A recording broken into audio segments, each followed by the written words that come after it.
Okay, so welcome along to Surfest, day number 3, of course, of the Burton Automotive Pro, about to get underway. 7:15 start this morning, so free surfers.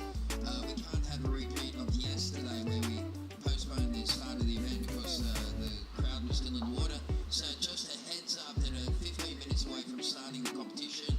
Enjoy a couple of waves. We'll clear the area shortly. Thank you.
Okay, so just over 10 minutes until we get this first hit underway. Once again, free surfers, we need to clear the area nice and early today, so we've got just under 5 minutes until we need nobody in the lineup apart from our 4 competitors. So yesterday we had a bit of a horror show with clearing the area. We can't do this again today. Again, so appreciate your cooperation, everyone. We need to clear the area in the next couple of minutes. Thank you. Also, still waiting for white and blue for heat number 1. So you guys please check in. Heat number 1 of the day, of course, will be heat number 7 around 96. And it will feature George Pitter in the red, Daniel Farr, of course, New Zealand in the blue, Zane Asic from Australia in the white, and Luke Brumby from Australia in the green. That's our first heat of the day.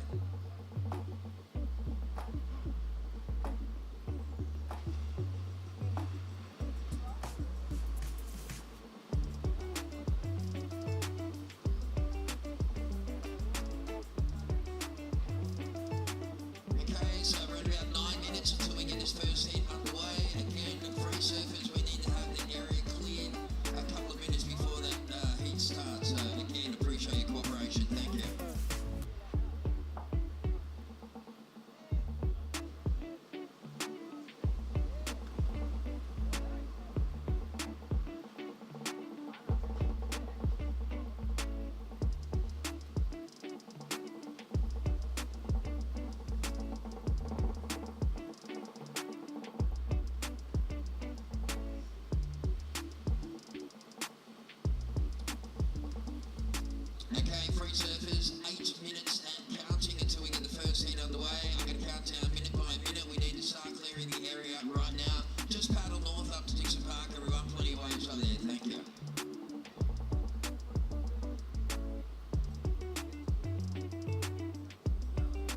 so we might get the jet ski to help to clear the area this morning. So jet ski assist, please get out there and help clear the area as well, fellas. Appreciate it. Thank you.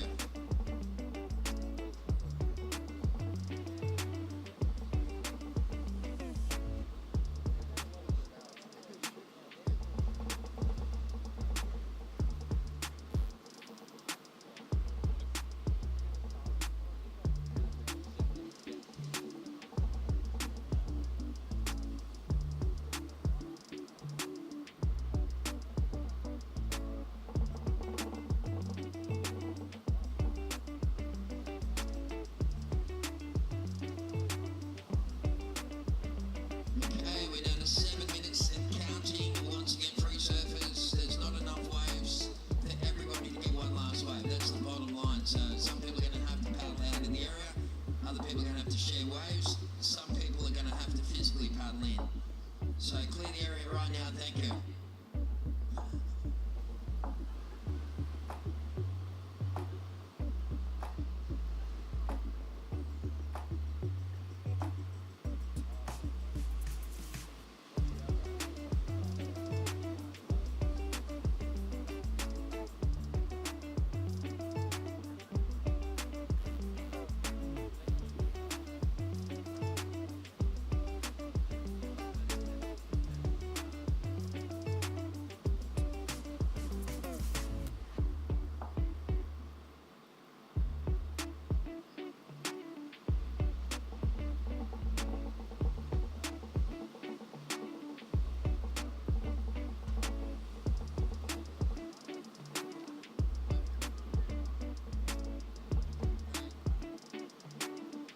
Okay, so 6 minutes and counting. Once again, free surfers, appreciate your cooperation. Lots of people returning to shore. Still a bit of an ant farm out in the back. We need to move towards the north, everyone. Just start paddling towards Eaton Park. There's some nice little shore breaks. Look at that thing down there. What? Wow, that was nice. There's a good left-hand shore down there, fellas and girls. So make sure that you clear the area right now. This is the final call for free surfers to clear the area. Thank you.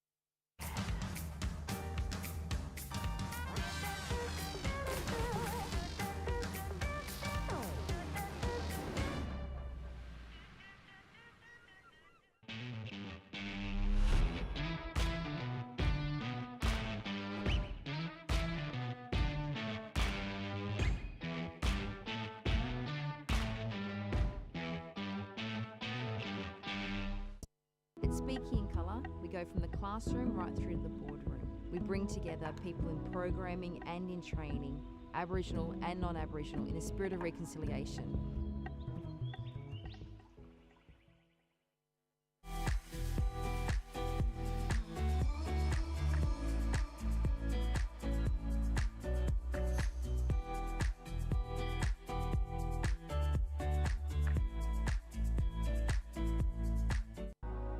For those that are renewed by the warm sun, fresh air, and awakening winds.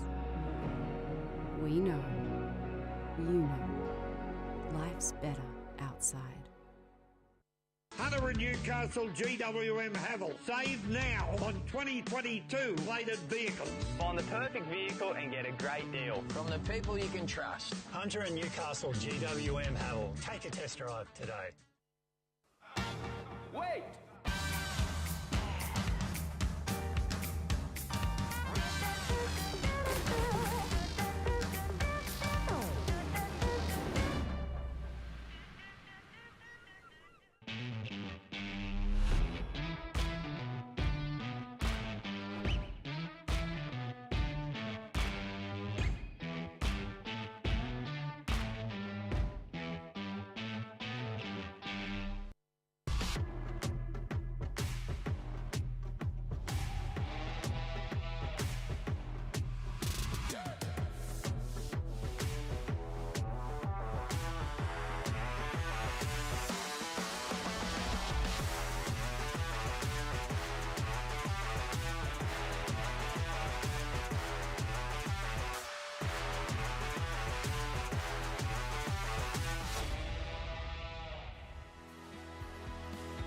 So much history, so much to fight for. It's Surfest, it's Merryweather, it's Newcastle, and we are back here for the Burton Automotive Pro.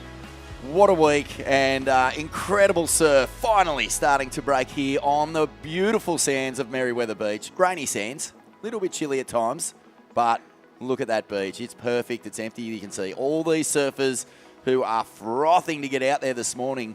Day one, and day one of the action was actually put on hold. Day two, we got going, but it was bumpy and lumpy, and this man, Geordie Lawler, he's going to be surfing later on. Vaughan Blakey in the commentary booth with Newcastle royalty, Mitch Ross. G'day, mate. How you doing? Look at that. Oh, this is so fun, mate. It's great to be back here for Surfest, the Burton Automotive Pro. It's just well established itself as the title sponsor, and basically we're here for just the big one, the last challenge, the last regional qualifying series event for the Australasian region, and mate, lots to surf for in this event. Yeah, absolutely. And even if you look at the first heat of the day, we've got George Pitter, who's one of those, there might be like 30-odd guys sort of still, mathematically a chance to make that Challenger series. So, yeah, straight into it this morning. And, yeah, George will be taking on a couple of good surfers in Daniel Farr, Zane Asink, and Luke Brumby. As you can see, the waves have really come to town this morning. We're looking at maybe 3 foot, a couple of peaks up and down the beach here at Merida. It's not something that it's not typical Merida. There's a lot of sand sort of on top of the reef and whatnot down here, but the peaks are really fun. We're coming at a high tide around 9:30 this morning. Might slow up a little bit, but then we'll just open up the way for plenty of waves throughout the day. And I think we are going to run through the men, then enter the women into the fold. So a massive day down here at Merida. Women's action this afternoon, but right now we're going to see out this round of 96. Georgie Pitter, as you say, from Manly. Out there, here he is, the Carnival strongman. He's going to be feeling good. He's the defending champion, the first local to lift the trophy. Jacko Baker now on the CT, and it's been incredible to watch, guys like Jacko. The second they hit that elite level, their surfing just goes to another place entirely. And even from this time last year, Rossi, he looks so much more damaging. Yep, I totally agree. As you know, I do a little bit of work with Jacko, so I see most of his surf. And yeah, he's getting better and better, and unfortunately that the results haven't really sort of mirrored the performances, but it's like every time he surfs a good heat, the surfer he's going against has a better heat, and they're getting 15, he's getting 14, and yeah, great performances, and I'm sure he's looking to go back-to-back down here at Merida to do it for the family, do it for the local fans and whatnot. So, yeah, awesome to see Jacko amongst the draw in 23. That's what I've loved about Jacko this year, is that you can pull moments from every event where he was doing either a standout turn or got a standout wave. So he can take a lot away from that, but he's still got 2 comps to pull something off. And these next two comps, Bells and Margaret River, really suit a big, powerful natural footer. Absolutely.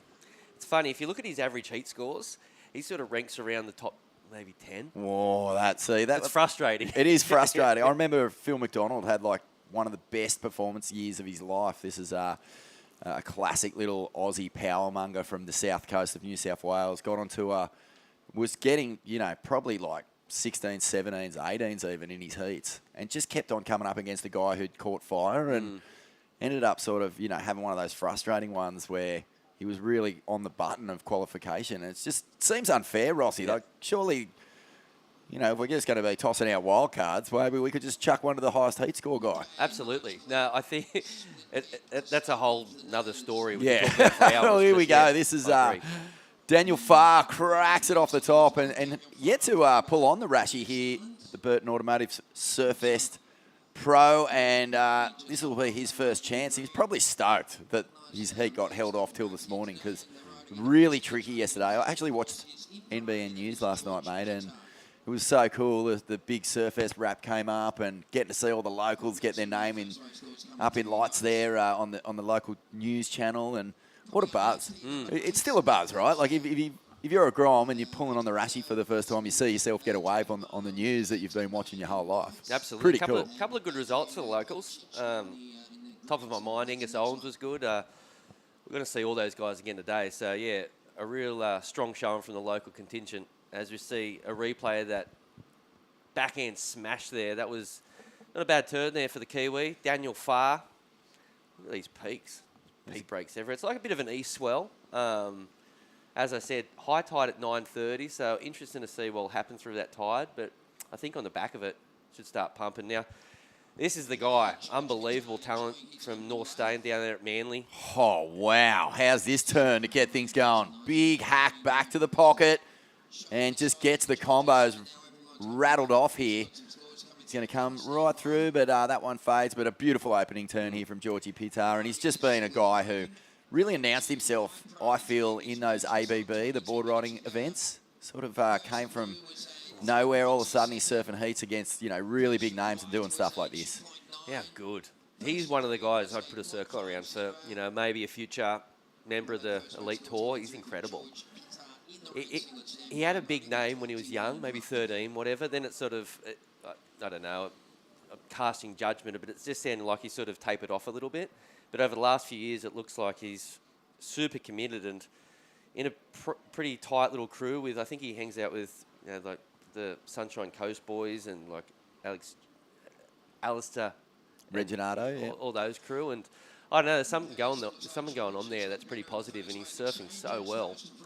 Yeah, there's all the little cliques that follow each other around. I guess the friendships form when you're a grommet. You do junior comps, Aussie titles, that sort of thing. You find your crew, the people who you feel comfortable with, who you enjoy surfing with, who take you to the next level, and those relationships just keep going so long as the dream stays alive to go all the way. Absolutely. 5-point ride. I'd put that down to that one manoeuvre. Yeah, so big time. Pretty good for his confidence. That big calf of the top earning a 5 with a little over 20 minutes remaining. Nice shot there to the right of the screen. You can see a bit of a right-hander. That's mirror the local break known as the Rocks. And out the front, a couple of peaks. I'll never forget the Rocks. That's where Morgan Siblick took on John Florence, and the entire city was down here on the beach watching. Surfest crowd at its absolute finest, and Morgie gets the job done, just bashes lips. It was perfect surf for him, wasn't it? It was yeah. He's a compact little unit. It was just these steep little shories, and he was just blasting it. It's a pretty tricky wave to navigate, and I think, that's one wave that might get a little bit of to have a little local sort of flavour. It sort of helps, I think. Mate, I love what you're saying before about, Groms getting sort of earmarked as 13-year-olds and then sort of taking a bit of time out or just growing into their bodies, and, you can have that bit of an awkward phase. Here's Daniel Farr, and he's definitely got some nice, smooth connection going on here. So there's an interesting story playing out with the Kiwis. Olympic qualification is a big factor here. So it's not just about getting points or finishing year on a high. It's like, you got your eye on the 5 rings. He's a good surfer. That's a nice put-together wave there. That second turn was big from the man in blue. Waiting for the score to get locked in. To the backhand snap we saw, he got a 3.27. He's going to do better than that with 19 minutes remaining. This is the first heat of the day. Up next, another beauty. It's going to be big. Alex McGuffin, Corey Taylor, Ryuichi Inoue, and Spencer Kay from Victoria. So it's awesome, isn't it? You get up in the morning, you have your coffee, you get all jacked up for the day's action, and it's just on straight away. Big open face calves, backside tail drifts, and fin wafts. Good stuff. But what do you think of that, mate? I mean, the junior thing. I remember when Blake Johnston and Ace Buchan had a huge battle when they were little groms, and different pathways in the end, but surfing is just whatever you want it to be. As we stick here with Zane Asick, he put in a good performance yesterday. He looked really nice out here from the sunny coast, Coolum Beach, Julian Wilson territory. Yep. I've seen him since he was a young little fella. He used to be so short surfing in Serious Fun. I think that event that Julian put on up there. Yep. I know Julian always sort of earmarked him as a bit of a future star, so it's good to see him starting to sort of feel into his body, and he's surfing good. Well, yesterday he was a real standout. He got down here. He actually said in his post-heat interview, like when you come from the sunny coast, like onshore 3-footers are as good as it gets. Yes, absolutely. I mean, it does pump up there. We know that, but yeah, there's no No harm here. Georgie Patel. Oh, no, it's Daniel, sorry.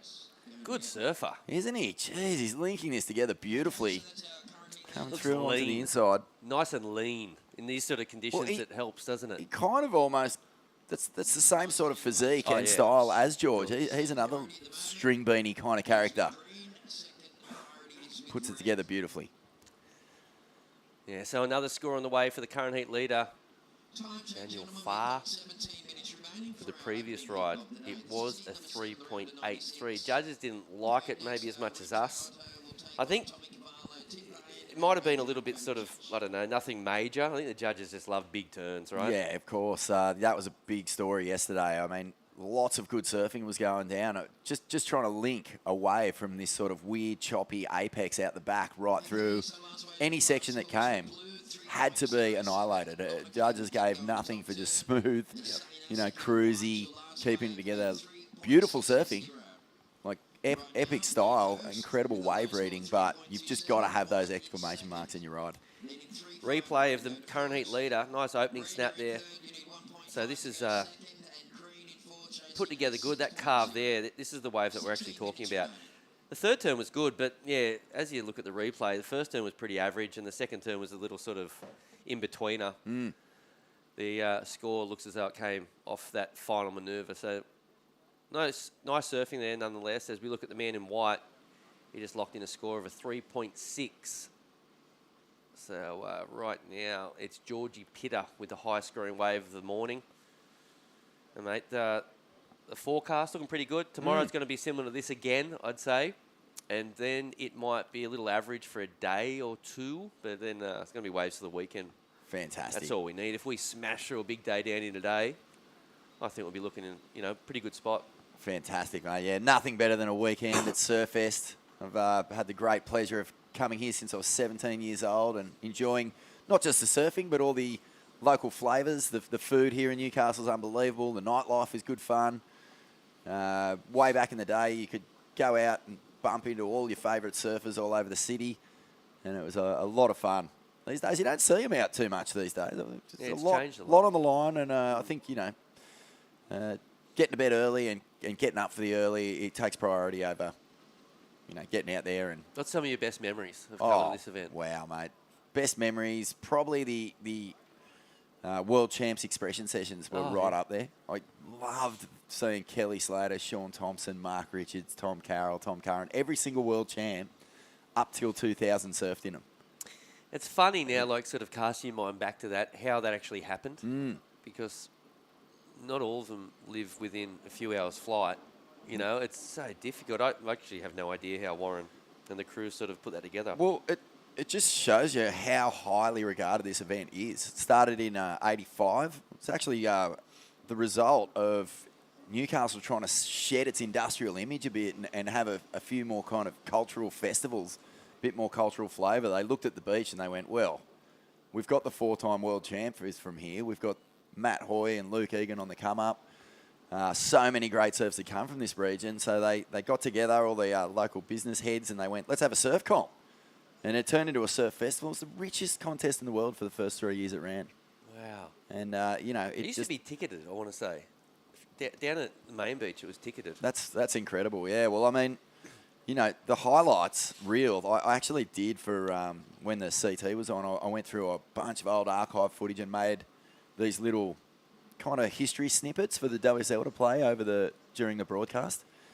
And the highlights were many. Surfing performances. Mick Campbell's highlight reel from his year of winning here was just outrageous, mate. It was so good. Pauline Mensah won here. Jodie Cooper won here. Pam Burridge won here. Slater won here. And then you've got like really cool names in that list as well, like Shane Powell won here. Ramelsi, Mike Ramelsi, one of the last goofy footers to win the Triple Crown.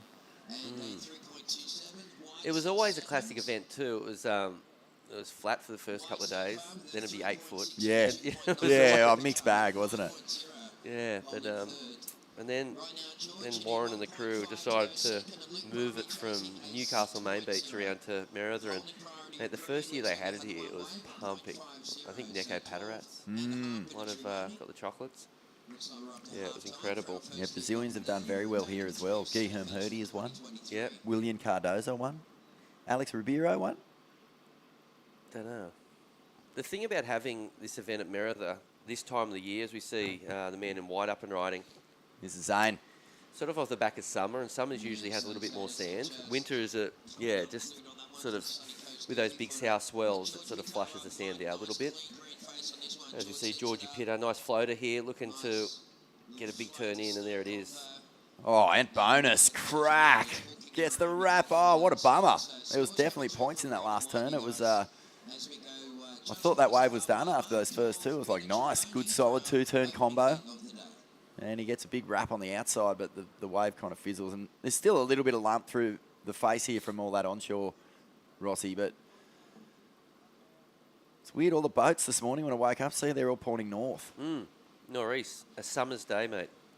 As we see the replay, Georgie would have been fantastic if he finished this carve. I think it would have been sort of gone in that good range, maybe around a 6, but I don't think the judges will appreciate the fall off. 11 and a half minutes remaining in the first heat of the morning. He's still going to jump up into first, you'd imagine. Yeah. Only needs a 1.5 to get into second. Zane Assink hasn't found that rhythm that he had yesterday, so we're watching him closely. And Luke Brumby, who's out there, also from the sunny coast, mate, and part of that really powerful North Shore club that's been on fire the last few years. Took out the Usher Cup, which was another sort of teams challenge right at the start of the year at Snapper. Which is, I mean, how good does your roster have to be to win a teams event at Snapper? And it was pumping too. They had a good girl surfer, didn't they? They did. Soph, wasn't it? Sophie McCulloch is from North Shore, that's right. She was really good. How good is it that this day and age that the girls are, have been some of the, the clutch performers. They've been getting the job done. Oh, in the teams events, I think really it would be good if the teams events expanded to 2 men, 2 women, master and grommet. Yep. I'd love to see. I beat the drum a lot for this, and it's a little bit sort of a tangent from what we're watching right now, but I want to see the Olympics take the teams event concept and run with it. Yeah. It means so much. Yeah. It'd be arguably better to watch too. Team sports are pretty cool. They are cool. You're a big team sports man. Yeah, I am. As you can see, man in red sort of breaking off a little bit. 4.93 for that last ride. As we kind of mentioned, maybe it would have been a 6 if he'd made that final carve. Nice shot of the beach here at Merida, up towards the right of the screen. That's going north. You've got Dixon Park. As the move up the beach more, you've got the cliff, you've got Bar Beach, and around the corner you've got Main Beach, the Nobbies. So many options. Then it goes to Barooby, where there was an event there a few weeks ago.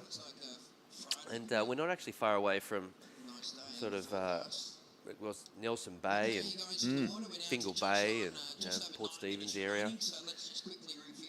It's funny, mate. I was walking along the foreshore this morning, and just it's so cool to see all the flags along the side there. There's the local businesses who support Surfest. Such a community event, and it just is so remarkable that everyone wants this event to succeed. They are so happy to contribute.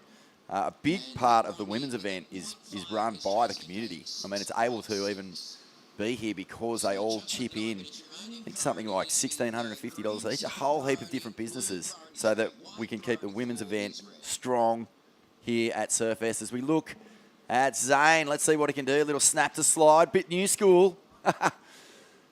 Back in the day, they were turns that you really came down to the beach to see when you were a grommet. Of course, Australia was a power surfing, just a behemoth back then, and snaps to slides. They weren't always appreciated by the old school, Rossi. But I tell you, on that little wave, I think Zach was just like, I was going to throw the kitchen sink at it. If the board slides, the board slides. It looked pretty cool, though. Didn't need much of a score. 3.51. It's going to be really close. Looks like he's riding a little sharp eye. Board looks really nice. One of the keys in conditions like this is just finding speed out of your equipment. And it looks like the man in white has got a lovely board under his feet. So we're waiting for that score to get locked in. We'll be tight. Still 7.5 minutes remaining in this one. So plenty of time. First heat of the morning. It really looks like a summer's morning down here at Merriweather. Beautiful conditions. Watched the sun come up this morning, and everyone pulled out their phones and took selfies with it, as they do. But a gorgeous morning here at Merriweather, mate. I'd love to get your thoughts on the Challenger Series schedules just been released yesterday from the WSL. 6 events. It's in a much tighter window now. So we kick off in the Gold Coast on May 6th. We wind up in October, so it's a really tight tour. And we used to finish in Haleiwa. That was in December. So we've really, knocked a few months off there, and that makes life a little bit easier for the contenders. But I appreciate and enjoy a shorter window for the Challenger Series. It just keeps you more engaged, and you can kind of keep a bit more of an eye on what's going on and who's doing well. I think a lot of the pushback from as far as I know, the Australian surfers was maybe condensing the tour and making it a little bit more, cost effective. And even though you still have to do a couple of big trips here, I think you can, what the WSL have actually kind of said, you can tie in Portugal into Brazil, the one trip, sort of a little bit more cost effective. I think that's the goal because, as you know, a lot of these surfers, they're not on hundreds of thousands of dollars, so travel is quite expensive. So, I think it's a step in the right direction. Even next year, you might see maybe more events in the one location. It would be pretty handy. Yeah. So it's 6 events, top 4 will count. We're going to stay with the action here as Zane tries to find a hookup. Been almost foiling his way through onto the inside here. He does get the tap. And he's needing a 3.51 to advance. Just wondering, was there much meat on that bone? There was a turn out the back, a nice one on the shorey. Interested to note, he didn't get the score required on that little left before, but we'll have a look at the replay in a moment for his last ride to see if that was enough. But this is the current surfer in second. Here it is. Nice snap there. Oh, so 2 turns out the back and a finishing turn on the shorey. What do you think? It's going to be... Yeah, it's going to be there or thereabouts, I think. I kind of think his last little left was maybe better. So, in saying that, I don't think he'll get the score. It'll be really close, though. You never know. The judges might like that sort of bigger wave. It was a little bit bigger than the little left he got. So, have to wait and see. 5 minutes remaining. Surfers getting ready for that next heat. That will be heat 9 in the round of 96, pushing through. The other big news out of the WSL, mate, is that we're not taking the top 10 from the regional qualifiers anymore. It's 7 plus a wild card on the men's side, 4 plus a wild card on the women's side. So we're condensing these fields on the Challenger Series as well, just to make the most of conditions. Been really quiet in this one. Hasn't it? Luke Brumby. Really quiet, so it needs to make this wave count. That turn was nice. And look, wasn't a great ride, but at the moment, you could basically say he's had no scores. So that's going to be a 2 or a 3, and all of a sudden he's going to be looking for a 7.1 total, so he's back in it there. Now he needs another 4 or something maybe. 4 minutes remaining, going to see a very busy surfer in green, Luke Brumby, as we look at the replay here. Yeah, he's got a wobbly one. First turn was really just trying to get back to the power source, and then the second turn he overcooks it a touch. It's a bit of a wobbly wave and not a whole lot on offer. But, he's got a 2.5, so he's reduced the score that he needs to get through, a 4.6. He's more than capable, this kid. North Shore represent. Sunny Coast, you've said it a few times during the last couple of days, Mitchy. Big push coming out of the Sunny Coast at the moment. Yep, it's a hotbed. There's a lot of the sort of surfers that are gunning for qualification in the Challenger Series live up around there. Even got Cooper Davies. I don't think we've mentioned him too much. Of course, led by Alistair Reginato. He might be the sort of shortest odds to make the tour in time. Powerful surfer. Big unit. Yeah, massive. Isn't he? They're all big. Besides Zane. The other lads are massive, yeah. Well, Zane and Luke look really young, don't they? They're probably just feeling their feet out at this level. It's a QS 5000 Surfest, the Burton Automotive Pro. It's a wonderful chance to really, put yourself against big names. Don't you hate this? See what's happening? The guy's in perfect position, the green. He's just like, please keep away from him. That's an interference. Oh, no. Yeah, you're not allowed to cross paths these days. Did you see that? Like how it was unfolding? Like, Luke was just like going, please don't get over here. Please don't get over in time. But Zane was just like, no, I'm coming for you. Well, Luke's going to stay busy. He's just not going to let this affect him. Goes for the air reverse. And 2 minutes 20. It's been a frustrating heat for the North Shore lad, but off the bottom. And George Pitter, how good was that? The big tweak out of that carve. And even riding out of that was impressive. I mean, that's a lot of just nimble little adjustments to make sure he doesn't get caught up.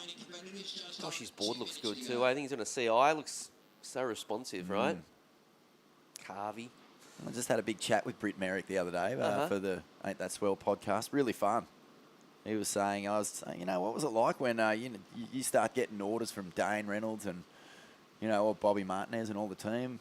You know, how did your dad react? Was he frothing for you? He goes, no.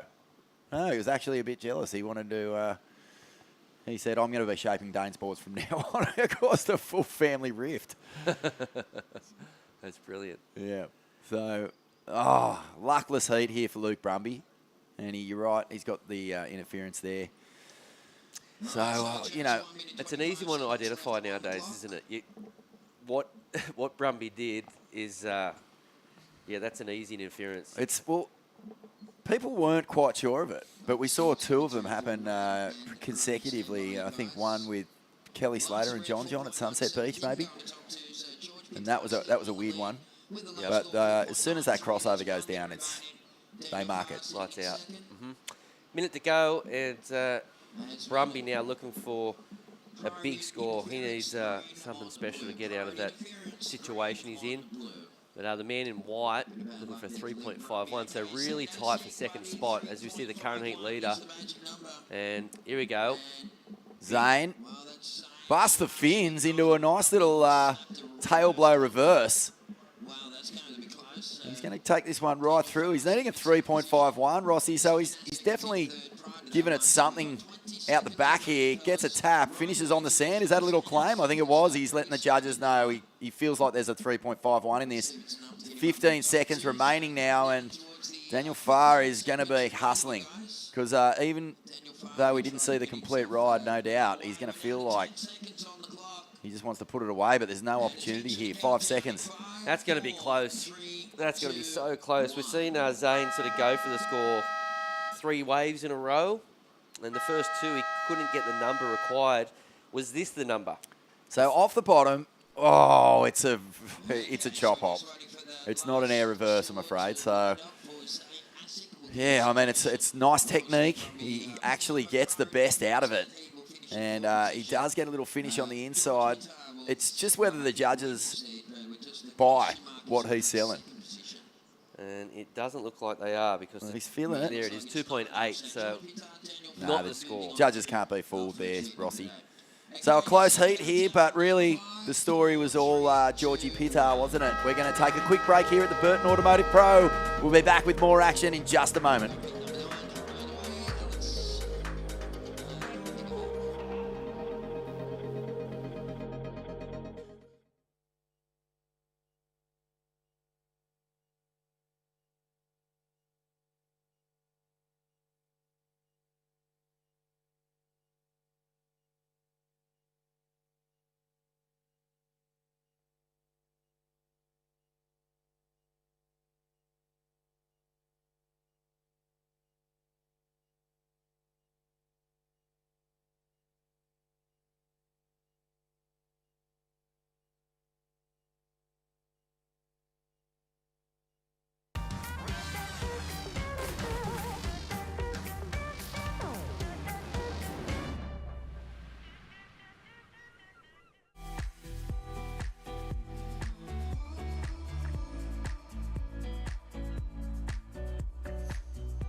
Merriweather Beach looking absolutely beautiful this morning. The sun is out. It is lighting up this classic surf city, Newcastle, for Burton Automotive Pro. We've had our first heat of the morning, and George Pitter out there from Manly getting the best of Daniel Farr, Zane Assink and Luke Brumby. So the Sunny Coast Groms unfortunately eliminated from that last one. Still plenty more action from up that way coming up in this draw. Out in the water right now, Tim Bain is going to be in the white. Rinta Uto will be out there in the red. Thomas Carvalho is this man right now from Burleigh, I believe, in the blue, and Adrian Kovacic, who ripped it yesterday, Rossi. Surfed a really good heat. Yeah, big, powerful unit, and a couple of big lip slams to get the judges very interested. Taco. Absolutely, His nickname is? Taco. Yeah. From Bronte. I don't mind that. I love tacos. You could call me Taco. Really? Yeah, I love them. They're my favourite. I'm going to start calling you Taco from Yeah. now. Are you, do you like the Australian tacos where you put minced meat and I like every tasty type of cheese Mexican, and any of it. Yeah, right. Yeah, the original, the Southern Okay. Californian, the Mexican, the Australian. Yeah, me too. I'm a big Mexican man. Yeah. Love it. Do you like horchatas? The spicy milk? Yeah, I love it. Me too. Yeah, well, meant to be, mate. So, Thomas Carvalho, mate, what do you think of his surfing? Oh, hang on. We'll stick here with Taco. He comes off the bottom and, mistimes his first turn. That hurts. And he'll get a big finish, though. That's the kind of surfing that really, got him through yesterday. It was tough going. It was really hard to find those sections, let alone clout them. He's going to be disappointed it's a with bummer, isn't it? That first section was a goodie. Caught some rail. Finished it strong. But look, if he connected on that first turn... That would have been a meaty score, maybe for sure. 7, yeah, something like that. Well, he would have put some meat on the taco, big time. Hey, Thomas Carvalho, mate, he's just one of those guys who you watch surf and you're going, how good is this guy? He's one of those South American as well, yeah, half Brazilian. Yeah, really good, really powerful. Been around forever, actually, and always someone that impresses. As we look at that man right now on the back end, running a sharp eye.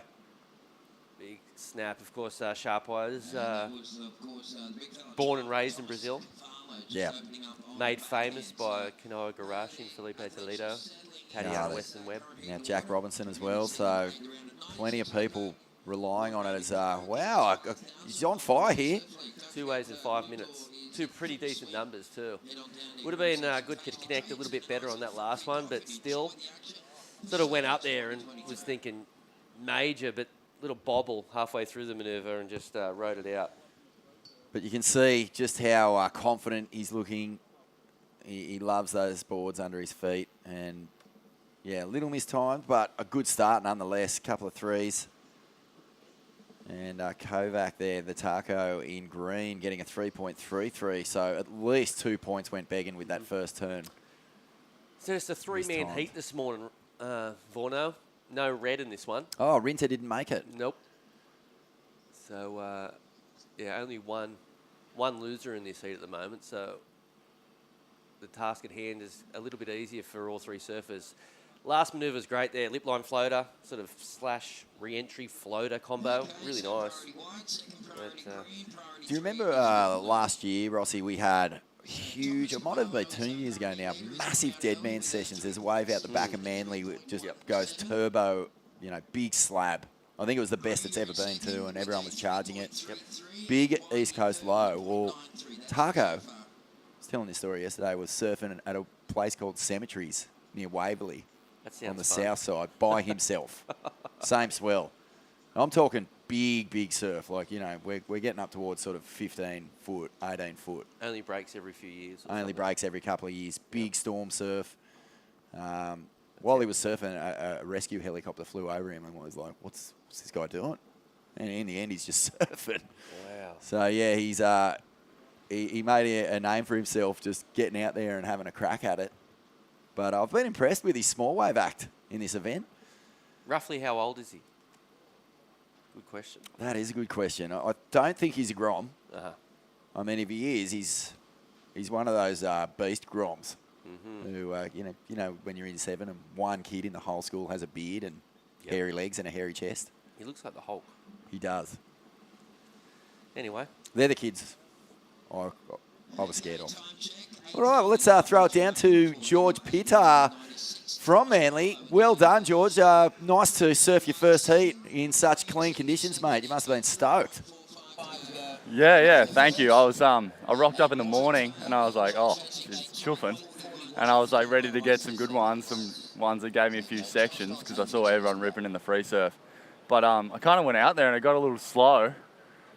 Jacko told me before, he's like, it'll fill up really quick and slow up. So I don't know, I was prepared for it, but I didn't think it would be that slow. But yeah, I'm happy to make the heat. Yeah, you look comfortable out there. You surfed Merida much, mate?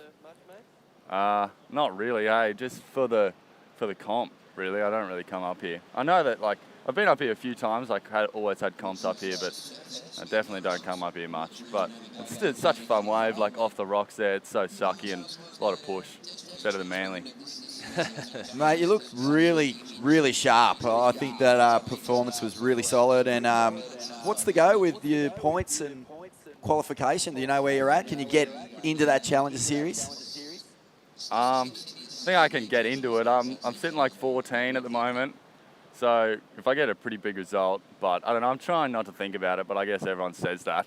Try not to think about it, but it's really all you think about. Then you got people like us just always asking us, right? Yeah. Yeah, just keep reminding me. Mate, looking at you this year, though, what's changed? Because, you know, as a surfer, it looks like you got 100% better. Have you been sort of just locking in a little bit more, or different boards or anything like that? Yeah, definitely. I went to Channel Islands this year, well, last year, maybe even the year before, but yeah, they're just unbelievable boards. I love them, and I got like this magic stick, and it just, I don't know, works and everything. And then also been working at Chocolate Box at home, just doing a bit of gym stuff.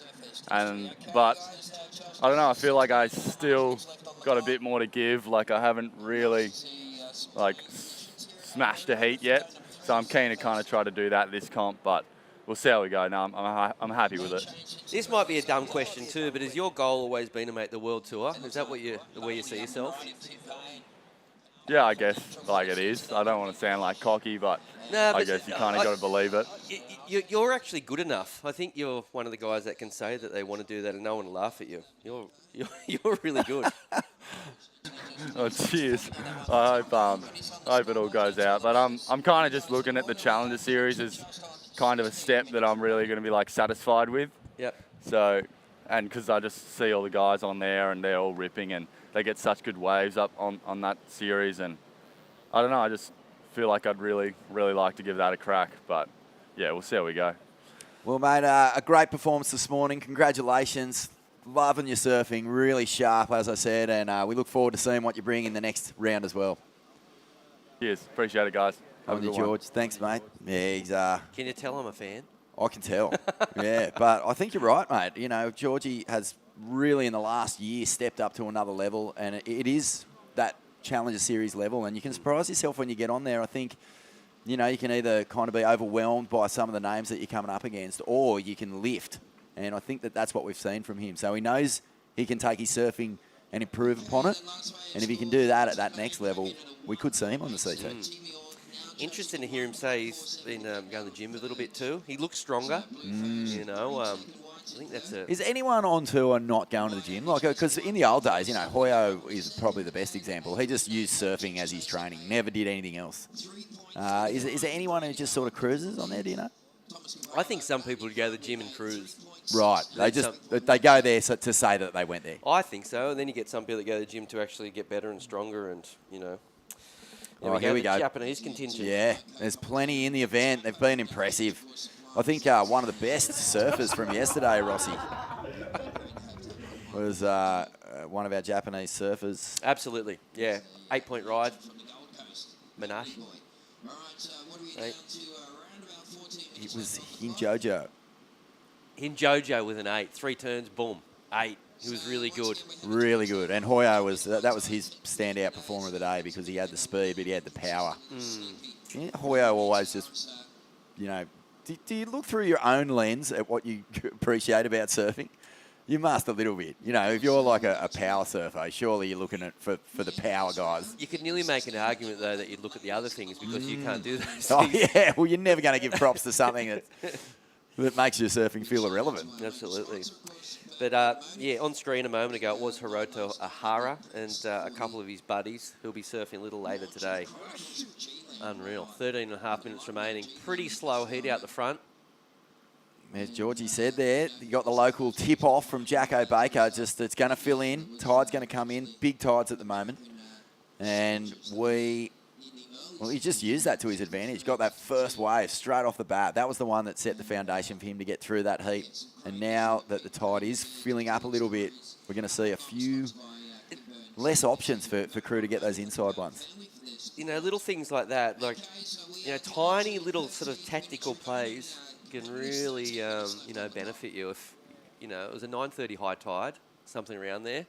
So you've got to be on it. You've got to spot that the tide is coming. Some of these guys, I'm sure, well, I don't like to speak on behalf of people, but maybe not know what the tide is doing. You go out there and it just, you know, 10-minute lulls, 15-minute lulls. So, yeah, to know that the tide is coming up and it will get slow, maybe have alternative backup plans. I know to the right of the setup, you could go and surf at Ladies at higher, and it actually breaks over the rock shelf, and there'll be always plenty of rides there. You know, it's really interesting that you just keep sort of on top of what the tide's doing. I think after 9:30 into maybe 11 o'clock, will start sort of turning on again. There'll be plenty of waves, but at the minute, yeah, it might get a little too much water on this bank. So It's amazing, isn't it? Because you could easily just turn up to a surf comp and go, oh, it's all about performance. You know, what can these guys do? And these women when they get on a wave. But, yeah, like knowing that there's going to be all this water on the bank, that the mid-sized ones might not even break. You've got to be so sharp about your wave selection and what's going to be happening. And we'll stay here with Taco. Adrian off the bottom, slices. Nice, beautiful hack, and he'll get a bonus. Jeez, he throws some water around this guy. And a third turn. So this is going to be a good score from Taco Kovacic as he comes onto the inside. And a strong ride there is what you'd call that one, Rossi. yeah, brilliant. 3 turns, 3 big turns. Been waiting a while for that wave, Taco. Let's look at the replay. Perfect little right-hander. You can see that northeast wind sort of blowing into his face and creating a couple of sections. You know what's cool is that first turn wasn't really much, but because he's such a big unit and he had that wind blowing up the face, it looked really impressive. Look, and if you look at the scores that have been pumped down in this heat, I think Taco would have been, you know, he surfed that wave quite sensibly. Probably didn't have to go into his bag and go ballistic. He just did enough to get a number on the board. 4.07. Oh, geez, the judging's good, isn't it? They see it all. I mean, they could see that he was holding on to it there because he knew he didn't need a big score, as you said.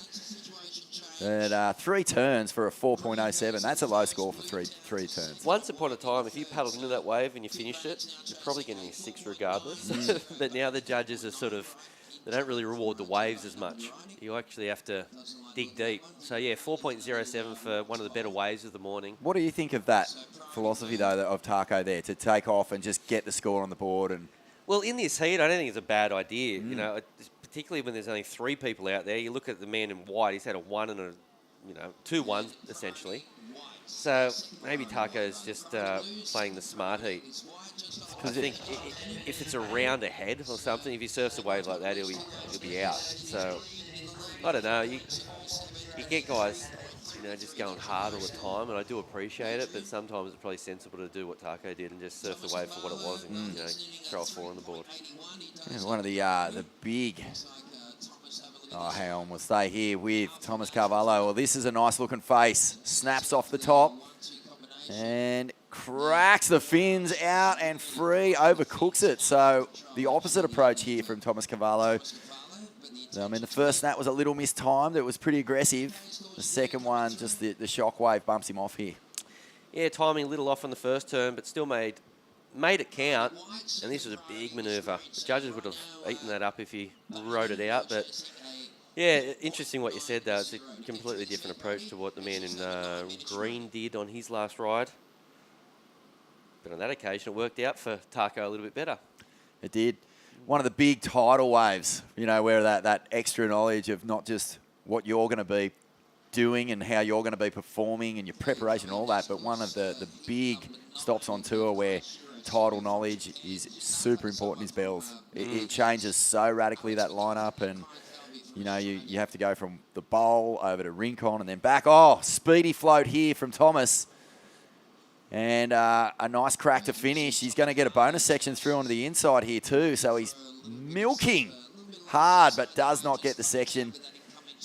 And we'll have a look at this one, but some pretty sparky surfing from Thomas here. He's definitely staying busy, Rossi. Yeah, flying across this way, a little cannonball. Unfortunately, the wave did pretty much nothing. That's going to be a throwaway score. But, yeah, looking good. I'd like to see a little bit more sort of, I don't know, power. I thought he sort of nursed that one a little bit as well. But just getting to Bells, mate, you know, you see a lot of crew getting down there and actually hiring locals, local coaches, local experts, local former pros to just give them that extra bit of advantage. Yeah, Adam Robbos. Oh, Adam Robbos, Calbell Warrens. Yep. You know, guys who just live and breathe that wave. Morris Cole was always down there helping out the world's best. I mean, how important is it for just to be that onto it at that level? It's crucial. Particularly if it's like a 3 foot sort of swell at Bells, they're the confusing ones. If it's 2 to 4 foot, they're a pain in the backside. Oh, aren't they? Yeah, because then you're going from Bells to, you know, the bowl to Rincon to back and forth and around the corner. Do you remember the Bede Durbridge Kelly Slater final at Bells? It was real choppy. It was kind of in between, and they were sitting on the bowl for the whole first, I'm going to say 90% of the final. Bede had priority. Slater just beelines it to Rincon in the last, minute. And the clock's ticking down, and he just catches this thing that stands up perfectly on the reef, does a double grab air, wins Bells. I cannot remember that Bede was in the final with him. Yeah, it was. Wow. It was a heartbreaker for Bede. Yeah, many faces that wave down there. Tricky one to be on top of. Many moods. But this is kind of what we're seeing here this morning, like Jacko Baker was onto it. He tipped off his mate, Georgie Pitar, into a heat win this morning, just saying, get in early, mate. Get in early, Rossi. We've seen, stuff over the time with classic surf videos. Your memory's better than mine, but... Here we go. Was it Tom Curran, against Occy maybe? It was like... There was a big southerly buster coming along and he went out there. That's the all-time story from Surfest. Yeah, that's a ripper. As we stick with Tom Carvalho here. Crack upside down. Beautiful. That's a beautiful turn. That really was perfectly timed. The steepest part of that entire ride, and he was right on the money. That was perfect. Big backside vertical snap there for the man in blue. I think he might go on an lead here. May very well be the best score of the heat. Is there anything that feels better than a perfectly timed backside crispy nooner? Nah, it's a gorgeous feeling, isn't it? Isn't it? You just, I don't get them a lot. See when he gets low here and just finds so much speed and just projects into the lip. Oh, nice. If he had one more section there, it would have been a massive number. But unfortunately, that tide. So the famous story is Occy and Curran are in the final at Surfest. Occy gets a phone call from a mate in Cronulla saying, hey, mate, the biggest southerly bust that just hit here. It was really small. It's like 2 foot. And Occy he said, we'll be out there in about an hour. So this is before the final. And it hadn't quite hit yet. And Occy was like, oh, my goodness. It's going to hit any second. So he paddled out and he just caught 2 quick ones.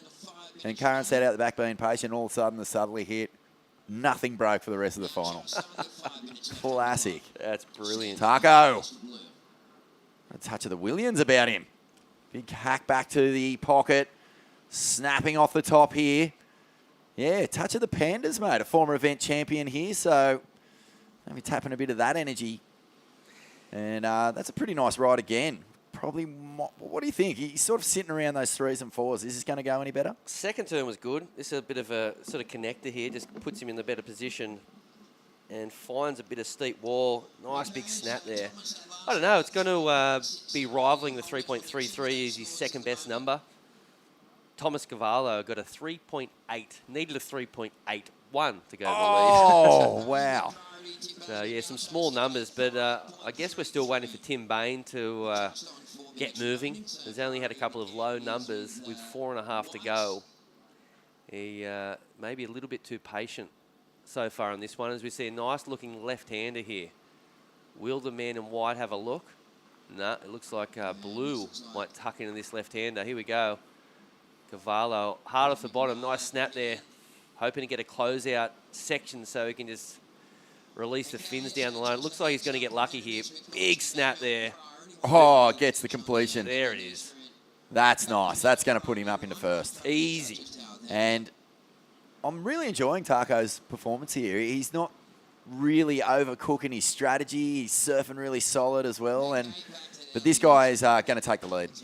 Yeah, without a doubt. Some great surfing. You could see the wave was sort of bending out at sea, just hoping that he gets some sort of closeout down the line. And, mate, he got that section, just blasted it. That was huge. And how nice is it when you're just lining it up, you get the double up section, it's just glassy. Like, that was smooth as. It almost looked like crystallised water on the inside. He's good, this Cavallo. Whole lot of talent. Hasn't had massive results, but he always looks like one that he could. 5-point ride there, so big score there. You know, it sounds like it's not a massive number, but judging off this morning's scores, 5's pretty decent. And Tim Bain is going to need a 5.53 to advance. 3 minutes on the clock. The likelihood of him getting 2 waves with how slow it is not huge. So he's going to have to do it on 1 wave. And it's going to have to be the best wave of the heat, Rossi. So the challenge is laid out. And Really Taco patient. is paddling over towards him. He's been so patient in this heat, Bainey. Don't know what he's been looking for. As we see Kobe Clements from the Northern Beaches. Good surfer. Really good surfer. He gets low. He does some of the lowest centre of gravity surfing you'll see. Charges too. 2.5 to go. We're still waiting for the man in white, Tim Bain, to get a score on the board of 5.53 to move up in a second. A few lines popping on through. Bainey from Noosa, and another one of our Sunny Coast representatives. Hasn't been a happy morning so far. 2 Sunny Coast surfers going out in the first heat. Bainey looking down the barrel here. It's 1:30, 5.53. Dolphins out the back, though. That's a sign, mate. Big set coming. Oh, is it? No. I hope so for Bainey's chances, that's for sure. I always remember this local legend, this myth that if you had a bumper mango season up in Queensland, usually meant there was going to be a bumper cyclone season. So big mangoes meant big barrels. How good's that? Love these little superstitions that happen in surf. So, if you see dolphins at Merriweather, big set coming, is that a fact? I'm trying to throw it out there, but I'm not quite sure if it's real, mate. 1 minute remaining. Carvalho in the box seat. Surfer in blue. Adrian Taco Kovacic in the green, holding down second. And Tim Bain just willing anything to come near him so he can have a shot at it at least. A 5.53. It'll be the best wave of this heat if he can pull it. But it looks very quiet out here right now. Yeah, not much doing. As we approach a high tide at 9:30, you can see the conditions slowing up a little bit. 20 seconds remaining in this one, and it looks as though Thomas Cavallo has booked a spot in the next round. He'll be joining the top seeds, the Morgan Siblix, Jackson Bacon and crew. 10 to go, and it looks as though your mate Taco is going to excellent keep it pushing. Yeah, I really love Taco surfing. He's been fun to watch. And unfortunately for Tim Bain here, it's just not going to happen. So that is the end of that. Taco and Thomas stoked to be moving through into the next round. We're going to have a quick break here at the Burton Automotive Pro, part of the Surfest for 2023. Stay with us. Ronnie and Beck Woods in the booth next.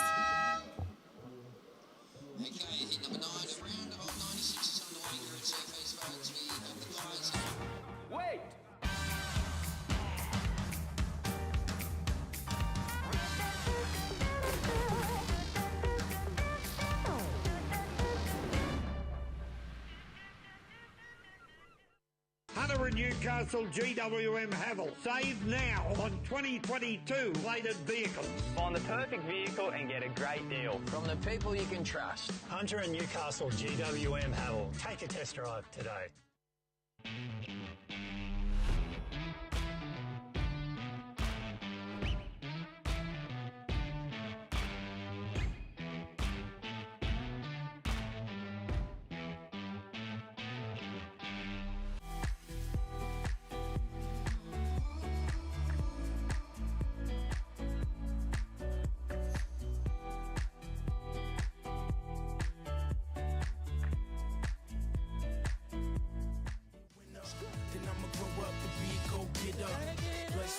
Well, welcome to the Burton Automotive Pro once again here at Surfest 2023.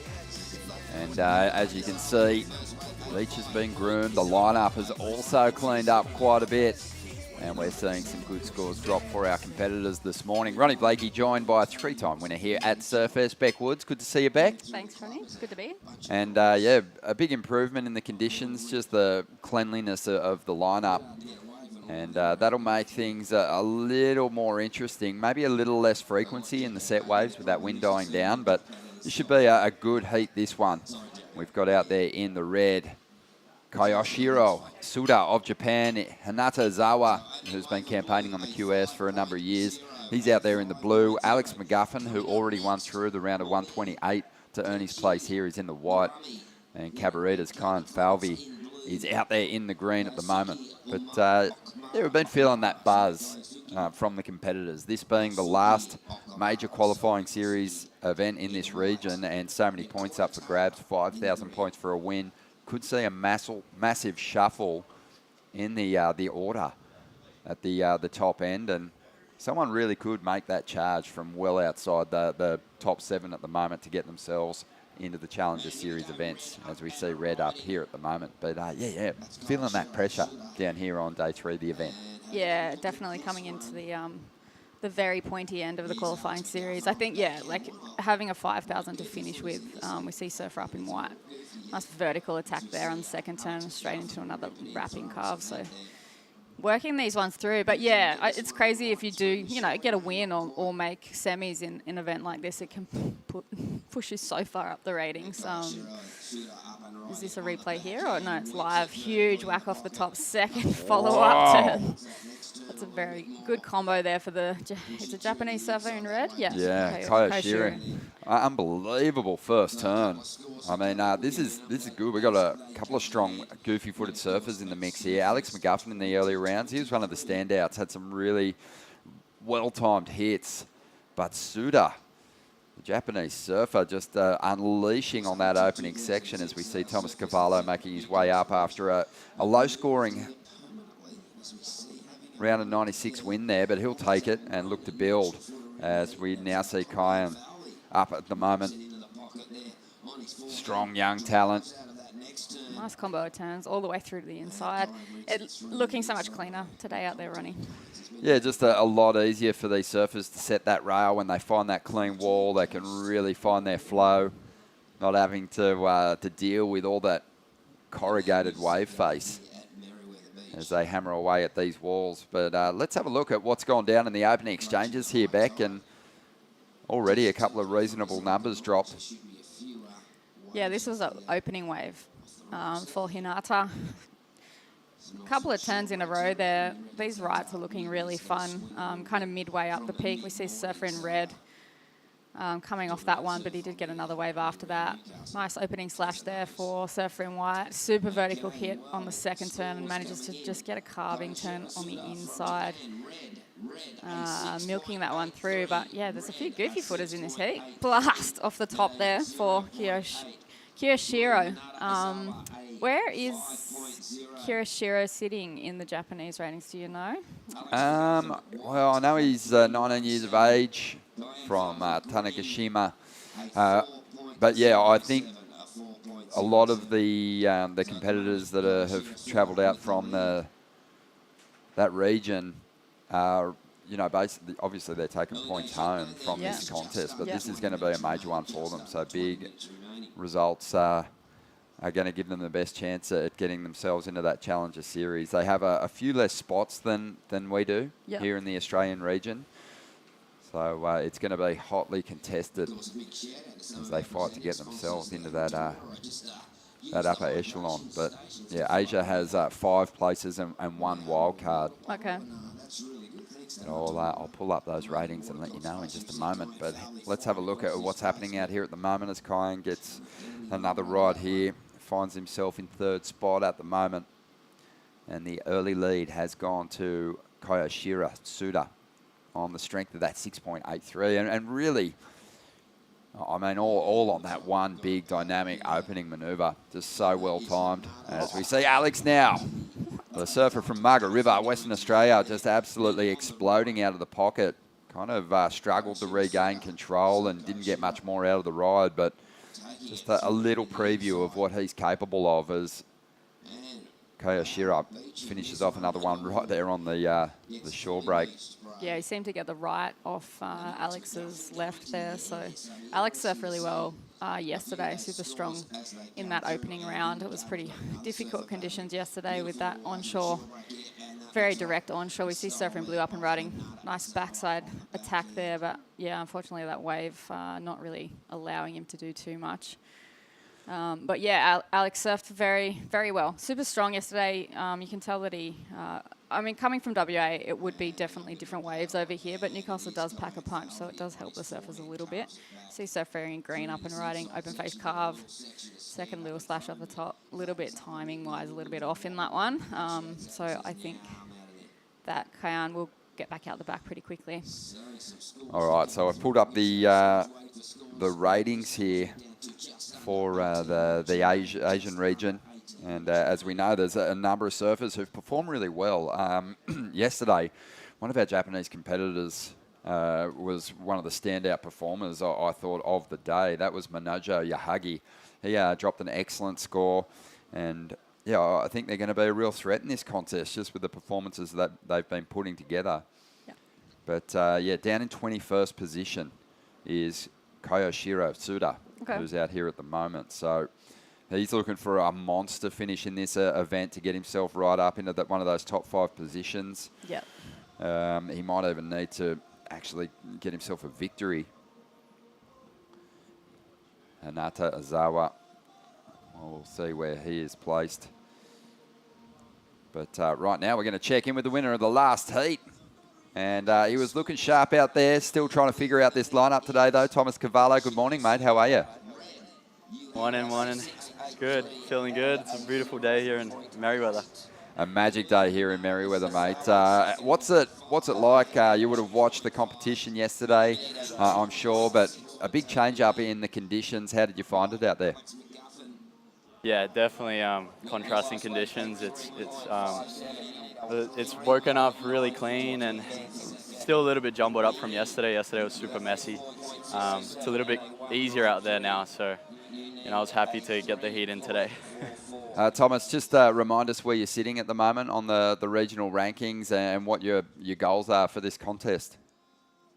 Yeah, I think maybe in top 30. I didn't do too well this season on the regional QS, and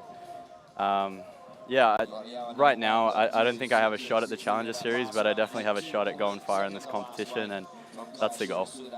That's awesome, and see a lot of the work that you do away from competition, keeping yourself really fit, and also just educating yourself on movement and the human body. Is that something you're focused on away from surf and heats? Yeah, I've always been into my training, and I have a pretty good team with at Holistic Pro Health Performance in Coolangatta, and I have the opportunity to work with them too. So, always focusing on my training and trying to pretty much complement what I'm doing here with the surfing and try to get the best out of myself. With the training that you're getting, are you also working with other surfers and helping them get to the peak physical condition? Not necessarily. I teach some classes at the studio, but still just using it to focus on myself and complement this journey, the professional surfer journey. So. Yeah. Oh, man, we're loving the surfing that you've been putting together. I know you haven't had that big breakthrough result yet this year, but maybe it's going to happen for you here at the Burton Automotive Pro. Hope so. Fingers crossed. All the best, mate. Surfing really well. Thomas Cavallo there, powering through the round of 96. He's got a lot of spark in his surfing. He's really talented, but yeah, like he said, he's kind of backing himself in other areas, which, Beck, I know that you can appreciate having moved into a completely different realm post-career. Yeah, so it sounds like he's working with Rod up there on the Gold Coast. And, I think really good to educate yourself. I think, if I had my time over and if they offered more courses that I could do and didn't have to go internal for, I probably would have done them, just to keep the mind a little bit occupied too, because you can get a bit one-track minded when you're competing and it takes over your whole entire existence. So, I think it's nice to chip away at other things, learn other things, but training is so important. The education has and data has come in and shown how important resistance training is, not only for your health, but just for strength reasons in general. So I've been at the gym now consistently, and it's crazy the effects it has on my surfing. A little bit of a up and off there for surfing white. I never had that consistency when I was on tour because I was always away, and then I didn't really know how to train myself. So I think it would have helped a lot. My legs would have been a lot stronger.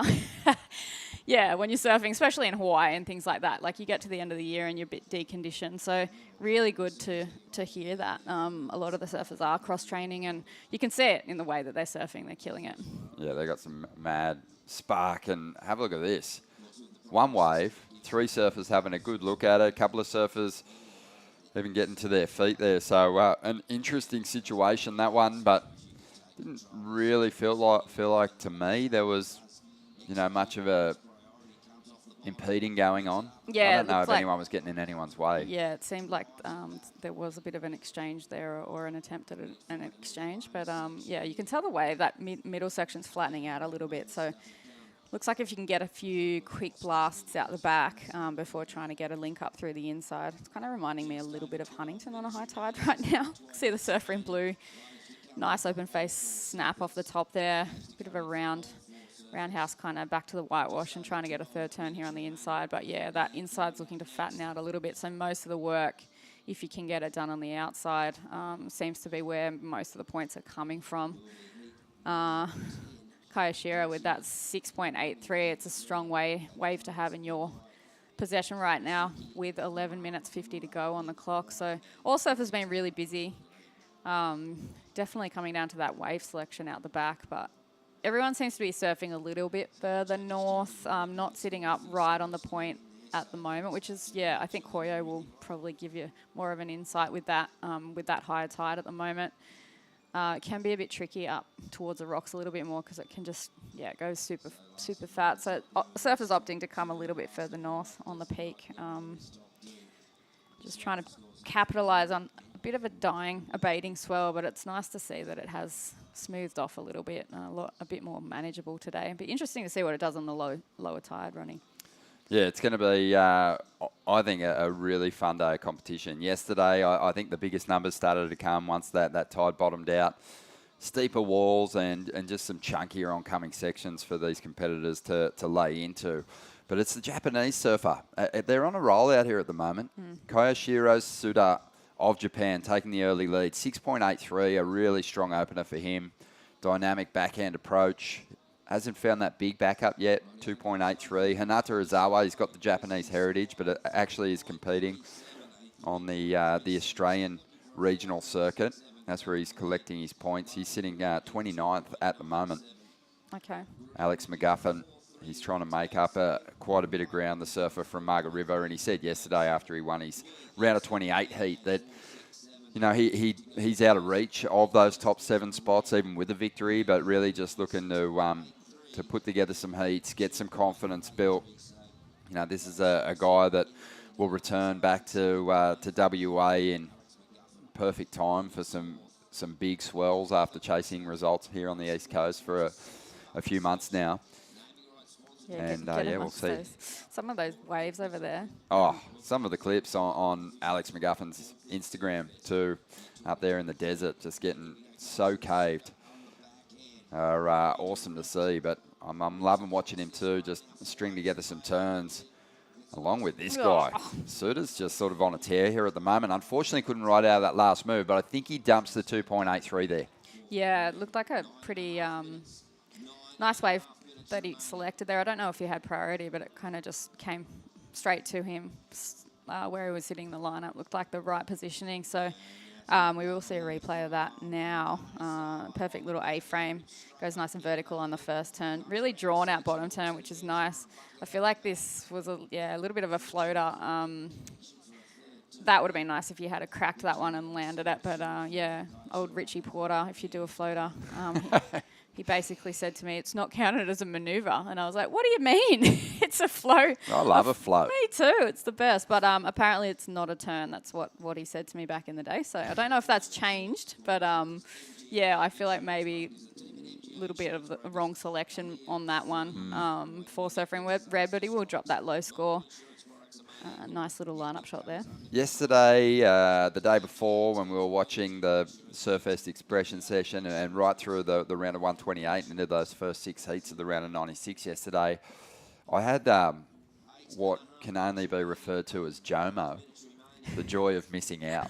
I was thrilled not to be out there or having to even think about going surfing. But today, the FOMO's real. Like, it just is such a beautiful morning down here at Merriweather.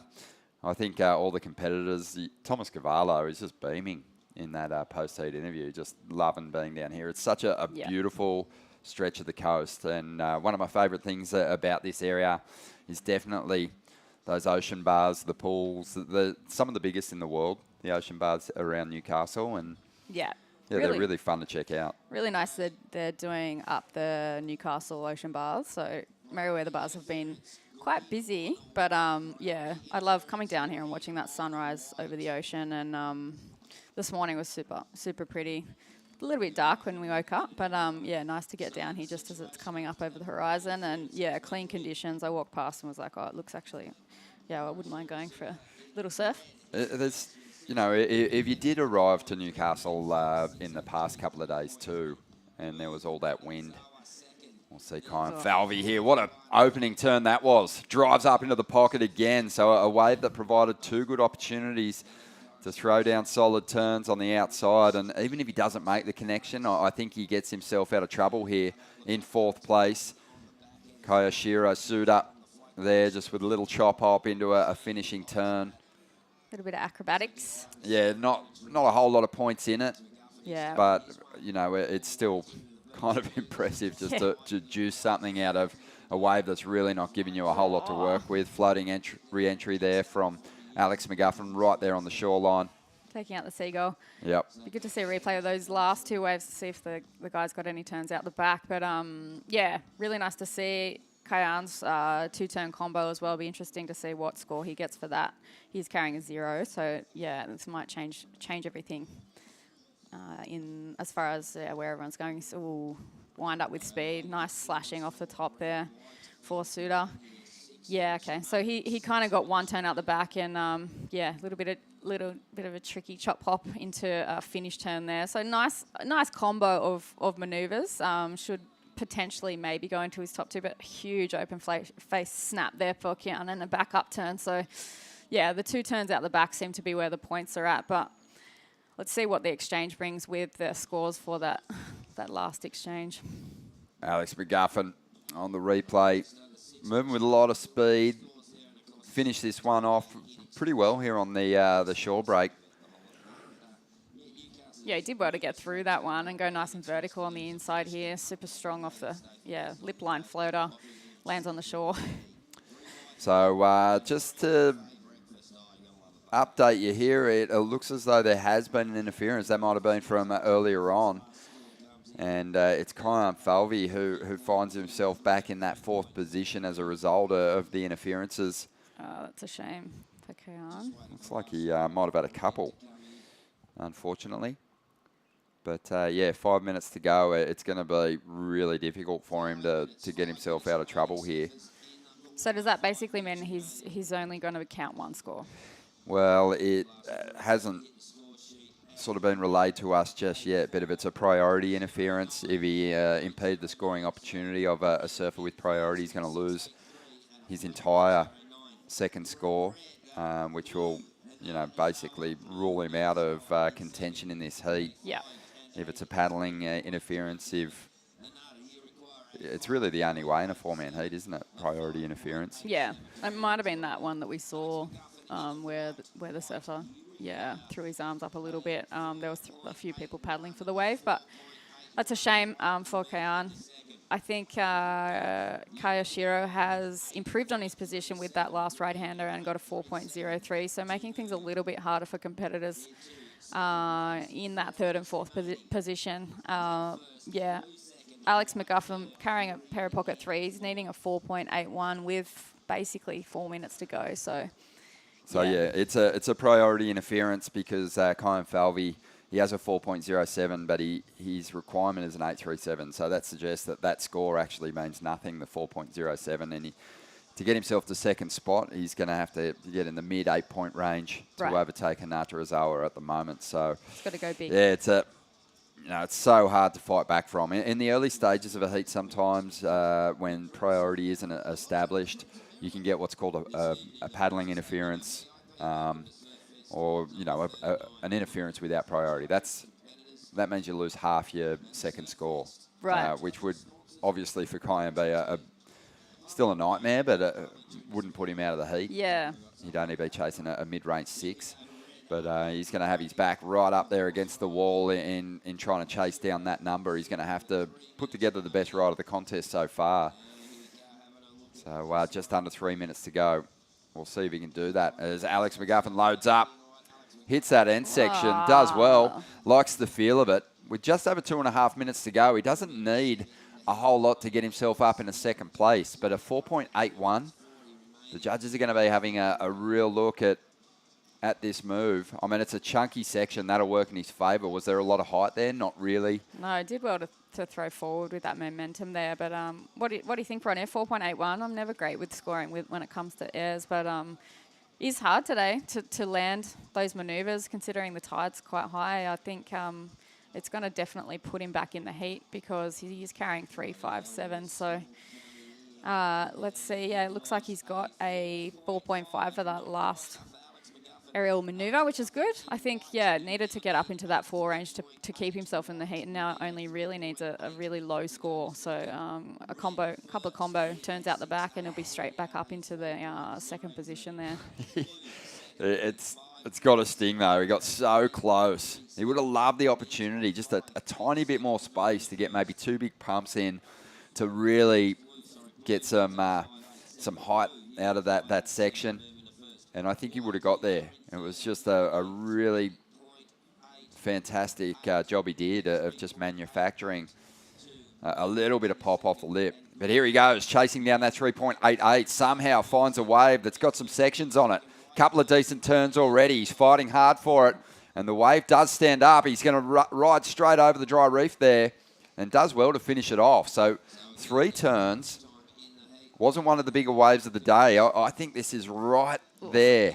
It's going to be extremely close. Did very well to get that one through. We see the surfer in blue fighting back there, and he's done a combo of backhand manoeuvres. It'd be good to see both of these waves on replay. Alex seems like he's using that momentum from that air that he did to get straight into the heat. So this is going to be a little bit of a mad finish for that second spot, isn't it? Kyan Falvey still after that excellent ride, and he might need a little bit more now because we've got scores coming through. He's surfing this wave extremely well. He knows he needs a big section though, so he's out of that one. Yeah, technically there, Kyan surfed that wave super smooth, super nice. He's got a nice opening wrap and fins free. So let's see what these scores come through as for these last couple of competitors. I feel like with 2 numbers, Kyan Falvey gets through this heat. Yeah. That's the heartbreaking situation for him, as we see the heat leader, Koyoshiro. Oh, gosh. That was a little awkward. Just getting tangled up with his equipment there. But he appears to be okay. So this one coming to a close, and we still don't have the result just yet. Those scores starting to roll through now, though. Alex McGuffin, he fell short on his last ride. It was a 2.97, but it wouldn't have mattered because Hinata Ozawa, he turned in his second best score to get himself that second position. So we have our surfers that are going to progress through out of that heat. Hinata and Koyoshiro, well done to you. And we'll take a quick break here at the Burton Automotive Pro, and we'll be back with more right after this.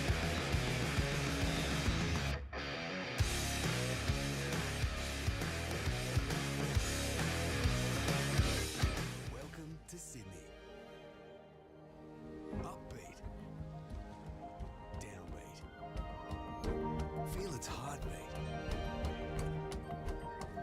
spaces, open arms, a place to feel alive, to feel free. Come feel it all and feel new. Hunter and Newcastle GWM Havel. Save now on 2022 plated vehicles. Find the perfect vehicle and get a great deal. From the people you can trust. Hunter and Newcastle GWM Havel. Take a test drive today.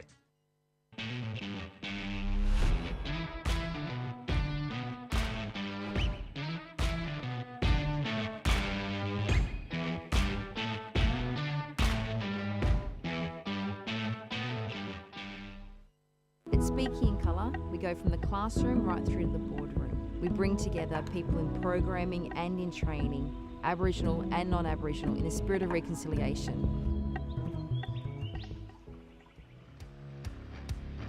Welcome back to the show. It's a beautiful day down here at Merriweather for the Burton Automotive Pro. It's all part of Surfest 2023. This event has been going strong for a number of years now. First kicked off in 1985. This event has been won by the greats, world champs, breaking through 4 victories here in Newcastle. It used to be held over at the main beach, and now relocated to Merriweather, where we've had some magic runs with dreamy conditions and hoping things continue to improve. But it's a lot cleaner today than it was yesterday. We've already seen some great surfing, expecting a lot more as we move through this round of 96 for the men. Heat 10 out there in the lineup now. Tenshi Awami of Japan is in the red. Kobe Clements, phenomenal talent, is in the blue. Kazuki Okamura is in the white. And Corey Taylor will be surfing in the green. Ronnie Blakey here with Beck Woods, former world junior champ. And yeah, Beck, we've seen some good surfing laid down, but again, as we see these top seeds hit the lineup, surfers like Kobe Clements who are capable of just monstrous individual turns and really progressive stuff, there's always the chance that the performance bar could be seriously lifted in these earlier rounds, and tends to inspire the entire field too. Yeah, it's good to watch these earlier rounds, see the up-and-comers coming through the Australian regions and the Japanese regions as well, Asia region. See replay here of Surfer in green. Nice to get a 417 straight off the bat. Super flary second turn there, throwing fins up and over that section there for Corey Taylor. So a 417 would have been a keeper in that last heat as a backup score. So he started well. He looks like he's staying away from the other competitors to try and get a couple of scores on the board. I think that's green down there with my eyesight at the moment. Corey's from South Oz, so he'd be loving this almost tropical water temp at the moment.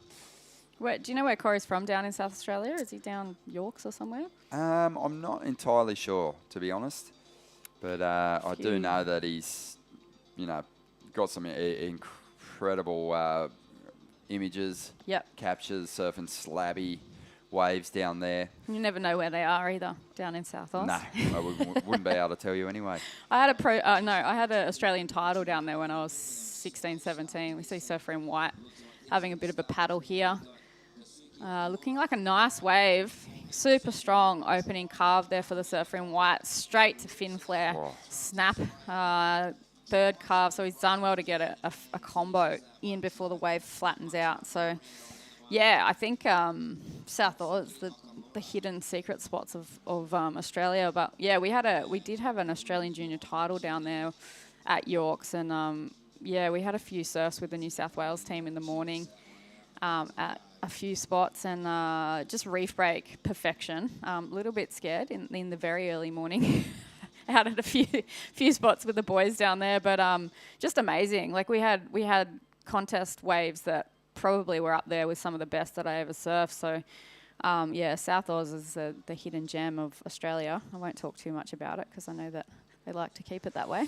Yeah, Corey will be off you big time. But yeah, let's see if Corey can keep this runner alive. Obviously, it's going to take something special for someone to get themselves through to finals day from that round of 128.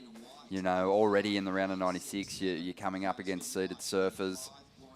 But, you know, it's only going to get more difficult as we charge on into the next round, the round of, 48. It's intense. Yeah, we're in the round of 96 now, so interesting. I mean, I think if I was in this event and it wasn't possible for me to get into that top 7 in the men, I'd just be trying to up the ranking so I didn't have to surf in some of these earlier rounds. It's always easier to not have to surf from the first round if you're one of these competitors, because it makes your journey a little bit longer. It's good to preserve energy for the final days of the contest. We see the surfer in right, huge open face couch. Bit of a tail slide there, but unfortunately coming unstuck. Yeah, a bit of a tail dive too. You know, swung that board around so much that he actually sort of dug that tail in, and it was incomplete. But just a really strong start, 5.67 for Kazuki.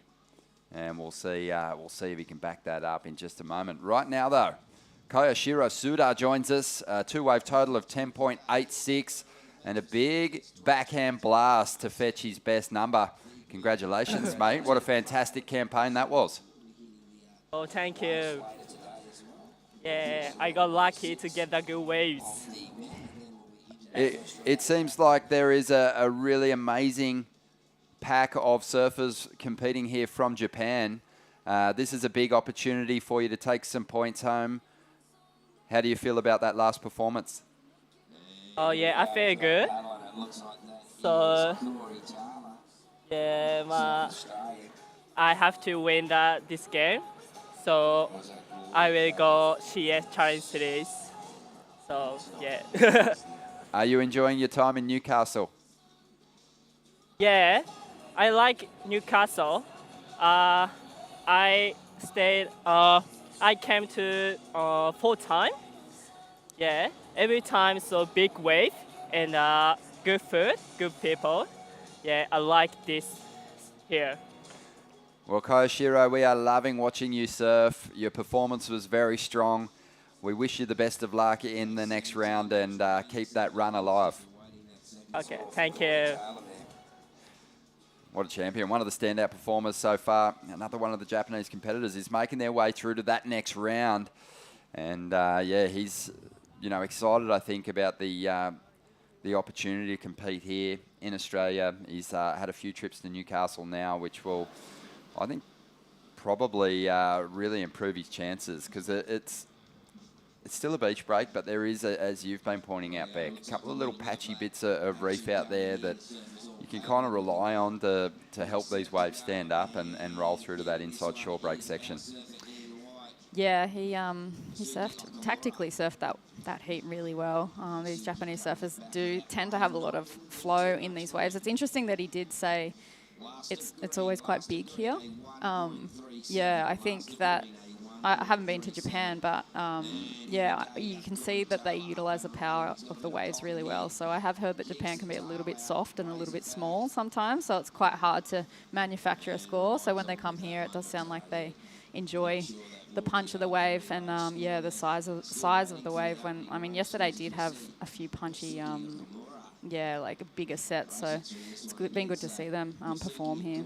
There has been some big years here too at Merewether. I mean, last year was some of the biggest swell I've ever seen on the East Coast, and we basically ran the event in 3.5 days of a 6-day window. We had a lot of hold days. It was just wild, and eventually had to kind of make the call to pivot the format of the event and ran 4-man heats right through to the final. Same in the women's division, 4 surfers in every heat right up to the final. Usually there's that changeover to there's one heat with 3 surfers in it, and or one round I should say, before going head to head.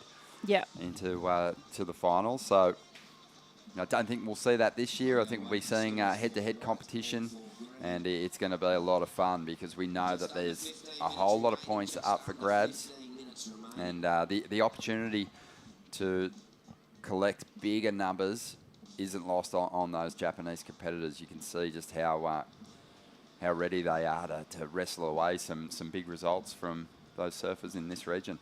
Yeah, definitely. Yeah, last year I was a bit concerned that the contest wasn't even going to be able to finish. It was probably one of the biggest East Coast swells that we had all year, and it just was relentless, consistent rain, and it was huge. I remember coming down one day and just thinking, oh gosh, I've never seen it this big really here in Newcastle. So yeah, the formatting from last year turned out really well. The waves were absolutely pumping on the Sunday. I was watching the finals, and yeah, it seemed like all of the competitors really made the most of that. Worked together with the officials, and it turned out to be quite a good event. So I'm glad that Newcastle delivered on when the World Tour was here too. It looked, yeah, it was awesome to see so many people in the town. We see Corey up and riding on another wave. Looks like he's trying to go to the air for his backup score at the moment. Some of the waves, yeah, looking a little bit tricky at the moment as that high tide kind of creeps in a little bit more. Two surfers opting to stay busy, Kazuki and Corey, in this heat. They've both got kind of four or five waves.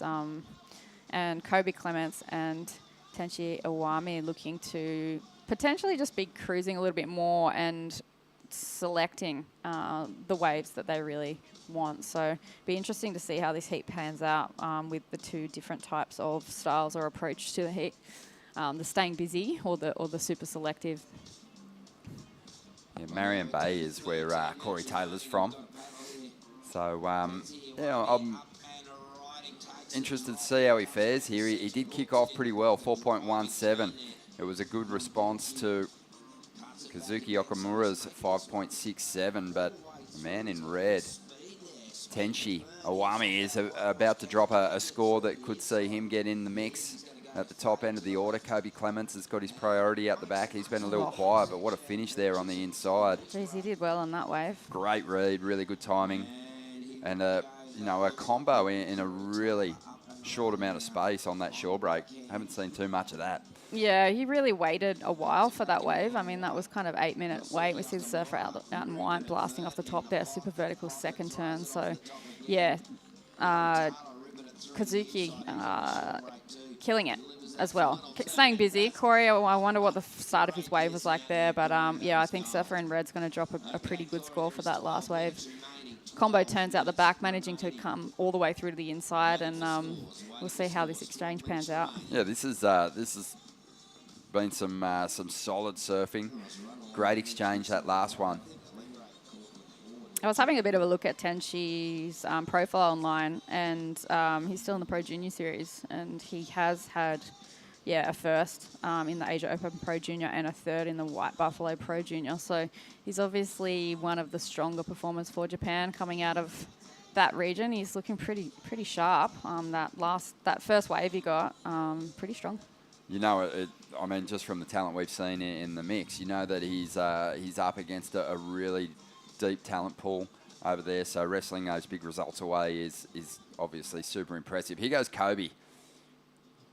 Really strong, coming off a really strong run over in Hawaii, just free surfing over there, just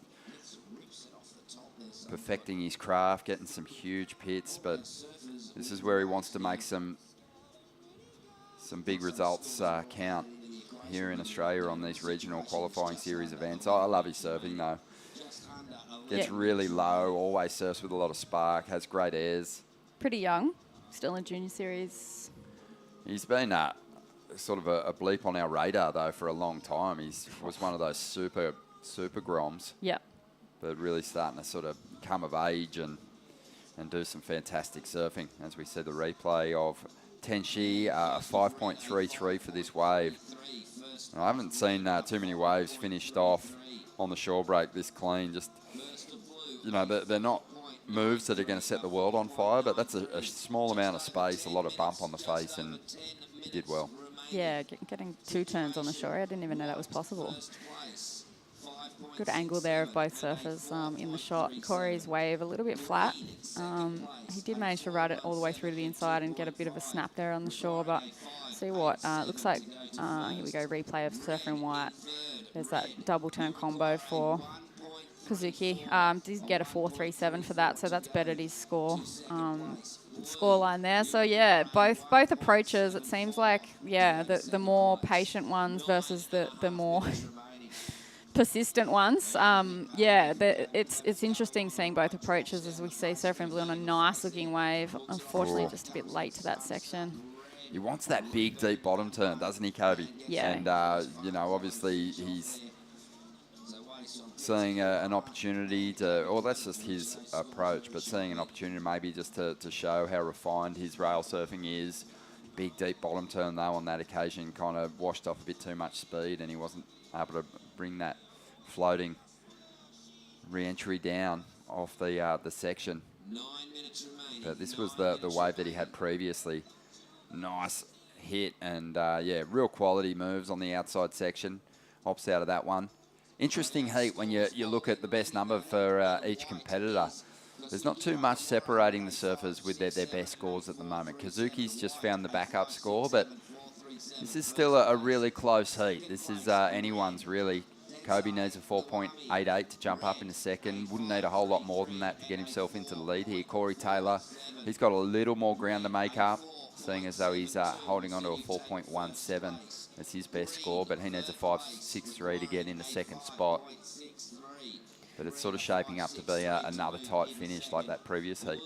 Yeah, I think now it would be good to see Corey just wait for a good-looking wave, stay a little bit more patient and build on what he's already done. He's got the 4.17, which at the moment is looking to be a bit of a backup score. So, yeah, second priority there for the South Australian surfer. If you can just wait for one of those good-looking waves that come through that it seems like the Japanese surfers have capitalised on so far in the heat, but there is still 7 minutes 45 remaining, which is a lifetime when you're out there for some. We see a bit of a warm-up from surfer in the next heat.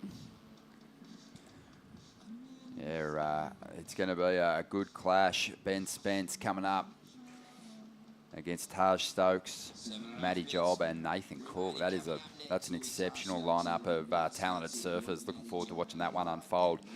As we get down to the 7-minute mark now, Kobe Clements trying to make his move and recover after a mistake on that previous ride. He doesn't like what he sees down the line here. And, yep, turns his nose up at that one. And he'll head back to the takeoff zone. Yeah, looking like a few waves coming through on the outside. A bit of a line-up shot there with some waves on the horizon. So you could sense the urgency from Kobe too. He knows he's in a bit of a spot here. Yeah. There's time on the clock, but you know, the surfers that have jumped ahead of him on the leaderboard here have a bit of a score edge with their best number, so he's making up ground. So if they drop a better score, if they improve on their situation at all, you know, he's not only trying to make up a backup score, but he's going to have a bit of difference to make up too with those counting numbers that are in the scoreline already. Nice looking left rolling through the lineup there. Shame the surfers were a little bit too deep for that one. And yeah, I was having a bit of a look at Kobe's positioning. He's sitting around 37th on the qualifying series at the moment. So not sure if winning an event possibly for him would put him right up there. But yeah, important to hang on to those kind of higher positions so you don't have to surf straight from round one. But yeah, it seems like he's had some consistency through this WQS series as we see him paddling for this wave right now. Let's see what he can do with this one. He finds a nice steep section. It's one big dynamic turn. And it's a 4.88. I mean, we have seen surfers turn in 5-point scores for individual turns, similar to that. So I'm not sure if it had enough in it, but it was definitely. I mean, if that was a starting turn and he had more room to move down the line, I think he gets the number he needs. But I think it's going to be right there. Could be just under the requirement, but we'll wait and see. The score's starting to roll through. Looks like it's going to fall in the 3-point range, just under a 3.77 for Clements, and doesn't help his chances.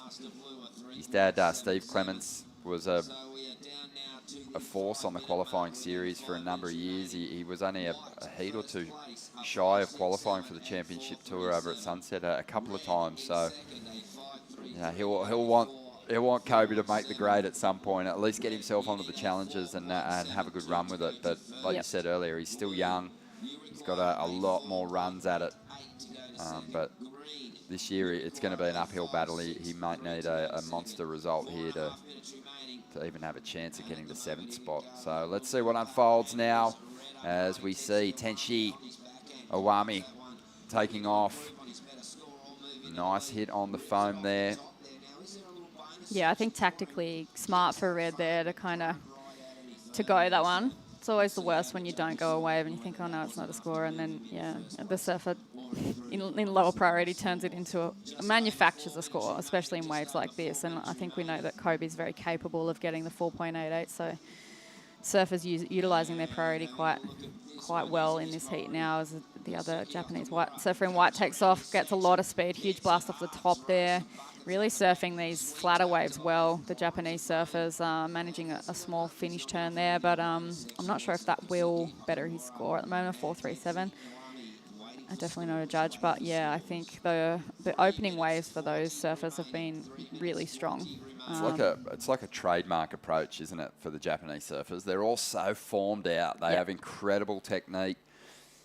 You know, there's almost similarities in their surfing.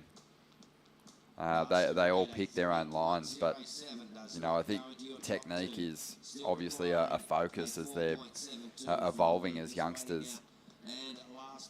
And in waves like this, it really helps you to have that impeccable form. Definitely. I think, yeah, it's when it is tricky, you really have to rely on that, fall back on that technique. And yeah, I think whatever you're doing and in your free surfs, your consistency has got to be at a level where, you know, where you are competing basically in every surf that you go for. So, yeah, I think, yeah, Martin Dunn used to basically drum that into us. Whatever you're doing in your free surf is going to come out in your heat. So, yeah, work on that consistency and iron out the small things, the small mistakes that you keep making, especially in tricky waves like this.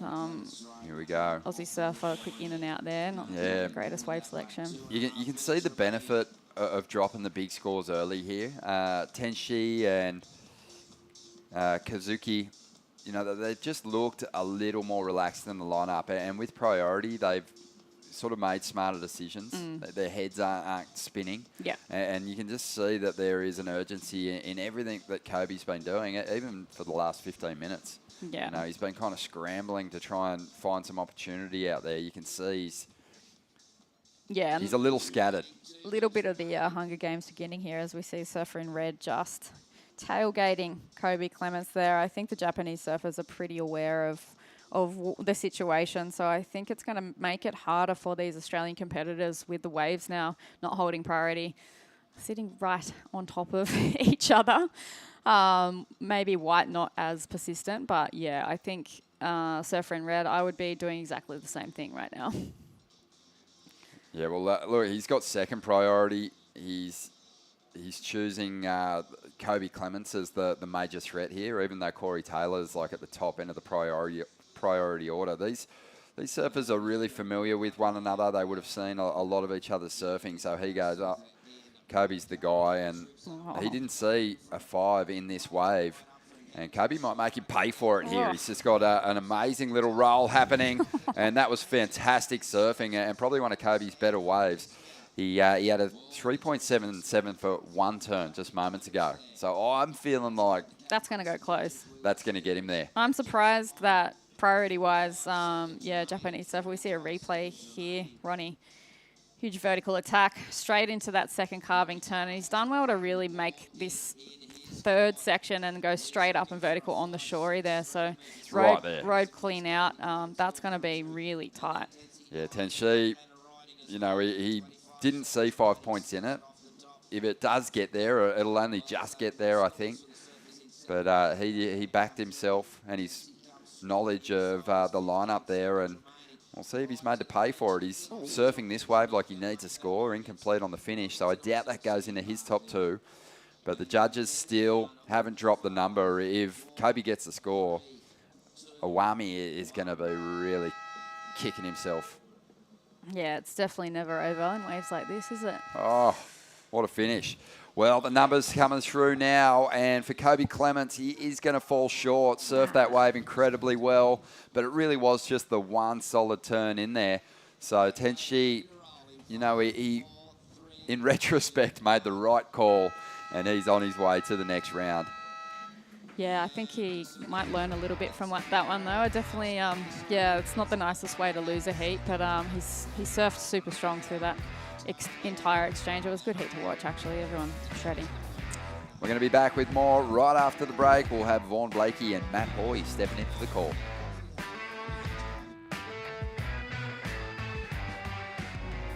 For those that are renewed by the warm sun, fresh air, and awakening winds. We know, you know, life's better outside. Welcome to Sydney. Upbeat. Downbeat. Feel its heartbeat. Open spaces. Open arms. A place to feel alive. To feel free. Come feel it all and feel new.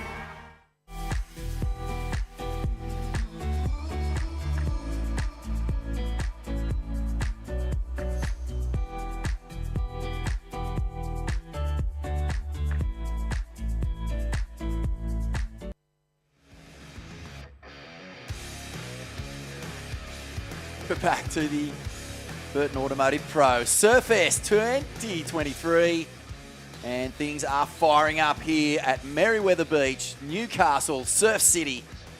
And Surfest, 37 years since it first kicked off. And what an event it has been. It is a real staple on the Australian surfing calendar, and this year it takes on even more importance as the final event of the Australasian Regional Qualifying Series. You know what that means? It means that surfers are fighting it out for those 7 places in the men's qualification to get onto that Challenger Series, and the 4 places in the women's. Vaughan Blakey in the commentary booth with former event champion?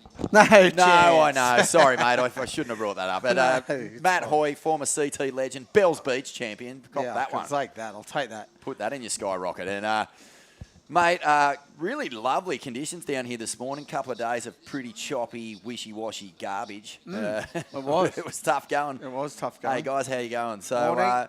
yeah, we've turned up this morning in Merewether, some really beautiful little peaks. There's a lot of sand, so we're not seeing that defined little Rocks Bowl or anything like that, but we are seeing plenty of opportunities for these surfers to get a bit of open face and unload. Unloading as they are. It's pretty good. The conditions are good. It's like a light northerly, northwest, and yeah, as you can see, it's pretty clean. And yeah, there's some fun waves if you get them. The tide's still not dead high. I don't think another hour maybe.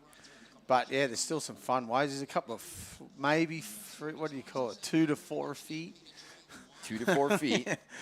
But yeah, maybe 3 foot, generous 4 foot sets, maybe every now and again from the south. So and that northerly wind, it's making it pretty peaky. So it should be good all day. Hopefully the wind doesn't come up too much from the northeast, which would be good. Yeah, well, but it's very contestable. And heaps of waves. Once the tide starts dropping out of this a bit, because it's still pretty high. I don't think it's even high yet. What time is it? Yeah, it's 9 o'clock, mate. I know, we've been up for hours. Normally be 3 in the afternoon for us. We were getting up normally. 100%. That's what I was asking. It's not time I normally get up. But yeah, so out in the water, Taj Stokes from the sunny coast, Ben Spence out there in the blue, Matty Job in the white, and Nathan Cookie in the green. He's he's spending a lot of time in Cabaretta these days, and yeah, really good surfer, big, powerful, goofy footer. So Beautiful. looking forward to see what he can do. Matty Job from Burleigh, of course. I saw Matty. He was psyched to get out there. Well, if you've already surfed a heat, you're looking at this going, oh, yes, please. Yeah, after yesterday, yeah, for sure. You've already surfed your first rounder, so you got through that. That's a good start. And there's, like I said, there's plenty of waves to be ridden. If you're in the right spot, you just got to position yourself right, and there's plenty of waves still today. There are a couple of inside double-ups too that I watched that no one even looked at, that sort of capped out the back and then like held off and then doubled up on the inside. Right where this one's going to break, actually, by the look of it. See if someone wants to ride it. Nah, no one's even looking at it. See what that does on the inside. just went underneath them. There's a couple of those insiders that definitely get scores on that they're not even looking at. So, which is the Rocks Bowl, actually. That's just what I said yesterday. There is actually a little bit of the shelf right at the end of the shelf where a couple of the waves are hitting right now. I don't know if you remember this years and years ago when I first took over Waves magazine, RIP, by the way. Long gone. Long gone. What a bummer. I know, yeah. We used to have so many surf mags in Australia. Waves magazine, one of them. And, geez, kept Bosco rolling in the green for a few years as well. Yeah, kept us all rolling in the green, really. 95,000 covers for Bosco. Probably a half dozen for you as well. Yeah. But, I came up, and you can see just that little right-hander off the rocks. That's I came up, you, me, and Shane Powell. I did a story on you two. Yeah, sick. We had a day hanging out. Scoffed a whole bunch of henny pennies. Oh, I love it. It was awesome. Yeah, it was just down the road. It was the best. But, yeah, that little ride was so fun. Yeah. There was no sand at all. So what's the deal with the sand? Where does it all come from, Hoy? Is it all out of the river mouth or...? Well, it sort of is because dune rehabilitation. I hate it. Okay, fair call. It just doesn't let the sand go where it should. So all that sand's just from around the corners, really. All nor'east swells coming in all day, so... Well, while we wait for these waves to come in, we're going to throw down to Kazuki Okamura. Congratulations, Kazuki. A tough heat. Hard fought, but you did the job. Okay, thank you so much. Thank you so No much. problem. Mate, how are you enjoying Newcastle? Looks like you love it. I love it, so love it. So good waves. Yeah, mate. You know, yesterday was very difficult. Today, much more fun. Yeah. Today too, I'm so happy. That's ripping too. Yeah, ripping. So, my style, okay? Go for it. Kamehameha. Nice. Yeah, got the old Street Fighter Yogo Flame going on there. I love it. Hey, mate, are you guys, you've got a big group together. Must feel, really good to be performing so well with your crew. Yes, my crew is so best. 3 people. So good. That's Thank awesome, you. mate. I love it. Yeah, well, listen, we'll let you go, but well done. Do you want to give a shout out to all your family, friends at home? Say it again, sorry. Would you like to say hello, maybe to your friends at home or anyone who is watching? Okay. Yeah. Okay. 次もこの調子で、頑張りたいと思うので応援よろしくお願いします。Ahoya gozaimasu. Gozaimasu. Well done. Congratulations. Thank you so much. Domo arigato. Oh, I love this guy. Let's see him go deep into the draw. Yes. Oh, man, please. Can he get on the podium? How good would that be? Mate, he's ripping too. Here we go. Taji Stokes, Sunshine Coast, crack up and over. As soon as you start getting seated surfers in the draw, things start flaring up. Level changes, doesn't it? Out the back. Look at this set. Matty Job off the bottom. Already one nice turn. That one's just a little pulled back. Goes a bit flat, but he's got the link onto the inside. It's a much bigger wave. One of the biggest we've seen this morning, Hoy. Yeah, he told me he's going to go sit off the rocks, and he did it. He said what he was going to do, sticking to the game plan. I like it. That was the best interview ever. I love it. That's the Japanese, their passion and who they, the people they are. It's epic to see them here and having a go. It's the best. There's just such a Japanese force here. I call it the typhoon, the Brazilian storm, the Japanese typhoon. Yeah, good call. And, it's so cool. I mean, we're so close now, obviously, with, we'll have a look at this replay here of Taj Stokes, cracks it off the top. Second turn was sick. Big surfing family. Charlie Stokes as well, putting in some good performance on the women's side of things. And Taj will come through onto the inside, gets the float, and a big finish. And out the back, a big old Sunset Beach roll-in, taken off on the peak too, which you'll be happy about. Yeah, finally. Well, it went a bit flat though, didn't it? Didn't hit the rocks bowl properly, but a couple of nice turns. And I just saw in the background a Solid lot of set, movement from the other competitors chasing Matty. There's nothing worse than seeing someone get length of ride from way at the back and just start putting that rail to work.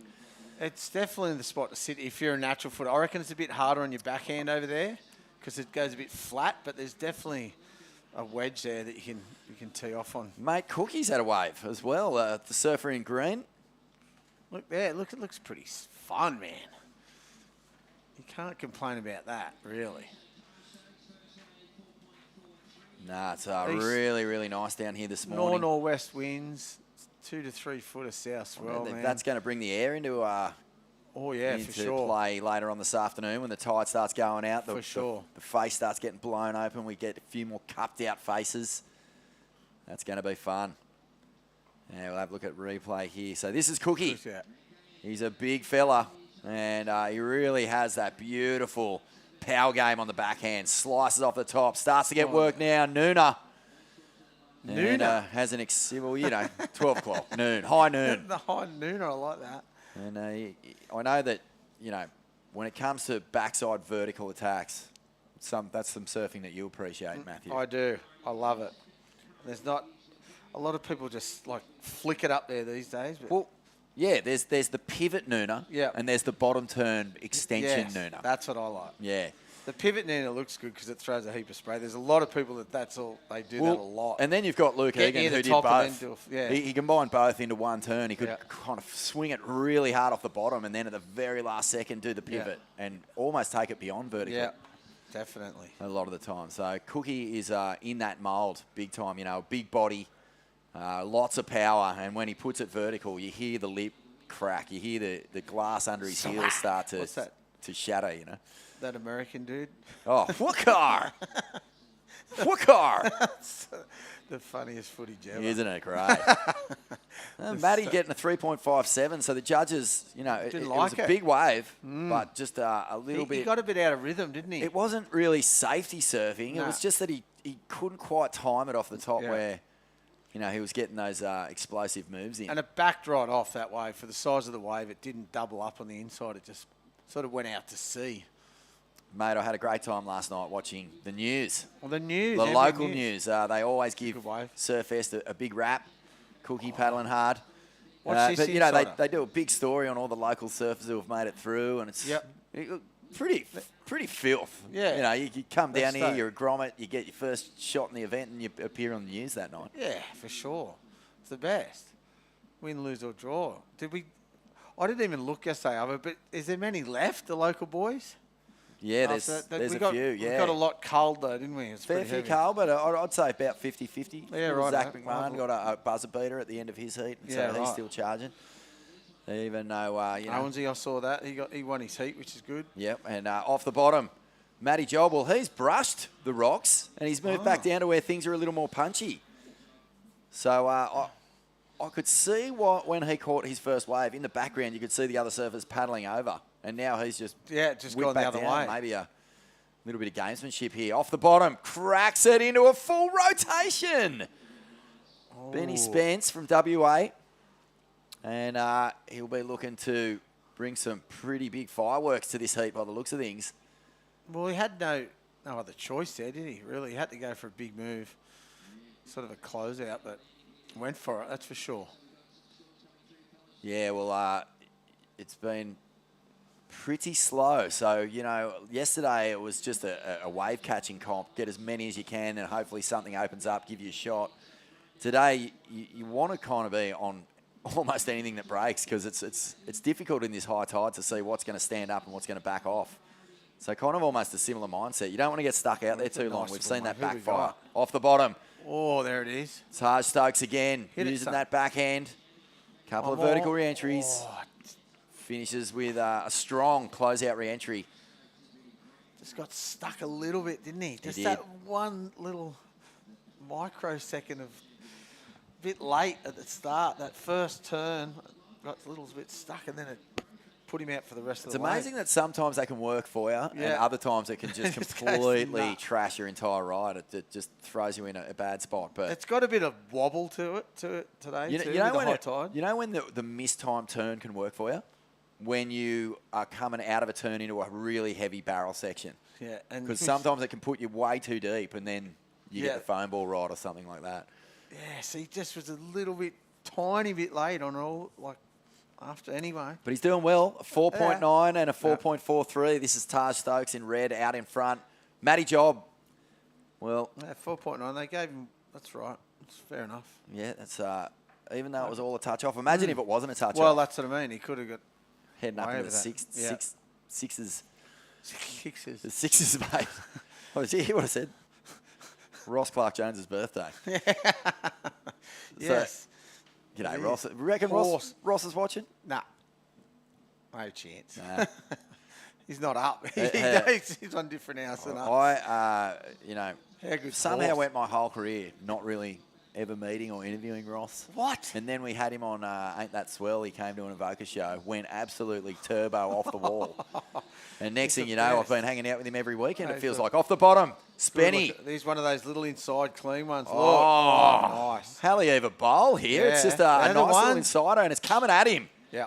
And Rocks bowl. There it is. Ben gets it done too. And out the back, this is Cookie sitting on 4.17. Any scorer will go into his top two right now. But Matty Job, he's changed tactics. He's come down the beach and Stokesy. So plenty of action here. It looks like the tide. What were you saying? It's not high tide yet. I'm just tripping over my own tongue. Me too. I do it all the time. Monster coffee this morning. Just fall over it. Yeah, I don't think it's high till 9:30. Maybe even later today. So it's still coming in a little bit. for Maybe another it's hour. just standing up on this inside bank a bit better than it has been.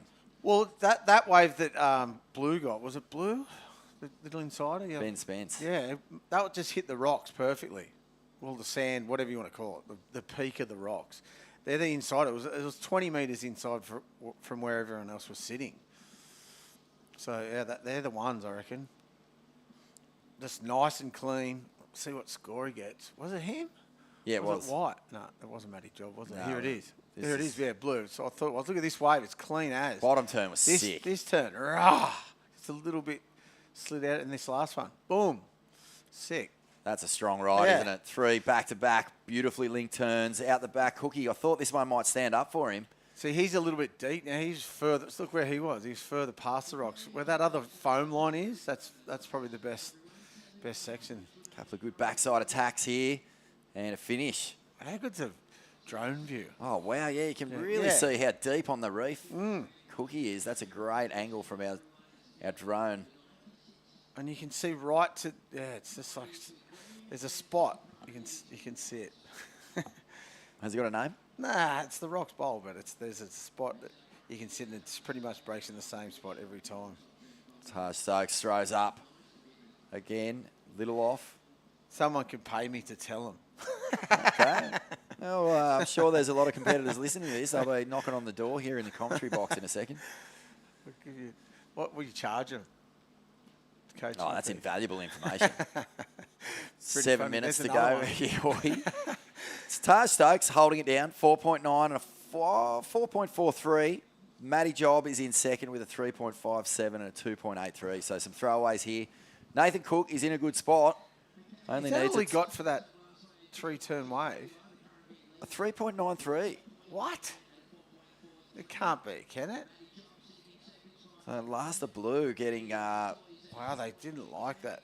Do you think they penalised the second turn because the fins came free and it kind of wobbled a bit? Yeah, and even the first one maybe because he didn't hit it hard enough. I don't know, but I thought he surfed that wave pretty well. Here Let's it is have a look again. at this. I mean, it's Look, inside. Great looking wave. Yeah, that turn's not so good. This one, it just sort of, but still, and finishes pretty good. That finishing turn was Yeah. explosive. Oh, Yeah, wow, wow. 3.93 is Anyway.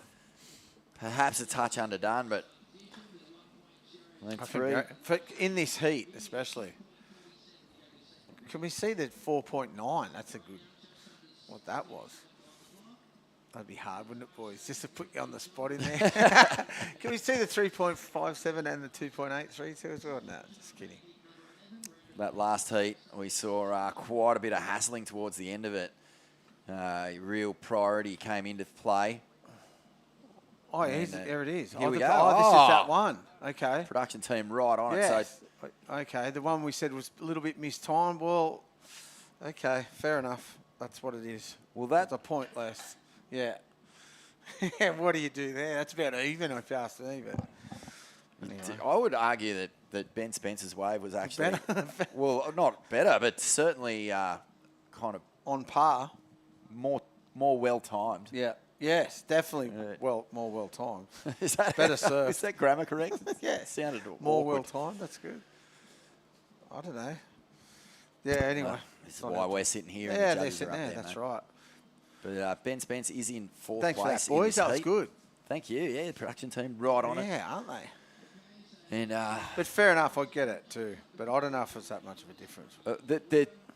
the big difference between both rides was the size of the wave. I mean, Yes. Stokesy is a big kid, and that was a big wave. So And he went from A to B like that, and the judges are looking into that rocks bowl. He would have just come straight at him, no angle. That's what so I. you lose the speed a bit. Do you think? Yeah, I reckon you lose the perspective of the speed. Do you remember at? I reckon they do that a lot. If you're going from here to here instead of going straight, you get what I mean? I remember years and years ago sitting with yourself, Louis, and a few other crew, and we were talking about where the judging tower was at the Pipe Masters. Because Yep. it sits looking into the left. It's Yep. not right in the middle of the P. Yep. And that means you can kind of cheat backdoor sometimes and 100%. look like you're in it, Yeah. hug the wall, and then come out with the spray Yeah, afterwards yeah. and do your little nose blow and pull your shorts up a bit. And all of a sudden... Or do a real good claim like you can these well, days. CJ Hobgood was the guy who pulled Said it it. up in front of all of us, and Yeah. Louis was just all over. He was like, Yeah, you're it's right. it's a raw. Yeah, true. But I mean, they've got every angle covered with the cameras these days. Yeah, so yeah, true. There's no cheating, mate. There's no cheating, but I'm with you. Well, back when I was doing, they didn't even if they weren't all lefts, they didn't run the comp. Heavy. I've seen it perfect 6 to 8, like 6 foot with mainly rights. They're going, nah, not today. It's the pipeline masters, not the backdoor pipeline masters. We were just going, Randy's telling us that. We were just going, what, Sonny? I remember Sonny just going, what are you talking about? It's got to be on. It was pumping. We're all natural footage are just going, yes, finally. Nah, not on today. Oh, the Wild West, boy. The best. It's funny. I remember, That coming was to a good right and left. No one even got. I think the first comp I ever went to was the Pro Junior down at Narrabeen, and I thought it may as well have been the Super Bowl to me. I thought it was the biggest, craziest thing I'd ever seen, and now in retrospect, I look back and it was a scaffold with a tarp on it. I was just like, I thought it was the greatest structure and the biggest event ever, and it's come a long way. Ocean and Earth one. Yeah. Yeah. And it was huge, though. That was a big event. But these days, you go up for your corporate hot lunch and yeah, exactly. you Here view we our go, over Blue. What lineup. are they Yeah, going this is Ben Spence. Yeah. Okay, he's going to be frustrated. Isn't he? Loving the bottom turn, though. And this is 2 good turns. He'll get a third little check in. Oh, no. Bashes it on the Wow. shorey. Oh, well, best wave of the heat. I wish No you question. I wish he went, come on. Oh, yeah, the old classic come on claim. Yeah. Taj Stokes off the bottom, looking for a finish. Gets up and over. Kind of deals with that one well. That was a tricky inside That's read. a hard shorey to read, too. It's like the beach goes 45-degree angle. It's straight up. If I think back to that John Florence Morgan Siblick There you heat go. on this little right rip bowl, it was the Morgs just attacked it. Yeah. Left nothing, like a little mongrel dog Nice with a tennis ball. This is speed turn. Spence's wave, though. Every turn here matters. Yeah. And this one, that was just a check to set up this inside, and he really clouts it. So good surfing here from the West Australian. Splitting the peak, too. Oh, nice turn on the right. What's he got? This is that same wave. So there was a little bit of work done on the outside here for Taj Stokes as well. He surfed more down to the left of the competition area, out the middle, we call it. When I rocked up to the beach this morning, it. Hoy, Oh. there was a left rip bowl way down the middle of the beach that was churning inside out. Yeah. Like Further down the beach. proper thick barrel. Yeah, it's good. This left's probably going to get good as the tide drops. The left's coming back into the rocks. It's been really good, that bank, off the pipe. Well, I there's think, there's some proper banks down the beach. And Spanish competitor, Yeah. Sean Gunning. Yeah. He went mad on those lefts yesterday. Did he? Yeah, he was really strong. When the tide drops, for sure, and the wind's going to be from the northeast, so it's sort of going to be smooth on the face on the left. Waiting for scores to drop in. Hey, we've only got 35 seconds left in this heat. Whoa, that flew. Where did that go? And Nathan Cook's been sitting out there on a 4.17 the entire heat. He got that in the first minute. Well, they're deliberating about this one. Well, this is huge. Big scores are coming in. And Cookie is, he's probably sat out there going, unreal. I've got a really good score here, one of the best scores of the heat. I'll just wait it out. Yep. And now time is ticking away, and he might not even get a second bite at the cherry. No, he's got one here. So we're going to count this one down. And it looks like some scores that have dropped. Wow, that was a really exciting finish to that heat, Hoy. Yeah. 5.67 on his last one. There you go. They scored that one correctly. Yeah, they gave him the nudge. And Ben Spence will take this one out. Taj Stokes gets a 4.5 on his last wave. So those two will get on through here at the Burton Automotive Pro for 2023 Surfest Newcastle. We'll be back with more in just a moment.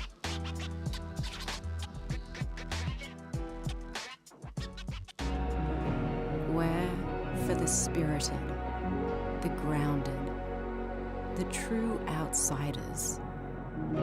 We know, you know, life's better outside.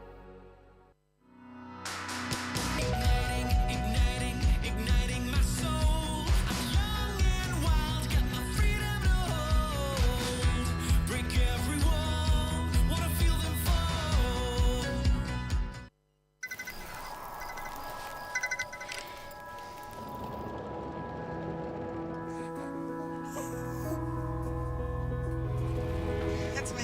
We got out. I love you, Dad. 300 kilometers to your destination. No beds to Michael's. Get to the Royal.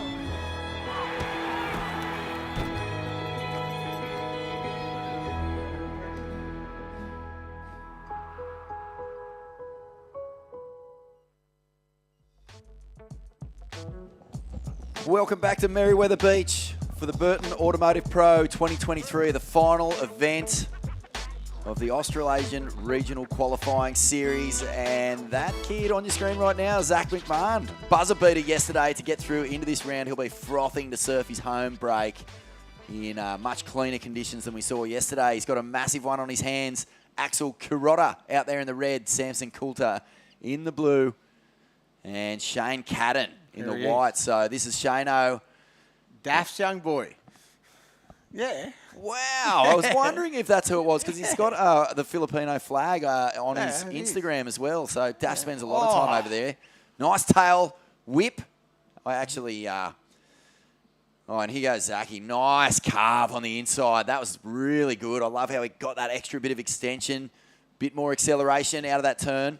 Comes through into a pretty tricky little shorey, the bunny hop. Oh, yeah, bunny hopped into it. So action aplenty to kick this one off.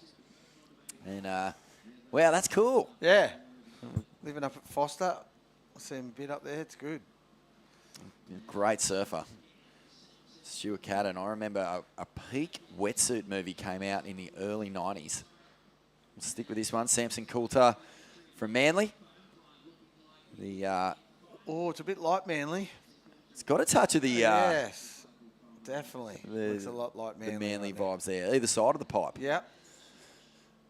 But, so it was a peak wetsuits movie. Yeah. Shane Powell in his peak prime. And but there was a Stuart Cadden session at the Wedge at Whale Beach. Mind-boggling. Like some of the best tubes I've ever seen out there. Yeah, right. In this Wedge. old random peak movie. Yeah, right. Yeah, Classic. insane. At the Wedge. The Wedge. Proper. Wow. Yeah, like big wedge, like huge, right. scary, and he's just getting these thick, TPs and just backdooring them. There's Mikey McDonough. He's been on a hot streak throughout this regional series. 2 wins. 2 wins. 2 wins. Where at? One in Maroubra. Yeah. And I think maybe Port Stephens. Oh, yeah. Yeah. So local. So he's going well. He came back from last year's Challenger Series. He qualified last year. He's just a different surfer. And he even said as much. He was like, I'm twice the surfer I was when I left. You surf against CT surfers. You're surfing against, the crew who want it. And he learned a lot. It's not just about the wins on that Challenger Series. You learn a lot just from getting bashed from pillar to post as well from the old heads. It was a really wasn't a young rookie class yet last year at all. You saw Maxime Husino, who's a bit of a journeyman. Yep. Hamzy Buchheim. Yep. Bit of a journeyman. Crew who had been on the QS for a long time, getting it done on last year's Challenger. So, yeah, this is what the Groms have to face if they can get through these regional qualifiers. And here goes Zach McMahon I love that he's just gotten out of here and stayed busy. Oh, no. Hoyo, I could feel the disappointment in your blood just then, mate. It's disappointed, all right. They had to ride out of that. That would have been a sick make if he made a good speed trim, little carve there, and he just knew he's loading up for this section. What's he got? Boom, throws the tail, just got stuck in the trough there, didn't he? What a bummer. That was a really good turn, wasn't it? Really threw the fins, gave the judges plenty to think about. Got to love it when you get those fins free. Adds a little bit of flair, explosiveness. Well, that's what I was saying yesterday. The one-turn manoeuvres were getting the score. So one-turn waves were getting the score like that. They were scoring those yesterday. Oh, that was cool, though. That was one of those ones. Up and whipped it right at the end. Axel Carrotta just... Axel, I like it. I got an Axel. There's not many Axels out there. It's good. Where do you... what was the inspiration behind naming your son Axel? Axel Thorve from France, a skier, actually. Just one of the boys over there that I met through Scotty Needham. And then, I don't know. That was it, pretty much. I named him too. I had him before my ex. And then... I'd already named him. She come back when I've named. I did the same. Yeah, I named my boy Iggy while my partner was passed out. Yeah, me too. After giving birth. Okay, so let's throw it down to Ben Spence, winner of the last heat. And Ben got some really fun-looking waves. As inside cupped-out rip bowl, really giving you plenty to work with. Yeah, I was stoked to find that insider at the end because you really gotta move around to find them out there. It's real tricky to be in the spot at the right time. So my best bet was just to keep moving, and I did that and found those little ones. So I'm happy. Nah, good on you, mate. It was funny at the start of that heat. We saw Matty Job and Cookie get waves from way out the back, but your score's coming on sort of punchier inside ones. Yeah, well, I got a couple of tips from mates that they were kind of breaking on the inside there, and I kind of was just moving around the whole time. So I was like, I got to come up with something here, so I just paddled in deep and hoped for something. And luckily, that's where they were breaking. Good on you, mate. I thought you got a little underscored on that first one where you did those 3 nice hooks, but yeah. What did you think about that? That's what Georgie Pitter said, but that's what Georgie Pitter thought. But yeah, good. Nah, I don't. It was always going to be in the 4s, so I'm not too stressed. I won't go to the judges and complain or anything. But storm the tower like the old days. Oh yeah, start throwing muffins around, mate. How have you found the Australasian qualifying series so far? Have you had a good run? No, I haven't had a good run result-wise, but I've grown a lot, and it takes a lot of losses before I feel like I can start get moving results-wise. But results-wise, you can't really they don't explain how you're doing, like how much you're growing. So it's just over time. That's a good come with it. Yeah, good honesty, mate. Great, good philosophy too. Because in a lot of the coaching circles now, Hoy, they say that focus on the journey, not the destination. Yeah. Don't be results driven. Yeah. And I think that we're seeing a lot of growth, just even from the very start of this year, mate. Right through to the end of this series, all the surfing has gone through the roof. Like everyone's grown a lot. Yeah, the surfing is, it's quite, when you're in the free surfs, you're seeing people jumping around and doing, there's good surfing out there. So, yeah, it's not really focusing on them though, it's just my process. Unreal, mate. Well, before we let you go, what's your plans for the rest of the year after this event? I'm going to go home to Margaret River and cruise for a bit and go on the Margaret River Pro Trials. Hopefully get into that again. I could use the money. And just relax there, and then come back and start getting training again and get going again. Yeah, sick. Have you enjoyed it though too? This whole Australian leg. Yeah, I have. It's been hurtful, but it's been good hurt and growth, and I have. I've got good mates with me, and I've been enjoying it. Good on you, man. Well, that was a really strong performance. We look forward to seeing you in the next round. And, best of luck as well when you get over there to WA. I know you've had good results in those trials before. So, all the best. Thanks heaps, guys. Cheers. Good on you, Ben Spence. Putting on a really solid show in those inside waves. You and I were really getting off on some of those rapid-fire turns. And I love that the judges, paid him paid him for it in the end. And Because good honesty in saying he's just like learning. He's not about all the results.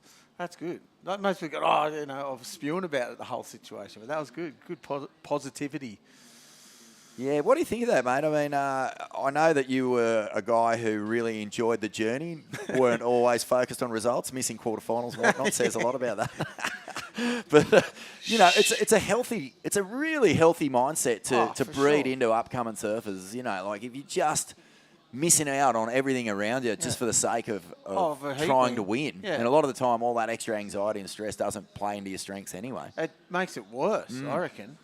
And you take the losses way harder too than you got to weigh it up. Win's a win. You love to win, but if you lose, you got to cop it as well. What's I'd love to know this. I've never asked you this question, but we've seen in the make or break series, Italo go into the back stalls, the locker room, and just jump up and down on his surfboards and start punching lockers and all that sort of stuff. What was your biggest dummy spit?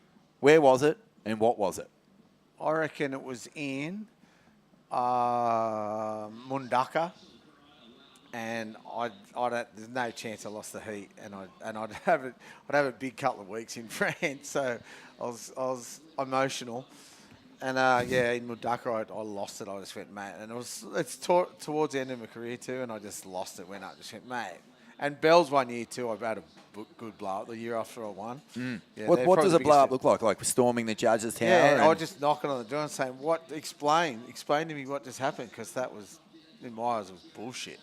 Sorry. Swear jar, Matthew. Sorry. Sorry about that. Early morning, but bleep that out. Here we go. Axel Carrotta, exciting young talent, throws the fins. Anyway, they were the blow-ups. Yeah, I remember stay positive, kids. I was commentating a heat at Bells once when Parko was a young fella. And he wasn't happy with the result, but I think he thought the commentary booth was the judging booth. Oh. And we were just sitting there commentating, and his wet rashy just went splat against the window inside the commentary booth. Passionate man. Yeah, well, exactly. He's such a cruiser. You wouldn't believe he was as capable of throwing rashies. He gets angry. Traditionalist. So 13 minutes to go in this one. Samson Coulter out in the lead. 4.67 and a 4.27. Zach McMahon, your boy. Yep. Local by way of Evans Head. So g'day to all the crew up there in Evans watching on, and 5.17. So he's actually got the best wave of the heat so far. Yeah. That's a good platform to build upon. Plenty of time left. Axel Carrotta, just saw him then. He's got plenty of flair, but unable to stick that one. Still sitting on a 3.57. And Shane Cadden, yesterday, I can see a lot of his dad's style. Yeah. He's really low off the bottom. He attacks that lip very hard. He was probably one of the most aggressive surfers we saw yesterday. Hoy really finished his waves with a kaboom. And crack off the top. This is Samson Coulter. I went on a surf trip with him once. Did you? Yep. Did a little Surfing World Grombash trip with Samson. I think Hanada Azawa was on it. Dakota Walters, Caleb Tancred. Where'd you go? Joshy Catlin from WA. We went to a secret place on the far north coast of New South Wales, which I won't name, but has a killer pie shop, and where you went plenty of times with Surfing World back in the day. Off the bottom, cracks it. There you go. Yeah, I love how upside down Axel gets. Yeah. He really banks it when he comes off the bottom and throws it. This is Samson's wave, bit of a throwaway. Axel's is probably the best wave of the heat, two-turn combo. Maybe Zach's got that 5.17 for that huge tail throw, so we'll see here. Very interesting how they judge this one. Like, so can we see that? Oh, yeah, they're judging it how it should be judged. Nice. This is what I like to see. Two good backhand cracks, and he's going to get a pretty good score. The best wave of the heat is going to be deservedly the best wave of the heat, too. Here's a set. What do we got here? Who's taking this one? Zach up and riding. It's hard to tell the green and the blue with that crystal clear water of Merriweather Beach. For me, my eyes are shot too, so. There it is, 6.33 for those two backhand snaps of red. Sick. Well scored, judges. Whoa, that was like a priority hold off there. From Shane, that was, I don't know what he was doing there. He went to go right, I don't know. Here it is. Here's Zach's last wave. Yep. First turn. Oh, yeah. Gets the completion. Yep. He's starting to feel a bit of rhythm here. That might have been his 5.17. Right, because he had a couple where he wasn't quite getting that ride out. Yeah. And the judges just Well, they just don't accept it. They'll just penalise you heavily if you don't get completion. Samson. Oh, he's going for it. Oh, wow, he really threw it at that section. Needed a bit more speed, you'd say. But Axel and Samson must surf a lot together. Axel like his from back North foot- Stain as well. Back foot slipped off, and that's dangerous. Not good. Back foot slipping off the board. Not healthy at all. No, we've seen some horrendous injuries with back foot slipping off. And none more famous than Mick Fanning's hammy off the bone. Oh, exactly. And they had to reattach that with a screw. It was one of the first. Look at this wave. Beautiful Whoa, looking wave. Here it cannon, is. and Yeah, yes. nice snap. Crack into the lip. Slice off the top. And this is really nice from Need to Shano. finish. Oh, needed a finish, you reckon? Or Did, but two big turns Yeah, and that right first in the turn was pocket. sick. Good looking wave too. This is good because he needed to pull the trigger. Here we go. Doesn't want to let Takes these off. guys run Good away. turn here. Look at that. That's so daft, isn't it, right there? Oh, yeah. Two. Does he fit another little check turn? Oh, but the first turn was sick. Biggest turn of the heat so far. And perfectly timed. Yeah. I mean, when you hit that pocket and you pull it round and you get that beautiful arcing fan of spray. Like, I mean, that's perfect timing from Shane Cadden there. Can we have a look at Axel's red 6.33 again, please, boys? Just to compare it. Boy, he wants to get Just in the judge. analyse it, yeah. You want to get in the judges' heads, don't you? No, thank you. Here it is. Look, nice little wave, good snap there, and then this second turn hits it perfectly. Yeah, right. So that was a 6.33. Fair enough. Well, sort of. It's going to be really interesting to see where that score lands for Shano. I think it's 4.53. Here's another one for blue. Look, what? All right. Oh, wow. See, that would have been Score better gone than red. begging. Yeah, wasn't it? Just Score. hit it too hard on that second as it was backing off, didn't he? Hoyo, Merriweather Beach, it's given us plenty to work with. There's some good little pockets. There's some nice down-the-line open faces, and this is a really tight heat now. All these surfers have got pretty good score in the bank. Yep. But it's All Axel needing a Carrotta from North Stain out in front at the moment. Samson Coulter, the Manly boys, holding it down. Zach McMahon now has been pushed down into third, sitting on a 5.17. It's a really good score. But Shane Cadden has answered back with plenty of time as well. So we've got a real arm wrestle on our hands here. And here goes Shane again. This one caught a little bit behind. And you can see the surfers are actually really in a tight little group here now too. So they're starting to get in each other's faces. Let's see what Axel can bring to the party.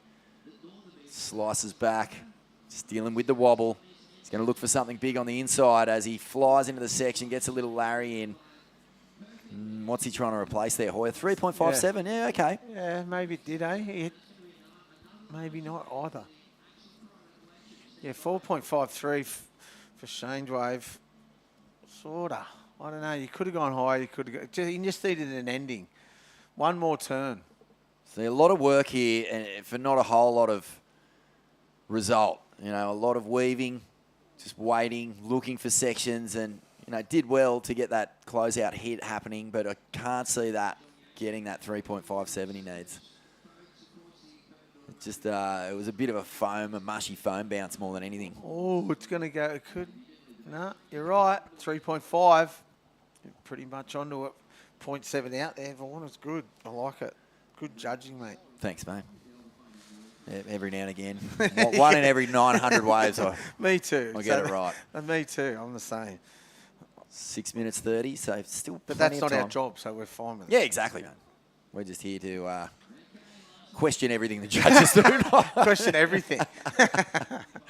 Not just the judges, everything. That's good though. That's what our job is. So we've got a big day. We're going to get through this round of 96. This is round 2 of the men's, and then straight into the women's round 1. And we'll get to see all, some really solid competitors. A couple of wild cards from the local area getting their opportunity to pull on that Surfest Rashie for the first time. And, you know, far out. What an honour to be a local, to pull on that Rash Fest, to know who's worn it all the way to the victory dice. We're talking Mick Fanning, Kelly Slater, Pam Burridge, Jodie Cooper, Beck Woods, our fellow commentator, a 3-time winner here. 3 times. He should be commentating the whole event. The whole event. Whole of the women's. What's your favourite win of all time from Surfest, Hoy? Ockie beating Curran that was it the second year? Oh, here it is. Shane, this is a good-looking wave. He's going to get a second turn in and a third, maybe. What's he got? Hit it. Crack. Oh, wow. This is Another good. one. Bonus. Best wave of the heat. Wow. Oh, well, he could go from fourth to first here. Righto. This is going to be a really interesting score. Needs something solid, a 4.42, but there's definitely a couple of snaps in there that have that locked away. He did 4 snaps too. Not as critical as probably Reds, but still. Good looking wave. Love the fade off the takeoff too. Puts him right sick. up there, vertical over the top, as you said. So this one was a nice snap. Just no downtime. That one there. That was sick. Perfectly timed and gets a bonus little jam. And it's just a bummer it didn't really get that little closeout, Rio, because that could have been, just a little bit of a punchy finish. What do you see here for Shane Cadden? He needs a 4.42. He's got that. Yeah. I reckon it's the best wave of the heat. He just had no downtime, just flowed through the turns too. But it's in the criteria. In the criteria. Surf to the criteria. We'll see. It's up there with the 6.33 at least. It's got to be. And what's he need? He needs a 4.42. 4 minutes remaining. Taj Stokes just caught a wave. Oh, sorry, not Taj Stokes. Axel Corrado. That was the last heat. Here goes Zach McMahon now. Down in third. Snaps it off the top. Good opening hit. Gets a second. Can he get a third? Because this will be an important ride. Hammers it.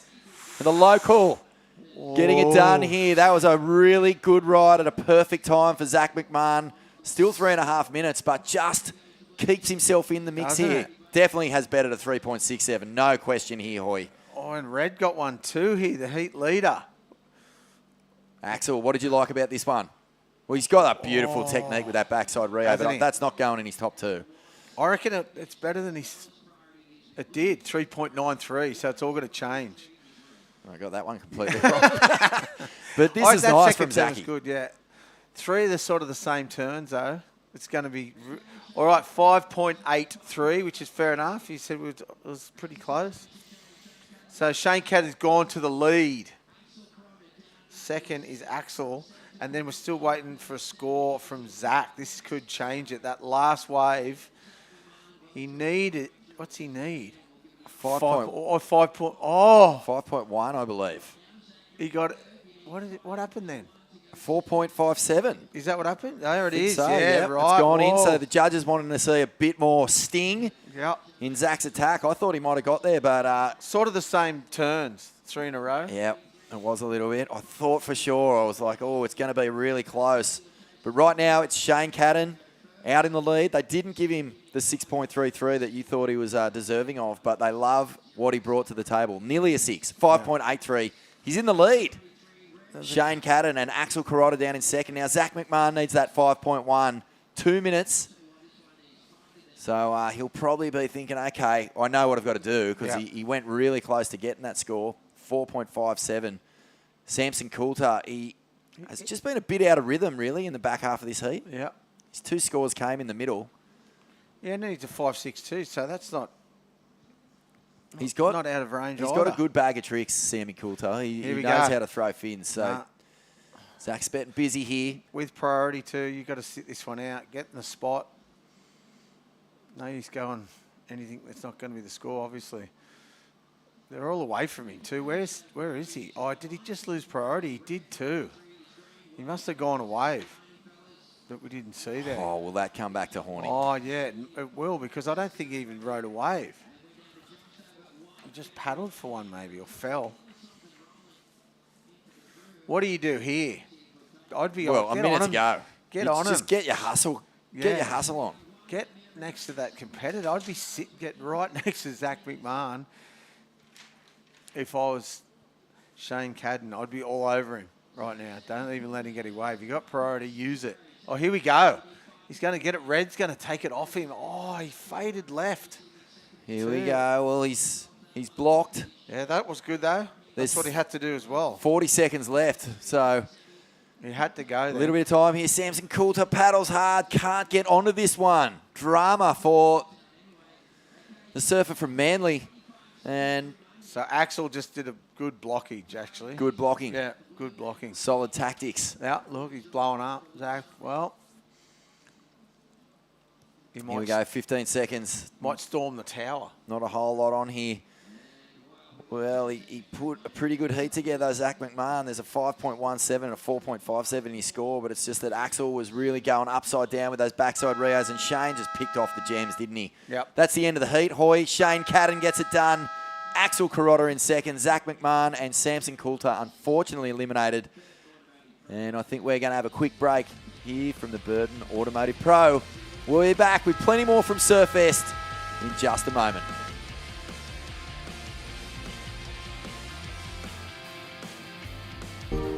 Welcome to Sydney. Upbeat.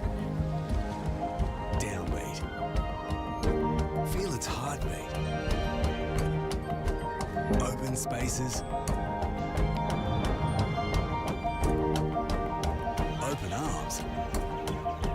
A place to feel alive. To feel free. Come feel it all and feel new.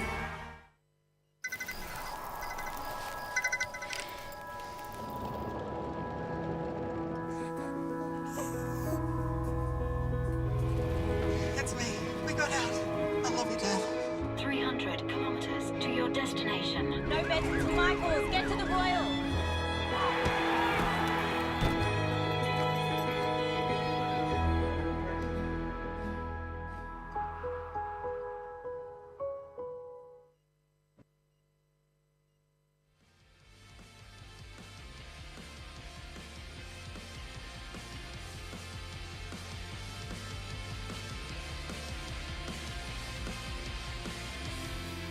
As we move through more heats in this round of 96. Heat 13 hitting the lineup now. Kaiki Yamanaka is out there in the red, the Japanese surfer. Jamie Thompson is in the blue, and drama on the outside here. Angus Owens in the white. Eden Hassan, he looks baffled on the outside, but yeah, we'll see what unfolds there. So unsure whether there was priority established between those two. That was their first ride, but it did appear as though we had a situation there. We're into Heat 13, the round of 96 here at the Burton Automotive Pro.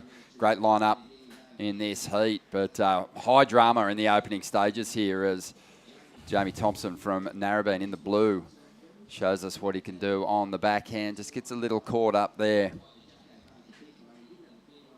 Kaiki Yamanaka is out there in the red for Japan. Angus Owens and Eden Hassan. We're still waiting to see what's going to come of the situation, but I don't think priority had been established between those two surfers because it was the early stages of the heat. Ronnie Blakey sitting alongside Mitchell Ross, who's seen plenty of instances like that in his long time competing and also following professional surfing. Mitch, it just looked like complete confusion on the face of Eden Hassan there, the 16-year-old. Yeah, absolutely. It's a real bummer too because, you know, both those guys are, you know, from the same kind of area. Oh, no. Angus Owens is a dead set locally out here at Merida, surfs here every day, and Eden Hassan, he lives about 50 minutes away up at Nelson Bay area. So, yeah, real bummer if there is a interference. I have to wait and see. What you did say might work in his favour. Might work in his favour because there's no priority. Did he interfere? I'm not quite sure. Already had a priority interference earlier today, and what happens in that instance is the surfer loses their entire second score. However, with this situation, no priority established between these two surfers. Eden Hassan's going to lose half his second score, but he won't be scored on what unfolded there. But it was a close one, wasn't it? Really interesting.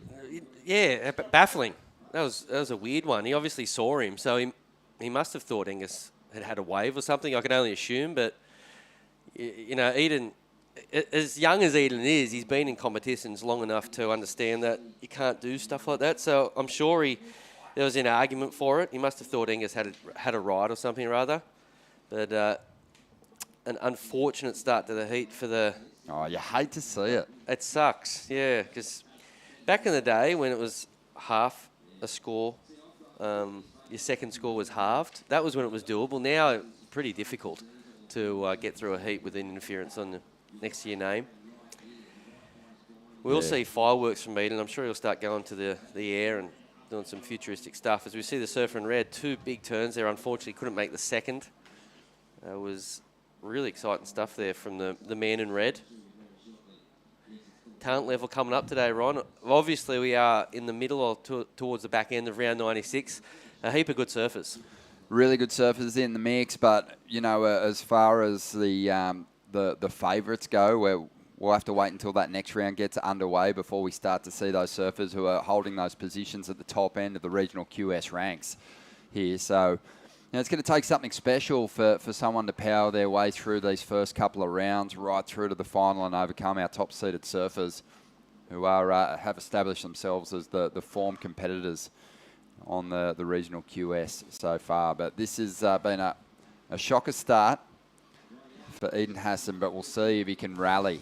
He's not going to be out of it, but he's going to need 2 hefty numbers in order to get himself one of these top 2 spots. No big scores locked in just yet, though, so he'll still be able to stay on pace if he can drop some good scores here. 19 minutes to go. A little bit of a right pop pushing on through here. Surfer in white electing not to take off on that one. Yeah, plenty of time remaining. And more good surfers up in the next heat. A massive heat just around the corner. Another local surfer, Luke Hamilton, will be taking on a couple of big names in Jagger Bartholomew and Jay Okalupo, as well as another semi-local, Dom Thomas. So action aplenty down here at Merriweather. That's right, and plenty of action that last heat too. A pretty healthy heat score total for Shane Cadden, who joins us now. Congratulations on the win, mate. How did you find the conditions out there? Thanks so much. Yeah, you know, a lot cleaner than yesterday, but still pretty tricky when you're out there to get your bit of a lineup going. So pretty stoked to get through. Yeah, on a bit of a roll here, mate. Tell us, when you win heats, sometimes it's hard to pick your performance apart because you're running on the high of putting together a couple of scores. But did you identify any areas that you can build on there, or did you feel like you made any mistakes that you want to clean up as you move through to that next round? Yeah, no, for sure. That was, I think I surfed, it was like a 12-minute heat by the end of it. I kind of drifted up towards ladies for a while and didn't get a wave, so if I can start my next heat a bit quicker, it'd be nice. Yeah, awesome. Awesome to get a win from, you know, last 3 or 4 minutes. I think you're in 4th spot, so had to dig deep in that one. How did it feel once you saw that wave sort of come through and you got an opportunity? Yeah, I didn't have priority, so I was kind of just floating around, and I saw a few earlier, and I was like, I might see if I can grab one, and it just popped up, and I was like, all right, I got the wave, everything feels good, just got to go for it, eh? Mate, obviously we're in the early rounds, but you're coming through from the round of 128. You won on day one, you had another victory here. You know, when you get the jump on those seeded surfers, is it a little fist pump moment? Is it something that sort of fuels some confidence as you're moving through the draw? Yeah, for sure. Definitely a confidence thing, and you know, it does feel really good. Yeah. Awesome, mate. Well, we're enjoying the performance. Keep this run alive, and yeah, that equipment's still looking really good under your feet. Feels so good. Thanks, boys. Unreal. 2 heat wins. Yeah, it's good. There's a long way to go, and we've said that it's going to be really difficult for these surfers maybe having their first real run at some of these qualifying series events to get themselves beyond those experienced heads, those surfers who have been showing, you know, tremendous form as they roll through this QS schedule. But he's on a bit of a heater, old Shane Cadden, looking very strong. Yeah, one of those short, sort of stocky, powerful, goofy footers. Really good to watch. interested to see him plough through the draw. So 16 minutes remaining here, and you know, there was just so much drama in the opening stages here that we kind of forgotten the guy that's got the best score, Jamie Thompson. You know, it's a low-scoring heat so far. He's got 2 waves. That's got him out in front. And it's kind of actually sort of the way things have taken shape is sort of almost working in Eden's favour at the moment, even though he hasn't got a score to speak of. No one's really dropped a big number. So as long as that scoring stays relatively low, he's going to have a chance, even with an interference, of getting himself out of trouble here. Absolutely. He's definitely got the manoeuvres to get big scores, as we see Dom Thomas get ready for that next heat. But yeah, Eden's got the manoeuvres to get massive numbers, and it looks like he's having a look at this wave, utilising his priority, and I'm sure if he gets a section with a little bit of force, he'll throw everything at it. Here we go, racing down the line. Big section here for Eden. One of the superstars of the Quicksilver stable, one of those rising Groms, and Jamie Thompson there, just a bit tangled up trying to ride out of that turn. But Eden had a big trip to the North Shore just this last winter. Mitch dropped some amazing clips, some monstrous turns. Absolutely. Yeah, a couple of big air reverses. That back-end air reverse at Rocky Point was massive. And I think he followed up with a bigger one the day after. Was it something like that? Yeah. He just, hit the ground running over there in Hawaii. Here he goes.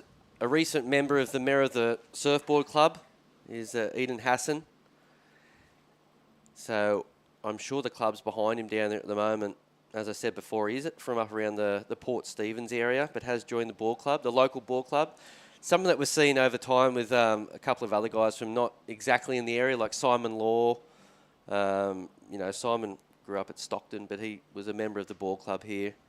Because it's one of the most competitive. I think it's good for your surfing. Yeah, we've seen that a lot up around those, really well-established board riders clubs. Snapper Rocks always had surfers travelling from different regions to go and compete there.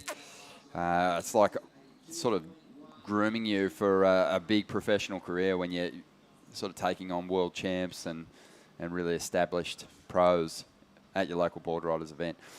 But just on 13 and a half minutes to go here, and again, no big numbers locked in, and it's a pretty stacked heat. So this will be fun to watch what unfolds here in the next few minutes, the next half of this heat. But looking forward to seeing some of the big names hit the lineup throughout the day. It's going to be a lot of fun. Jagger Bartholomew, big, powerful unit. He'll be taking on Luke Hamilton, Jay Okalupo, and Don Thomas in that next heat. He's a big boy. 6'3", 6'2". Absolute unit. Looks like a football player. Here we go. Jamie Thompson up at the moment. Yeah, as you said, from North Narrabeen, nice snap there. The unorthodox style there from Jamie, the third turn. Pretty good surfing there from Jamie. That'll be, without a doubt, the best scoring wave of the heat. Little bit of alley right sort of look and feel in that one. Yeah, all the regular footers from Narrabeen sort of have that in common, don't they? They have that really sharp backhand, but they also have pretty tidy forehand approaches too. And you just think back to some of the greats from that region. I mean, Davey Cathles, he was an alley right specialist who also had a strong backhand. Chris Davidson, obviously. Davo's Nathan the first Webster. one. The Davo is the one that sort of stands out on the alley rights. Yeah. Noodles was always sort of focused on the rights as well. So a big score on the way there for the man in blue. Yet to get locked in, but it looks like it's going to be around the 4 to 5 sort of mark. So he's kind of pulling away, isn't he? Yep. Jamie, and he's just got the benefit of, I think in these instances, what happens when there is a bit of a tangle up with priority, that Angus Owens, even though he's not hindered, he's also in his head kind of going, I'm part of this situation. I've got to make the most of this opportunity. It's the other two surfers who aren't tangled up in that situation that generally are the benefactors. Yep. I'm sure if you looked at the statistics, quite often that's the case in a four-man heat. It sort of frazzles the competitors that are in that situation, and the other two get to roam the lineup and do their thing. Clenching their fists, like going, yes. Oh, beautiful. Yeah. As we see Annie Omwa getting ready for a bit of a free surf. You can see the surfers at the moment sort of sitting in their own little spots. Angus Owens surfing at the back of rocks there, sort of the local little right-hand rip bowl. It's kind of where you spent most of your surfing life, sitting right there in that little zone, isn't it, Mitch? I think a lot of, like Matt Hoy, he'd tell you that his favourite wave is probably that little spot there where the wide is. Mark Richards surfs there all the time. The beauty of that, particularly for guys like MR and Hoy, there's a big fat channel to the left of it. So it's a really easy paddle out, So, what are you saying?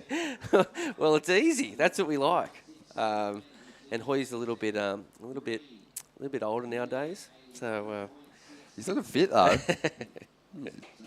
Just shuffling kegs for Steel City has just got him looking absolutely ripped. Reckons he's moving about 2 to 3 tonne a day in beer. And it's completely different to how he was moving beer about 10 years ago. He was moving the same amount, but he wasn't delivering the stuff. He was putting it away. Of course, they're presenting bit of a live music deal down at the Prince on Friday night. Oh, it's going to be great. Great to have the Prince behind the event. It's one of the sort of popular venues in the area when the event is in town. And Vaughan Blakey, our fellow commentator, his band, the Goons of Doom, are going to be playing on Friday night. So come on down, rub shoulders with some of the competitors from this Burton Automotive competition. You might be able to offer condolences to those that have fallen short of making finals day or the weekend. But it is going to be great fun as we get down to that 9-minute mark. And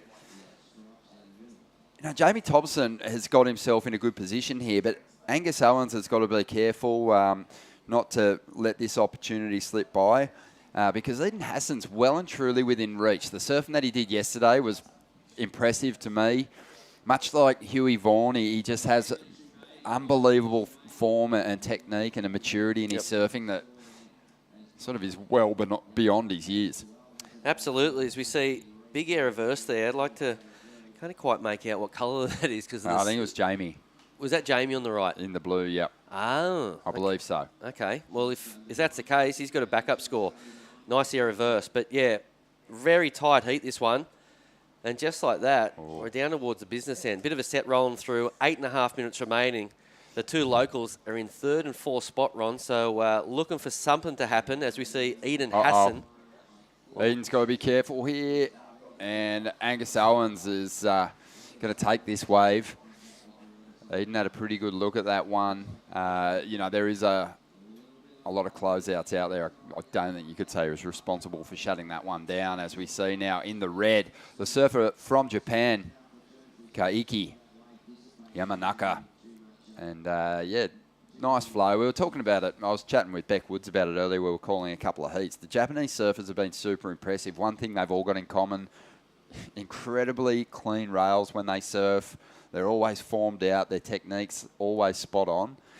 And, Yamanaka there, just another example of that. Just low centre of gravity, keeps tight to that pocket.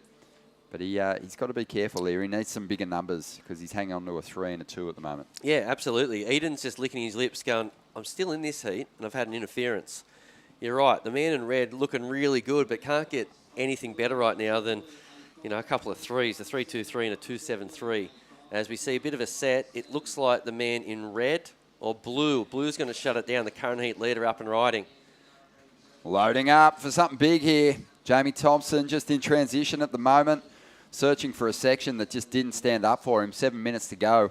Mitch, I'm not sure if you did, but the number of heats that you would have surfed as a pro junior and a QS campaigner, did you have a couple of interferences at the end of it all? Yeah, I think you made those stupid mistakes along the way.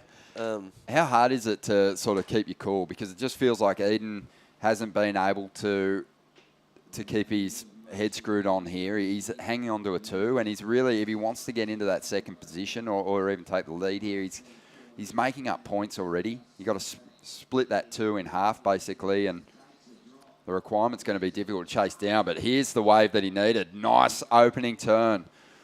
So really putting it on the line on that first move, pushing hard, gets a finish on the inside, banks it off the foam, and might even find a little reform here on the shore break. But we're going to cut to Jamie Thompson now as he looks to solidify that first position by getting rid of a 4.5. Didn't look overly excited about that ride in the body language, but yeah, Eden might have just got the score that he needs to get himself right in this heat with a chance. Yep, he surfed it well. Unfortunately, the wave didn't stand up quite as sort of steep as he would have liked, but you know what? He surfed it pretty good. Here we go. The first turn was solid, just puts everything into it.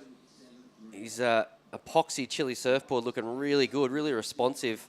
And I love how he got a couple of more sections down the line here. That turn was actually quite big, second glance. And now we're looking at Jamie Thompson, a nice left-hander. Couple of turns here for Jamie. And look, the beauty of, for Eden to turn around and see Jamie on the wave, I don't think he'd be too concerned because in his mind, he's thinking, well, Jamie's won it. He's done. Yep. Okay, right now, I'm a chance to get second. And look, he's just banking on the fact that red and white might, go to sleep out there. Yeah, they might butcher it just in not getting the scores that they need. So, look, he's just dropped his best number. It's a 4.23. What he'll be thinking in his head, Eden, is I'm going to break that in half for a 2.1. And I'm going to go after a really big score here to progress. At the moment, he only needs a 3.46, but Kaiki Yamanaka, he only needs to improve on a 2.73, and he's got a wave here. Really deep bottom turn, drives up into the foam. Didn't have a lot of energy and speed left for a big turn in the pocket, unfortunately. But he is now starting to gather a bit of momentum as he moves through to the inside, staying with the power of the ride and clinging close to the bowl. He's absolutely diced this wave up. Yep. So that's going to really help his chances. The 2.73 is going to get dropped and replaced with something better, maybe even better than his 3.23. And that's going to grow the requirement for Eden and Angus. But Angus Owens, he'd be thinking in his head too, I served Eden that interference, and now he's ahead of me on the scoreboard. I got to do some work here. Well, you can see him, he was paddling really hard because I think he's really thinking about that. As we see the replay of the man in red, this wave really stood tall on the inside. He got really lucky. At the beginning, it looked like it was going to be a bit of a nothing wave, but yeah, super lucky how it just stood up and got to do 3 or 4 turns. And this is Angus Owen. This wave looks like it's going to hit the dead section pretty soon. Got some work done though, didn't he? Couple of decent turns on the outside. I don't think Yamanaka's wave's going to go too high because even though he diced it up on the inside, they were really just sort of flicks at the lip. He never really got that big committed turn in on the outside. It was only a 2.97, so only just an incremental little jump in his scoreline. Because you know what? I still think he surfed it good through the inside, but the beginning was just average. It was really flat. He didn't get to sort of rip into the wall at all, and the judges, they scored it exactly like that. The judges love a beautiful, long, drawn-out bottom turn, but it has to be comboed up with a really strong move after. If you wash off all your speed in that big, deep bottom turn and you've got nothing to give when you get to the pocket, you're not really going to get any kind of credit for it. Here he goes again. And as you said, he's such a good surfer, but he's just put himself on a couple of average waves. Studs. And that's another sort of waste, another waste of a minute or so. So he's heading back out there now. He's still maintaining that second place in a position to progress, but he's on thin ice at the moment. That first turn was pretty decent, moved a bit of water.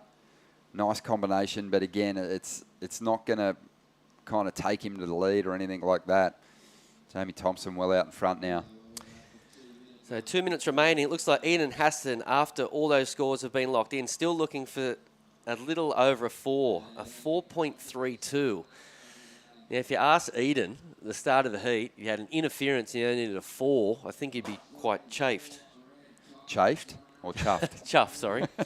He'd be pumped. He was chafed at the beginning when he got the interference, that's for sure. But he's so capable. I mean, he's got a 4.23 and it won't take much more of a wall for him to turn in something better. So let's see what he can do. Okay, Angus looking for a 3.24. First turn was nice. Second turn was, it went over the lip. It was pretty decent, but he got caught up in the lip for a second. So a minute remaining. Was it a 3.24? Not quite sure. This is the danger man who's currently holding second spot, and that's going to help him. I think that's a little bit better than the score he's holding at the moment, you'd have to say, Ron. He's going to ride it right through to the inside. Eden Hassan's going to need something big on the outside. Goes the rotation, and he can't ride out, unfortunately for him. But he was, I think, going to be chasing a little bit more than a 4.32. Felt to me like Kaiki Yamanaka was potentially on his way to him lifting his two-wave total, if only by a small margin. Everything he can add to his total at the moment is danger signs for Eden Hassan and Angus Owens. Angus falling short of the requirement on his last ride. Just a 2.33 for him on that last wave. 15 seconds to go here. Is Eden going to get another shot? He is, but he's really forcing it there. You saw that back foot just slide off the traction pad. And a frustrating heat for him. It'd be interesting to find out exactly what he thought in that opening exchange where he got that interference. Because clearly he must have thought Angus already had a wave, right? Yeah, there's interesting scenarios that can happen at the starter heats when that priority is neutral too. For example, in a CT heat when it's man on man, if you have a real intentful paddle at a wave and you're on the inside and you kind of hold someone off a wave, they will flick priority to the other surfer. But I'm not sure if that happened. And that's a good point. And usually the on-site announcer is pretty onto it, is watching what unfolds there, especially someone of Terry McKenna's experience. He's seen a lot of heats go down. So, I think it was just one of those unfortunate situations. What I think happened with Eden was that he got into the wave a bit earlier. He was sort of paddling and into the wave maybe earlier than Angus Owens and maybe thought that gave him right away, but they sort of did get up at a similar time.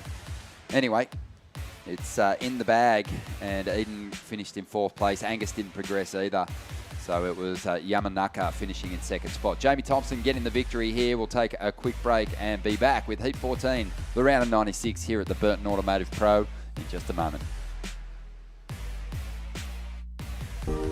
Welcome to Sydney.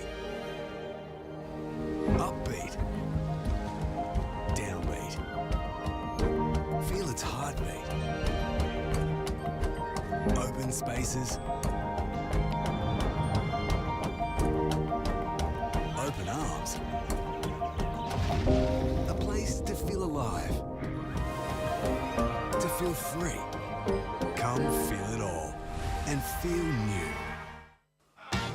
Wait!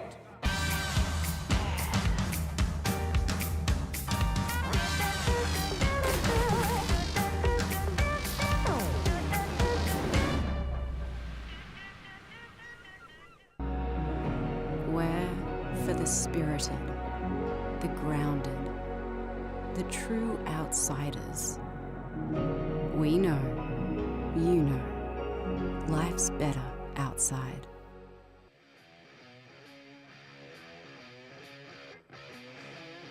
Loving having your company here on day 3 of the event window for Surfest 2023, presented by Reflections Holiday Parks. And you are watching the Burton Automotive Pro. We kicked off the week with the Surfest expression session. That was great fun. Seeing Pam Burridge, Jodie Cooper, Pauline Mensah and Beck Woods out there in the lineup. And then it's been all about the men's event, the Burton Automotive Pro. The last couple of days, we've seen some great surfing and some good turns laid down by this young man, Jay Okalupo, who's out there at the moment in a battle against a fellow Snapper Rocks local in Jagger Bartholomew, who's in the red. We've also got Luke Hamilton in the blue, and Dom Thomas is out there in the green. Should be fun to watch. Ronnie Blakey sitting alongside Mitch Ross. And Rossi, it's fun out there at the moment. Saying to Beck Woods earlier, I didn't really feel like I was missing out on too much those first 2 days of competition with that howling southerly and really wind-blowing conditions. But today, it'd be nice to get out there for a paddle. And I think it should get better as the sort of day goes on. High tide 9:30, so it's going to be a little bit more sort of consistent. Plenty more peaks as that tide rolls on out. And a quick shot there of Luke Hamilton, another local surfer down here at Merewether. Everyone loves Hamo. Very good surfer. Just recently won a really special event tied to Newcastle. He won the Twin Fin Ray Richards Memorial. That looked like a fun weekend. Some good surfing. Yeah, Ryan Callanan, Craig Anderson, Jackson Baker, Morgan Siblick. Did you go in it? Yep, Luke Egan. How'd you go? I got the semis. That's pretty good. Oh, it's good for me. No one caught waves. I always kept on sneaking through heats. But yeah, really good surfer, Hamo. He's about 6'3", really big boy, but got a lot of power and can slide the board around. As we look at last wave for the man in white, Jay Okalupo. Nice opening turn here and got really lucky down the line where he got a section where he could just throw the kitchen sink at it. The judges love a dramatic ending, Ron, and he got that right here. Boom, there. It's free falling. Here we go. This is Dom Thomas in the green. And looking for his first decent score here. Nice little rotation on the inside there. Now, we saw his old boy yesterday after his heat, and his name's Dale, his dad, and Dale wasn't really happy with his boy's performance. I think he just wanted him to catch more waves, and it looks like he's going to do it on this one as he started early, and he's just going for it. That thing was nuts on the rocks there. Really impressive surfing there from Dom. So he kicked things off with a 1.73. That's going to go well beyond it, and he'll set himself up nicely here. Jay Okalupo, 3.67 for his first ride as we see these peaks standing up on different sections of the contest area here. Jay's going to get a little caught behind, and Luke Hamilton, well, he didn't get much out of his ride. He was sort of on the flatter of the two peaks heading towards a big oncoming left, but just didn't have the speed to truly lay into it. So he's going to kick things off here with a couple of throwaway scores as we see Cooper Davies heading down to the beach to get himself set for that next heat. Out there in the lineup at the moment, Jagger Bartholomew just has let the other guys get that quick start, and he's holding that priority. Another one of those towering talents that's got that real power edge. Does big turns, Jagger, and as a result often gets well rewarded, good scores. But we'll see if he can make that priority count. You can really kind of put yourself behind the pack if you sit there and play that patience game and you don't convert with that priority. But Jagger is a pretty reliable, consistent performer. Yeah, one to favour his forehand. So this event's built for Jagger. You know, when he looks at the schedule and spots, you know, a right-hand sort of point break, he's like, okay, yeah, that's one that I sort of put in the bag. He's just sitting out there patiently waiting for a right-hander just to wrap around the point here. Yeah, he's one of those guys, you know, I think if the schedule had seen some more swell, I think Jagger's a guy that would, in bigger waves, really match it with some of those top performers on our regional qualifying series as we see Jay Okalupo loading up here and swings the fins. Pretty high strike rate that he's got with those reverses. Great skateboarder as well, but unable to make that one stick. And it's usually a case of forcing the move into a section that doesn't really ramp up for you. Makes it a little harder to get to that usual strike rate percentage. So rare to not see Jay complete that rotation, but lately he's been dropping some big ones in competition. Yeah, he did a massive air reverse last week at Avoca. I think it was an 8.5 off the top of my head. There's another Cooley kid. Looks like he'll be out there next heat as well, Corbin Hutchins. There's a lot of Gold Coast competitors getting out there this afternoon or this morning. All happening, 17 minutes remaining. Yeah, been lucky enough to call a few heats with Jagger's dad, who would obviously be watching.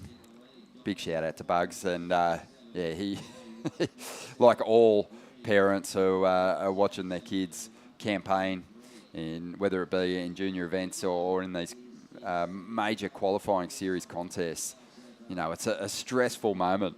You want the best for your children, obviously. And for Bugs, I mean, he's watched so many heats. He's seen and made a lot of those sort of competitive errors himself. So, you know, he's trying to use that telepathic connection to sort of throw that knowledge into to his son's brain while he's out there competing. But, yeah, looking forward to calling heats with your Bugs when we get the Australian leg of the championship tour underway in just a couple of weeks down there at Bells Beach. One of the best commentators out there. Yeah, great storyteller. Absolutely. Yeah. Always a pleasure to listen to Bugs. Does he have a bit of a lull at the moment? Not much doing yet, Ron. No big scores have been locked in. Been a couple of quiet heats, and it's, you know, it's not like there isn't some decent little walls out there. But again, I feel like the competitors, those who progressed through yesterday into this round of 96, are having to adapt to conditions that are a little bit cleaner. And those that would have no doubt been warming up yesterday are trying to figure it out as well. There would have been a stacked lineup out there this morning prior to the competition getting underway, because a fresh day brings new challenges as far as the performance goes. Feels like there's not quite as much energy in that lineup, with that sort of the swell on the decrease just a little bit, and without that push of that strong onshore wind. So, you know, reserving some of that speed and not going too deep on your bottom turns might pay dividends, as we see Dom Thomas, who's leading this heat, kick out. Here goes Jagger. So he's waited a long time for this wave. Well-placed transition turn there, trying to climb up into the pocket. A solid hit in transition, and now finds a little bit more room to commit to that turn, and he's going to swing the fins free. So we know that Jagger's capable of so much more, but stacked up against what we've seen so far, I think this one takes him to a pretty good position, probably the best wave of the heat so far. Yeah, just solid, super solid. And you can see him sort of eyes lit up when he saw this green wall approach the lineup. First turn was a bit of a check, got around the section, nice snap in the pocket, and this turn was the best. Big hack there from Jagger. Massive boy. You know, he does a lot of work in the gym, really strong. A lot of cross training, but you know, even that first float, I mean, it is a section that, you know, a lot of competitors are going to kind of drive off, but Jagger's got that punch that when he connects with that lip, he still throws a bit of spray up. So he makes that transition move count, that projection float. And yeah, he did get quite a bit of work done down the line too. It looks like he's going to turn in the best score of the heat so far, 5.5. So a really good conversion of that priority there, and under pressure he held his nerve. Yeah, having a look at the replay once again, as Ron said, 5.5, so great score. I think most of the points come from this turn right here. Just put everything into it. Looks like he's riding a epoxy, I want to say. It always looks like he's riding epoxies. The majority of the time, it looks like he's riding these really light boards that sit on the wave really high. Heaps of spray. He's an interesting case study, Jagger Bartholomew, because, you know, obviously there's a lot of kids with big dreams of professional careers in this draw, in this QS 5000. Not too many of them have stated their intentions for world titles, multiple world titles, but Jagger goes there. He does. He's an interesting kid. He's a deep thinker, and I think that he, you know, obviously believes in the power of visualization and stating your intent, and that's what keeps him on track for a big goal of making the championship tour and getting some event wins. But you know, this is where he's going to have to make his mark first, is on the qualifying series. And here he is now looking for a good backup score. Nice little flow on this ride, but this wave just fades away and nothing. But yeah, I find that pretty interesting when he's had the opportunity to kind of tell you where he wants to go in his career. He's not shy about letting you know that he wants to get to the top and hold that trophy. Yeah, he definitely speaks his mind. It's really cool. It's refreshing, you could say. So a lot of these guys sort of hold the cards close to their chest, but not Jags. Saw an interview when he was up at the Usher Cup on the Today Show, and he was, I think Bugs was doing the interview too, and Yeah, Jagger was just like, nah, I want it all. Yeah, multiple world titles. Yeah, exactly. Yeah. I'm going to take these people down. Yep. Physically, mentally. Physically, he could easily. Yeah, that's right. But he's, didn't really get what he wanted out of that backup number, but a 2.67's enough to give him a pretty decent edge over the field here at the moment. Dom Thomas, he's after a 4.11 to get into first. Jay Okalupo and Luke Hamilton, probably at this stage, are thinking like, I just want to get the number I need to get up in the second position. 11 minutes to go, but just he's been the most patient in the lineup, and that patience has paid off at the moment. Absolutely, looking good at the moment. I reckon an 8.17 will get you through most heats today. So, job almost done. As we look at surfer in red and blue, this is Luke Hamilton, the local surfer. Big layback. That's his trademark right there. Only the one manoeuvre, but it's definitely going to go into his top two. I mentioned before that he has won plenty of events down here at Merida. It was actually the King of the Rocks that he won, the memorial for Gary Callanan and his wife. So, yeah, massive win a few months ago for Lukey, the people's champ down here at Merida. Everyone loves him. That's cool. Well, he'll have a lot of support. I could hear the cheers go up when he rode out of that end section hit. But Jagger Bartholomew had a ride as well. Don't think he got too much out of it. Just watching that score roll through now, it looks like it's not going to improve his situation. But Luke Hamilton, I wonder how high the judges will go with that turn. I think it'll be pretty good. I reckon a mid-range 3 or something. Got a lot of speed here. Would have been great to get a check turn, but the wave didn't really offer as much, and Luke just goes big on the one turn. As we see Dom Thomas, he's treating this surf like a free surf. It's really, really entertaining. Yeah, just on 9.5 minutes to go. So Luke Hamilton does get well rewarded for that single turn, 4.07. So he's got himself right in the heat now. He had a string of throwaway scores prior to that. Jagger Bartholomew's still in the lead at the moment. But, yeah, it's really tight between Jay Okalupo in fourth and Dom Thomas in that second position. Jagger will, I think, dump the 2.67 at some point here. Tide rolling out. So we're going to see conditions sort of pick up a little bit as we see the men in red. This is the current heat leader, Jagger, on his backhand. Nice snap there. Really good combo there from Jagger Bartholomew. That's the best wave of the heat, no doubt. Yeah, he doesn't even bother grovelling away on the inside either. He just knows that's a solid combo. We mentioned earlier that, he does have some of the biggest turns in the field. And if he finds the right waves on a day like today, it's going to be hard for the other surfers to match him. We just saw Luke Hamilton get a 4.07 for a single turn. So I'm expecting this is going to be a hefty number. Yeah, I think it's going to be knocking on the door of an excellent. There you go, 6.5. Thought maybe around a 7. So, yeah, good score there for a massive natural footer. Jagger Bartholomew looking really good for a spot in the next round. What a treat, too. I mean, on the way back out, his rival was not in a position to take that wave. He's just looked, honestly, Jagger looks like he's in second gear at the moment. He's just cruised. Not looking overly phased, just very comfortable in these early rounds at this stage. I mean, you want to... It's all based, too, off what you do on that first ride. Like I said, if he had that priority for so long and he didn't convert, there's a chance that his head starts spinning and he gets a little desperate trying to get himself in the heat. But he's ridden 4 waves now, and the best of them are 5.5 and a 6.5.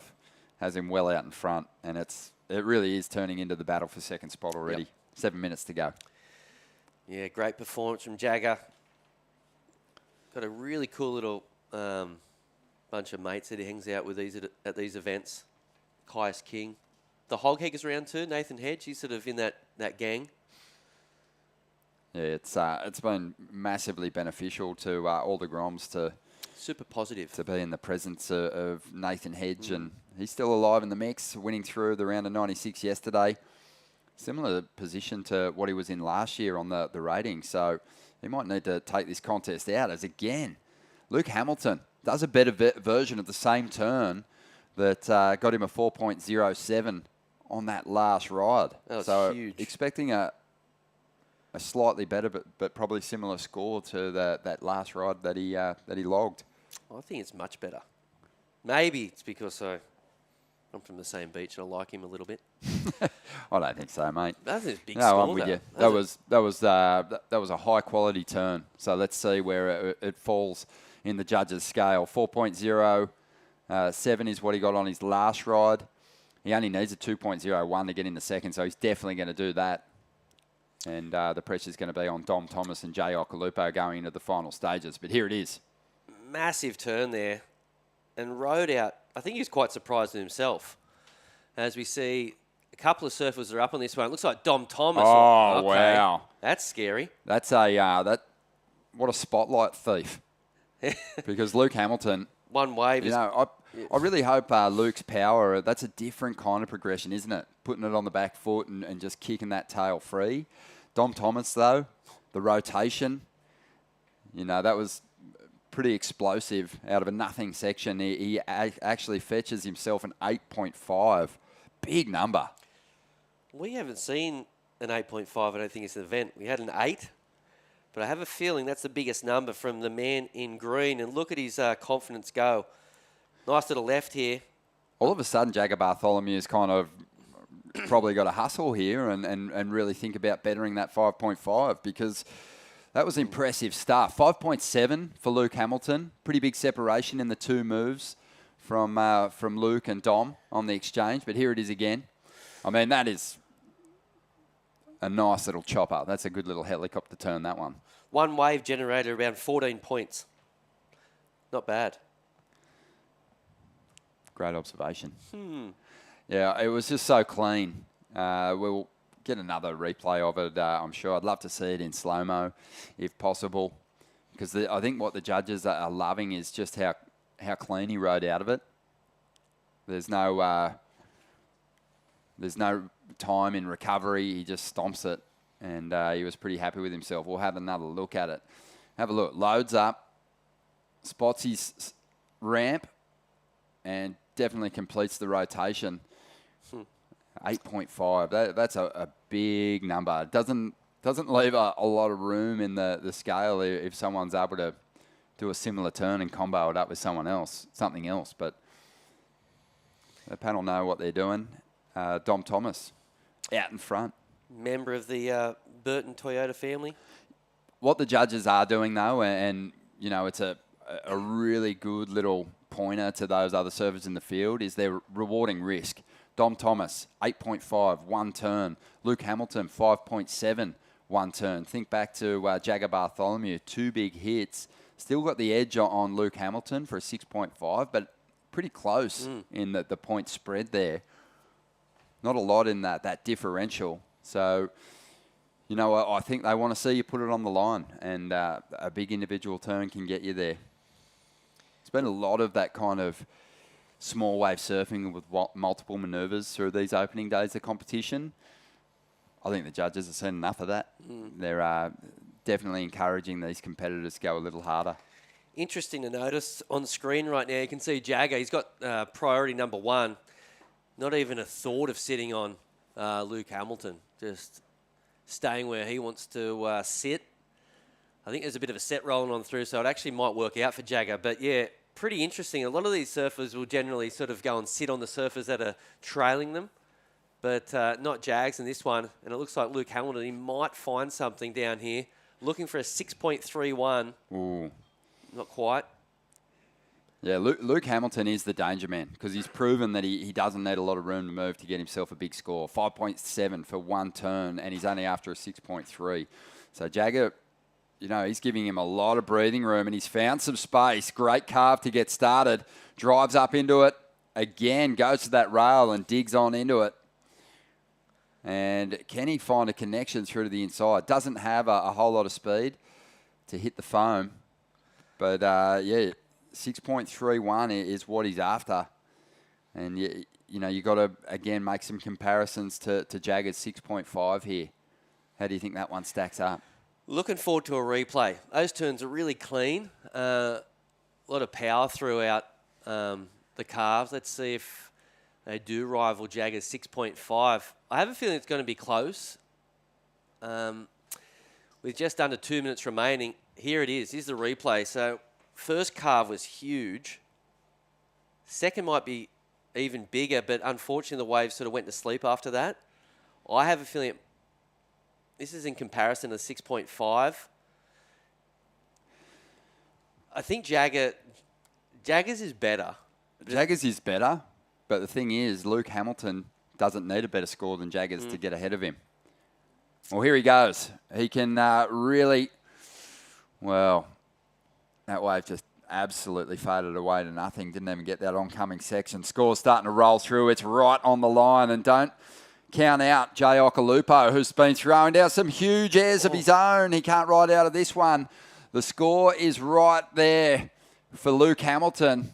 Just when Jagger Bartholomew was cruising, all of a sudden, Luke Hamilton is going to add some stress to the situation for him, but that number has come through, and it is short of the requirement, 6.1, but Luke Hamilton now only after a 5.91, and he is back out there with 40 seconds to go. Jagger still hanging on to that second position at the moment. I think the judges got it right, too, in seeing those replays. Yep, I agree. Really close, but even Jay Okalupo, if he made that air, he got the number 2. So it's funny how quick this gig can change. Yeah, it was all going Jagger's way in the since he took off on his first wave and dropped that 5.5. He just got such an edge on the opening exchanges. He has backed it up well, but there's been a couple of big individual turns thrown at us in this heat. And, a bit of movement on the outside. And Luke Hamilton, he gave it a good nudge, but he's going to fall short and not get an opportunity in the dying stages here. Jagger Bartholomew did enough to hang on to second, but it was Dom Thomas who really lit the place up with an 8.5. An excellent score to earn his place in the next round. We're going to take a quick break. We'll be back with Vaughan and Beck in the booth right after this.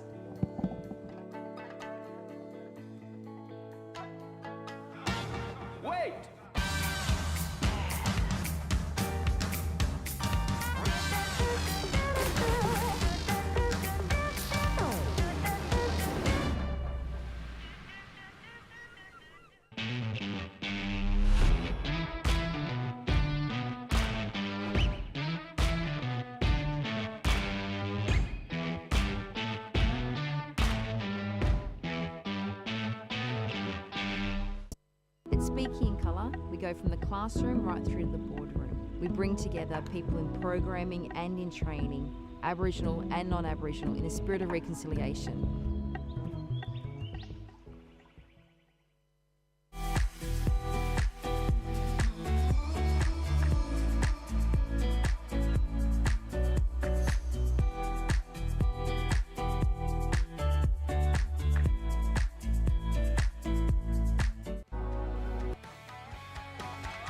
Welcome back to the Burton Automotive Pro as part of the wonderful week that is Surfest here in Newcastle, Surf City. And we've seen plenty of great action as we weave our way, I should say, sorry about that, Beck, through the last few heats of the men's round 2. Women coming up this afternoon. There's been plenty on offer. You can see some competitors coming in from that last heat. I think that was Dom Thomas and Jagger Bartholomew. And walking up the beach, and Jay Okalupo, on the inside there. And wonderful scenes down here. Vaughan Blakey and Beck Woods, the 3-time Surfest winner, in the commentary booth with me. It's absolute honour to be sitting here with you, Beck. What have you made of the conditions so far this morning, and what are we expecting to see this afternoon? That last heat was pretty explosive, wasn't it? Dom Thomas. I haven't seen much of him surfing, and just taking everyone down, full mass air. I was just out in the other room and I was like, oh my gosh, that was huge. So it was a really kind of stacked heat, and they all surfed really well. Interesting to see the Bartholomews and the Okalupos in the same heat. A little bit of history there. And waves look fun, a little bit more manageable than yesterday. Not as choppy. It seems like has the tide peaked? I think it has, yeah. We're past the high tide now. So, and there's this, I think the air games, it's going to come into play a little bit for sure. There's a nice puffy little wind blowing straight into the right-handers. So that's going to raise a few eyebrows with crew who have that in their artillery. But it was just, that's a good point you made. Bit of a giggle. If you're Rip Van Winkle and you fell asleep don't know. Let's see. When would the crossover heats between Occy and Rabs have gone down? There would have been a couple. Maybe early 80s. You just open your eyes, Next gen. 30 years later and see the same two names in a heat. Crazy. Yeah, pretty nuts. Well, out there right now is Cooper Davies from Noosa. He'll be in the red. Corbin Hutchins from Kira in the blue. Actually, by way of Gisborne, Corb is one of our New Zealand competitors. Spends a lot of time on the Goldie these days using the HPC. He's always in there getting the leg presses going on. Jack Thomas is out there from Dunsborough yelling up Western Australian Eddie Hamady, who is originally from Western Sydney, now representing Sand and Point board riders, and so spending a lot of time on the south coast of New South Wales. Eddie surfed a good heat yesterday. Jack Thomas also having to get through the early round. There was some pretty tricky conditions, so they've really earned their place in this round 2. And they've got some work to do, though, because Cooper Davies and Corbin Hutchins are fine surfers indeed. Yeah, it'd be good to watch this one go down. Surfers kind of from everywhere around Australia, which is exciting. And, yeah, I think for those who did surf yesterday, probably looking forward to having a kind of a round in better conditions, because it's always tricky when, I mean, it's onshore and there's waves breaking everywhere, so it has cleaned up today. I think tomorrow's supposed to be quite warm as well. The water's super warm, which is nice. I think it's almost the warmest I've ever felt it, which is wow. Yeah, it is nice and warm, isn't it? a bit unusual. But, yeah, it's to be still in boardies and not even be getting cold at all. It's a nice day out there, so, yeah. See who gets busy first in this. Yesterday was just a scrap fest, wasn't it? You had to just scratch, fight, eye gouge. You had to do everything possible to just get through your heats today. Or we might see a little bit more, open-faced carving. People relying on talent rather than just the luck of whatever they find. Here off the bottom, cracks it up and over. Beautiful, powerful manoeuvre here from Corbin Hutchins to get things going. This is a big heat here for Cooper and Corbin in particular. Both, on the bubble. Cooper is currently 15th on the Australasian Regional Qualifying Series ratings. Oh, nearly sucked over the falls there. I don't know what happened on that right. Did you see the right off that left there? There was a bit of a double paddle happening. So Frank Green looks to have taken off there as well. But split peak. Yeah, I think interesting. It'd be good to see a couple more airs actually with that little bit of onshore. I heard the wind's supposed to come up a little bit later, so that could make things a little bit trickier for surfers later on in the contest. But yeah, it looks like Corbin Hutchins has drawn first blood there with a 4.0. One turn, impressive, and another impressive surfer from that last heat is Dom Thomas. Far out, mate. Explosions, fireworks in that last one. Must feel good to get the win. Yeah, it feels amazing. I was coming here just to, test the waters. A big comp like this, to make it through a couple heats is pretty sick, eh? Oh, that's awesome, mate. Yeah, you're on fire out there. What's it like, when you're coming up against these names? Bartholomew, Okalupo, Hamilton. Is it a rattle fest? Yeah, it is, but I just try and focus on myself and what I can do to get through the heat. It's just, more focus on myself. That's good, mate. And getting a pull on the Rashi here at Surfest, such a famous event. Is part of your focus just keeping the nerves in check and sticking to your game plan? Yeah, it's just like learning how to control your nerves and, work with your nerves and everything else that comes along with it. And I felt like that heat, I did a pretty good job of it, so I'm pretty happy. Yeah, well, there's nothing better than being able to really let fly when a big section comes at you. Obviously feeling comfortable at the moment. Yeah, I've been really working on my airs, and to be able to put one in a comp's pretty sick. Oh, it's a good feeling, man, and a lot of confidence you'll get out of that going into the next heat, the next round. Congratulations, man. Anyone you want to give a shout-out to while you're on screen? Oh, yeah, for sure. I'd just like to give a shout-out to Kim and the whole Burton family for helping me do all these QS comps this year and for putting on such a great event. Good on you, mate. Fantastic to see you moving through, and wonderful stuff to see your confidence grow and your performance just go through the roof. Looking forward to your next heat. Thank you. Good on you, though. That is Dom Thomas flying the flag, loving the local support here, the Burton Automotive family putting on Surfest, and it's just a wonderful event. It really is, one of the landmark contest that we have in the Australian surfing calendar. It's been around since 1985. Tom Curran taking out that very first one. First female winner. Come on, as a three-time champion. Who was it, Beck? Yeah, maybe Wendy Botha. I'm just throwing a name out there. But, yeah, Dom really, very mature. Very, yeah. I mean, competitive beyond his years just then. He seems like a little grom and, yeah, he's just basically gone out guns blazing and taken down some big names. So, good on him. That was really awesome to see. Good performance and good to see some of the locals rising up because it can be a little bit challenging when you're surfing in your hometown. But, yeah, I think he totally just took that one out. See Surfer in red, nice big blast off the top here.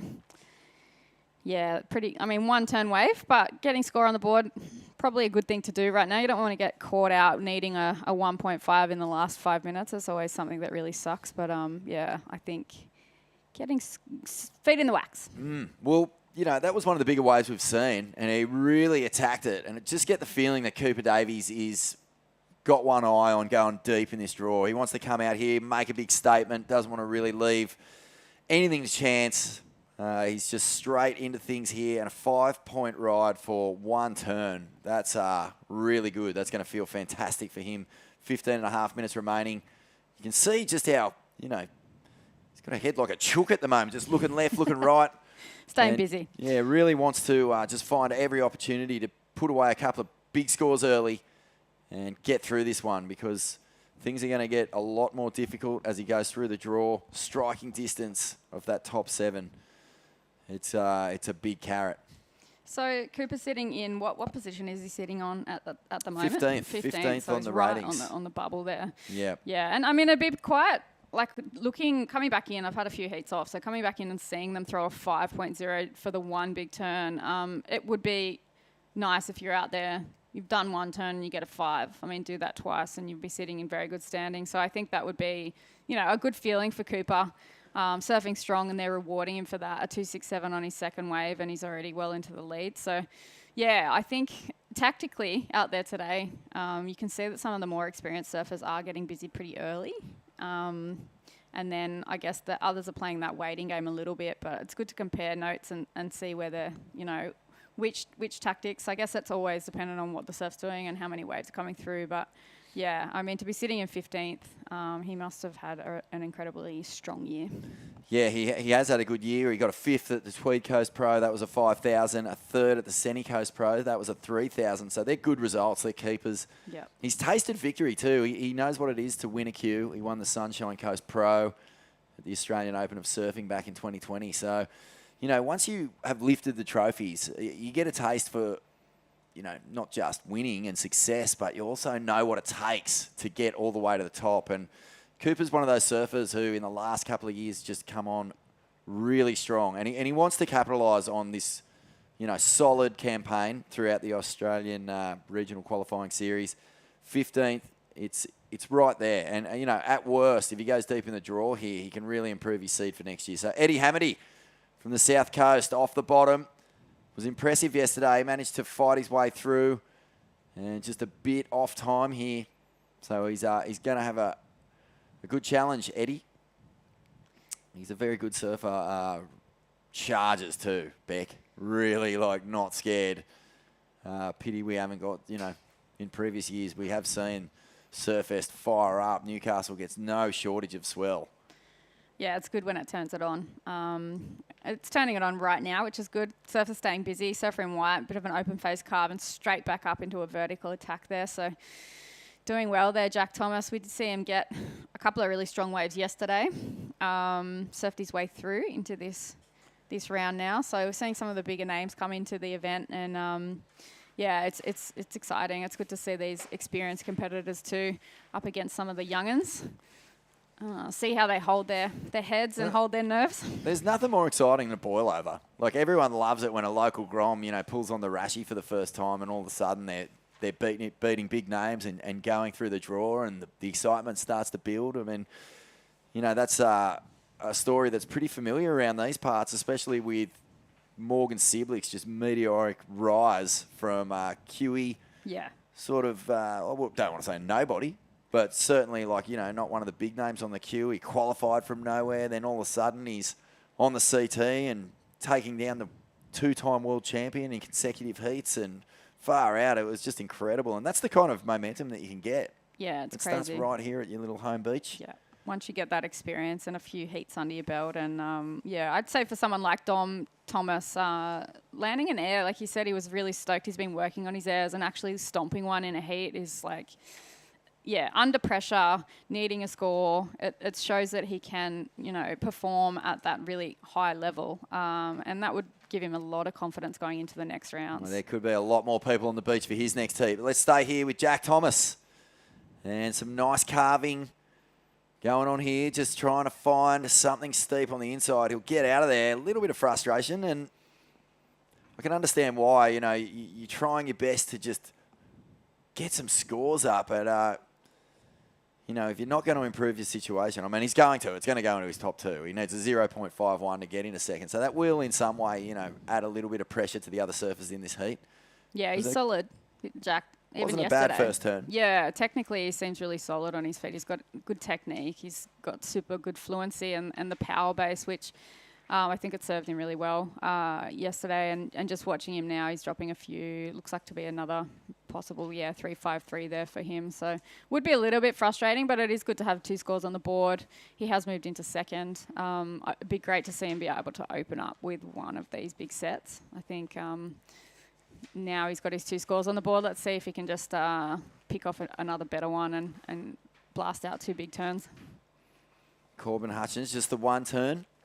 And Cooper Davies, just the 1 turn for their top scoring ride. So Corbin on the backhand, a big, solid hit, wasn't it? Really powerful turn. Loaded it up off the bottom and just cracked it. And Cooper Davies doing the same on the front side. So... so far, Cooper is looking for a backup, but here's Eddie Hamady. He hammers it. It's not as big as Corbin or Cooper's wave, so it probably won't go as high, but a good response here from the surfer in green. Yeah, staying busy. Probably knows that he's in need of a score. There's already been 10.5 minutes gone, which is just, it's so crazy how quickly. Wait, are they 25-minute heats? Yeah, so more than that. It's crazy how quickly these heats go, especially in waves like this, because it is quite consistent with that wind swell. So, competitors would be having eye on the clock, eye on priority. There's a lot going on. Having priority in the mix as well would be a new game changer for me. I think, we just used to scrap over the top of each other and just not care. So, yeah.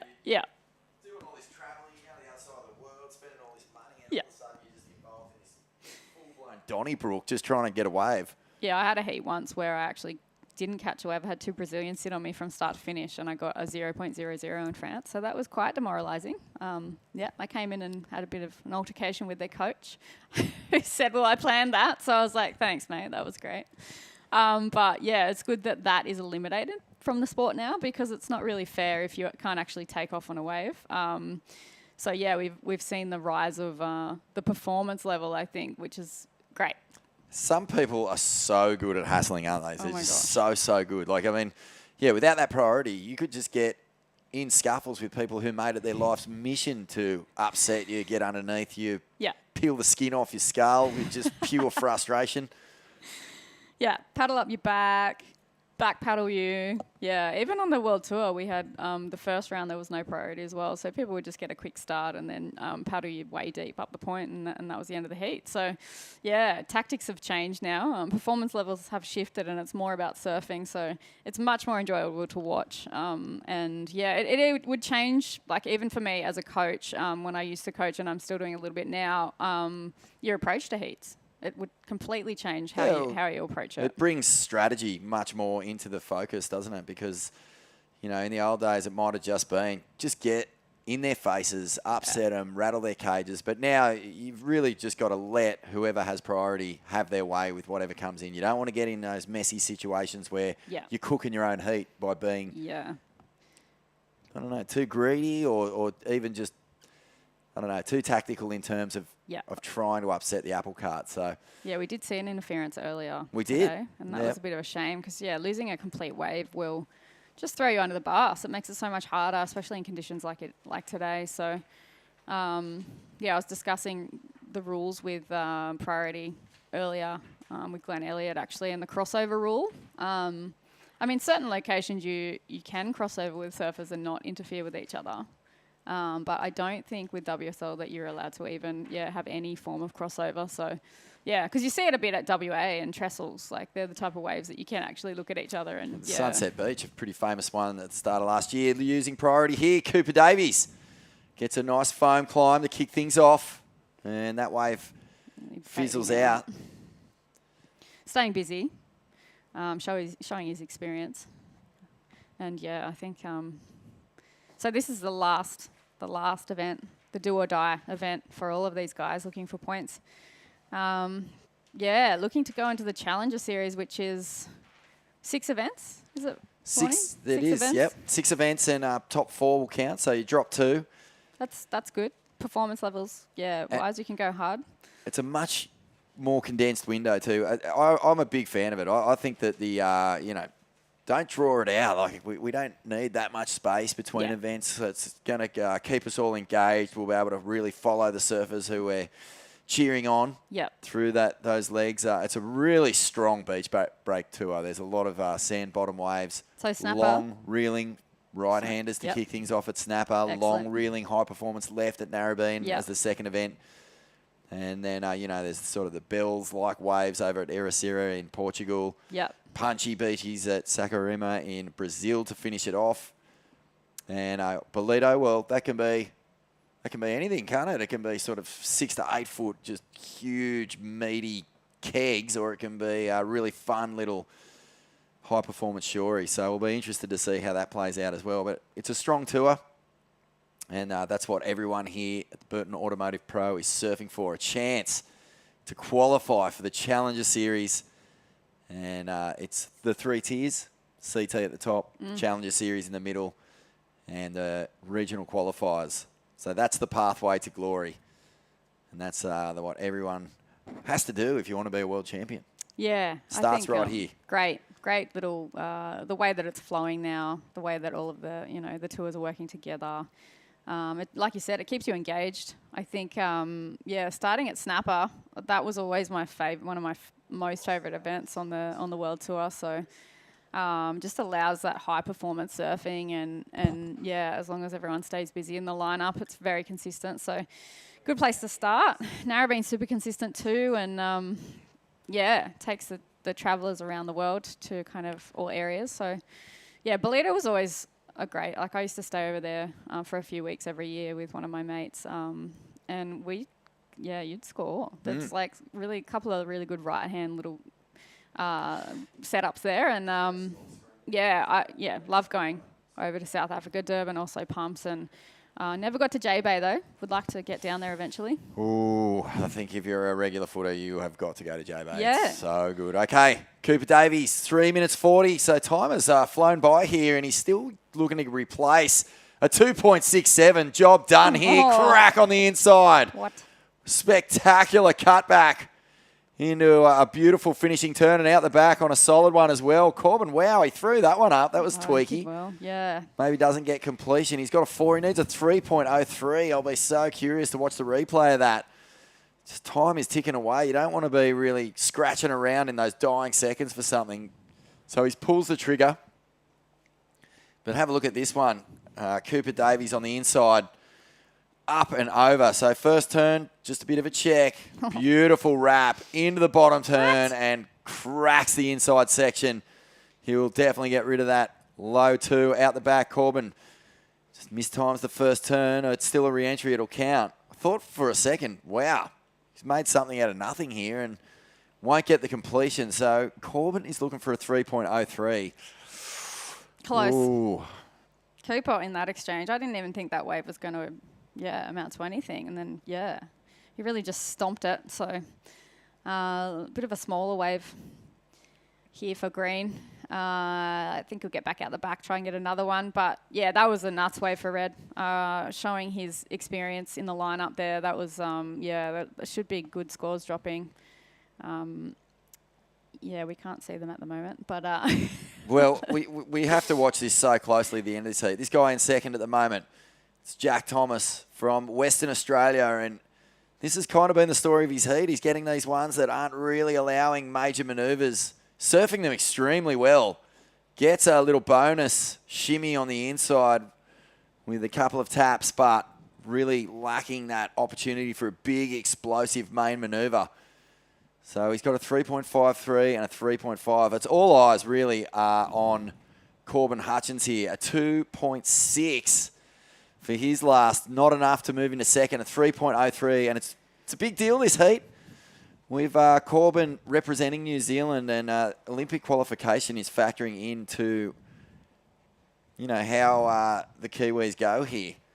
Yeah, I heard there's one more spot up for grabs. One more spot. Yep, I think Kihu and Billy Stamond will be surfing for New Zealand at the 2024 Olympics. Chopu, can you believe it? It's the Paris Olympics, but we're heading to Epic. Chopes. That's so good. For those for that event. It's going to be pretty amazing. Eddie Hamady with 1 minute to go, needing a 3.76. Corbin is out there. He's got priority, so he's in the box seat. He needs the opportunity. And I think that Jack Thomas will be watching this nervously. Cooper Davies, a 7.17. Judges just absolutely loving that combo on the end of that ride. Big cutty, straight into a solid hit. So he's in good form here. And it looks like he might have even found a bonus ride on the inside. Cracks it off the top. Smooth. Deep bottom turn. Bit of tail release now. Hacks back to the source. Lets that one slide. He's put together a nice heat here. Where is Corbin? 15 seconds to go. Only needing a 3.03. It's right down to the wire. Oh, I think he might have kicked out on one. 33rd on the ratings. 5 seconds to go. Oh, this could be heavy. And there's the hooter. So Cooper Davies running away with it. A 7.17 and a 5. And this one is after the buzzer from Corbin, I believe. So won't count. And here's the replay. He needed a 3. Let's see. Oh, it's just a fizzer. Bad luck here for Corbin Hutchins. So Jack Thomas will get through that heat. But it's Cooper Davies to take the win. We're going to take a quick break here at the Burton Automotive Pro Surfest 2023. We'll be back in just a moment.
At Speaking in Colour, we go from the classroom right through to the boardroom. We bring together people in programming and in training, Aboriginal and non-Aboriginal, in a spirit of reconciliation.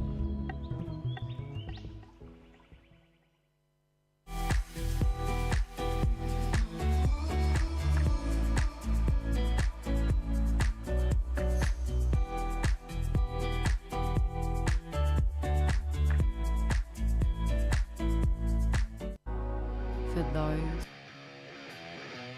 Welcome back to the Burton Automotive Pro. It is the final regional qualifier on the Australasian leg, and 5,000 points up for grabs, important points. And right now we're into the final heat of round 2. This is Oscar Berry, Harry Martin, Cooper Puttergill and Ty Richardson. A huge heat. And we're going to kick off into this action. Last heat, women up next. So this will be exciting. And this guy, Ty Richardson, gee whiz, he's been on the radar for a long, long time. One of those real child prodigies That wave not giving him a whole lot. And this is Cooper from yesterday. Big carve off the top to get things going. Off the bottom, crack, good finish. Will he get the bonus section? He does. It slices it off the top here again. And good start here for Cooper. Yeah, Vaughan Blake well. in the commentary box. Beck Woods, 3-time champion of the Surfest. It's been a great morning of surfing, but you must be excited to see the women hitting the lineup next. Yeah, big exciting. Again, I haven't watched a comp from start to finish with the Australasia leg as yet. Just been in and out with work and etc. But see a replay here for Surfer in red. I think this might be his 3.17 potentially. Looking like a nice second carve there on the open face for him. All these guys looking super strong. Look like they've been doing their training. See the replay here for Cooper. Second turn here, super crisp above the lip. Oh. And then, yeah, it comes through to the inside and a little bit of a carve there. So good way to start the heat. And like just getting scores on the board there. Bit of a variety of scores dropping in there. Don't envy the judges today. There'd be lots of scores going on. They'd be definitely, at least they're not got glare in their eyes. Because I watched Portugal and that looked pretty hard if you're a judge. Towards the end of the day, there was glare. It's famous. Fog and the comp always ends with sun beaming straight into your eyes. Okay, Surfer in white got a wave as well. Beautiful off the top to kick things here, and another snap. And this is Harry Martin. What a finish. Far out. He felt good. You could see his face was feeling that one. He liked that. That was a great wave. I wonder where he's sitting in the lineup out there. It looks like he's away from the other competitors a little bit. But, yeah, scores looking to have already dropped for Harry. Coming through at a 5.67. Not a bad way to start the heat. Yeah, adding pressure straight away. So he's 131st on the ratings here in the Australasian Regional QS rankings. And he's been impressive. He won his heat yesterday against Eddie Hamady and Coda Killorn, Palm Beach local, I believe. And he's automatically, just with that one wave, added pressure to the campaigns of Oscar Berry, Ty Richardson, and Cooper Puttergill. Cooper does have a 3.17. And what we're going to do is head down while we're have a little break here and speak with Cooper Davies. Coops, great way to start your campaign in this QS 5000 here at Surfest. Yeah, thanks, Vaughnie. It's pretty good to be back here. Knew he was pretty tricky last year, so it's not 1,000 foot, which is nice. There's actually some fun waves, so it's good to be here. Nah, good on you, mate. Look, it looks like you're a man on a mission, 15th on the ratings right now. It's been a good campaign for you, but work to be done. Yeah, absolutely, mate. It doesn't finish just yet. This is kind of the start of it. It's a big finisher right here, so I'm hoping to make a few more heats and doing everything I can to have the best mindset and do everything I can to do well. So yeah, I'm looking forward to it. You've tasted victory before, man. Won that Sunshine Coast Pro a couple of years ago, and you know what it takes to go deep on the draw and to lift that trophy. I mean, you know, how does it change you getting a big win like that? Do you sort of head into these events knowing that you can do it? Yeah, I mean, I've said it before, and the competition in these events is ridiculous. It's like you kind of just got to stick to yourself and not worry about anyone else, and that's what I'm trying to do, and just do the best I can and worry about my surfing, because I know that, you know, I can get there and I know everyone else can. It's like the competition's amazing, so yeah, I'm pretty excited to just keep ripping in, mate. Good on you, man. Yeah, look, a 5th at Tweed, a 3rd at the Sunny Coast. The results have been there. How do you sort of reflect upon this regional series so far? Yeah, I'm good. Yeah, I'm stoked. I've been travelling with my mate Alistair. It's a bit of a road trip, and it gets, you know, tiring at moments because a lot of the events are just so back to back, and sometimes it's nice having a little break. But it gets you going. There's lots of emotions, and you know, everything happens at the various times. So look, I'm just kind of taking it slow and trying to just go for it, and yeah, not hold back, I guess. Nah, good on you, mate. Don't hold back. A great heat put together there. I thought you looked really strong, and clearly you've got plenty left in the tank for this campaign here at Surfest. So best of luck, mate. Cheers, Vaughnie. Thanks, mate. Good on you, Cooper. Strong performance there from Cooper Davies from Noosa. And I heard he was a gun tennis player when he was a young fella. Oh, yes. Chose the right sport, I think. Got into the surfing. But, yeah, that was, I mean, yeah, you could tell that his experience shone through there. really picking the eyes out of the waves. It's tricky out there today, and he did manage to get, a 7, and I think, was it 2 7s or a 7 and a 6? And yeah, just really solid performance for Cooper. Interesting that he said that, they've been going for a while. They've had a few contests, and it's definitely not a sprint race. These comps, they tend to go for a little while. And sometimes, it sounds like he's on a bit of a roll, got a result down on the Central Coast. So, he seems like he's kind of peaking at the right time. Round of 64, heat number 1. That's round 1 of the women's will be up next. Familiar face here. And Bronte McCauley is a surfer of CT level, no question. Has had a little bit of time just cruising and resetting after, tasting that elite level of competition. And I think we're all hoping and expecting her to be back there. She's going to start her campaign against Arabella Wilson and Ellie Brooks. What a heat. Yeah, wow. Straight up. Well, they're not mucking around on the women's side of things. This is a really stacked heat to kick things off. That's going to be a lot of fun. So this is the last heat of the men's.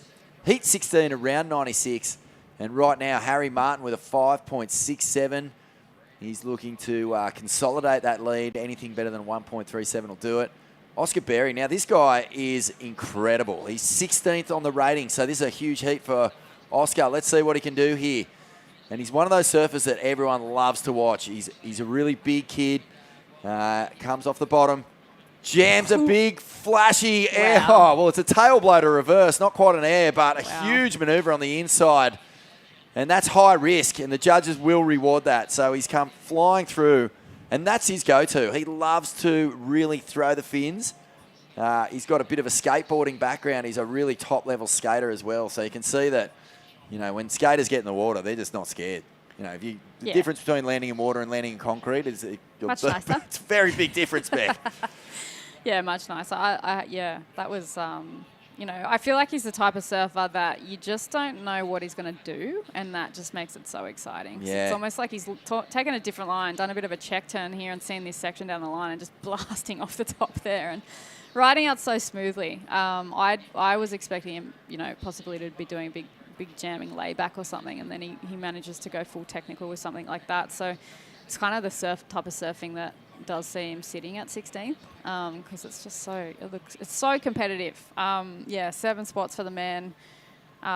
Cooper heat before him was 15th, so there's 15th and 16th and a lot riding on these heats now. And you can see the experienced competitors kind of shining on through just at the moment in these heats, but early days. Well, Oscar is still a Grom. He's such a big dude, but he came 5th in the World Juniors. I think that Jarvis Earl took out in the States last year. Nice. So he's really on the up. Yep. And he's, as you say, just got everything in the kit bag. When he really wants to let fly, he will. But he is one of those surfers as well who just has such good foundation surfing in his game. If he wants to go to the rail, if he wants to keep it solid, he can. But having the fireworks is just such a weapon. Yeah. Yeah, it's interesting you talk about the skating and surfing element. You can totally tell the surfers who do have that skating background. And even watching someone like John and Katie Simmers, I think, from what I've seen, you can tell that they're approaching a wave differently. The things they're eyeing off and the things that are lining up are a lot different to just the fundamental kind of base level surfers. You won't catch me dead on a skateboard. They terrify me. Landing on concrete is not fun. One of my mates actually, fractured her elbow, and it took her a while to repair that. It adds a whole next level of technical element to it. And I know a few snowboarders try their luck at surfing as well. They always say it's a bit harder to get into the surfing, obviously with a moving environment. But I've just been watching a few of the Aussie snowboarders around and the clips that they drop. So they're nuts too. Just the aerial maneuvers and the torque they get in their bodies. I'm like, how do you even approach? Oh, it's incredible, isn't it? Yeah. And Oscar, he'll want to go deep in this one. He's had a pretty solid campaign. He's finished with 5ths in a couple of 5,000s. Nias late last year, he was one of the surfers who went over to Indo. Nice. Got some points over there. Got another 5th at the Tweed Coast Pro, and he's looking for that breakthrough. And right now, if he can get some points, he's sitting at about 5,800. So if he can go into the finals here, he'll really put himself in with a shot of qualifying for that Challenger Series. And he's good enough, he'll expect himself to do it. But he's got to start getting into those quarters, or beyond those quarters, I should say, into the semis and into the finals, because that's really going to be the big difference that'll take him to the next level. But, there is time as well. Just a Grom, as we said. Big Grom, though. Let's stay here with Harry Martin, who got off to a flyer in this one, still sitting on the top score in the heat. Cracks it off the top, regains, but does not get the completion.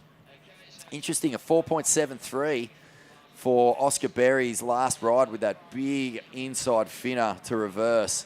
So Harry Martin, the judges actually appreciating Haz's, combination of turns a little bit more than that one big flary bust out from Oscar.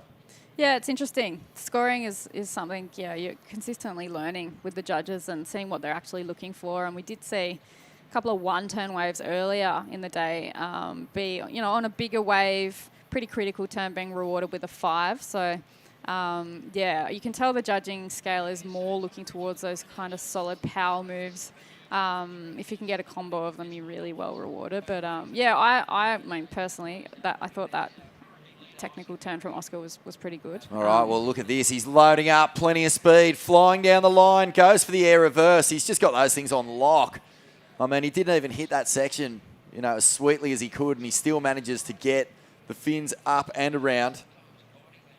And he's going to try and get bonus points on the inside here. Oh my gosh. Snap to slide, gets it finished, rides out into the sand, bails before the fins can snap off, but so much speed, Beck. Riding through a section that's not even a wave. How does he even do that? That was nuts. Again, let's see what the judges give this. He projected this one. This is he's loading up big time. You could see that the air rev was coming. He gets the fins up and over. Almost forced it. It was I don't like calling those things chop hops. It's a pretty legit air reverse, but at the same time, he had to really push the tail out, and he'll get a little bonus hit here. And kick out. You can just see with that sand in the foreground how fast he's moving along the inside, and pretty spectacular. But interesting to see. I don't know if the judges are really going to highly reward that wave. Fair enough. If he hits that perfect, gets a bit more pop, a bit more loftiness, then they might have thrown a big number at it. Yeah, so just coming in under his last wave, so 4.2. Well worth it. Well worth that extra little bit of push through into that last snap. Yeah, I'd love to see him get like a huge turn and then finish with one of those and stomp it and get up into the 7s, 8 ranges. But very tight heat. 9.5 minutes to go. For Surfer in Blue, I feel like he needs to get a little bit busier or wait for a good one if he's going to wait now, because it's been nearly 15, or has been 15 minutes of the heat, and he has got a 1.0 and a 0.57. So not really any scores on the board for him yet. It's just like he's got to reset and restart the heat. So sitting in third priority, potentially might want to get away and try and get a score on the board. See Surfer in White up and riding right now. Big air rev. Oh, huge here from Harry Martin. You can see he got the section, and that's really been the difference. Oscar Berry's been, forcing his air revs, but Harry Martin has hit this one, and it is such a good launching pad. Can't wait to see the replay of this. Hits it, tail high, perfect technique, and he's feeling this heat. Harry Martin coming through from a good showing yesterday in the junk. He's getting a little bit more speed. Able to find some clean face and a really impressive turn there. That was huge. Yeah, he looks pretty young, Harry. But, staying super busy. They've rewarded that wave with a 5.47, so really technically advanced surfing for him, and they're giving him the scores. That was sick. Now he's sitting on the 2 best waves of the heat, so he's well really comfy, and he's feeling it. So he's in control here. Oscar Berry in second, 4.73 and a 4.2. Cooper, we saw him get a wave early. It's been pretty quiet going for him. And Ty Richo yet to get going. He had a good result at the Port Stephens Pro. I believe he made the final there, Ty Richo. So 32nd on the ratings at the moment. I think dreams of qualifying or a miracle win here still going to be touch and go based on the points everyone else will be getting. But, you know, he's definitely a name for the future. He's been on the radar for so long. And he surfs with Snap and Rocks. I think Uncle Joel Parkinson, I believe. Ah. You know, it's a rich surfing family. His old man, Mark's amazing surfer as well and a high-level coach. Yep. So he's got plenty of pedigree, Ty Richardson. He's looking to, you know, use these highly rated 5,000 QS platform to, you know, show what he can do. But he'll build into what will be a pretty spectacular career at some point. Yeah, just needs to get a wave right now. I'd love to see him take off on a good one, see what he's got. Coming down to the 7-minute mark in this heat. So it has been the surfer in red and white who have been holding down the fort, consistently getting waves, showing what they've got technically in the air. With that light onshore, I think the onshore might come up a bit stronger later, is what Hoyer said. But it is holding off today, which is nice. Conditions look pretty fun out there. Nice and sunny, the water's super warm, so it is a good day in Newcastle. Some waves around. Autumn is here, thank God. Here he goes, Ty Richardson. Off the bottom, jam, beautiful first turn. He'll only get the one. He kicks out in frustration. 6.5 minutes. There's still time on the clock. I mean, you can get a couple of waves within a couple of minutes here. The paddle out's not too long. There's not too much rip, but he's just got to keep his composure. Meanwhile, down the beach, Oscar Berry. That's a solid 1-2. He will complete. He's looking to replace a 4.2. And, you know, these heats are just so crucial. 16th on the ratings, a good result here. If he can get over those quarterfinals into the semis and the finals, he'll really give himself a shot at making that Challenger Series. Yeah, I think the difference between in 5,000s, even back in the day with 6,000s on the QS, the difference between making the quarters and the semis was like another whole event, basically. Like, it was really important to get through at least the semis. Obviously, you're hoping to win, but winning is difficult. But yeah, I think it makes such a difference just being able to step up into the semis and the finals. You can see when someone takes an event out how much further up the ratings they go, and that then holds for the entire year, which is great. Yeah, I heard it was Nias, Cabba, and here the 3 5,000 for That's our right. region. Yeah. Yeah. Nias looked like it was pumping. Pretty sure it was cooking, yeah. And, you know, be a fun wave to surf. pretty actually, in the awesome to contest. have Indonesia incorporated into this Australasian leg. It just adds that extra element of, you know, the reef break, the perfection, the dream. Yep. A little taste of the dream tour over there. Good spot to go to for a One of contest. the world's most famous waves. And yeah, we've got. here we are now. You know, it starts over there at Nias and we wind up here at Surfest. And it's Cooper Puttergill also out there with priority. Saw him on the news last night. Yeah, local kid who managed to defeat Louis Dunn, who is a bit of a local personality and a great surfer. So he did well to get through into this round. He's looking for a 5.99. See, the requirement here is it's a big one. I mean, in the context of the scores we've seen today, needing a 5.99 is a solid score. And Richo, you know, with 4 minutes to go, he doesn't want to have to chase down an 8. So he might be well served to just try and get anything, get a couple of quick turns in and leave himself an opportunity to not need so much in these dying minutes. Yeah, it can be a bit frustrating when you try and mix it up and you haven't got a wave, and then, you know, you start incorporating different tactics and they don't work either, and sometimes you just got to sit there and reset and be like, okay, let's just, you know, will the ocean to send me a wave. Sometimes that works for people. I've seen certain people out there, Sonny Garcia in Hawaii, doing some arm movements and willing waves towards himself. I think it worked out for him because What about Kelly? Always does that weird little water slap. Yeah, he's got that going on too. I'd say Kelly has a few things up his sleeve. Some they just like summon waves from nowhere. Apparently Tom Curran was the absolute master of it. Could be setting a dead flat ocean and he could just, you know, I don't know what he did. But whatever he did, it worked because he always got waves in the dying seconds, much to everyone's just dismay.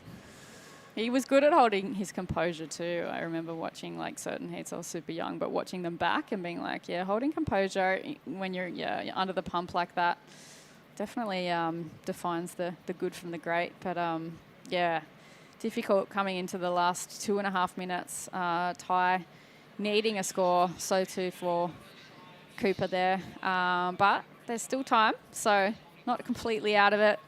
It has been surfer in red and white who've held basically dominance in this heat from start to finish.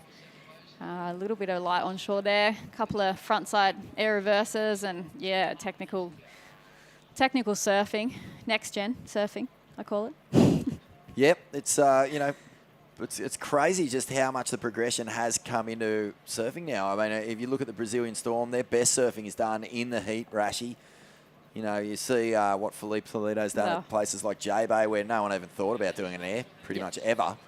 And he's doing 2 giant alley-oops on one wave for a 10-pointer. And Gabe Medina, obviously, you know, backflips, twirly-whirlies, helicopters, you name it. He's done it all in the Rashi. And what that's done is just create an entire culture for the grommets who are coming through to not be scared and not just do the 3 to the beach. They want to win. They want to win with fireworks, and that's what we're seeing. And Harry Martin's done a great job here. Huge air reverse. Beautiful section. It was a tail high whip to the flats, and he rode out of it beautifully. And Oscar Berry, you know, his high-scoring ride, it had an air reverse in it as well. Actually, both his scoring rides had big hammers. Yeah, I like to be not honest. Not as clean, though. Not as clean as Harry's, but still he was pushing the fins through the lip, and the judges have been rewarding it. So it's Cooper and Ty who are under pressure here. Ty not getting a wave since we last mentioned him, so he's going to have to get an 8.09 to get through in this final minute.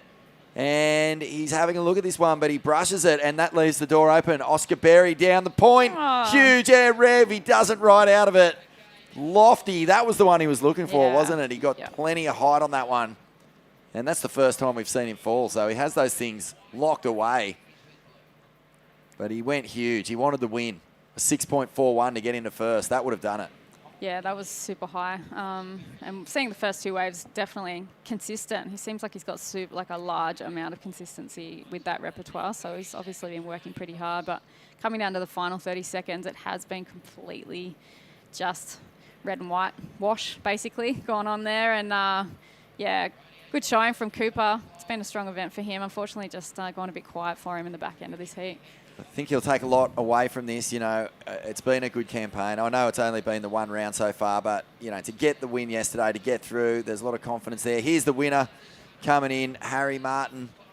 He's had a great heat. He'll be so frothing. That's a really cool thing to see from Palm Beach. So I know that there'll be plenty of crew up there cheering him on. We're going to have a quick break here from the Burton Automotive Pro Surfest 2023. Ronnie Blakey and Matt Hoy after the break.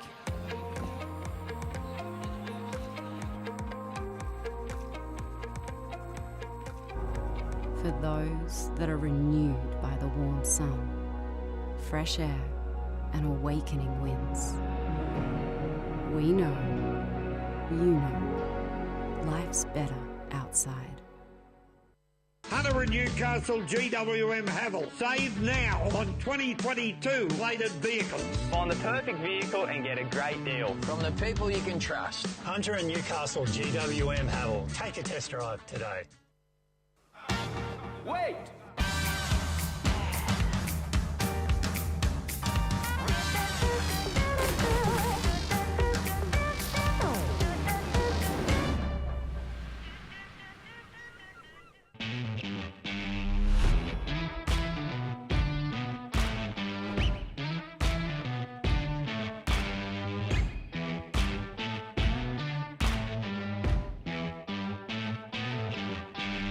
I've surfed in Surfest for a long time. I can't remember how many exactly I've done, but yeah, the last time I won here was in 2014, and I haven't missed an event here since, so.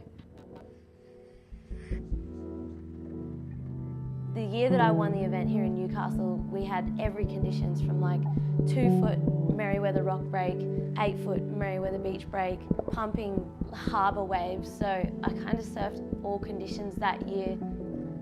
It was moved to the harbour the day before finals day. The swell just picked up so quickly overnight, and it was too big and wild for the open beaches here. There's a lot going on. There's big container ships driving past as you're surfing. It's just unique, and it's a wild venue to be in a pro surfing event, and to get the win felt really cool. Welcome back to the show. We've been watching the Burton Automotive Pro, but it is now time to transition into the Speaking in Colour Pro, the women's event, and we're going to kick things off here with the round of 64. 3 surfers out there in the lineup for this first exchange. One of them, a former CT competitor, Bronte McCauley, and she is just such a talent, just an incredible backhand approach. Also out there, we've got Arabella Wilson, the Victorian, who loves big conditions. She's going to have to sharpen her small wave tools out there today, though, in what has been a lot cleaner, the surf, but still presents some challenges for the competitors. And Ellie Brooks, Gold Coast surfer, who's been in great form, had a 3rd place finish at the Tweed Coast Pro at the very first event of this last run of events for the Australia Oceania region. Ronnie Blakey sitting alongside Matt Hoy, and Hoy, this is a fun heat. Bronte McCauley, obviously, you spent a lot of years on the tour with her dad, who finished 3rd in the world twice through the 80s and 90s. Yep. Just a machine. Machine, Dave. He's a legend. Best wax jobs ever. Best wax jobs ever. Yep. By far. I've seen him take wax a brand new board up, take it off because the wax wasn't good enough, and do it again. Wow. What's the secret? Is it small circles, or was he the crisscross to begin with? Crisscross and then lengthways. Lengthways. Yeah, crisscross lengthways. That's the secret, mate. Freak, what a legend. And did you inherit that strategy? Good wax jobs. Awesome. And the law. Me and the law, I used to travel with them a lot. It was good. Dave hitting balls against the wall all night. Yeah. So loves classic. his tennis. But this will be fun because Bronte likes hitting lips. Yeah. And, she's kind of been a little quiet over the last couple of years. Bronte just taking some time away from competition. I think she might have been battling some injuries as well. But, man, she drops amazing clips on us regularly. But she's had monster finishes in CT events before and dropped big numbers against the world's best. So, Bronte, just on paper, we've got to give her the edge. But it's not kind of those world-class conditions we're used to seeing her in. So that'll bring, I think, Arabella and Ellie into the heat as well. She's done pretty well here too in the past. I know that. Yeah, and the Laws will be out there watching at Nelson Bay. Hello, Simon. Hello, Janine. Yeah, Ellie Brooks, though, has been in just great form. I really thought this was going to be her year to make a big push for a spot on the challenges again, but finds herself sitting in 21st position, and she's going to need a big finish here. Mate, the waves look really fun. There was pulsing when I was out there before. There was the biggest it's been probably all week right now. A couple of 4-foot sets probably. The nor'easter's sort of playing havoc with it, but yeah, there's some really good waves if you're in the right spot. A lot of closeouts, but yeah, it's looking good. Here we go, some movement on the outside here. Bronte McCauley straight up into the lip a couple of times now. There you go. And that'll be her best wave for sure. And we'll see what kind of response Ellie Brooks can throw at her. Already had a 4.67, really strong. And Ellie's just been really on a tear. She represents the M&M, Mermaid Nobbies, Miami Board Riders Club. And M&M?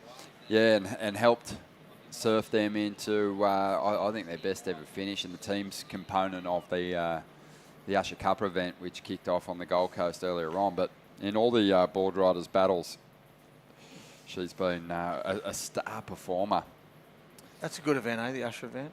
Yeah, it's any board riders event. I just love that team component. I really love the format for the Australian board riders battle, though, and the fact that you've got to get back to the box and there's that running element. Just brings so much drama to the party. But 14 minutes to go here. And what about the high-flying antics of Harry Martin in that last heat? He joins us now, mate. How good is it to stick a move like that with the jersey on? Yeah, it feels good. I haven't really done it before, but that was the first one I've ever made in a heat, so I was pretty lucky.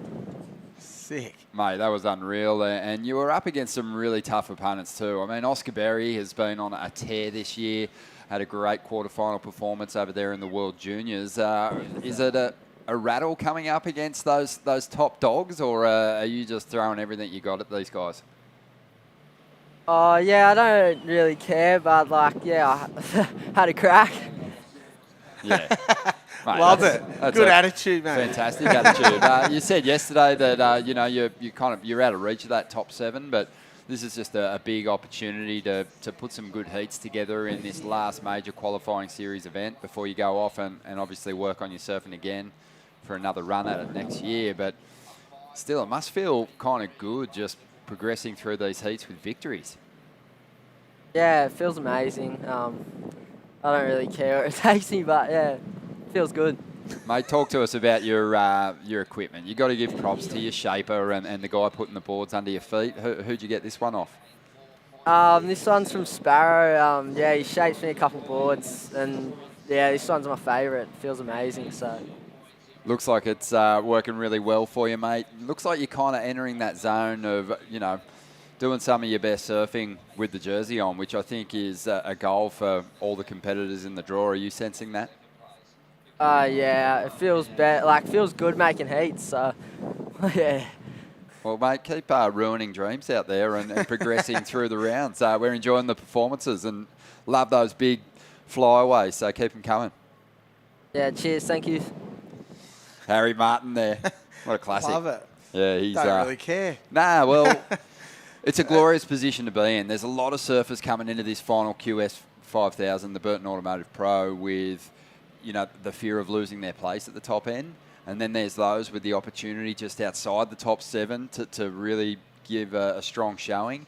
And then you've got guys like Harry who are down the back end of the ratings who are just going to wreak havoc because they're just not feeling any kind of pressure at all. Obviously. No throwing pressure. rotations and making them stick. Yeah. So he got the jump on a couple of more fancied rivals in that last heat, and he's looking good. But we have now transitioned over to the Speaking in Colour Pro, and we've got some exceptional talent out in this lineup. This is Bella Wilson, and just having a little bit of a look through Bella's Instagram profile and seeing her in some pretty solid conditions. And from Torquay, or? Yep, down there in that region, for sure. Yeah, she's looking sharp. She's got a hard heat here. This is a stacked really heat. hard heat. She did semi-final in the QS event down there at Phillip Island. Her best ever finish in a QS, but this is a step above. With these major QS events, the 3000s, the 5000s, the field is a little different. It attracts those top seeds. That's why they focus their energy. So getting the big results is a little more difficult, but we'll see how Bella finishes in this one. But Ellie Brooks has taken the early lead here, Hoy. And seasoned competitors, really, these two. One's been on the CT and the other one's nearly cracked it before and had a lot of wild cards into a Quicksilver events and Roxy events. So there's the high scoring wave of the heat so far. Bronte's 6-point ride, 2 good saps, and here's the 5.33 from Ellie on the next one. See, this is the standard right there. It's a hard heat for a rookie, like one of the rookies to come into. Just because of the experience of the other two. Yeah, Ellie's sort of, for a surfer that hasn't made it to the CT just yet, Ellie's got the kind of moves on her back end that could probably get her through some heats at the championship tour level. For sure. But this is a great test for her up against Bronte. These two are the favourites to progress out of this heat, obviously, just based on their track records. But for Ellie, she's going to be able to test herself against one of the best out here at the moment. But Speaking in Colour, great to see them get that opportunity. They're a 100% Aboriginal-owned, women-led business that connects people to the rich Aboriginal culture. Speaking in Colour educates, equips and encourages government, businesses and educators to understand and embrace Aboriginal culture. So that is fantastic to see. But one thing we touched on yesterday, Hoy, which I love about Surfest, is in 2016, 73 Newcastle and Hunter region businesses each contributed $1,650 to ensure that the women's event got back on the schedule here at Surfest. And each year since then, those local businesses and new ones have come on and contributed out of their own pockets to ensure that the women's event stays here. And each year we have a different title sponsor for the women's event. Out of the hat. And I love that Speaking in Colour's getting the opportunity this year. So it's so good. Congratulations. I'm pretty sure all the businesses get one of the girls, and if they win the comp, they get their money back too. Oh, that's cool. Yeah. Magic. So they keep interest in the comp for the whole time as well. So it's good. It's a great initiative, isn't it? Fantastic. Yeah, and I think it could really, help keep events on the schedule if other Should be more of operators it, yeah. employed that same tactic because, it's tough times for a lot of businesses out there financially and finding the budget to cover the entire event cost, yourself is kind of difficult. So it's a fantastic initiative. As we see Bronte on the replay here, just trying to back up that 6-point ride, and she'll do it. This will go into her top 2. Love to see her back in that jersey. Looking sharp, looking alive, and really hoping that obviously all 3 competitors can tap into a high-quality wave out here because they're all strong. 4.57 for that last one for Bronte, and she is now out in front. Ellie needs a 5.25. Arabella's got to get herself a decent score on the board here to stay within reach of a qualifying position. You see Bronte there going there, a couple of those little insiders, nice and clean in there. A couple of wedges in that no one's even really looking at, but she's obviously identified those little double ups. They're just real clean and bowly, but there's a couple of roll-ins, but yeah, I reckon they're the ones in there.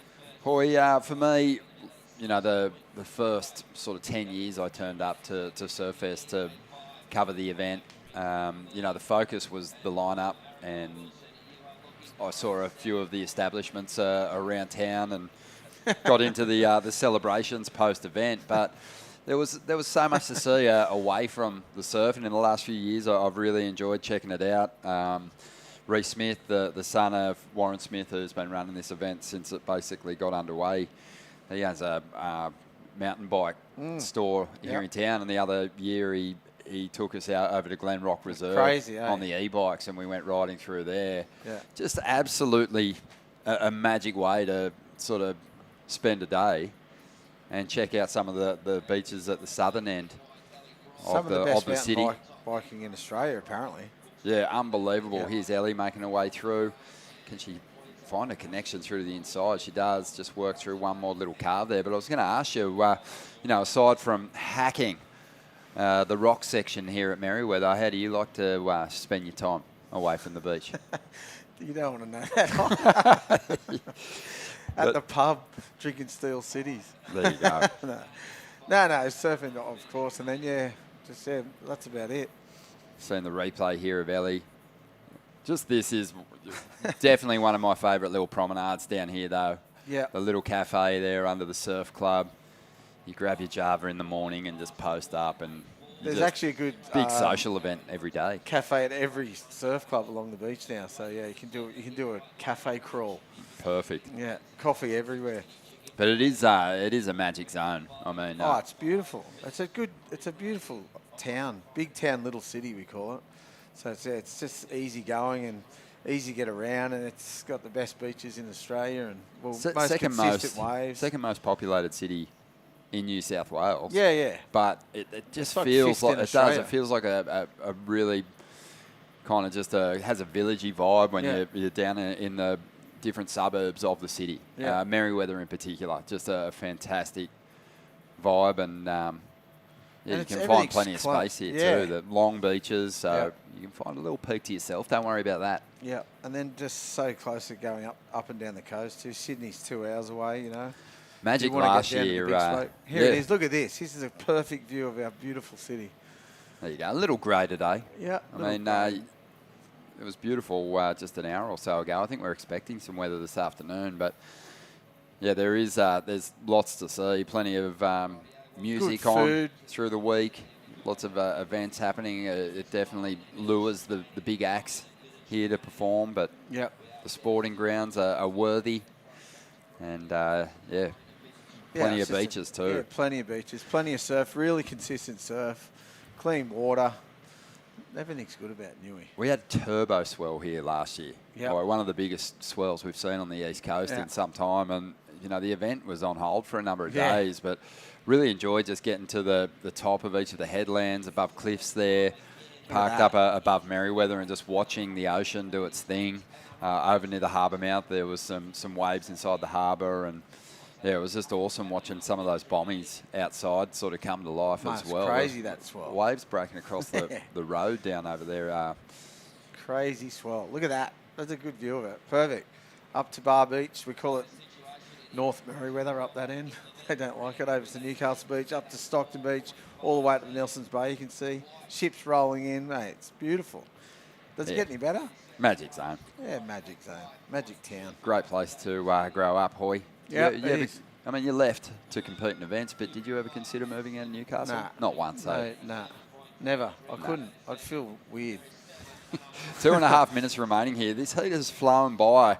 Two of the real star performers in the Speaking in Colour Pro are out there in the lineup. Established names, Bronte McCauley and Ellie Brooks. Arabella Wilson, as we said, was always going to have her work cut out in this heat. She's still got a chance here. She's got the priority, but she is chasing a pretty decent score, 7.33. We've seen some big scores drop for big individual turns, but She has got a work cut out. With these two competitors, we said that at the start, they're seasoned competitors, both these two.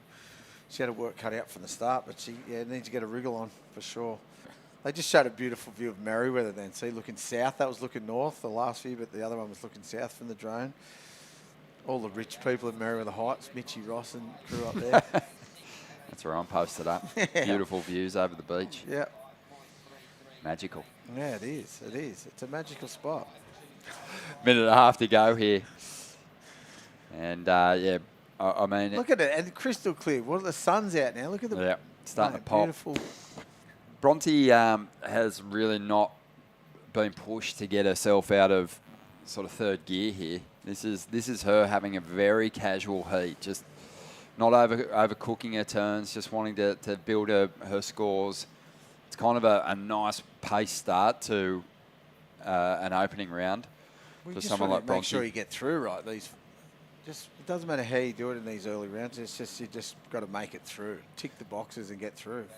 Yeah, it's obviously the great Kelly Slater kind of broke it down to me once and said, surfing a heat is almost like the last round of a boxing match. If someone's been jabbing away at you and has been getting the points and winning those rounds, you might need to throw a haymaker in the final moments of the heat. And that's kind of what Bronte and Ellie have done to Arabella in this heat. They've just been jabbing away. They haven't given her their biggest swings at it just yet. But Arabella's the surfer who's forced into a position to throw a knockout punch here, and we'll see if she can find it. Looking for the haymaker. 20 seconds Only to go. Jimmy could say that, though, probably.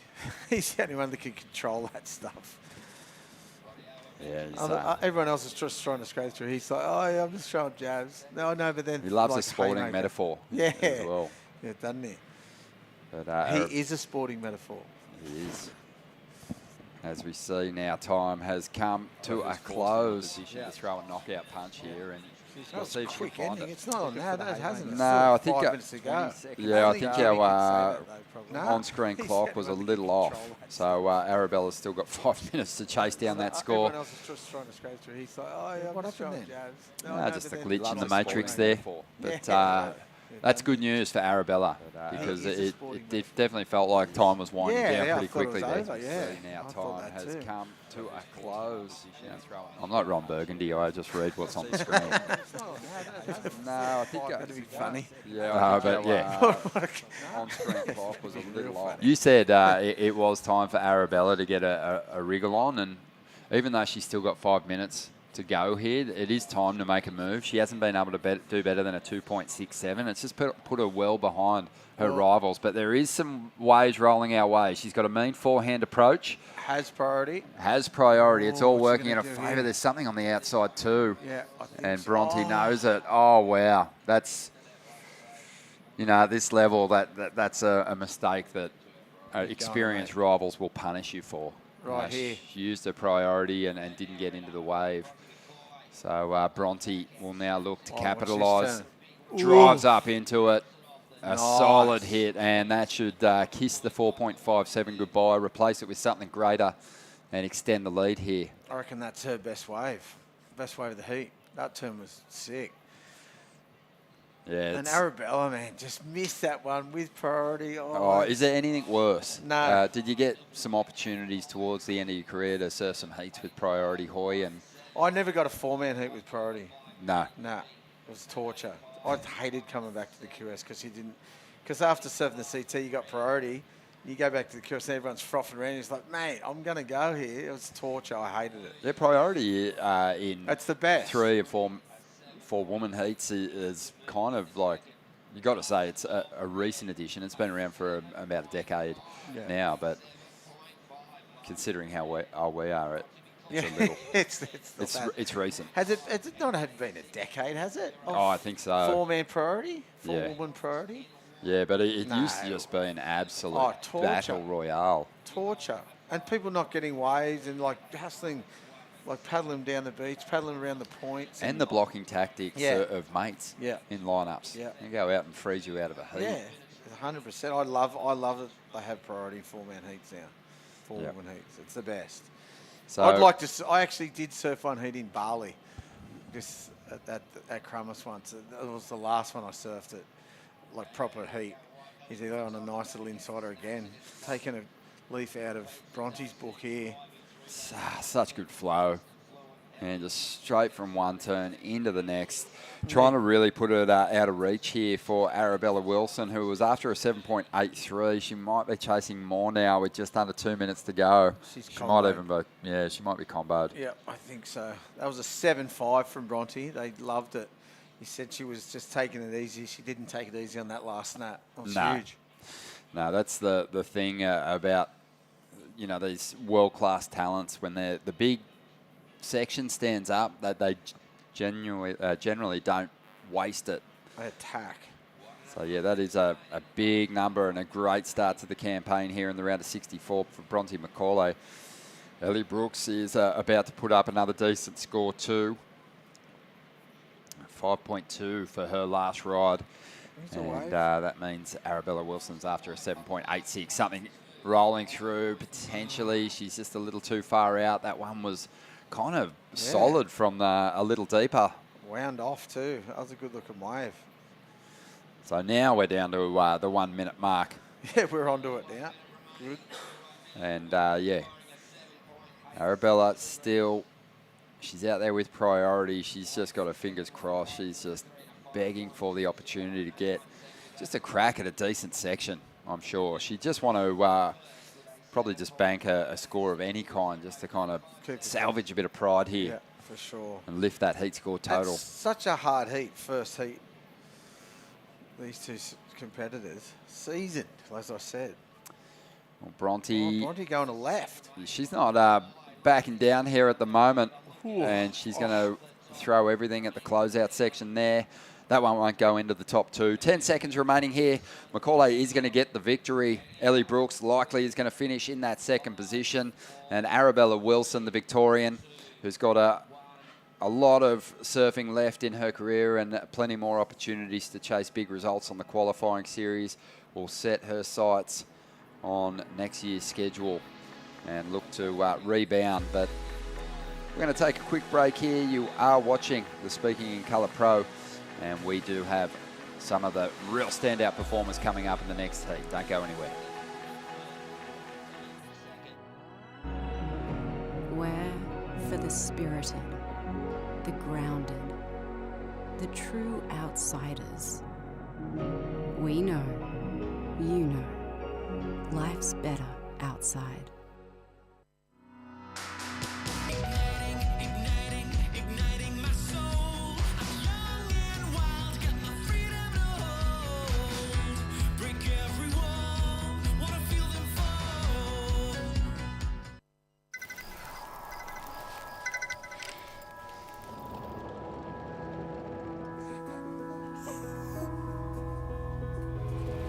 It's me.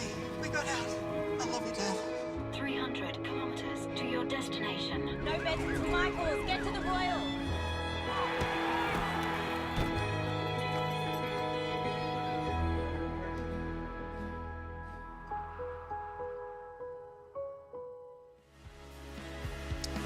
It's a beautiful afternoon here And we have the Speaking in Colour Pro unfolding. Heat 2 now out in the water. And it's a big one. Nixie Ryan, who had a huge victory, her biggest QS victory just recently. And that was at the Great Lakes Pro. And yeah, she's in a fantastic position. The best position we've seen her in coming into the final stages of the qualifying series to potentially get herself into the Challengers, sitting in 4th spot. Wow. We know that that is that last place to qualify. Only 4 from the women's. Yeah, Wow, that's right. It's cutthroat. Yeah, it's brutal. It is brutal. But yeah, she had a victory in a 3,000. She's one of the most winning surfers on the qualifying series, but she's always broken through in those 1,000s for her victories. And, you know, it's been rough because at different stages, you know, with those 1,000s even, they were stacked fields. So she was overcoming the same calibre of surfer at the 1,000s, but at the end, she wasn't getting the big finish in those 5,000s and 3,000s. But she's done that. She's got herself in the best possible position to have a crack at getting into the Challenger Series. That's really cutthroat for women. Yeah. Even 7 men's cutthroat. It is. There should be more. But it's I can see the conversation happening behind closed doors with the administrators at WSL HQ just saying, you know, we're not far away from lifting the numbers on the women's tour because there's so much talent on the Challenger Series that doesn't make the grade, and surfers that are capable of winning CT events that are still competing on the Challengers. Yeah. So Bronte's it will a good happen. Example. Exactly. Yeah, you just look at the top 10 on the Women's Championship Tour and you just wonder, you know, how people fall out. You just how people are going to overcome that top 10. It's so strong. Yeah, exactly. Here's some replays, yeah. 3 in a row there. She's got 2 quick waves. That's a scoring wave right there in these conditions for sure. Yeah, Nixie Ryan from Lennox Head. Unbelievable point break flow that she has, but she's got a seriously strong backhand as well. As we see there, gearing up for the next clash. Looks like Ann DeSantos, who's been extremely busy. Loves big waves, loves competing. Always puts together some big heats in these qualifying series events. She's got a tough draw in that next heat. There it was, a 4.17. Thought that might have been a good scoring wave for Red, second wave. And a 3.83 for Green, so that's not bad. That last heat had a bit higher than that, but that's a good backup in these conditions for sure. Oh, this is Willow Hardy, who's from WA, Margaret River region, and we've seen her before don the jersey in a championship tour event. That was back in 2021 at Margaret's. She put in a good showing. She was just a grom then, but her surfing's growing, and she's another one of those surfers who's well positioned at the top end, ready to make a strike potentially for one of those top 4 spots, sitting in 7th place at this stage of the game. Here's the replay of that ride. Yeah, a couple of good snaps. Little inside wave, a bit cleaner on that rocks bowl section. Just goes a bit flat at the end and just tries to get it through. This shore is so difficult. Look at that, it's got 5 lips. From a talented surfing family over there in WA, Willow. Yeah, the Hardys, is that? Yeah, okay. Brett? Dad? I heard that's Gene. Yeah, Uncle Brett. Yep, that's right. Yeah. Just all hard charging surfers. Well, you have to be. Western Australia, what are you going to do if you don't?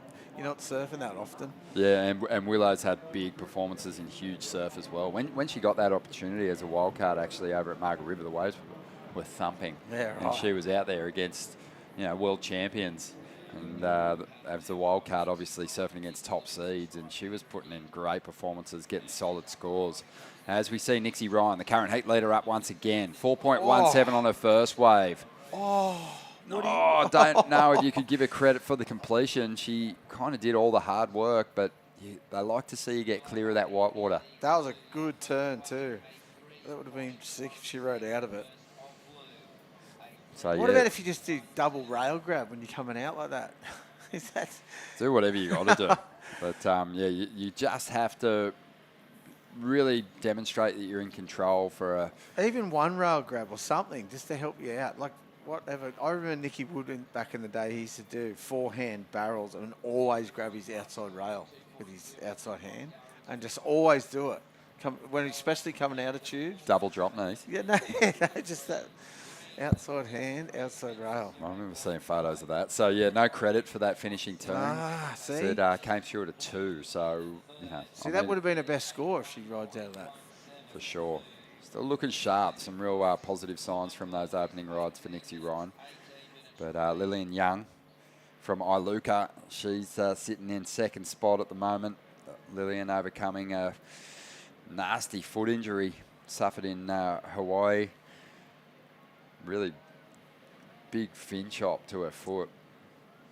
And she's getting back to her best. Here she is.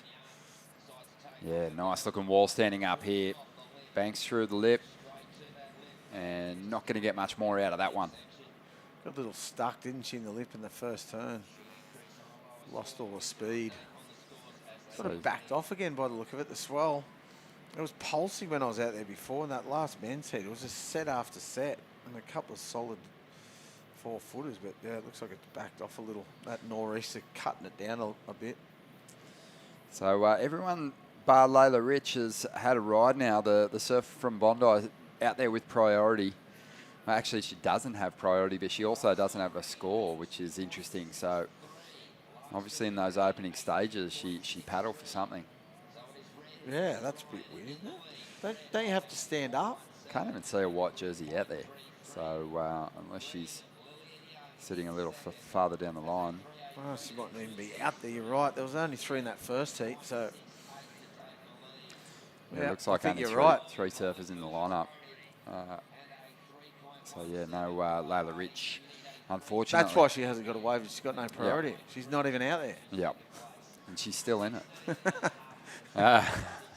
But, yeah, Willow Hardy at the moment is the surfer, like playing catch-up, really, and looking for an opportunity. She's the one with priority in this instance. And she's going to let Nixie Ryan go this wave. Good little insider. Good first snap. Oh, it just went to nothing, though, that wave. It looked like it was going to bowl up in there, but the first bit did, but went to nothing, didn't it? She gets, you know, incredible speed off that bottom turn, Nixie. Really just must control that rail beautifully through the bottom turn. Have a look at just banking nicely. It's point break flow in beach break conditions. It always hard to do. Makes things look so nice. Yeah.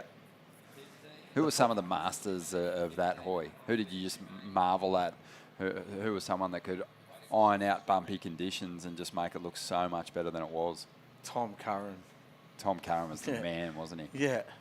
He'd make every conditions look good. Just make it look smooth and make it look like there was just speed on tap. Duma too was good too. Duma was amazing. Yeah. He's made everything like with good style and flow and heaps of speed and no like 3-turn bottom turns. You know what I mean? Just flowing, smooth.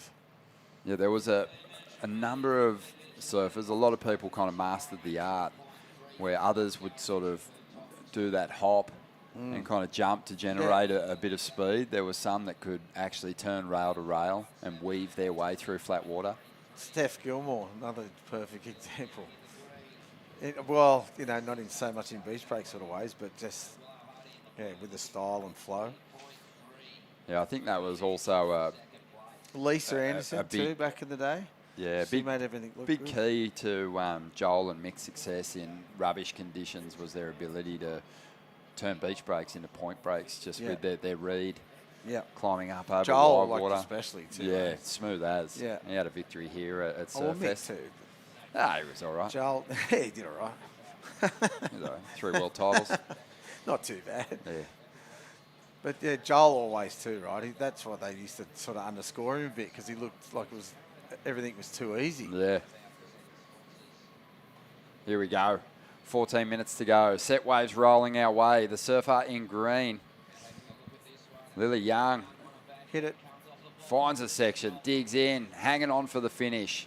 You can see the desperation and just wanting to ride out of that one. Oh. And now we've got Willow having a look at a little one there, using priority, maybe sold on that wave by Nixie Ryan. I reckon, because goofy footers don't go right very often. There's a little left. And she actually went left on that one. I went right on that one, actually. Sort of it looked like she was going to go left and faded right. Lily Young, great surfer. I've had a few waves with her out at Angowrie when the waves are on down there on the point. And man, when she gets a quality ride, she throws down some big turns. So looking forward to or hoping she can connect with a decent wall here. Willow Hardy's found something on this wave. Staying close to that bowl. Oh, that was good. Nice little sequence of turns, incomplete on the that final manoeuvre, which has been seems like it's been difficult for each of the competitors out there at the moment, just finishing these waves off. But the work was done. That was a nice first turn. And the second one through some spray and just, coming unstuck. There's just no power at the end of those waves, is there? They're going into that channel, especially down in the middle there. They're just going straight into the channel. It's like really like deep water right there straight after the bank. So just loses all its power. Always hard too when you sort of, the waves are split like that and you're coming from a position of no speed, no energy, no speed, no push into something that's pushing back a little bit harder. Yeah, for sure. So that was kind of really the problem there for Willow. Just couldn't get on top of that section. But she did improve her situation, added to her scoreline, 3.8 for that last ride. So Lily Young, she's after a 3.14. It's a close heat. Pretty close one, but especially between second and third here.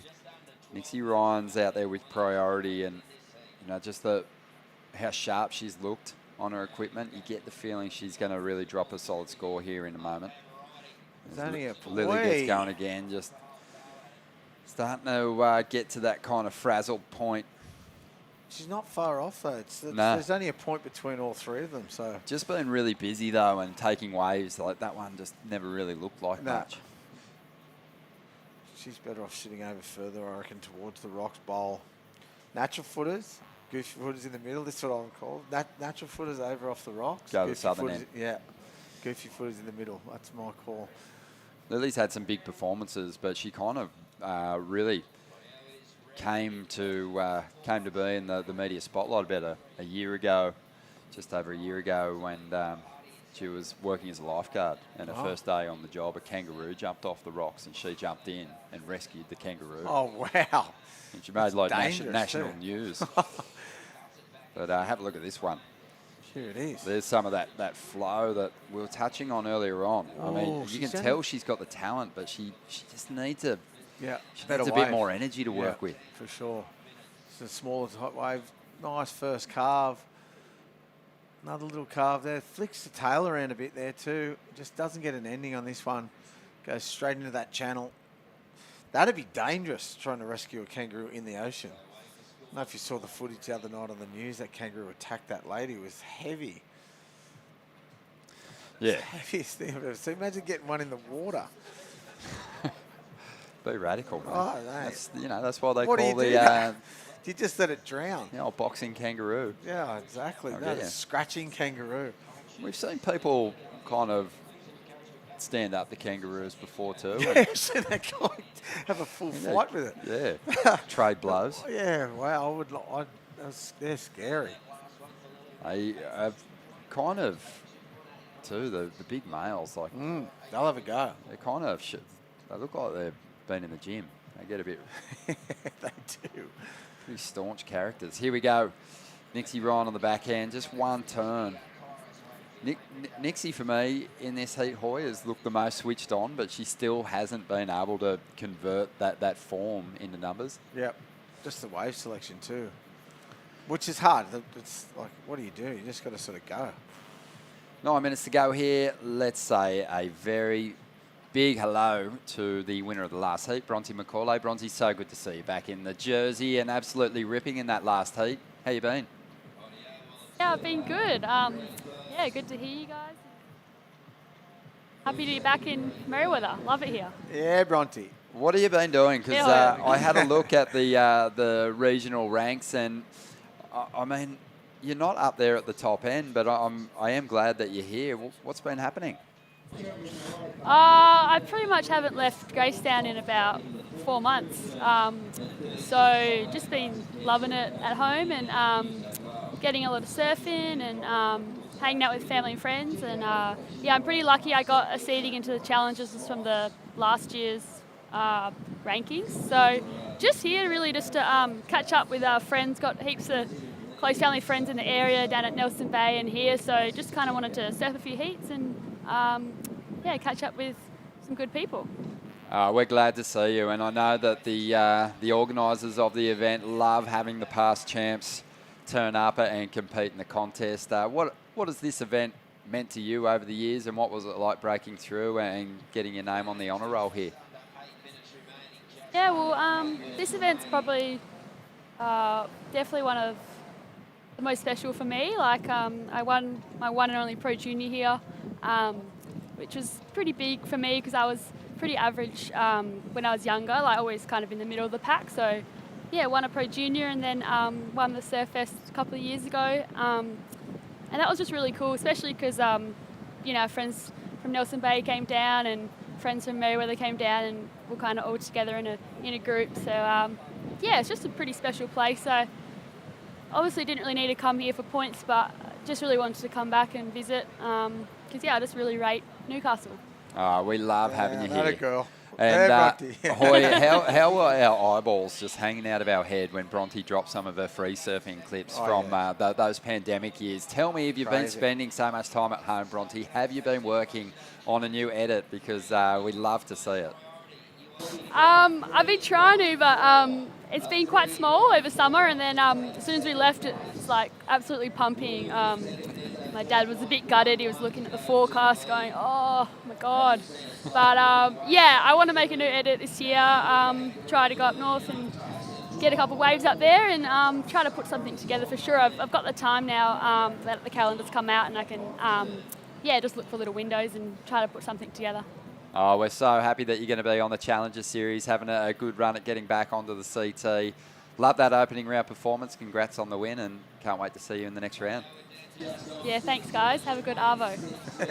Oh, we will. Yeah, if you didn't see it, you got to just kind of go back and deep into Bronte's Instagram there, and you'll find some of those amazing clips. I'm sure you can just Google it and find it online.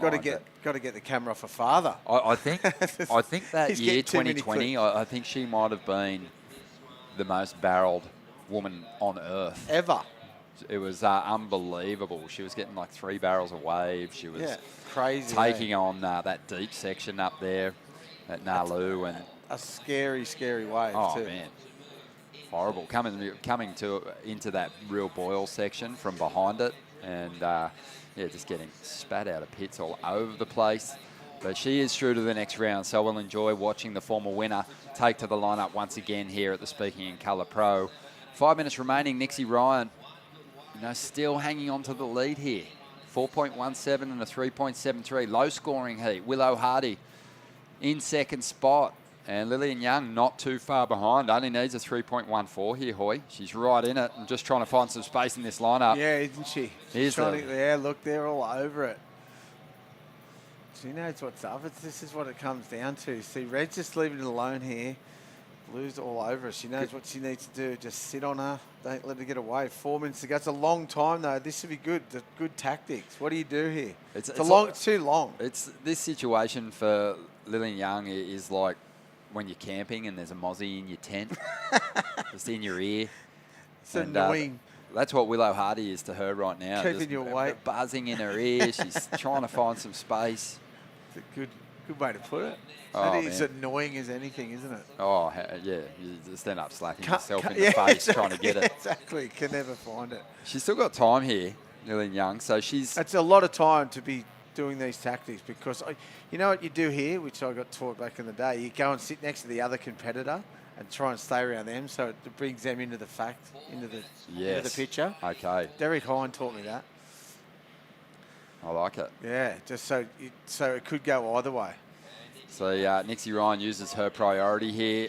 Let's see what she can do. Got big individual turns and throws a great one there. Rode out of that one too. She's going to get another She one. might even get, no, doesn't make that link through to the inside. Here goes Willow. So Lillian Young's now going to get her opportunity, and I don't think Willow's going to really improve on the situation with that one. No. That could be a mistake right there. We didn't see the start of the wave, though. She might have got a turn in. But, this is exactly kind of what she wanted. Lillian needed. She needed some space. She needed that priority. There's still time, just over 3 minutes to go, and she doesn't need a whole lot at this stage. But we do have a number to drop here for the surfer from Margaret River. But Nixie Ryan got her best number here, Hoy, 5.83. For that one turn, yeah. That's what they're looking for. They've been saying it for the last couple of days. One big turn is going to get you the score. Oh, here she is. Oh. So, she wanted. Lily just missed She on might get that one a priority little bit. back here. She paddles. Oh, no. She's motoring out there. Yeah, she needed to just sit that one out, I reckon. Wait for that one good section or one good wave coming through. She had still 2.5 minutes. Now she's back in third priority. In a scrappy heat too, wave selection becomes really hard to let waves roll by, because you know you've got limited opportunities in a decreasing swell anyway. But yeah, you got it. It's a hard one. She didn't need a lot. No. But she wanted to push it hard at the end, but she's done that a couple of times now. Sort of forced it a bit on the final section. And that wasn't that good a wave with priority with 4 minutes to go at that stage. Now she's back to where she was. Yeah, Willow's really getting mozzied. Yeah, She thought she slapped the Mozzie, but it's back. It's missed it a few times. Missed it. Yeah. No, what do you do though? Like you said, you just wait it out, or do you have a go? It's a hard one. You're begging for like a set with 2 rides, or even better, just a medium-sized wave to sell Willow on. Well, she sold her already on the last one, so she should have just sat and waited, I thought, because she didn't better a score, Willow, on that last wave. No, just a 2.23, so... Yeah, she's done the hard work. It's so easy just sitting here, just watching it all unfold. But have a look at these two. Like, they're not scrapping, I around. like it. Old school. Yeah, Lillian's, like, just in this, isn't she? She's in the battle. Yeah. No, I like it, though. This is good. Oh, what? It's... Yeah. You know. I love it. She's got to save enough energy in For case the wave, she gets the it gets opportunity. away. Because she's not going to find the space. Willow's in the box seat, though, because she's got priority, so she's just got to stick to her. It's so hard to sell in that. Oh, and there's a wave. 30 seconds. Yeah, it looks like Nixie's going to be primed to swoop on the right if she wants it. Yeah, it's over. She doesn't even need it. No. 24 seconds to go. Still some sets rolling our way. And Willow's just, she's doing what she has to do here. She's probably not enjoying it, but she needs to protect this. It's not an enjoyable thing qualifying to do. position. Oh, she's going. Yeah, she's pulled the trigger here, and a nice turn, just the one move. Might even add some points, but it's not even going to matter. No, she's going to hang on to that second spot here. It's not an enjoyable thing to do, but you got to do it. Yeah. Yep, so she's played it pretty wisely. Considering performance-wise she didn't have her best heat, Willow, she still did enough to hang on a second spot. Nixie Ryan took the victory. Arabella Wilson, Lillian Young is out of the mix here. We're going to take a quick break here at the Speaking in Colour Pro, and we'll be back with Heat 3 in just a moment.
Well, here we go. It is round one of the women's here at Burton Automotive Pro. Surfest 2023 is well and truly firing right now. And we're up to actually heat number 3 in women's round 1. Vaughn Blakey in the commentary box, the 3-time Surfest champion. Do you ever get sick of hearing that? Or no, you don't? Beck Woods. You couldn't, surely. You got to claim your wins, Oh, right? mate, 3 times. I mean, far out. They're pretty rare. You They're often hard, hear the so- commentators. Yeah, oh, they're so hard. I mean, any win is hard, but a win of, a contest of this stature is incredible. This city has always drawn top-level surfers to Newcastle, and 3 times, Beck. Please explain. I don't really, to be honest, it's a long time ago. So, yeah, I think I was just 18 and was like, wee. But you weren't 18 every time. No, just the eternal 18-year-old.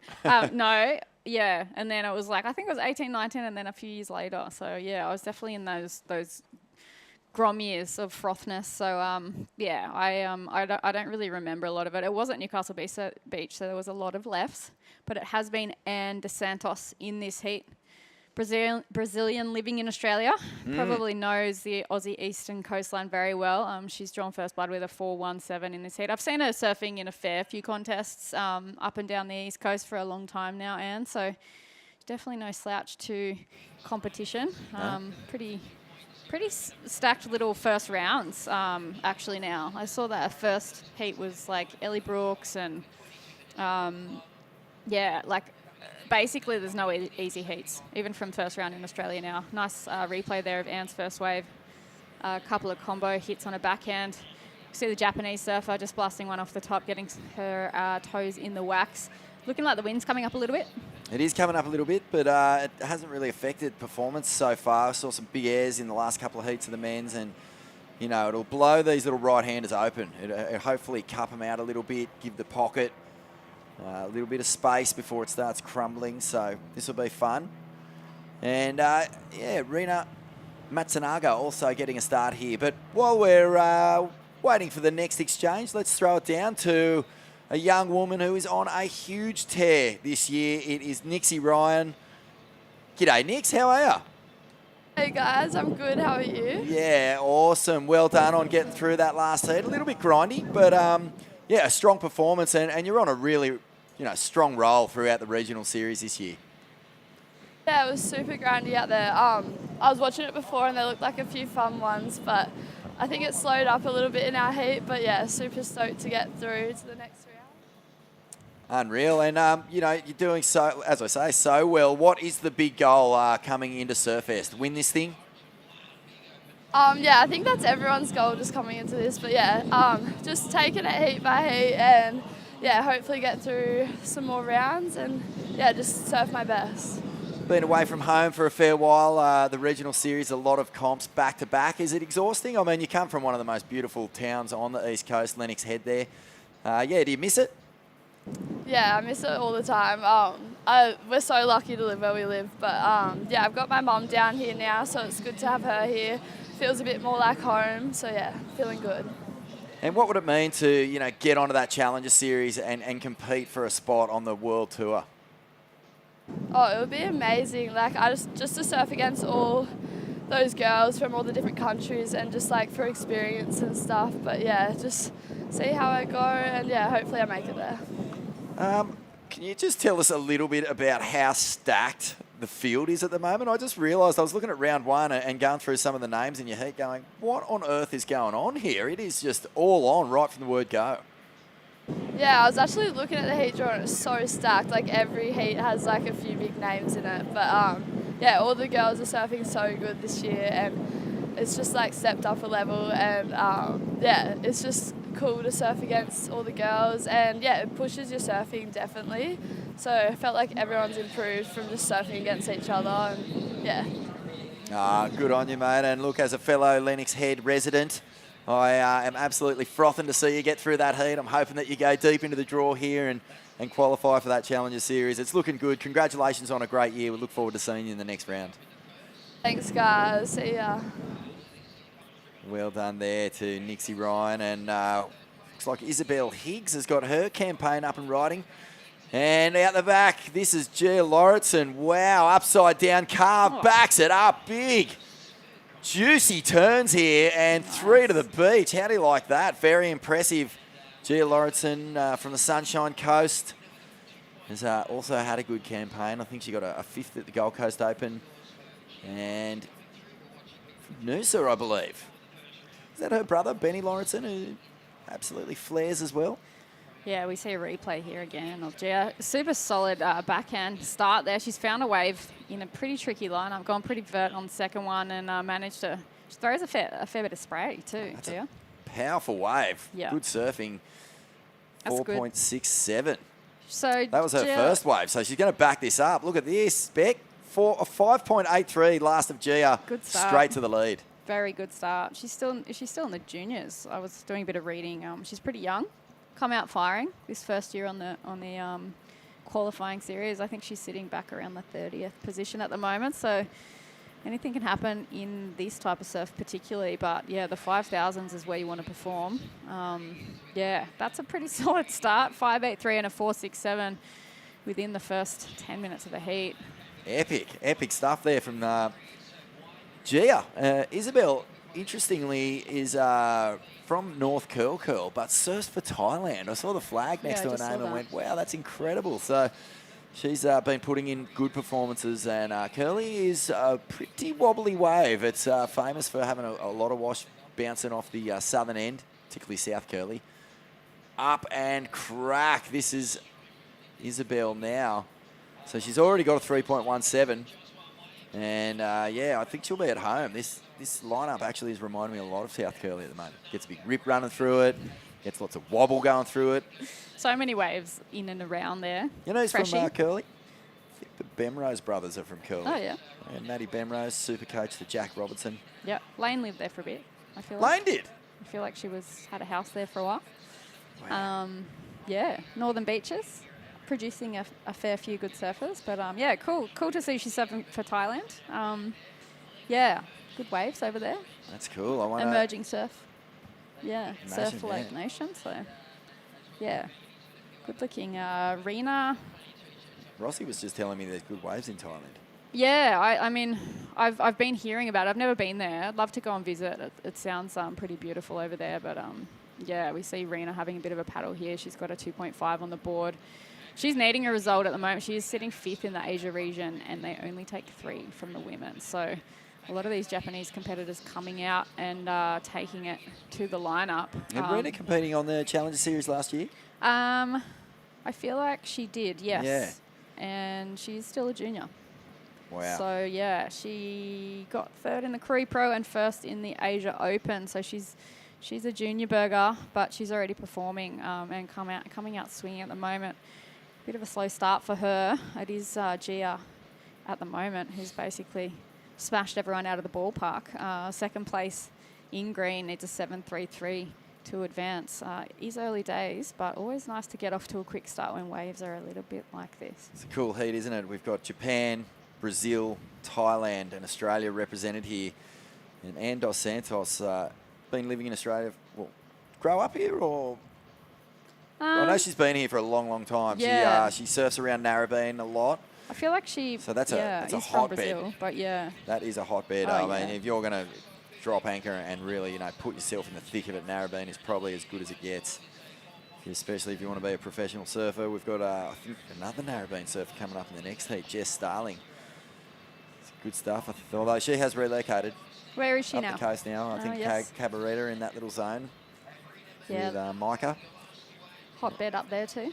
It seems like, yeah, it's either the Gold Coast or down at Narrabeen at the moment that people seem to relocate to. But, yeah, waves up and down the entire East Coast. They have been travelling for a long time, haven't they? Wanting just like so many events on offer Well, it's here. just such a great tour. It's like, the regional series throughout Australasia, it kicks off, as we said, in Indonesia.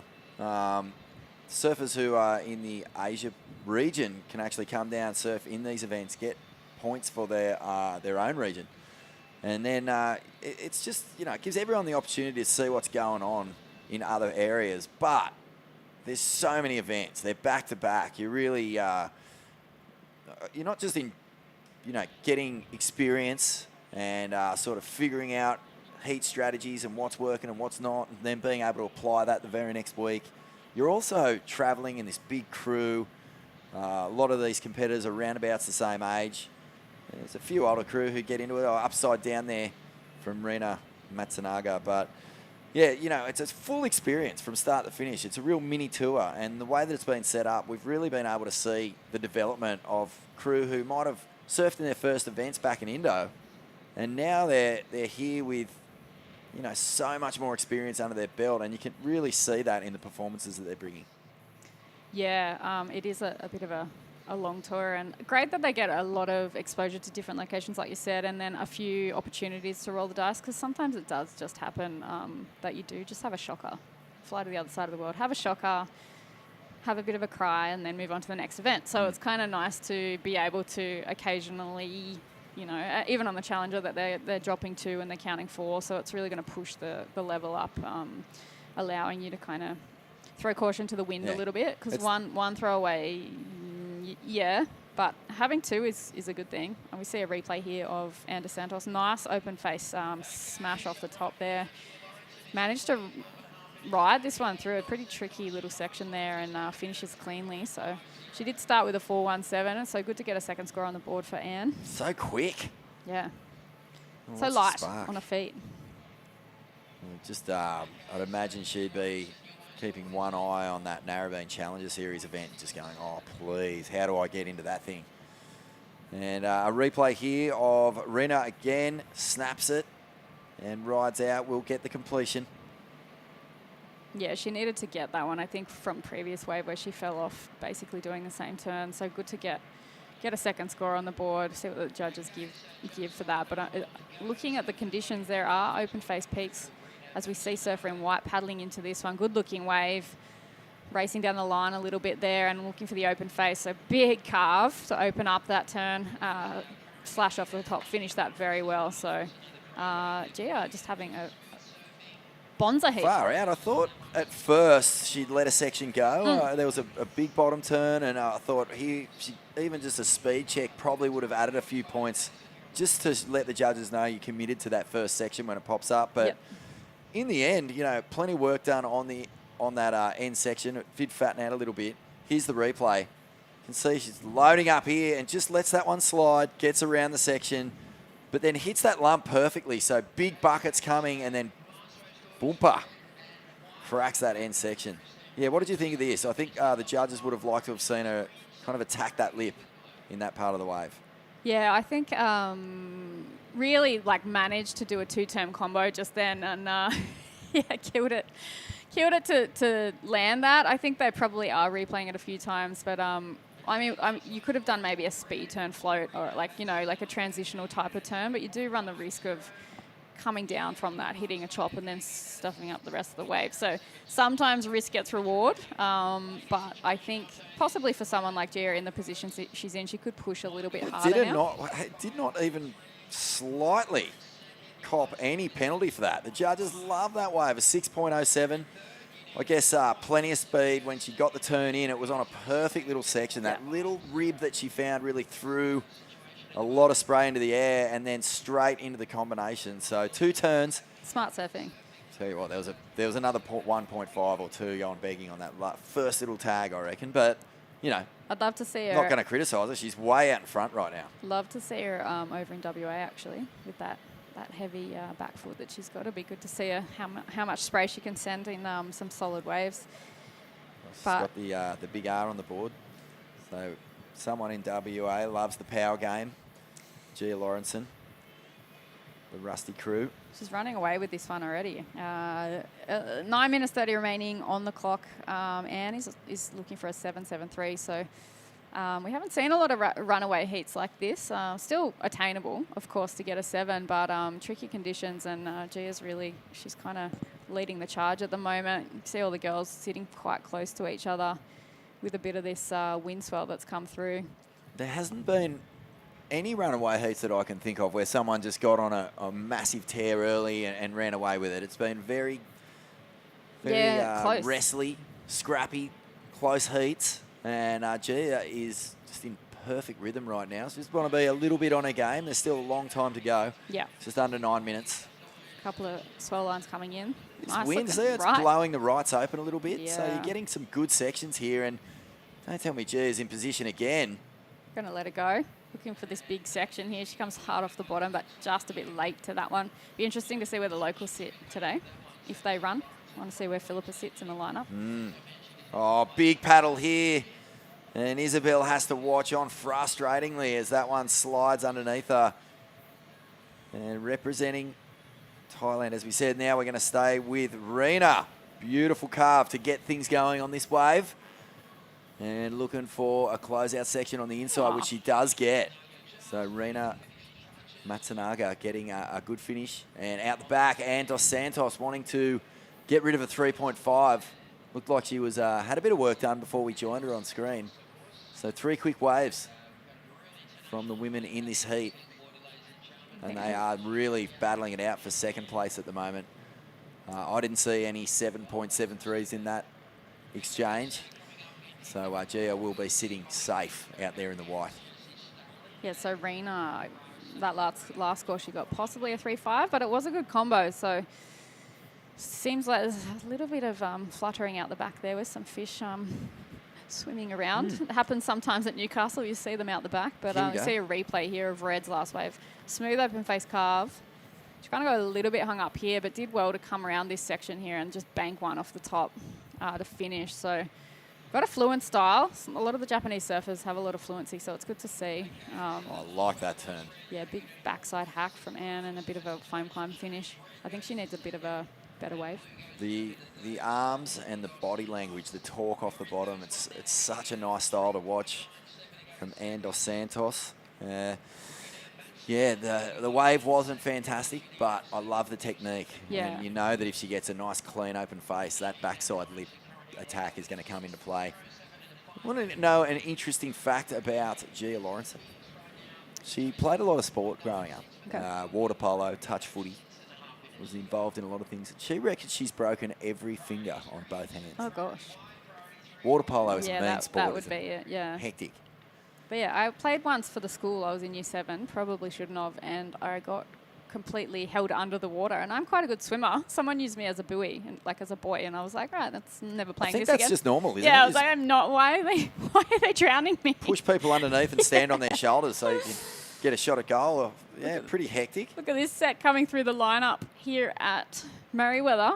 Good looking right and left hander out there. There's still plenty of swell coming in. Looks like the next few days look like there's going to be waves, a little bit of rain maybe, but is waves for the rest of the forecast, which is great. And I think, yeah, having this event as a kind of crowdfunder event for the women's has turned into such an amazing community-based event. We do have the Speaking in Colour representatives who have got the naming rights for this event, and there are 90, I think there's around 90 local businesses who have stepped up and donated equal amounts of money so the women do have an event here, and it's just turned into such a great affair as we see the surfer in green up and riding. The Thai Australian surfer, looking like she's got a pretty good style there. Picked a wave a little bit flat, coming through to the inside. Just got to watch out for the rocks there, but that wave just flattening out for her, which is a bit unfortunate. Get back out the back and get a steeper one, but looks like Anne's staying busy in this one. Interesting to see what happened at the start of that wave, but she knows she needs a score. It's very close between 2nd, 3rd and 4th at the moment, so anything can happen in the last 5 minutes here. Rena Matsunaga getting into second place. That last ride of red was a 4.63. So Andos Santos and Isabel Higgs now needing to produce some scores. Yeah, it's so true what you say. You know, Newcastle is a city. It's one of Australia's biggest cities, but it feels like a coastal town in a lot of ways. And you know, the local businesses are the first ones to put their hands up to keep Surfest going. And it is so fantastic that, you know, women's surfing, which is in a golden age. There has never been a better time for women's surfing than right now. You know, we have so much talent, so many young, incredible surfers coming through, and we need to have these platforms. They've got to be here so that we can have the pathway for, you know, future champions to get going, show what they can do, and I'm just watching what's happening on the Women's World Tour at the moment, right at the elite level. Huge generation shift going on. We do have the all-time greats in Steph Gilmore and Carissa Moore still on there. Someone who's going to be an all-time great, if they're not already, is Tyler Wright. Yeah. But then, there's this wave of just uppity, up for it, crazy.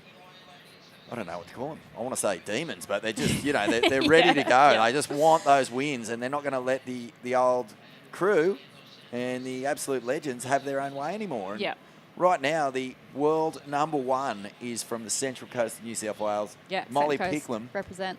And what, is she 20? I think she's young. I think she's, 19, maybe 20, yeah. Unbelievable. Yeah, she's, I watched her surf down one day at Nora Head. I was just standing up there waiting to catch up with a mate, and I was like, oh, there's Molly, out with one of her mates. And she literally was trying an air on every wave, and she caught, not even joking, about 90 waves. Like, I was standing there for maybe half an hour, and she was on every single wave, just taking off and just doing, attempts at airs, and she was landing a fair few of them, which is awesome, because I think, generationally, even growing up on the Central Coast, I was always looking up to the older guys and some of the women also who were in the lineup, and, there wasn't a lot of airs going down, but, generational shift. It's pretty crazy. I remember Steph Gilmore saying to me about Molly when she first met her, like, oh, my God, how's the confidence on this girl? Yeah. It was just like, I think the first time she ever met her was in Hawaii, and, it was just like right in Steph's face, and now she's number one in the world. So amazing story there for Molly Picklum. Yeah. And good on you, Molly, if you're listening. We're so frothing to see you up there. Can't wait to see what you do in 2023. 2 minutes remaining here, and it's Gia Lawrenson having a howler. Gosh, and I mean a screamer. Yeah. A really good one. Whitewash in white. Huge scores here, 6.07. 5.83 back. It's been a great heat for Gia Lawrenson. She's been feeling it. And Rena Matsunaga has been, solid. I think she hasn't really been panicky. I think that, Ann Dos Santos at one point was holding down second. Even Isabel right at the start of the heat got off to a pretty good start there with a 3.17. So here she goes. Eyes on Isabel with 1 minute 20. This thing's starting to stand up. What can she do? Off the bottom, gets a nice snap, loses the fins though.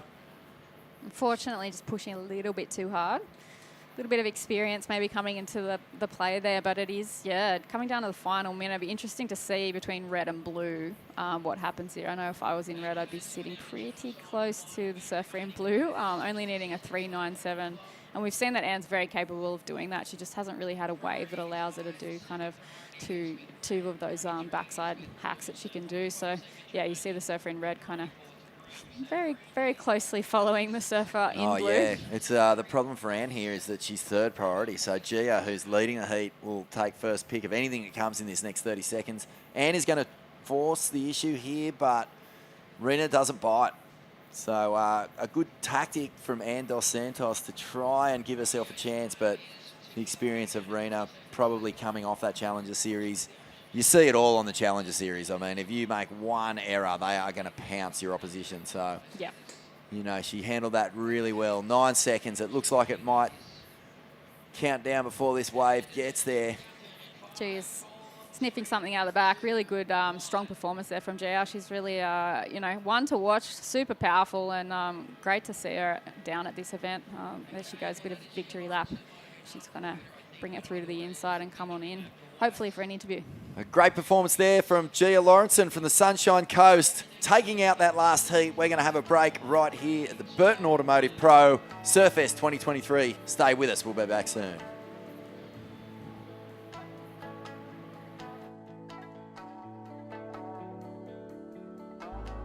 For those that are renewed by the warm sun, fresh air, and awakening winds, we know, you know, life's better outside. Welcome to Sydney. Upbeat. Downbeat. Feel its heartbeat. Open spaces. Open arms. A place to feel alive. free. Come feel it all and feel new.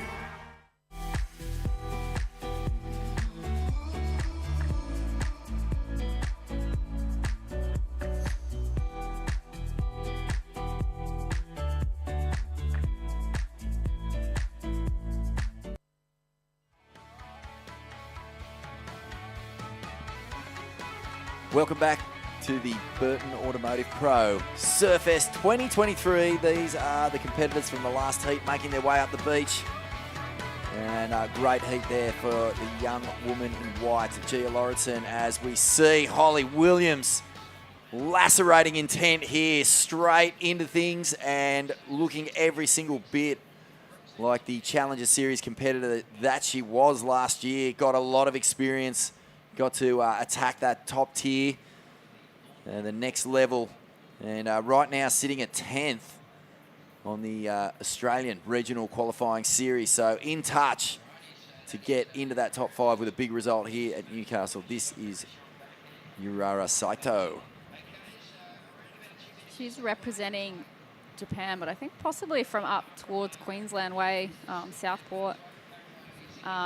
Spending a bit of time. She got 6 of the Aussie titles. I had a bit of a look online. Yeah, Holly Williams has definitely been one for the last 2 years. I've been kind of watching a little bit.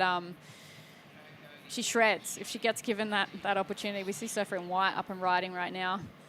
This is Jester. Oh, nice hack off the top there. Yeah, wonderful. Completed that. And a really strong surfer from North Narrabeen as well. Off the bottom, slicing. Yeah, this is where we joined the action.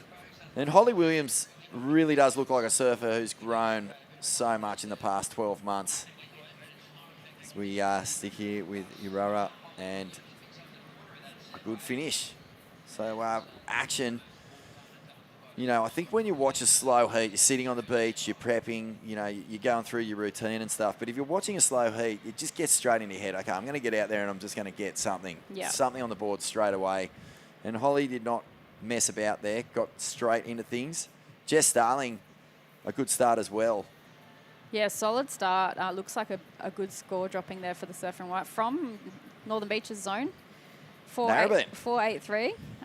No slouch in definitely conditions like this, but yeah, Narrabeen, good spot in the world. Do like the lefts there, good fun. And we see a bit of a replay. Oh no, first wave for Coco Cairns here. She's got a good style on her. Such impeccable style. Millie runs over. Jess Starling, look out. Well, Coco had a huge result at the start of the year. At second place, made the final of the QS 5000 at Tweed Coast Pro, and that really announced her on this level. You know, has always been a standout junior. But one thing that really, oh man, blew my mind with her surfing up there was her style. It was beautiful to watch. Yeah. And she's still just like Steph Gilmore, who you probably could compare her to, and that is the ultimate compliment. Yeah, definitely. Is that she's still got the sting. So it's not just flow. There's plenty of bite when she puts the rail in the water. And she's looking to, I guess, get another good result on the back of that. She's sitting at 13th place on the Australasian Regional Series. So still in there. Still in there. Yeah, I saw that she'd won a state title and an Aussie under-18 title, and that's definitely, even when I was back in the day, it was hard. There's like so many chompers at the bit for those prestigious titles. So, yeah, she seems like she's going to be a force to be reckoned with. Already got a solid result in a 5,000. As we see her a bit quick in and out there, I'm excited to see her surf, and a little bit more of Holly Williams too. She has been, getting into the Challenger Series, and seems like she's had a fair few results, like on and off with these qualifying series as well. So definitely the talent pool in Australia is very strong. Love to see that. Do you think that on the back of, what we're seeing with Katie Simmers, Sierra Kerr, Bella Kenworthy, this group of young women who have been really pushing the level of progressive performance through the roof, but also, attacking the traditional comp scene and getting big results. Are we seeing, the Coco Kansas and women from the same generation just saying, well, hang on a minute, I can get out here in this QS 5000 and get a result as well? I feel like they're really riding on the confidence of what's going on globally with the grommets in women's surfing. Yeah, I think a bit of a wide panning shot, so everyone getting busy here. Holly, oh, nice open face slashing turn there. She's got a lot of speed down the line, really banks that second turn. Very good surfing there from Holly. I think she needed to get away with 2 turns there, so done well to find that one. But yeah, I think you always have your eye on international surfers. I think when I was coming through, there was like Sofia Milanovic and Chelsea Hedges, and to see a replay here of Coco. She did really nice work there, solid surfing to get the 2 turns on that wave, but that was a really sharp, snappy turn there from Holly, and she's got a lot of speed, good style there, so finished the wave clean. Let's see what the score exchange for that last flurry of waves is for sure. But yeah, internationally, you always got your eye on the other competitors. I know when I came through, Sophia and Chelsea made the tour. Basically, I was still in year 11 and they'd already stepped up to the tour, and I was very aware that, I had to lift my game to keep up with them, or, you've got a short window as an athlete, and you want to get in. I think if I went too early, I was pretty emotionally mature, so I probably would have been swallowed up by a whole lot of the wrong thing. So there is a timing aspect, I think, for a lot of these competitors, and the more experience they can get, the better in events like this, for sure. As we see Jessie getting her second wave, she selected a good wave. Obviously, no slouching contests either. This is cool. A great heat so far for Jess Starling. She's come off the bottom and just attacked that one. And, a 4.83 for her first ride. And to get a back up really early, now she can really start to unwind. And this is a nice carve back to the power source. This was the turn. Good little finish. Yeah. And she's sitting on a 0.57, so that's out the window. And now the question will be asked of her competitors in this heat. But Holly Williams has locked away a 5.67 and a 2.37, so into the lead. And here we are. Urara Saito is staying busy with this one. Yeah, Holly's getting rewarded for that, that first open face hack that she did there. Throwing a little bit of progressiveness into her surfing with that as well. You see a replay here for the surfer in green. Wave's a little bit flat. She did get a nice turn and good strong finish turn there. A little bit smaller than the other Coco and Holly's waves, but I think she needed to get a solid score on the board just to start the campaign. But it is Holly Williams at the moment with that 5.67. Coco, I feel like we might be waiting for one more score potentially for Coco, but we'll see if that drops through because, she did get that 2-turn combo on the previous wave, so she looks busy out the back. Oh, this is nice. Zappy snap and gets a finish, and that section demanded a little bit more aggression, and she met it. And that's a nice ride from Coco Can, so just trying to get the judges interested in that wave a little bit more. But let's have a chat now to Gia Lawrenson. Gia, far out, congrats. What a heat. You just got out there and it was all going perfectly for you. Couple of waves, I was sitting around waiting, going, it's my turn. But I eventually got one after a couple of minutes, so yeah, it was good fun. Yeah, what's it like when you paddle out? It's been tricky today. There's been sort of heats with lots of waves, and then heats that have been a little slower. But when you're just in perfect rhythm like that, it must feel great. Yeah, feels really good. Waves kind of feel like home in a northerly. I'm from Noosa, so it feels like Sunshine Beach, which is my local. It feels exactly like that. Feels like home. Hey Gia, what do you, when you come down to a contest like this, when it is a 5,000, what are you hoping for in an event like this? I've had a pretty rough season. I haven't had the best results. I've been struggling a little bit with my confidence, and I feel like for this event I just want to give it my all. It's a little bit, it's the last event for this run of comps, and I'm really excited for next season. So just to get a good little run at this would be really good, Yeah, ending on a high note would feel fantastic. What about just the journey of being on the Australasian Regional Series? Has it been a lot of fun? Yeah, it's been so much fun. I've been travelling the first leg with my brother and my boyfriend and his family. It's been a lot of fun with my boyfriend and my friend for this event, which has been a lot of fun as well, And what about Newcastle, mate? Like, you know, Surfest is such an important event on the Australian surfing calendar. What's it feel like to pull on the Rashi down here? Yeah, it's such a cool atmosphere. It's so many people down here. The setup's like amazing. So it feels like you're part of like a really big event. It gets you hyped to surf really well in front of all these people. Oh, well, you wait till the weekend. It really gets crowded down here. It's Oh, God. one of the best ever. Yeah, well, look, congratulations. Unreal to see you just blitz that heat, and we really look forward to seeing you in the next round as well. Yeah, cool. Thank you so much. Well done. Gee, Laurenson, one of the most dominating events, heats we've seen in this event so Killed far. it. Really killed it. Got into good rhythm early, found some big lefts and just hacked them to ribbons, and then got a couple of nice rights towards the end as well. So unchallenged really in that heat, and I'm looking forward to seeing Gia go deep. I think you know, to finish the year when you've had a bit of a frustrating campaign, you can finish on a high. It really sets you up nicely for the following campaign the next year. Yeah, we've got a replay here of that wave of Coco cans. Was a 4.7, so duly rewarded for the two-turn combo there, and it has put her back up into third place. I feel like she's only just starting to unleash the beast a little bit. It does look tricky out there, but yeah, Gia just really from start to finish with that hit. I think she said basically she's just having a lot of fun, taking the pressure off. Holly unfortunately paddled there, lost priority. She did seem a little bit frustrated with that paddle, but is in the lead. So yeah, I think looking to drop that to 3.7 would be lovely. But yeah, I think it sounds like, yeah, for Gia, just having fun has taken the pressure off for her, and she just went out and unleashed, so that was good. Jess Starling doesn't get the completion here. Can't ride out of that one. Those soupy end section hits. On tour, the number one most frightening end section is at Margaret River, without question. I mean, that thing is just two wedges heading completely at each other. And you just see the best surfers in the world really struggle to manage it.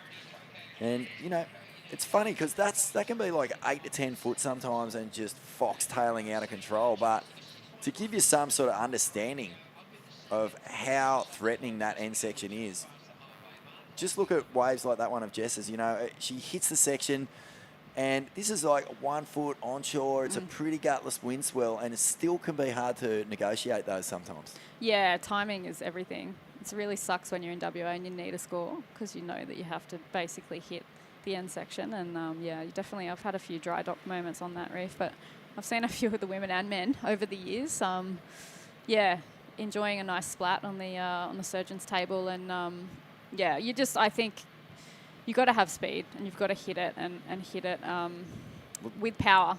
That's the big secret, isn't it? You've got to have speed. If you're hitting any end section or any critical punchy section without speed, you're gonna get flattened out. Yeah, I think half the time it's just if you know you don't have enough speed, I would probably pull off, especially in WA. But if you see a lot of the crew just going at it, just super ham, because otherwise, hesitation will give you a few stitches there. But I think it is hard in these wind swell conditions to generate speed, and it's those surfers who are managing to generate speed and keep that really positive mindset and attitude where they're just consistently trying to build on their heat.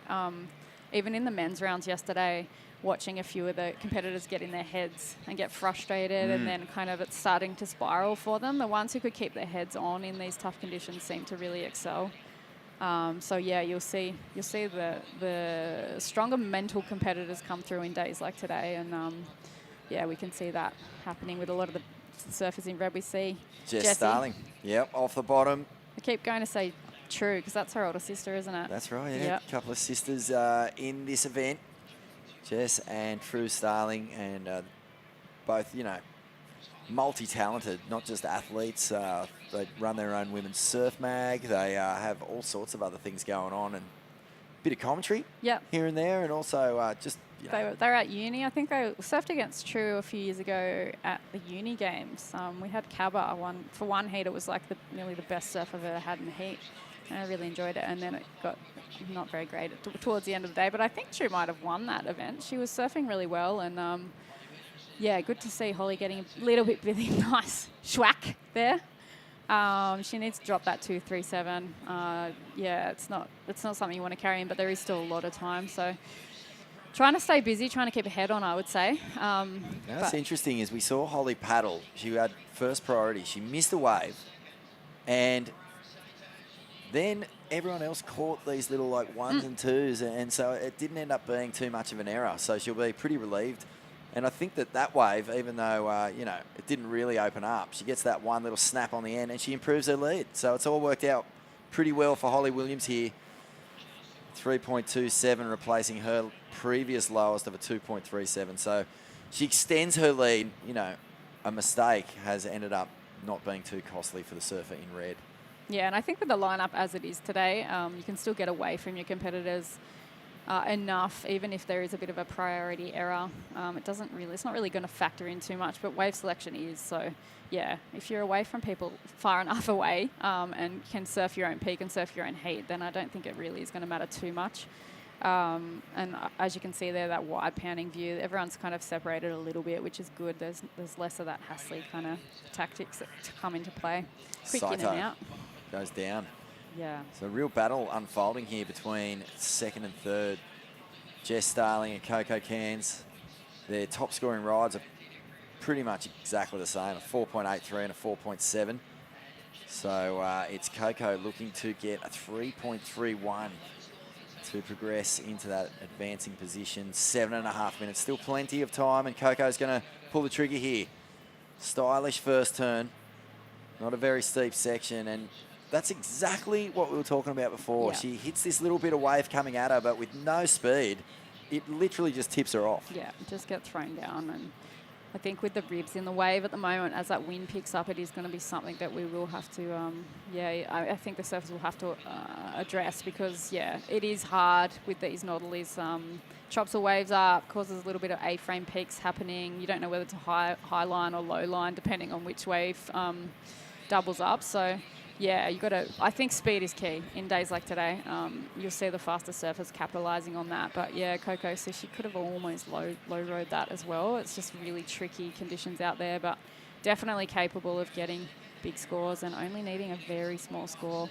Still a fair bit of time on the clock for any competitor when there's 6.5 minutes to go. So yeah, I think Coco is playing a smart heat by staying away from the other competitors.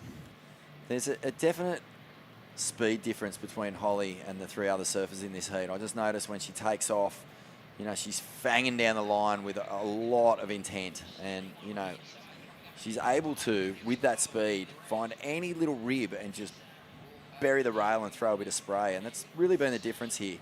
And I think that difference is due to the fact that she surfed on the Challenger Series last year. You know, it's a huge step up. Yeah. We know how stacked these fields are in the regionals. And this is Coco Cairns. I like this wave. Yeah, not It's bad. just a little insider, but yeah. a couple of good little taps. It was at a 3.31. Probably isn't, but it was just good to see her staying busy. I think, you know, you don't want to get stuck just waiting around out the back too long. No, I think, yeah, you're right. With Holly, what I love about Holly surfing is that kind of front-footed acceleration that she can get. She maintains that her style whilst also like accelerating off the front foot, and you don't see it a lot. I quite like the way she surfs and the way she approaches waves. It's very unique, and I kind of love to see her surf somewhere like Snapper. I'm sure she probably surfed it last year, but I missed a lot of the event. But yeah, I'd love to see her really just open up and unleash on a wave like that. But yeah, I think for Coco, this will be a pivotal 5 minutes for her. Very capable surfer, but in junky waves like this, you've really got to start generating and manufacturing your own scores. So let's see how under pressure these four surfers go in this last 5 minutes. Coco Cairns currently 13th on the ratings. So she's a little way out of contention, but a big result will absolutely set the platform for a big shot at this regional series next year. But have a look at this wave. Jess gets into the pocket and stays with it, and she'll fly along this wave. Really needs, oh, that's a nice speedy turn, and gets a combination. Will she get the completion? No. Unfortunate there, but did manage a couple of turns out the back. Found a really good wave in a very tricky lineup, so she's done well there. yeah, you can see that kind of leaning forward, a bit of a hip check turn there. It goes a little bit flat, but it is this turn here where she connects really well. A little bit of a speed flyaway, but yeah, I think she needed to really stomp that one to shut Coco out of the heat. Hard when you are out the back because you see your competitor get a wave and you're like, I wonder, and then you just try and focus back on yourself. But Well, yeah. There was a bit of banter. There was a bit of self-banter going on at the end of that wave. I could see that Jess was talking to herself, probably a bit frustrated that she didn't hit that first section well. It did back off, you know, to be fair, but, you know, that first turn really needed to just have a little bit more on it. Yep. And she's trying to get rid of a 3.17, so didn't happen there. And Holly Williams just out the back will look to put this one away in the final 3.5 minutes. 5.67 and a 3.27. Well, Jess is only a 4.12 off the lead. So, you know, she can get right back in the right heat. there. Yeah. Well, yeah, she's in the mix. She's currently holding down second. Oh. Oh, Coco finds a nice snap and a go. combo. Ooh. And she's really intent on making Jess, you know, paddle around her or get the heebie-jeebies. That's Under the second pressure. time they've gone near each other. Yeah, that was very close. But under pressure, let's see a bit of a paddle battle here. We'll see a replay. Really did well to bank that one straight up and off the lip there, and connected well with the second turn. Nearly took out Jess there. Watching your competitor get a wave like that, I think Jessie would be pretty aware that she's probably just got a score. So intentions would be to get pretty quick smart out the back with 2.5 minutes remaining. Under pressure, really, like, solid surfing there from Coco. Not a judge, don't know. It's a but good yeah. score. It's just dropped back. It's 4.9, and Coco Cairns goes into the lead. Now Holly Williams can peel that back. Flying along, snap to slide, and it's not a great wave. Just the one turn, needs a 3.93 to take the lead. So we see our surfer in green getting a nice little wave. A couple of combo turns there for her. Unfortunately, that wave going a little bit flat through the inside, but good to see Urara get her feet in the wax.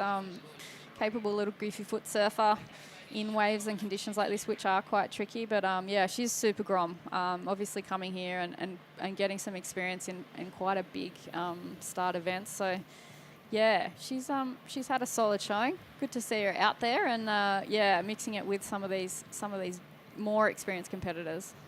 Coco Cairns has gone from third to first, so she's in a very comfortable position. Although, that's a big you know, change. a minute 30, it's tight. This is a tight heat. Holly Williams is looking to get rid of a 3.67. She needs a 3.93, in fact, to take the lead. And Jess Starling, a 4.48 with 1 minute 20 on the clock. Yeah. Saito out here, Urara needing a 6.43. And let's have a look what's happened here. Yeah, this is Saito on her last wave. First turn under the lip. Second turn, bit better, throws a bit of spray. And Holly Williams found this one. So really fought hard to just get something done on the outside. Yeah, I think for Holly, a little bit frustrated at the moment. Nice backside, a little bit of a fin drift there, and looking at get an inside connector. But I think frustrating for Holly because she has got the highest, like, you know, the 5.67 is a good wave score, but she just hasn't been able to back it up. She's really gotten onto waves with just one turn, which you can get a score for, but nice looking wave here for Coco. She's really just starting to get some momentum happening towards the end of this heat. 29 seconds to go. Jessie Starling doesn't need too much, a 4.48. I think, yeah, for Holly, it'd be a little bit frustrating because she was dominating the heat. Did need to get a bit of a backup score, and she's still got time. But yeah, I think for Holly, with the experience she has, it looks to be a very capable surfer. Got to be impressed with the attitude of Coco Cairns. Never really looked rattled. I mean, she was sitting down in third, needed scores, and just kept her composure beautifully. Got the job done, and Jess Starling, unfortunately, will not get an opportunity to answer back. So it's Coco Cairns coming from behind to take that heat out over a rampaging Holly Williams. A good result here from the young surfer from the sunny coast. And we're going to have a quick break here at the Burton Automotive Pro Surfest 2023. Mitch Ross and Matt Hoy in the booth next.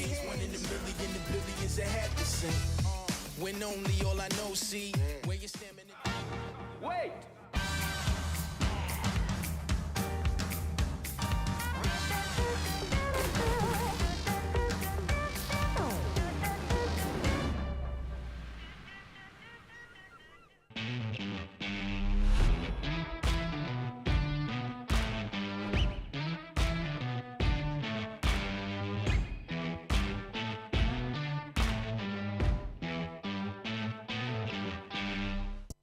At Speaking in Colour, we go from the classroom right through to the boardroom. We bring together people in programming and in training, Aboriginal and non-Aboriginal, in a spirit of reconciliation.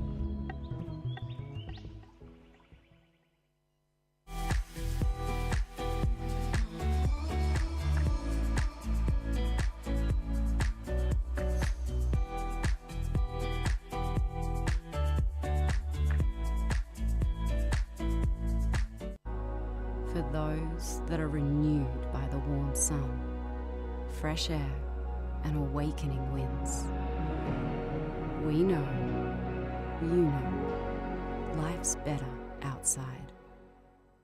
Hunter and Newcastle GWM Havel. Save now on 2022 plated vehicles. Find the perfect vehicle and get a great deal. From the people you can trust. Hunter and Newcastle GWM Havel. Take a test drive today. Wait!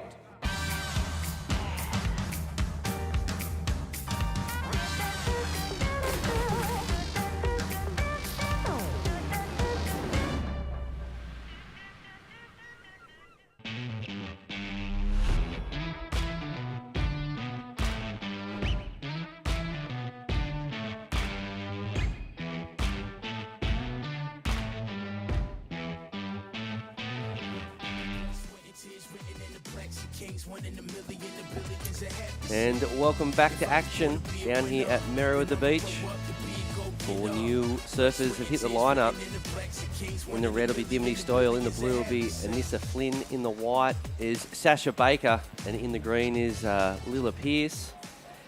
My name is Mitchell Ross. I'm hanging out with one of my good buddies, Mr. Matt Hoy. How are you, Hoy? Yeah, good, Mitchell. How are you, mate? Look at this, straight into it. This is Dimity Stoyle.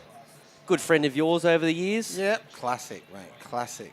Look at that, powering into it, straight Wow. into it. It's good to see you, Dan. I heard you yelling at when we had lunch. Was that her running out for a heat? Yep. What Was- advice did you give her? Go hard. Go home? Yeah. Nah, how good's Dim? Yeah, she's a classic. Of course, was on Mate, the... she's ripping too. How good's the movie they put together, all those girls? Absolutely, the Women, it was called, right? Was it? Surfing. No, surfing. with Steph and Nikki Yeah, and... that was sick. Yeah, it was put Good together by soundtrack. Dan Scott once Yep. when COVID was a thing. Yeah. Oh, Yeah. what's that? As we see a replay here for Dimity Stoyle from up around the Sunshine Coast, but does live on the Gold Coast nowadays. A couple of big turns here. Ooh, Matt Hoy inspired. Matt Hoy inspired turns. Yeah, Dimity, that's the way. Good start. Has Dimity's won Yes. here? Yes, I was going to say. I looked. That's why she looks loose. Yes, and she knows where to sit off the rocks here. She knows where that little peak is. She knows the inside bowl of the rocks there. A bit of local knowledge sort of. There's a nice one big jam there from the local. They're getting scores for that. Hmm?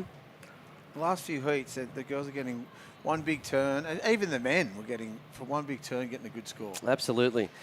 Now we're going to cross down to a quick interview with the winner of that last heat. You there, Coco? Yeah, I can hear you. How are ya? Congratulations on a good heat. Oh, thank you. It was really tricky. I would have loved to get higher than a 4, but it was fun. Well, the good news is you're getting another opportunity to do that tomorrow, okay? Yeah, exactly. So how do you enjoy the conditions out there?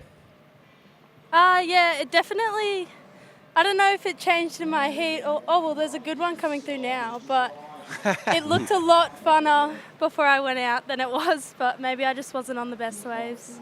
And Coco, where do you come from, and what's the story? How are you looking on the rankings, etc.?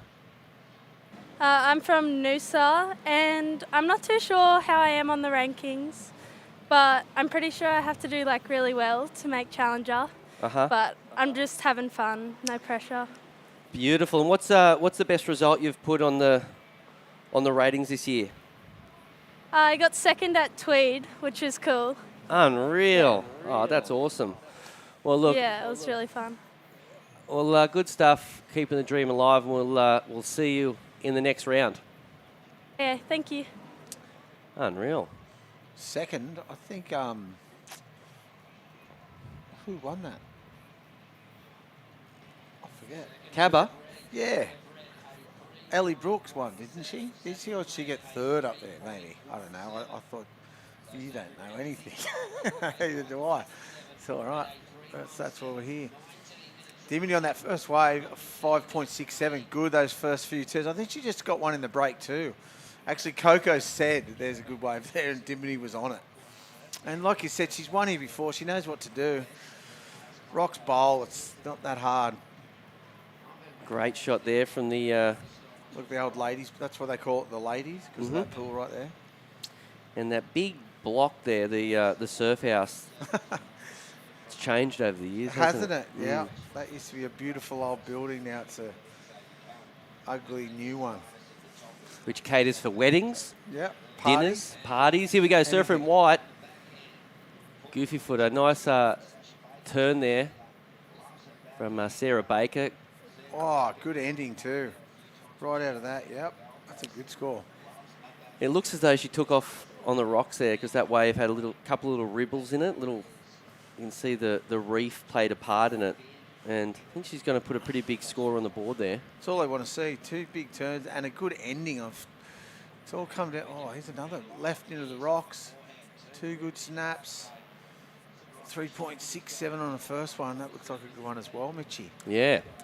So the girls have got it moving straight out the gates with just under 18 minutes remaining. A score for green, 3.67. And waiting on a few other scores to get locked in. Big afternoon action down here, Hoy. Yep. The waves have sort of deteriorated a little. That wind's come up from the north. Tide has dropped. Here's a replay of white. This second turn's a 1. Just looking for the power section. Just whacks it up there. Big turn. Big turn. That's what they're looking for. 1 big turn or 2. Like just to finish well, I reckon. Heaps of the waves that the girls and the men even were just not getting that good finish. That was a flurry of waves. That's a good little left there from back into the rocks. Lilla. It's funny, isn't it? Like, if you told these surfers what to expect at Merida, it's not really sort of doing that today. Nothing like what it could be. A lot of sand over the reef at the moment. It's a pity, isn't it? Because it would have been, these swells in the last few weeks would have been firing off the rocks if it had been there. But you've got to deal with it. It's just a beachy, really. It's just turned into a beach break. Have you ever surfed in this event since it was moved to Merida? 1 year, I think. I got the wild card. Got last in the heat. Was that like at the end of your career? Yeah. I never surfed in it as a... Was that when Neko Paderetz won, or like one of the first years? Yeah. Yeah. I think it was the first year maybe that it moved. And what do you think about the move from Newcastle to... Oh, it was good. I liked it. But I got last, so it didn't work. Can you remember the heat? Yeah, I had a shocker. It was pumping too all morning. Here's Dimity. Big hack to start that wave. Another one. Mate, she's got that little spot dialed. Who beat you? Everyone. I forget who's. I just had a shocker. It was pumping all day, like 6 to 8, 6 foot solid, maybe a couple 8 foot third reefers. Pumping. And then when the wind went northeast just before my heat, and then I just didn't get anything. Capitulated. Yeah, just couldn't get a wave. It's heavy. Just saw a quick replay of Dimity. It's going to back up that 5.67. I think it will be the second best wave of her tally. That might even be the best one with that big turn, eh? 2 big hacks. Has been on the elite tour for a few years, but not for a while. I'm not sure what her goals are. I don't know how, she's a pretty busy girl these days. I don't know if she wants to do the challenges of the CT, but, she's always out there. Of course she does, doesn't she? You expect, know. but she does a lot of DJing and, pretty in demand in that sort of space. So it'd be interesting to know. I'm sure she wouldn't mind travelling with her best mates in Macy and Steph Gilmore. Oh, good first turn there. Already got a 4.67. Another one. Going to get another good score, isn't she, Hoy? Yep, 2 big snaps right in the pocket. Perfect. Yeah, she could probably do that and just travel around the world and DJ and surf. Perfect. That's a lifestyle. Absolutely. I could do that. If I knew how to DJ and surf, be good. Here's the replay of Sarah Baker. You like this? Yeah, 2 good snaps in the pocket. Wave just flattens out at the end. She's going to get not too bad a score, I reckon. Yeah, Sasha Baker there. Good surfing. So 14 minutes to go. Looking for a 3.94 to move up into second. Reckon she's got it, Mitchie? Yeah. I reckon she's going to get that. Yeah, I do. Just a bit under the other one, 4-5. We should just be playing cards in there, betting. Right. Betting on the score. See how we go. As we see Surfer in Blue up. Nice snap there. Oh, layback hack. Bit of aggro. Yeah. Hmm. Looked like, who throws those in? Forehand layback hack on the flats. Bit of a flat section at the end. She went left on the one before. Little snap at the start. This one, though, look, what's this? Ha! Old school. Mm. Bit on a flat section, though. I don't know how it's going to score, but I like the initiative. It's right down the beach. Here's Sasha. She did lock in the score required, so she moved up in a second, and I think this wave will be a throwaway. The current heat leader is Dimity Stoyle. Right now, 17th on the rankings, so got a bit of work to do. Oh, so she's right there. This comp could make a big difference. This is a huge comp. Yeah. So many points up for grabs. Huge difference for everyone, right? People will be looking over their shoulder at these ones coming through. I'm sure 17th spot, they'll be looking at Dimity, a past winner. Yep. Just going, whoa, watch out for her. As we see, nice put together wave here. Smaller wave there from Pierce in the green. Dimity, prior to this event, she'd moved up 8 spots, right? Ah. So she just needs to do that again. Yeah. You know, She's pretty in much. there. And, you know.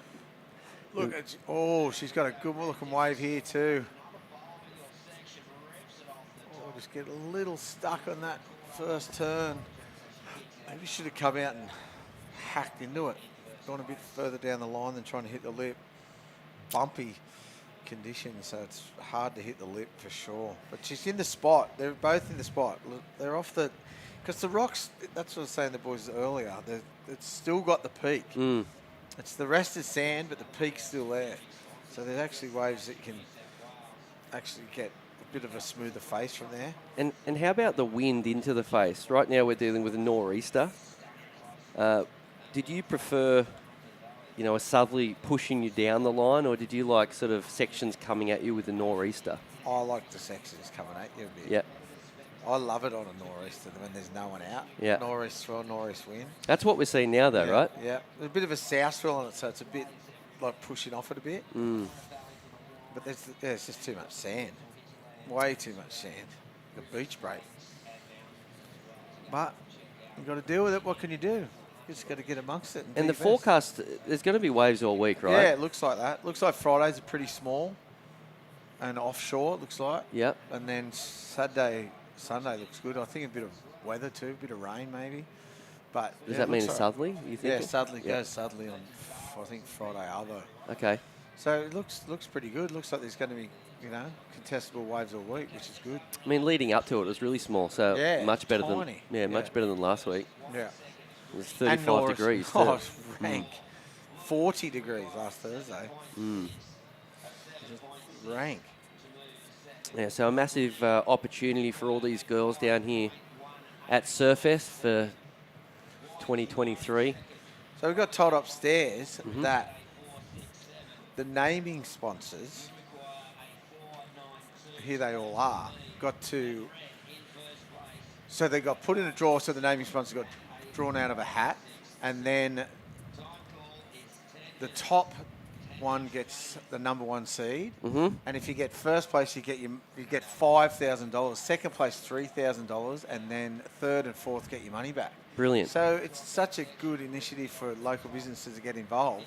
Yeah. And then you know you're psyched on the event and you pay attention all week because maybe your surfer is going to win the comp and you get your money back as well. Absolutely. Free sponsorship. And some of you make money back. You double your money. And you get to come down and sort of eat Mingle, food. mingle and watch good surfing. And it's the best initiative everywhere. I think a lot more places should be able to do it. Yeah, it really sort of galvanises the local community. Here they all are. Look, there is... There's 60 sponsors all put in. And all the names. I can't even read those names. Who prints white on yellow these days? It's like blue on... Just can't see it. Yeah, a whole lot of sponsors getting behind this event to make it happen. We've got 9 minutes remaining. So it's such a good initiative. Yep. More of it. As we see a dolphin just cruising through the area. Oh, by itself? Maybe a couple more to just above it. Wow, that's good footage. See the seal yesterday? No. There was a seal in the lineup yesterday. I've seen one seal here at a bit Randall on the leg. He's walking past it and attacked him on the beach. A Really? seal. Yep. That's what someone said to me this morning. Tell me that the seal died, Randall lived. Wow. I didn't know that. That's what someone said. But yeah. And then there was one in the lineup yesterday. I've never seen one in the water. So Don't they like cold water? yeah, that's what I thought. Mm. But yeah, seal. And now dolphins again today. There was a few dolphins around yesterday as well, by the look. Mm. Alive and well, the water clarity in Newcastle. Beautiful Newcastle. Absolutely. And screen, we see the surfer in green looking for a score, looking for a 5.18 to move up in the second spot at the moment.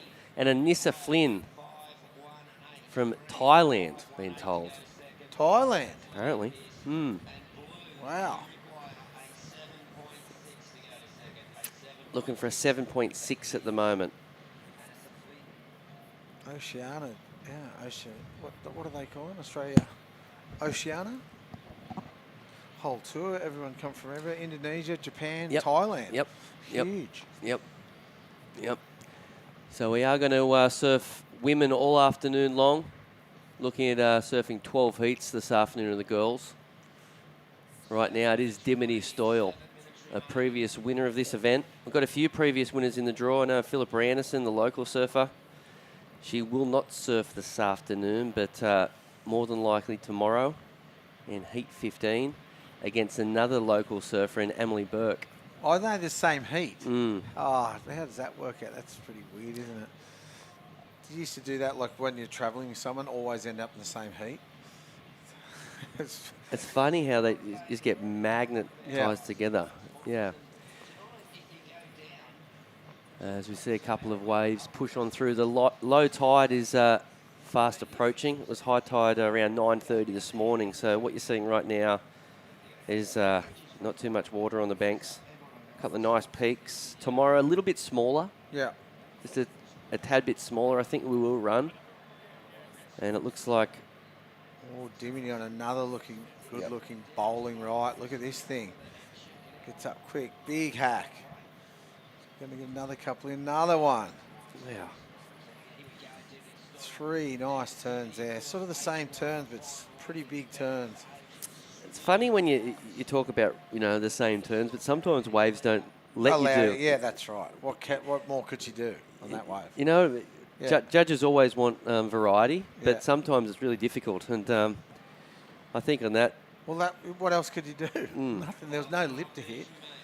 She had to do 3 big calves. Yeah, looking at a ditch of 4.67. I reckon she's done that. Oh, no. Well, did that just come in like that quick? Wow. Nah, they're still waiting on sort of blue. Here it is again.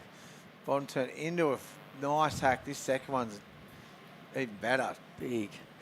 Been riding Darren Hanley surfboards for the last few years. They look good, don't they? DH, is he down here cheering the girls on? More than likely will come down at some point. Yeah, end of the comp. See how his boys and girls are going in the event. Always a pleasure to catch up with DH. Yeah, it is a score in. Oh, yeah? Decent number, 5.57. So with Dimity well out in front at the moment. Just a little bit under a first wave. I thought it might have been a bit better. Just the variety they needed. But like you said, what more can you do on a wave that doesn't give you the opportunity? In these sort of conditions, what sort of boards would you predict most surfers? Just a normal shortboard or a smaller sort of craft? I reckon just a normal shortboard. That's an everydayer. Wouldn't Yep. you say? Like it's not that grovel. It's got a bit of push probably too once you're out there. Mm-hmm. I don't know if they're riding epoxies or, but in the bump, I don't think the epoxies are that good either. So I'd say just a normal shortboard. Mm-hmm. I think there's been a bit of a sort of, there's been a few epoxies PUs. What? Oh, look at this wedge. That's what I was saying. There's a couple that is fatted out. What on tour is everyone riding? Is everyone gone off the epoxies or they're all still on them? I think it changes so much, right? I think PUs would win the battle, Yeah. if that makes sense. Yeah. But then you see Felipe and stuff just turn it upside down and ride, epoxy boards and 4 or 5 foot. So Yeah. and John does the same type of thing. But Are his epoxy? Some of them. sometimes, Or does he disguise them to make them look like Yes, epoxies? sometimes. And they're not. Like think- a few people do. I think PUs generally work the best with him. You rode that epoxy that time when Morgan beat him. Yeah, Remember right. that? Remember Yep. that black epoxy? Yep. But no, it's always interesting to know what the surfers are riding. Yeah, I'd say like when it's small, right, epoxies are going to go better, a bit faster, a bit lighter. What And do you bit more ride? buoyant. I can't stand epoxies. Yeah, I didn't think so. No, I had one good one that I've still got, but it's really thin. I can't hardly paddle it. Did but you shape it? Nah, steel shaped it. Uh-huh. But I'm not getting another one. I'm done with them. Yep. I don't like the feeling. So if you just want more speed, you just get a bigger, chunkier bit PU. thicker and wider. Uh-huh. Interesting. 2.5 minutes remaining, and it looks like the surfer in white. Oh, here's another good-looking wave here. Dimmy on another one. Just dominating the heat. She's going to go for an air here. Whoa! She called it. Yeah, she knew she had to do something different, so she can do them. I've seen her pull a couple of good airs too. Yeah, good stuff there from the current heat leader. 2 minutes remaining. A replay here.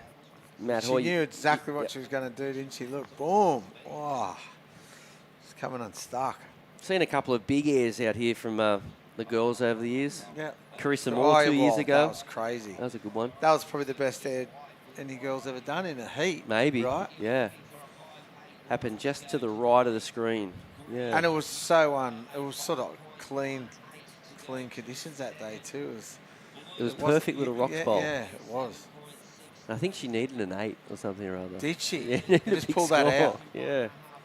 There you Yeah. go. But nowadays, like you got Sierra Kerr and there's heaps of them. Ellie Brooks. They're doing airs as sort of consistent as a lot of the young boys. It's really cool. Just over a minute to go, and it's looking as though Stoyle and Baker looking pretty good for a spot the next round. Right now, Lila Pearce and Anissa Flynn are both looking for big numbers. A 7.6 is the requirement for blue, and green after a 5.18. As we're seeing the current heat leader, have a look at this left-hander. Just keeping away from it because it looks like Surfer in blue racing down the line, looking for a big turn. Unfortunately, it looks like she will be bundled out of competition. Just couldn't get a wave to give her an opportunity to get a big score. Right now, all eyes on the Surfer in green. They're a big score still though, isn't it? Mm-hmm. Anything over a 5 is difficult. You need a good wave, or you need to go to the air or do a massive gouge. 10 seconds. It looks like it's just about over for Pearce and Flynn, and Dimity Stoyle and Sasha Baker have got the job done. Really impressive performances by those two girls, both getting over 10 points. Yep. And Dimity just dominating the heat, really. Yeah, absolutely. So, look, Heat 5 is over, and we'll go to a quick break and come back with Heat 6 of the round of 64.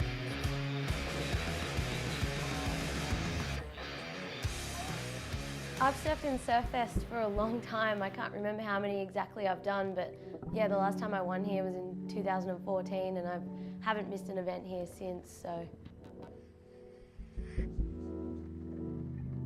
The year that I won the event here in Newcastle, we had every conditions from like 2-foot Merriweather rock break, 8-foot Merriweather beach break, pumping harbour waves. So I kind of surfed all conditions that year.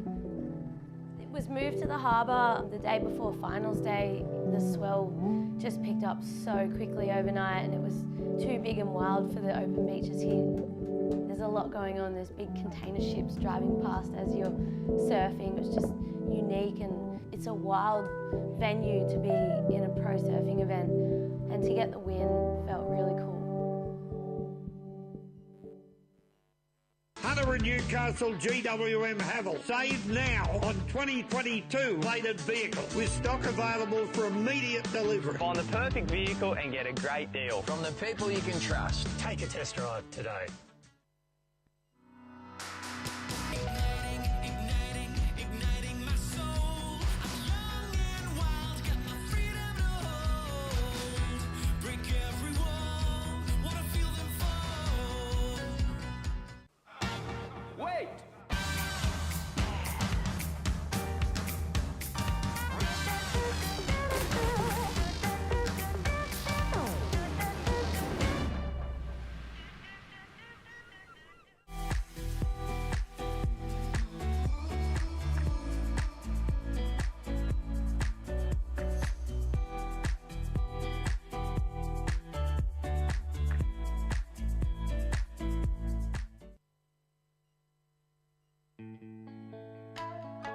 And welcome back to the beautiful Merriweather Beach.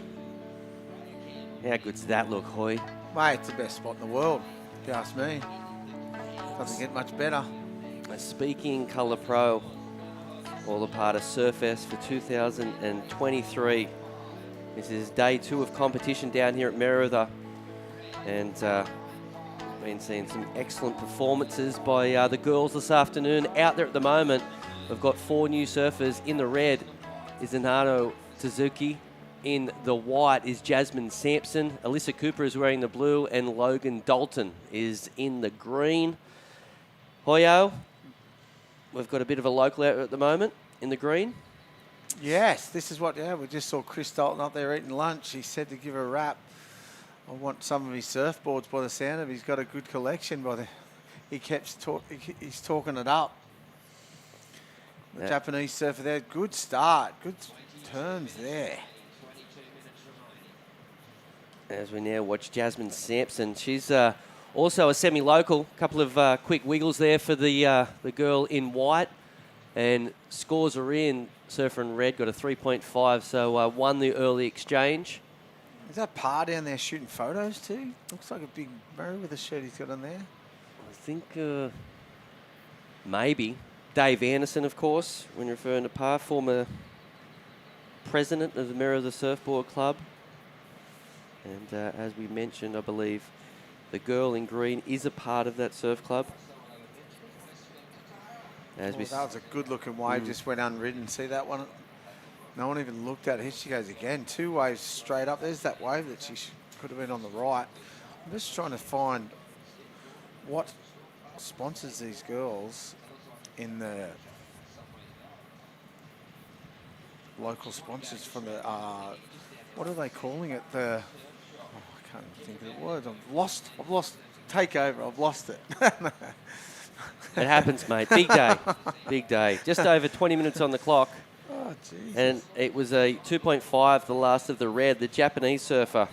Very, very stocky, little, powerful surfer. A natural footer. Hanging out with all the Japanese competitors earlier. I saw Hiroto Ahara and the crew. They're down there supporting. They're all down here. They love it, don't they? They all stick together, men and the women supporting each other, the Japanese. It's so good to see.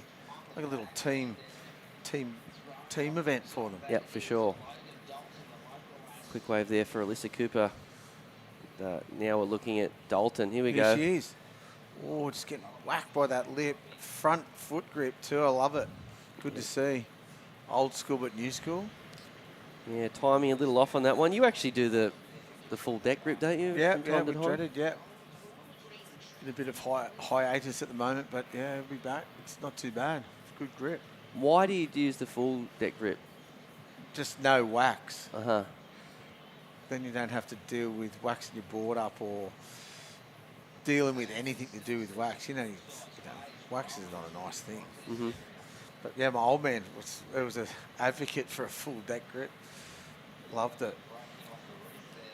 Quick replay there. That was a 2.5, and now we're having a look at a replay for Alyssa Cooper from the Northern Beaches, down there in the Sydney Northern Beaches. So it's narrowbeam quite a lot. They're diving off everywhere. Mm. Looking for lobsters out there. Here's a replay. This is the one just really dives off. Big turn there. Yeah, big first turn. It's getting unstuck though. It's hard to read. It looked like there was a good size set coming through then, but it sort of just dissipated into nothing. But looks really hard at the moment. That's mid to low tide. Waves are going every direction. South swell, northeast wind. Really choppy. Down here at Merra, the nor'easter, there's not much protection from it, right? No. Merra's none. protected from a southerly. Yep. Sort of goes with the wave. Yep. Nor'easter's just straight into it. Mm-hmm. But there's a couple of ways. The inside is the face is still pretty smooth, so you just got to get those double ups on the inside, not so much the sets. I'd be hunting for the mid-size ones. Mm-hmm. The sets have got that bump and a bit too off the bank. The mid-size ones are hitting the bank and a bit of a double up. The ones Dimity got was pretty much what you're looking for. Bit harder to ride in your backhand though, the ones Dimity got, because they're a bit flat. Mm-hmm. Still, they're a lot cleaner, that's for sure. What is the perfect conditions for here at Merra, though? Depends. On this size swell, like high tide, no sand, northwest wind, which is clean. But I don't mind it howling north. This size, just when no sand at Merriweather, I think. Just when there's sand here, it takes the rock shelves out of play, and the rock shelves are the best bit of Merriweather. Over the years, there's been some good conditions for this event. Yeah, we usually get one day. Any come to mind? Some of the best sort of Well, days? that one, was it 2 years ago? Or was it the year before? Or was it last year? The one day down in front of MR's, which just lives down the road. 6 foot and offshore. Yeah, it was a lot of closeouts, but there was some big barrels that day. But it's probably the best day out here, I reckon. Even last year, and you know when the CT was on, the waves were pretty good for the CT, except they were all going left and doing aerials, and there was 5 foot winding rights. But yeah, last year's conditions on the last day were pretty good too. 3 to 4 foot offshore, and like Jacko prevailed out there, so we should have local knowledge, and it's good. And another former champ is, just won that last heat, Dimity Stoyle. How are you, Dim? I can hear a couple of legends in the booth there. How you doing? How you going, love? Yeah, good. I literally just saw the banner on the side of the contest site, and it said that I won in 2013. That's 10 years ago. Whoa, do you make you feel old? No. I'm like, oh, what have I been doing for the last 10 years? Haven't had a win since. Mate, when did you get to town? When did you roll in? Always winning, dear. Yeah, exactly. Winning at life. I got here 2 days ago. And who are you rolling with? Who are you cruising up here with? Oh, solo. Had to leave the surf gang back up on the Gold Coast. Steph just got back into town, and Laura's just heading up there, and Coco's coming over. So they're all up on the Gold Coast. And I'm so you here reluctantly solo. came here, you reckon? Yeah, I really want to be in Snapper. That's why I'm here, just to get into the Challenger event at Snapper Rocks. I need to redeem myself from last year. I lost first heat. Do you know what you've got to get in this contest to redeem yourself and get into Snapper? Because well, Mitchell said you're 17th. yeah. Is that right? I'm in a hole right now. I need to win the event, and it's well. I didn't get to do any of the 5,000s last year in Indo and Taiwan. There was 3 5,000s I missed because I was just focusing on the Challenger series. So yeah, I'm just Yeah, but a win, I can get a win. I've done it before. I guess I'll try and do it again. You've done it 10 years ago, so I'm sure you can do it again. You know what you're doing. You I did think- pretty well out there then. I think I'm surfing a bit better now than I was 10 years ago too. Mate, a couple of those turns in that last heat were brilliant. How's the board feeling? Yeah, this was actually I haven't ridden this one in a while. I've been riding a round tail in the last few contests. So, but this one felt really nice. It felt really fast, and yeah, it feels good to be back on a squash. Yeah, look good on your feet. And you're picking the right little waves out there off the rocks. It's good. So keep on the roll, Yeah. and hopefully you get back into the Challenger Series, especially up there Yeah, at that's Snapper, the home plan. break. I know, that'd be lovely. Yeah, I love the little rock break. As long as that out here, the Rockies breaking all week, it's going to be a fun contest. Hey, when in Newcastle, other than surfing, what do you get up to? What do you like to do in Newey? Hang with Hoyo. 10 points. Yeah, we got to hang. Yeah, for sure. Yeah, What- love what coming cruise- back here. Have you got any gigs this week? No, I'll see how the contest goes and then focus on that first and then get on the decks after. Yeah. Jobs perfect. to do first. I got a job to do. Yeah, perfect. I love to see it. Unreal, Dimity. Well, congratulations on a great performance, and we'll see you in the next round, maybe tomorrow. Thank you, guys. Thank you. See you later. See ya. Unreal. Always happy, always smiling, always laughing. Ladies of leisure, mate. They've got a good gang. Absolutely. Yeah, they're Yeah. good. They're always having Yep. a good time. It's good to see. It'd be good to see Dim, get on tour to give it another crack. Well, she's good enough. Yeah, 100%. Mm. It's funny she said she was concentrating on the Challenger Series and not going in those other events. So you got to wait up. She might have thought she was still going to qualify for it and just not even bothered. But Remember what I said before, though? I was like, I wonder where. yeah, where she was. Yeah. Well, there it is. There She it wants is. to qualify. Yeah, well, exactly. It's good. That means she's on a bit of a mission too. So it'll be good. Good to see the people will be looking over their shoulder, going, "Whoa, Dimity's on a mission here. Look out!" How good's when you hear, she's come to town by herself too, just all locked in to get a result. Yeah, it's good. 12 minutes remaining in Heat 6, and not too much has changed. Alyssa Cooper has gone up in a second at Surfer in Red with a 5.67 is the top score, so looking pretty at the moment is our Japanese friend, Nanaho. Big score. Alyssa Cooper in second. That was for a first wave, I reckon. Was it? And this is a Oh, replay no. of last ride there from Alyssa Cooper. Little check snap there. Really needs a steep wall here. Wave flattened out, didn't it? So Mm. hard to read. That's just broken up swell, hitting the bank, not in the right. Oh, the two surfers either direction. So that 5.67, we didn't even see that. That wasn't a first wave. A first wave was pretty good. She only got a 3.5. So, boys, can we see that 5.67? I think must have been in the interview. Come on, boys, you've been on it all day. Let's see it.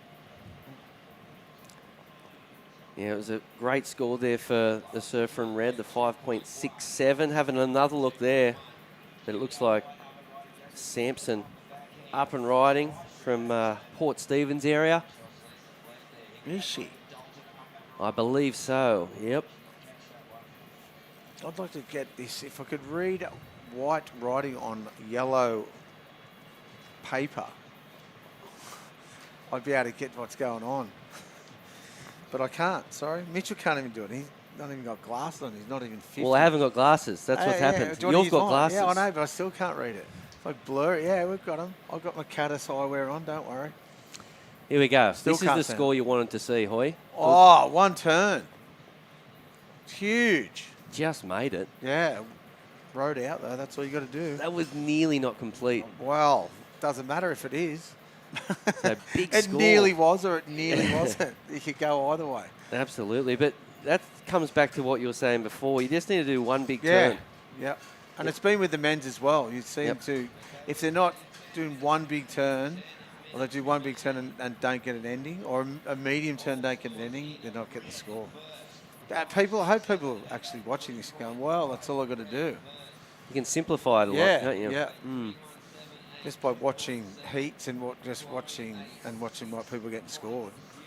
Here it is again. Look, one like that sort of air. That was pretty sick. That was through the tail. I think that was deemed complete by about 0.1 of a second. Oh yeah, that was touch and go, wasn't it? See, here she goes again. A good looking left. Good surfer. Yeah. What? Wow. She's got it. She's just going, well, if I get this 5.83 for one big, 5.67, sorry, for one big turn, I'm just going to go for it. And generally, she's got a solid stance too. And to do it, an aerial with a northeast wind on the left doesn't make sense, but she seemed to do it. She seemed to think she could do it. Yeah. Which is good. Having a go. That was good awesome. To see. Here it is. A good looking wave at the start here too. I thought she was just going to belt this section. She just goes right out, boosting. Yeah, wow. So really went for it. The surfer who is currently holding down the #1 spot, going for a big backhand air. But couldn't complete it this time around. Sitting in 4th position, you just saw her on screen a moment ago, looking for a 3.4, a 4.14 is Logan Dalton. Having a look at this wave, a couple of peaks here at Mirror of the Beach. Looks like red, having a look, unfortunately can't get it. This is Alyssa Cooper holding on a 2nd position. I have a feeling she needs to get another good number on the board because very tight for 2nd spot at the moment, Matt. Yeah, I reckon she just might be better to score, but she just needed a better 2.7, so 2.17, so. Yeah, well, that last turn was big there from Alyssa. I reckon she bettered that at 2.7, eh? 2 turns, just though. The conditions are just, you can see how churning up sand on the inside. That bank's really shallow. It's dry on the inside at Deadlow, and the tides are huge at the moment. It's 1.2, what is it? 1.97 high, I think, today, and then a 0.2 low. So it's a big tide difference for here. It's as big as it gets, nearly. Here we go, the current heat lead. Have a look at this one. Oh, I know. Priority use here. Just needs a big turn. Timing a little off on that one there for Dalton. The local surfer just still looking for a 5.04. Timing's just been off. She's done that a couple of times, Logan. The natural footer. Yeah, hard to get the timing on these waves. When an out-of-towner asks you, what's it better on? What tide? What do you say? Depends? Ooh, depends. Yeah. For sure. The rocks bowl, what do you say? High going low? Yeah, and when it's a beach break like this, it's a hard answer. Yeah. It all depends on what sort of banks are happening. I think it's always, like the whole of Merrill's always better at high going low though. On the incoming it gets a bit weird all the time. On every swell, I think, it gets like, I don't know. Although the rocks, when it's on the incoming tide gets really good and then it gets too high. So whatever I'm saying, don't believe it. So we are down at Merida here for the final qualifying series event. And the girls are out there trying to get a spot on the Challenger Series, the last event of the series. The Surfer in red looking the goods at the moment, a 5.67 and a 3.5. But it's all tight for second position at the moment. It'd be good to see where these girls are sitting on the ratings, actually, because like we said, Dimity's in 15th. Good to get some sort of, maybe the next few days we'll get a ranking and we can see where they actually are and what they need to do. Well, Alyssa Cooper's coming 9th. Oh. So she's, she's right there. Yeah, she's on the verge. Yeah. So this is a massive, massive event for Alyssa. As we see, this is Logan looking for a section. Just once again, might be feeling the nerves. This is a massive opportunity for the local. I can't imagine she's been in too many events bigger than this. So, what's it like when you're surfing your first ever big QS hoy? Can you even remember that? Well, my first one was here. Surfest. It wasn't a QS. It was the biggest comp of the year. How old? I was 14. Wow. Yeah, it's crazy. And so this was my first ever pro, biggest event in my life here. And it was all the boys went. It was the trials, of course, like you have to go through the trials, but yeah, it was pretty daunting. I got last. Do you get? I had an interference with Robbie Page actually, so I had to go. Yeah. But it was pretty daunting, that's for sure. Oh, he's Red up and on a good-looking wave here. If she finishes well, what's she got? Just goes into that flat section. So the section down to the left of the competitors area, it goes into that channel. It goes real flat, at least. If you're surfing over towards the rocks a bit more, it goes into shallower water, keeps a bit of a wall. Those ones just go so flat, so quick. What about you, Mitchie? What was your first daunting task as a professional surfer? Oh, I used to feel the nerves really bad. I didn't like it. Yeah, I didn't like it. You see some people that, and that's why I sort of asked you, because I can't imagine that you ever got too nervous. There's some. Oh, that was a good turn. Oh, nearly. So she could have really shut down the heat there. Yeah. So that was, Alyssa Cooper. Just not riding out of it. Well, they do in the other one to ride out of it, so maybe that she did again. Here we go. Big opportunity here for Surfer in 4th position. Just needs one big smash down the end. Better looking wave she's got here. Maybe went too far back into the power pocket at the beginning. I didn't mind the idea of the fade, but I think she faded a little too much and lost opportunity down the line. And I dare say... On White went right too. White went right, that rhymes. Well, she only needed a 4.34, so I'd like to get a look at that one. Yeah, that's what I mean. So they split the peak then, so she... here it is. She got for us. Oh, did she make that?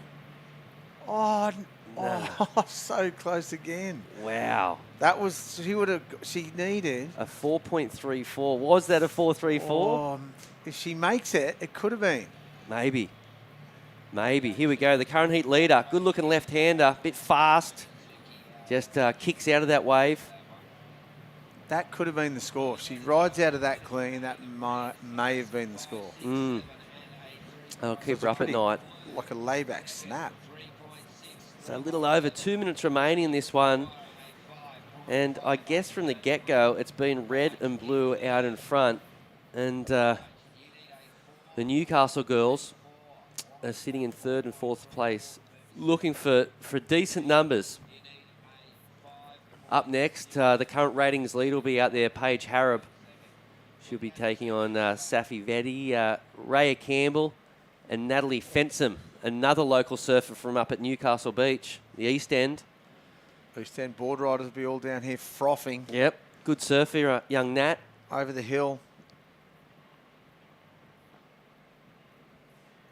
So we are at the business end of this heat. This is heat 6, around a 64. A couple of little lines rolling on through. Needing scores at the last minute or two, Hoy. Did you tense up or did you feel free? What was your feeling? I was just I never used to wear a watch either, so I just count, trying to count down the minutes. Not in my own head, obviously, because or just time calling. But yeah, I was all right.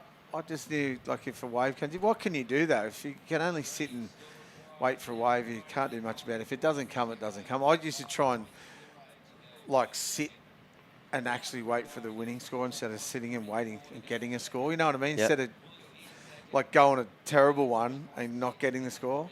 Yeah. Did you know what I mean? Trying to fake the score. Did you have any clutch moments come to mind that you pulled off? Oh, yeah, nearly all of them. Yeah.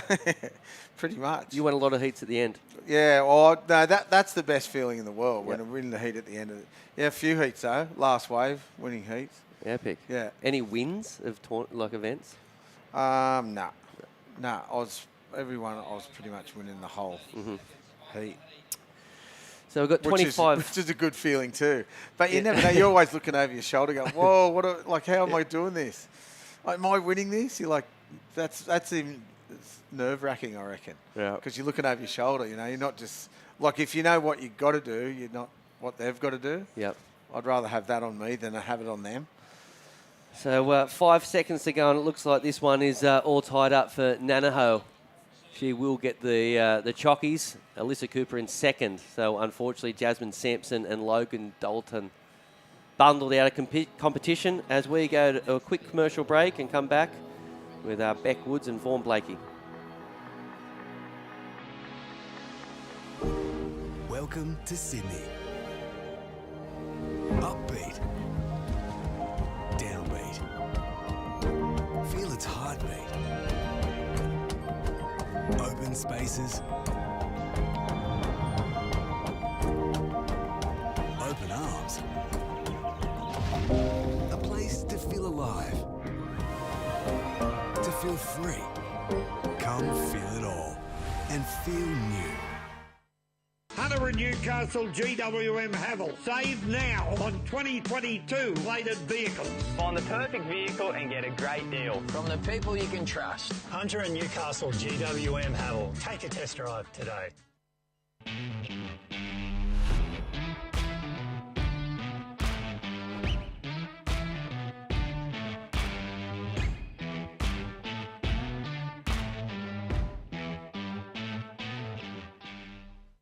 At Speaking in Colour, we go from the classroom right through to the boardroom. We bring together people in programming and in training, Aboriginal and non-Aboriginal, in a spirit of reconciliation.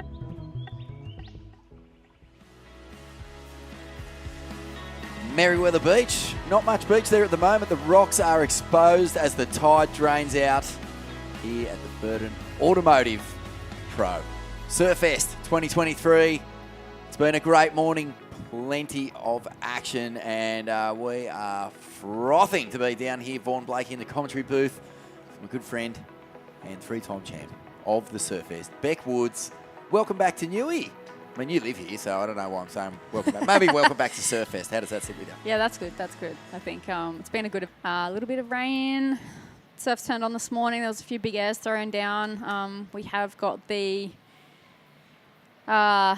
women's round of 64, and we see local surfer Nat Fensum up and riding, getting busy early. Nat's, nice opening turn there for Nat. Opening wave, sorry. She's I've seen a few clips that she's dropped actually online, and she's a local shredder, and she packs a punch, especially with that back foot surfing. She definitely throws a large amount of spray, and she's a young whippersnapper, so this is probably one of her first major events. And it's a good one. QS 5000 for her to, have a little go, and she's leading right now with a quick score of a 3.5 there for Nat Fensum. So we are at the Speaking in Colour Surfest Women's Pro, and always good, always waves here. Newcastle's great, I love it. I moved here, so we've got a pretty stacked heat here with Paige Harrod from New Zealand. Safi Vet also from New Zealand. I feel like the Kiwis always draw each other in heats. Raya Campbell from Australia, Campbell from Australia, and Nat Fensum, also local girl from Australia. So, a bit of experience meets the new guns in this heat. Well, this is a huge heat. What an experience for Nat out here as she comes up against the #1 ranked surfer in the Australasian Regional Qualifying Series. This is Paige Harrod. She's out in front, and she's had a great campaign throughout 2023. Of course, she was the first ever Kiwi to qualify for the Women's World Tour. That was back in 2008, so she's definitely got plenty of experience. This is her on screen right now, and she is leading the rating, so looking good for a spot on the Challenger Series, and looking good, I think maybe already qualified for the New Zealand Olympic team. So lots to look forward to for Paige Harrod. And her career just is, probably at the peak of its powers right now. I mean, she did time on the CT and got a lot of valuable experience. But we were just talking about it at lunch, Beck. You know, you can get on there when you're young and it can just be so overwhelming. Yeah. You don't really know who you are or how to handle it if you get on too young. Yeah. So now Paige, she's looking like she's going to be representing her country yet again at the Olympics and possibly getting back on tour even. Yeah, I think I looking at a few of the men's surfers on the World Tour this year who have come on a bit later as well. I think it was Maxime Husseneau from France, Yeah, Ramsey Ian Buchheim, Gentile. Ian Gentile, Yeah, all like- names who had been doing the rounds for a little while. Yeah, then you see some of their stories, and they have come back on more experienced, more level-headed. But yeah, Paige came blasting onto the tour back when I was on tour, and there was a whole bunch of them. There was like 5 of them that came on that year. Coco Ho was one of them.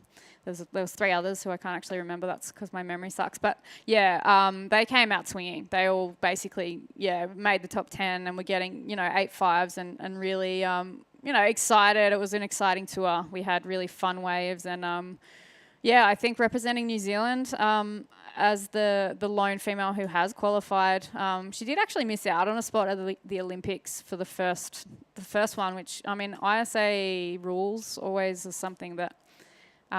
For me, probably being a little bit critical, but I think they're a bit all over the place, and they were working themselves out. Qualification is based on that one event, and then it changed, and then there was this and that rule that came in, and I think it was a bit disappointing because Paige had been performing so well and at an international level, and she didn't get selected. So I think it will be really good if she can rectify that in this next Olympics, because she does deserve a spot there. Such a great surfer. Yeah, she's been a great ambassador for women's surfing over in New Zealand. So, and for surfing in general. Whole bunch of talented crew from over there. Be good if she catches a wave though. Taranaki Sports Person of the Year at one stage, Paige Harrod, but she's out there right now and she's looking to really cap off a fantastic campaign throughout the Australasian qualifying series. This is her paddling now. Lets that one slide underneath. But Safi Vet also is having a pretty good campaign, sitting at 16th on the ratings, 4,360 points. So well within a shot here. Yep. Another Kiwi, and moved to the Goldie only a year or two ago, I believe, basically to just stay with it, stay with that top level. Yeah. And it's a good call. The Gold Coast is just one of those places that is so hyper competitive. If you're going to even just get waves in the lineup up there, I mean, no one cares if you got stickers on your board or how good you surf. Everyone's out there trying to get their fill. So, I mean, that's one thing. Secondly, most of them do surf really well. Look at this, Raya Campbell now. Backside snap. Yeah, Raya sitting in 27th at the moment. She did get a 5th in a 5,000. We've seen Nat, bit of a tail slide there. She's staying pretty busy at the moment, and it does look like it's changed a little bit. Winds come up a little bit. Those right-handers are opening up, but you really got to select the right ones. But yeah, Raya Campbell, 27th at the moment, so still in with a bit of a shot. Has won a Pro Junior, Skullcandy Pro Junior in her career, and got a 5th in a 5,000 as well. So young up-and-comer from Aussie. Solid there. And Nat Fempson, well, you can imagine that there would be crew from all over Newcastle coming down to the beach this afternoon to watch this heat. East End board riders, just from over the hill at Main Beach, and has plenty to surf for here. I mean, Sarah Baum is a fellow club member from East End, and so that's sets a pretty high standard.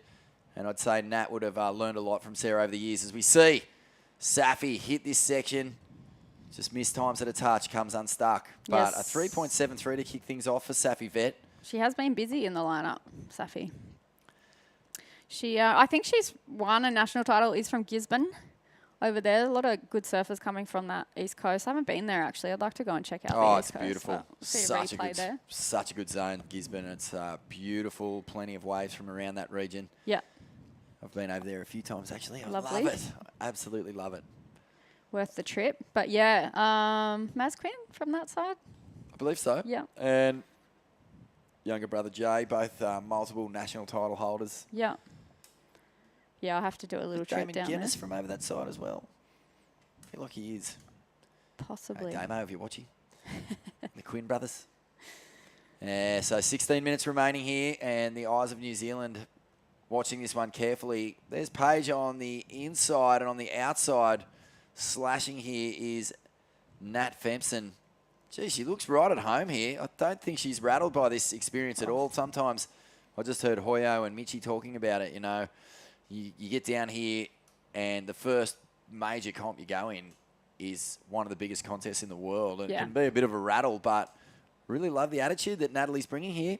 Yeah, she's come out swinging. I think, everyone just got a wave, so we're just waiting for scores to drop there, and everyone's staying super busy. So I think, Paige got a backside banger as well. So we'll see what scores drop for them. It's still early days. 10 minutes have passed.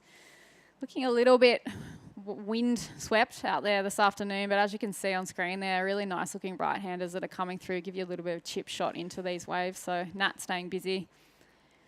Okay, well, let's throw down to Nanano Suzuki, who took out that last heat. Congratulations, Nanano.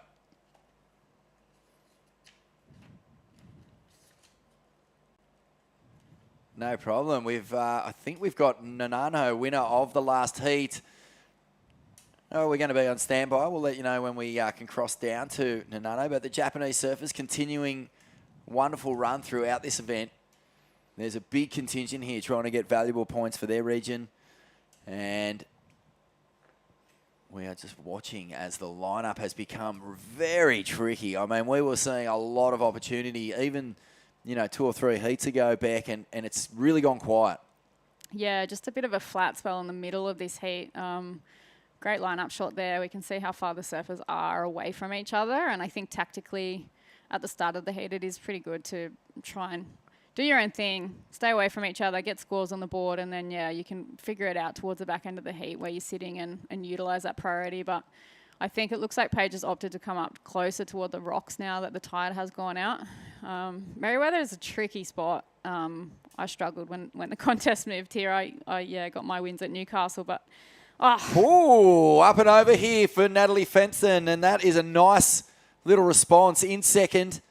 Looking to replace the 2.63, and that was a really clean turn off the bottom now. Out the back, Raya Campbell. So Natalie is really taking it to the experienced warriors in this heat. I've got to ask you, Beck, when was the first time you paddled out in a heat? Oh, let's stay with this one with Natalie here for a second. Yeah, so Nat throwing fins, throwing spray. Good little turn there for Nat. She's staying super busy, and we see Raya... 2-turn combo, bit of a windy wave there, but she did manage to get an earlier score of 3.1 for a solid backhand hit. So she's also opting to stay busy a bit further north on the peak. So, when you were a Grom. Yeah. And you were just, okay, well, let's...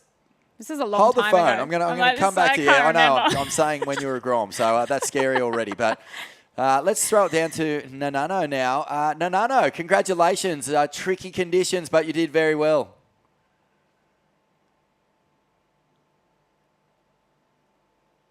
Hello, we can Hello, hear. can you hear us? Oh, okay. Hello, Nanano. Yeah. Congratulations. Tricky conditions, but you did very well out there.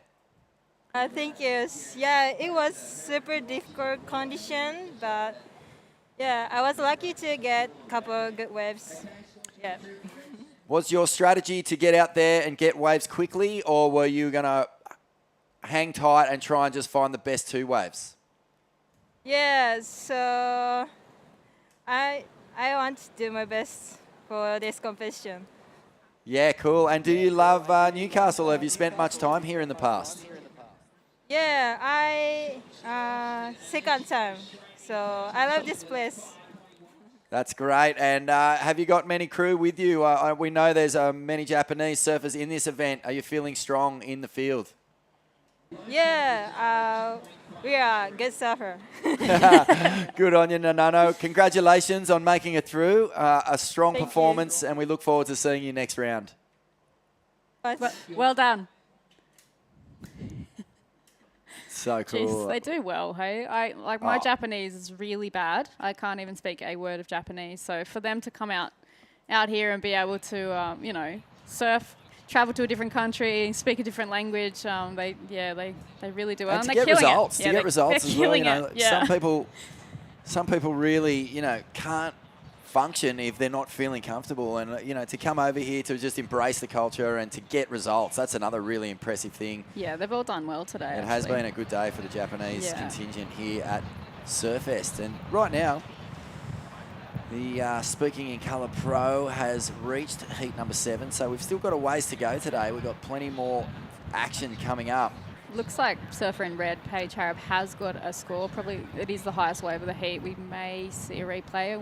But she did get a 5.17, so that's changed things up. We see a replay there of Nat's wave where she does throw the fins out. She did get a 3.57 for that one, which is keeping her in second place. I did see that someone else just got a bit of a right-hander down the beach. It might have been Safi, I think, from above. We saw a drone shot of her, so it looks like scores. Here it is, a replay of that. So big, open face hack for Safi. So they're really liking that. If you can bank a turn and potentially, like, even that was one turn for Safi, so a 4.83 for her. Oh, nice little backside hack there too for Rhea. So Surfers staying busy. It's going to be a pretty solid 10-minute kind of countdown here. I think most surfers will be looking to try and back up those solid scores that they've got. This is really cool. Some fantastic rides there, electrifying off the tops. Safi Vet is holding down that lead. Scores are still waiting to drop in. But this is what I wanted to know before we went to the break. When was the first time you paddled out and were just starstruck by someone in a heat? You know, like Paige Harrop is a legend. She's been on tour. You know, she's number one on the ratings, and you're a little grom, and you've got to pull on the Rashi and surf against her. Yeah. Yeah. What's your experience with that? You know, paddling out and going, oh my goodness, there's. Yeah, I think. Who was it? Lane Beachley, Lisa Anderson, someone like that. Well, for me, I grew up in that Central Coast community, surf community, which is really healthy. And I was always exposed to Amy Donahoe, who was on tour, and I was on tour against her, and it was so weird having heats against her. But she was from the other end of my beach, and she was like a couple of years older than me. So I'd see Amy out in the surf, and I could barely even speak to her. I was like, oh my God, it's Amy. And yeah, she'd won like Aussie titles, and I think had gone to World Grom titles and things like that. And it was basically where I wanted to be. So it was good to have that experience young. And then, yeah, of course, my first World Tour heat, I was against Lane at Snapper, and I'd never surfed a man-on-man heat, woman-on-woman heat. I'd never been exposed to that because in the juniors we'd had 4-man heats and 4-man formats, and so all of a sudden I'm sitting out with Lane at Snapper, and I'm like, what do I do? Do I sit? I wanted to sit deeper, which makes me sound really tough. But yeah, and Lane knew. So she was sitting wide, and then like she just like wanted to keep me wide, so I didn't get the deep ones and couldn't get barreled and that sort of thing. So she was a very smart competitor. I had no idea. I just was like, I just want to sit behind the rock. So she just schooled you. Yeah, you got taken to school. I took off on one behind the rock, and she had priority, and like I had to straighten out, and she got a 9.5 on it, and I'll never forget it. I just thought, I just have no idea what I'm doing. And then that was my first year on tour, was learning how to surf man-on-man heat. So pretty interesting. But yeah, Lane was super intimidating. And she also would speak to you, and like she had some mind games. Here but we it was go. good. Well, that is such a cool story. And I just, you know, it wasn't so long ago that most QSs remained for surfer heats all the way to the finals, and they started to realise, hang on a minute, crew were getting onto the CT and just getting absolutely slaughtered by not knowing how to surf these surfer-on-surfer heats. So yeah, pretty crazy. You know, from quarterfinals onwards for about 5 or maybe even longer years now, it's been going to just surfer-on-surfer, so that everyone gets the chance to surf against one other person when it really matters most, and that's been a wonderful development. So you can see Rhea out there just looking for a score update or a time call. She has got a massive wave score there. Well, that was awesome. Backside attack, really put it up vertically. And now she's in the lead. Safi Vet slides to second place with a 4.83 and a 3.73. Paige Harrop, a 5.17 and a 2.53. And Nat Fenton, well, far out. I've been so impressed by the way she's attacked this heat. She just needs to get some quality on the board now. Yeah, I think if she just is a little bit more patient now, Nat, she's definitely got the technique and the power in her surfing. So I think now it's just honing that heat strategy a little bit. Possibly may come down to the battle of the second wave in the last 6 minutes of this heat, because, yeah, Rhea Campbell holding that 6.17. It is a pretty stacked heat. 3 really experienced competitors and the local girl. So a 6.17 in today's conditions is a really solid wave to hold. Paige holding that 5.17, but she really has to drop that 2.53. But small wave requirements for third and fourth. So we may see in the last 5 minutes a little bit more strategy coming into play. We may not. Depends on how each surfer likes to play their cards in these type of conditions. But yeah, I think tough, looking really tough. But there are a few really solid open face rights. You can see surfer in blue paddling down the beach a little bit there toward her Kiwi friend in the lineup. Beck Woods, 3-time winner here at Surfest in the commentary booth, sharing some of the wisdom, the insights. Beck, what sort of surfer were you? Like, if you hadn't caught a wave or put a meaningful score on the board with 5 minutes to go, you know, would you start getting a bit antsy, or could you keep you cool? Yeah, I definitely... Oh, Nat Fensom, she's found one here. Nice. Come back to that in a second. So a nice opening turn, gets the finish, and it's kind of going to stay around about the same as what she's scored so far, a 3.5. Out the back, heat leader Raya Campbell finds a beautiful pocket and will get the finish. Stays on top of that rib, and I'm just looking at her throwaway, 3.1. There's a couple of nice turns in there. Yeah, I'd say she probably will get rid of that one. Staying busy, the girls on this northern end of the peak. I think Safi's paddled down toward Paige now, so it's going to be putting a bit more pressure on Paige now that she's got priority, and a very small scores needed. So, yeah, Raya's really played a smart heat here. She knows she needs to drop that 3.10. See a replay here of Nat's wave. Nice open face carve for Nat. Looks like she's been working pretty hard on her technique and did well to finish that one off. Bit of a check turn there, and then banks it on that second turn and manages to just hit it nice and vertically and ride out of it with that rib in the wave, which was pretty hard to do there for the surfer in white, Raya Campbell. So she's done well. It's going to be interesting with both surfers in second and third. Safi and Paige are friends. Yeah, you would imagine they would like, be. Not at this point in time. No, this is a tricky one because they're both from New Zealand, and now they're in a position where they're kind of shadowing each other here, just making sure that if there's a little tiny mistake or an error in judgment, the other can pounce. And it's actually Safi who has priority and is kind of giving Paige a little bit of respect here, I'd say. Not quite right on top of each other at this stage. Yeah, but I think Raya Campbell has just made things a little bit harder for both second and third, and she did get a 5.17 on that last wave. Wow, that's solid.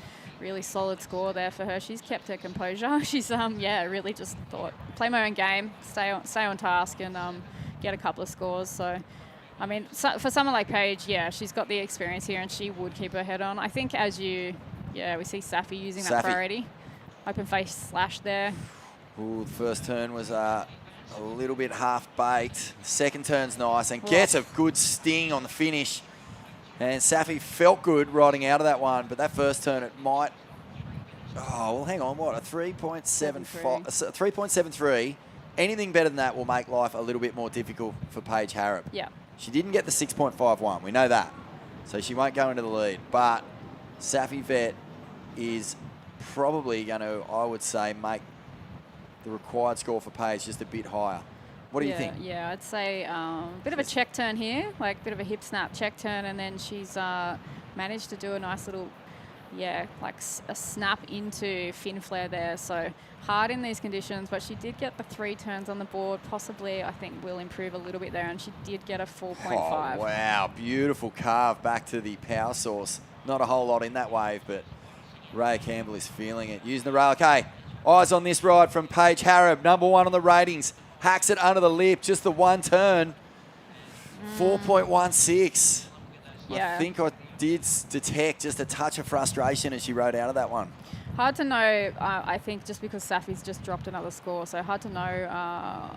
Watching a replay here, we see it hard off the bottom. Pretty solid off the top turn, but I think potentially maybe needed to go a little bit more vertical. But again, scoring at the moment has been pretty challenging, so I'm not going to get too involved with that one. But yeah, I think Safi's made things a little bit harder for Paige, and she may need Meanwhile, one more wave. Slash to slide. This is, and just goes over the handlebars. Nat Fensom.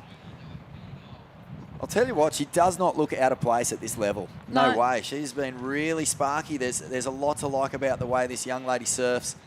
And really, I would say that wave selection has been perhaps the only thing. Here we go, Raya Campbell, heat leader, cracks a big vertical snap and will ride out of this one. Did well to ride out of that. I think, yeah. 1 minute. 1 minute remaining. Paige needs a 4.16. So Safi and Paige fighting out for that second position. Nat only needing a 5.23, so not completely out of it, but really good experience for Nat. I talked to her early in the year, and she said she's just deciding on what she wants to do. She doesn't know if she wants to go hard at competing or whether she wants to follow other things. So I think dabbling with this contest has been really good for her. The countdown of 30 seconds is on. Pressure is on Paige right now, number 1 on the rankings. She's had a pretty strong showing, so yeah, I think generally anything can happen when it comes to people winning events, but yeah, I would say she's almost quite okay with points at the moment. There's a lot of people vying for points in this event, but there's only so many that can climb up above her, so a bit of a paddle battle going on between the Kiwis. It kind of sucks that it's come down to that, but tricky conditions out there today. Unfortunate for the number 1 ranked surfer from New Zealand that she's been knocked out. What a huge boil over here. Wow. Paige Harab, number 1 on the ratings, and unfortunately eliminated here in the Speaking in Colour Pro 5,000. And it is going to be a huge result for Raya Campbell. We're going to take a little break, and we'll be back with more action in just a moment.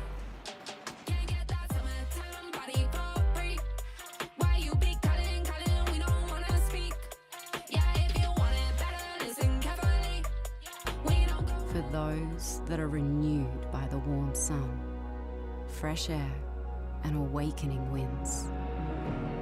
We know, you know, life's better outside.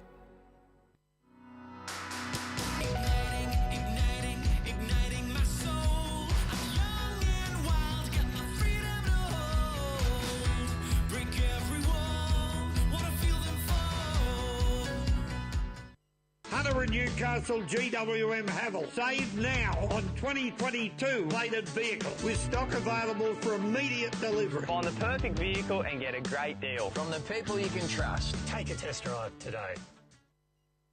At Speaking in Colour, we go from the classroom right through to the boardroom. We bring together people in programming and in training, Aboriginal and non-Aboriginal, in a spirit of reconciliation.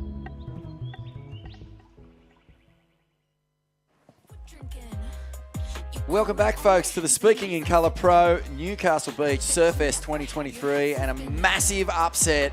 That surfer in red walking up the beach, Paige Harab. She is number 1 on the Australasian regional rankings, and she's just been beaten by Raya Campbell and fellow countryman Kiwi surfer Safi Vet.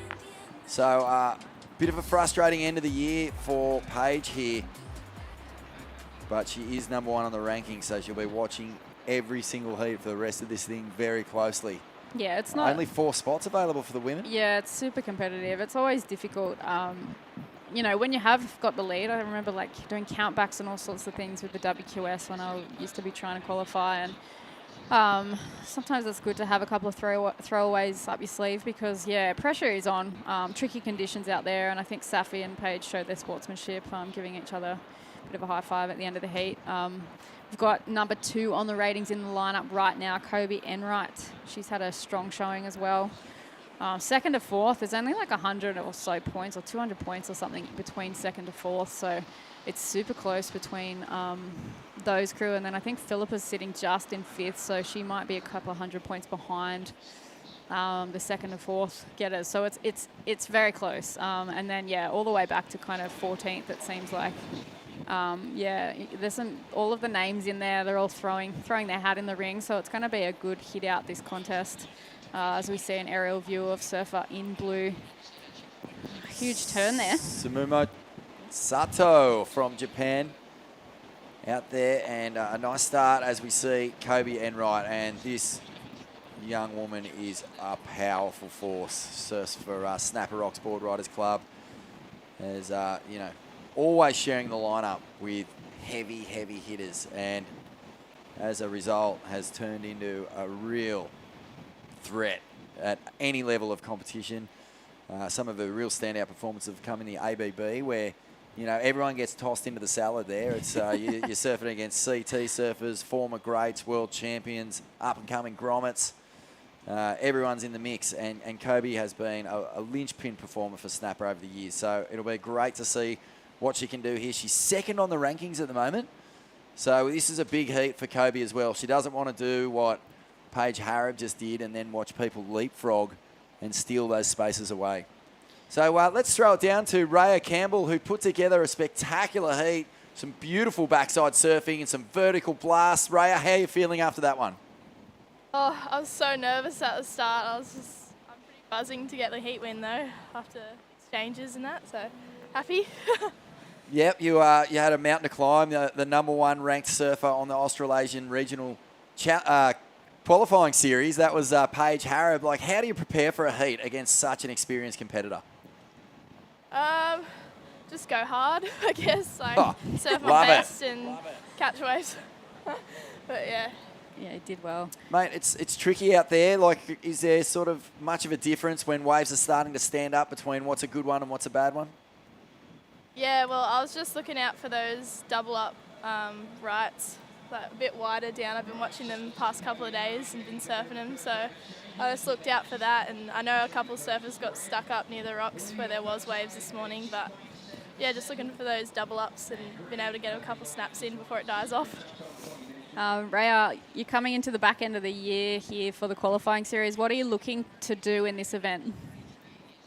I haven't had many good results at all the start of this year, so I'm just trying to get my name up there and get as many heats through as possible and try and surf my best through every heat. So. Yeah, nice. Well, that was an awesome heat. Well done. Smashed it. Thank you. Thanks for that. Yeah, we look forward to seeing you surf again. Raya Campbell on fire down here at the Speaking in Colour Pro. And look forward to seeing you again. Yeah, spoke well. She seems like a grommy, getting her experience in, and she has had a 5th before in a 5,000, so she's made a quarter final. So she's definitely had some experience in these major events. Seems like for some it's just been a little bit of a challenge, getting through the tricky conditions, negotiating, travelling, being on the road a little bit, trying to keep your mental health good. You know, it's a consistent tour. It can be a bit of a grind sometimes when you're in waves that aren't perfect, but we see Kobe Enright up and riding, staying busy here. She did do an open face carve on the first section there, but yeah, I think for some of these competitors, you've got to really find a way to turn it around if you have had a bad result. And yeah, I think for someone like Raya there, she sounds like she's, you know, like, I just want to do the best I can, bring myself up on the ratings, finish well, finish strong. And yeah, I think it is, like, resilience is really important in a lot of conditions like this. I think, you know, keep your expectations in check as well. If you're coming out of the juniors, or you're still a junior and you're going onto this regional qualifying series, we'll come back to that. Slashing off the top here, Sato from Japan, and a finishing closeout re-entry. So 2 turns done. But yeah, you know, if you're coming onto this regional qualifying series, you're up against, you know, future stars. You're up against experienced qualifying campaigners. And maybe just let the first year be a bit of an experience so you can get all those things together, you know, figure out how to travel well, figure out what your prep for your heats is going to be like, and what your routine's going to be. Get to know each town and place where you're staying, and not just sort of turn up, surf your heats and leave. You know, make yourself as comfortable as possible. And then you can build a strategy into the following year where you're like, okay, I know exactly where I'm going to free surf. I know exactly who I'm going to hang with. I know what time I want to go to bed and what time I want to get up.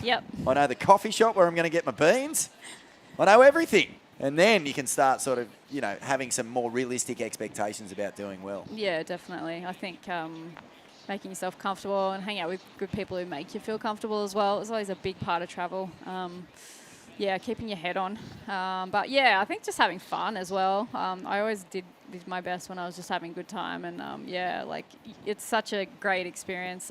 So kind of blessed to be able to experience as surfers what we do experience. So yeah, a lot of the girls, it would be quite daunting initially, but like you said, as soon as you find your comfort zones, you could just really start to relax into it and start enjoying the competition for what it is. And yeah, I mean, the ups and downs, but yeah, you do learn a lot. I learn a lot from touring and competing, and yeah. 2 of my favourite surfers of all time is Steph Gilmore and Taj Burrow. And those 2 had a lot of fun while they were also competing at the highest level. So it can be done. Here are the former champions. Wow, there's some names in there. I just caught Dimity Stoyle down there in 2013, a former champion, put in a great performance. Bronte Macaulay as well. She's surfed this morning. So we do have surfers, former champions, who are still in the draw here. And you go all the way back to 1985, Wendy Botha, Jodie Cooper, Pauline Mensah, just full-blown Hall of Famers, legends. Yeah. And wouldn't you love to be able to add your name 3 times on that list? Yeah, that's unusual. But, I mean, it's not great. Enough. One's not enough for you there. No, it was good actually surfing with Jodie and Pauline and Pam. They were shredding. Did you see Pam's turn that she did? Pam did a turn. She's 60. And I was dead set thinking, far out, pull on the Rashi, the actual Rashi, get back out there. I thought so too. I was like, okay, she's down there coaching people. I'm like, she should still be competing. Same with Pauline. Pauline got like 900 waves, laughing past on the jet ski. She said, she was talking to Warren today and she said her arms are sore from riding the jet ski so much. I was like, way to rub it in, Pauline. She just kept catching waves and getting lifts back out. But we see Kobe up and riding nice little kind of check turn there.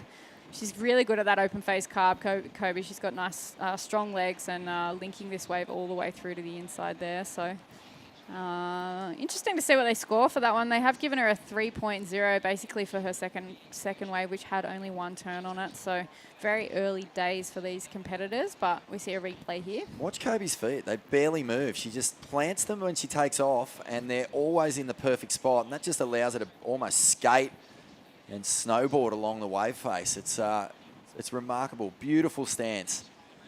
And it allows her to have a lot of poise through her turns. She just draws it around. It's a wonderful talent to have. And she gets 4.83.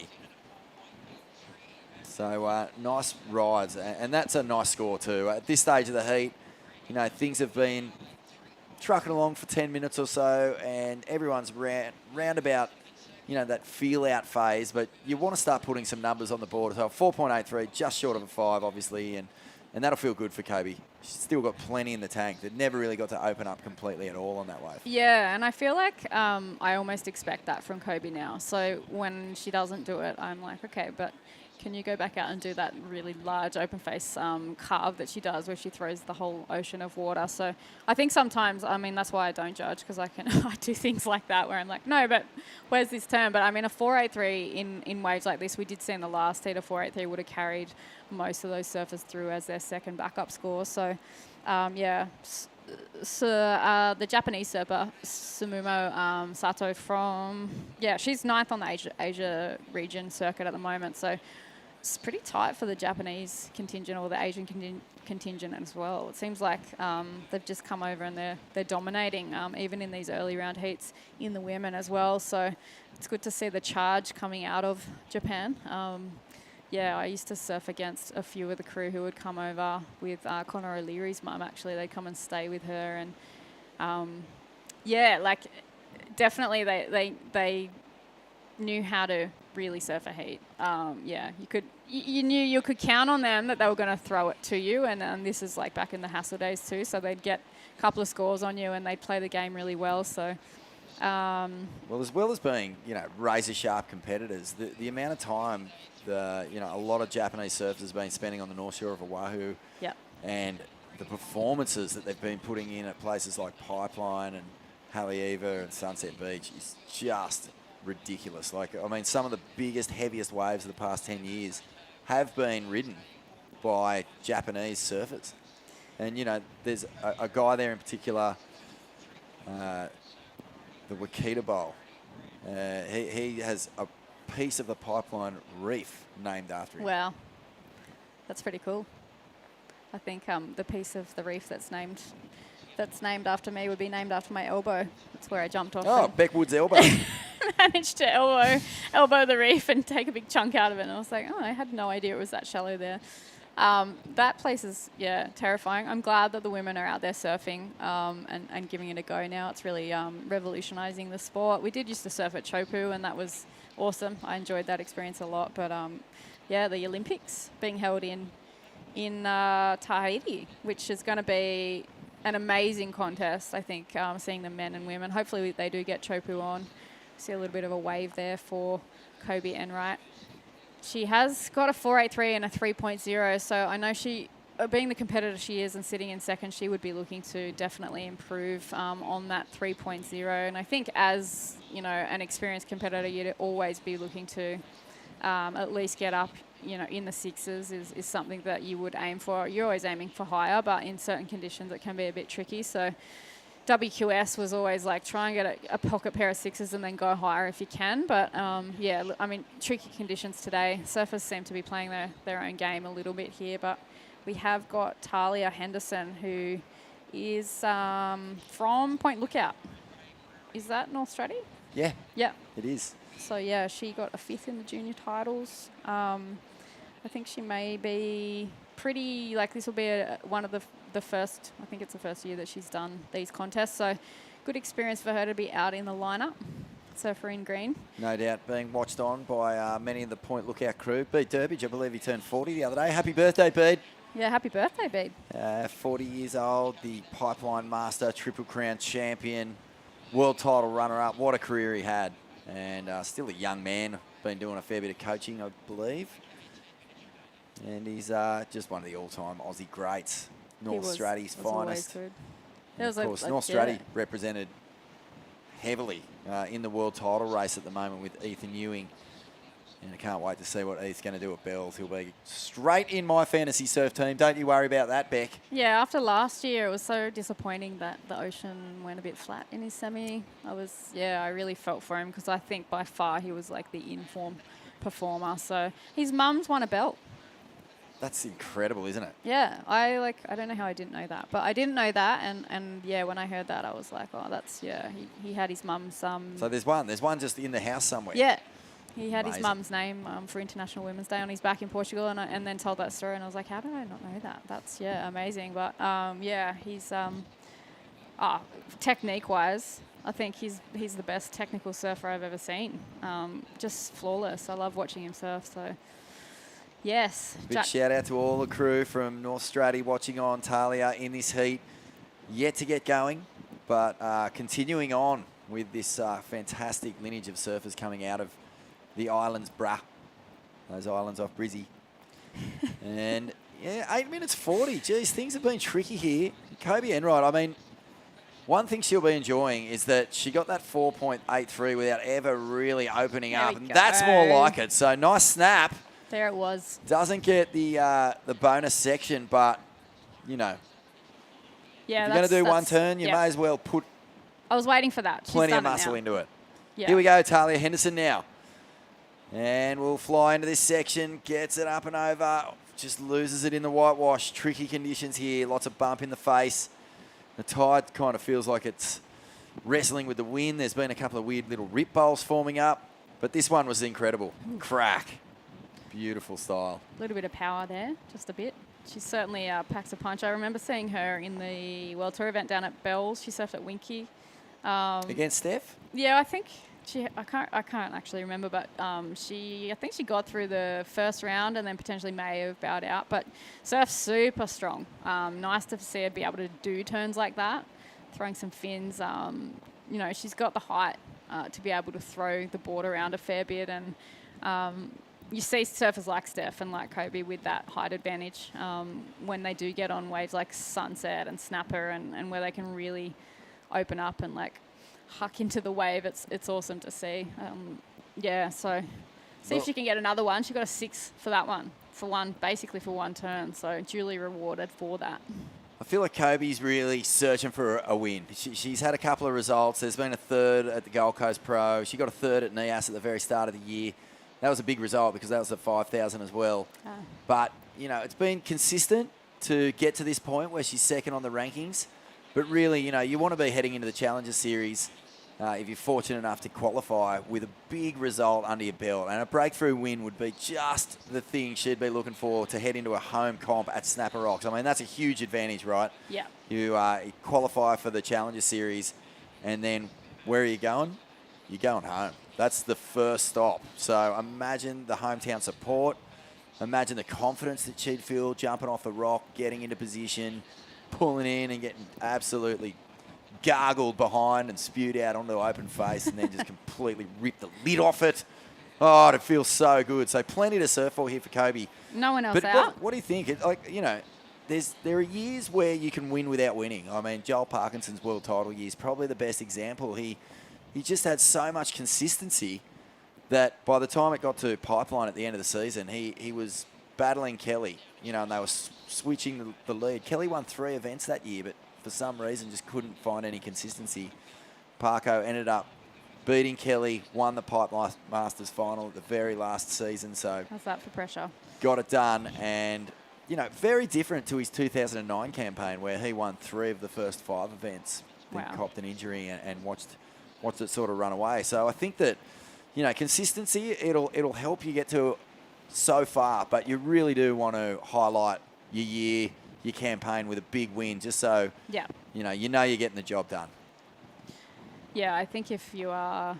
I think that's the one thing that I think back to, and I was like, I just got to a fair few semis, and it really was annoying to not get a major win. That was something that, I always think back to and be like, it would have just been nice just to, take one event out. So I'm sure for someone like Kobe, for sure, she's got the ability to do that. She's sitting in second on the rating, so she's obviously quite consistent, and it wouldn't be...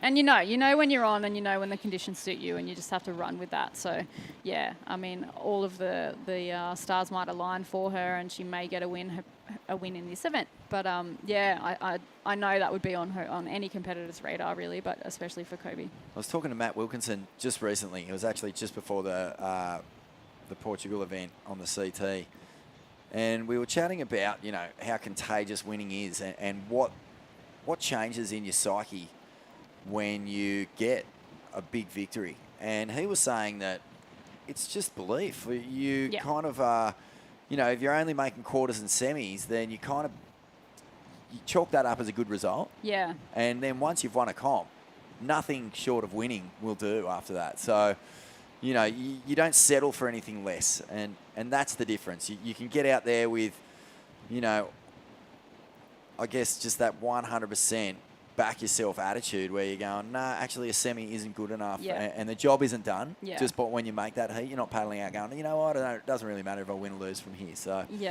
this is a big one. I think this will be a huge statement from Kobe Enright if she can go really deep into this one and challenge for the win. And here she goes.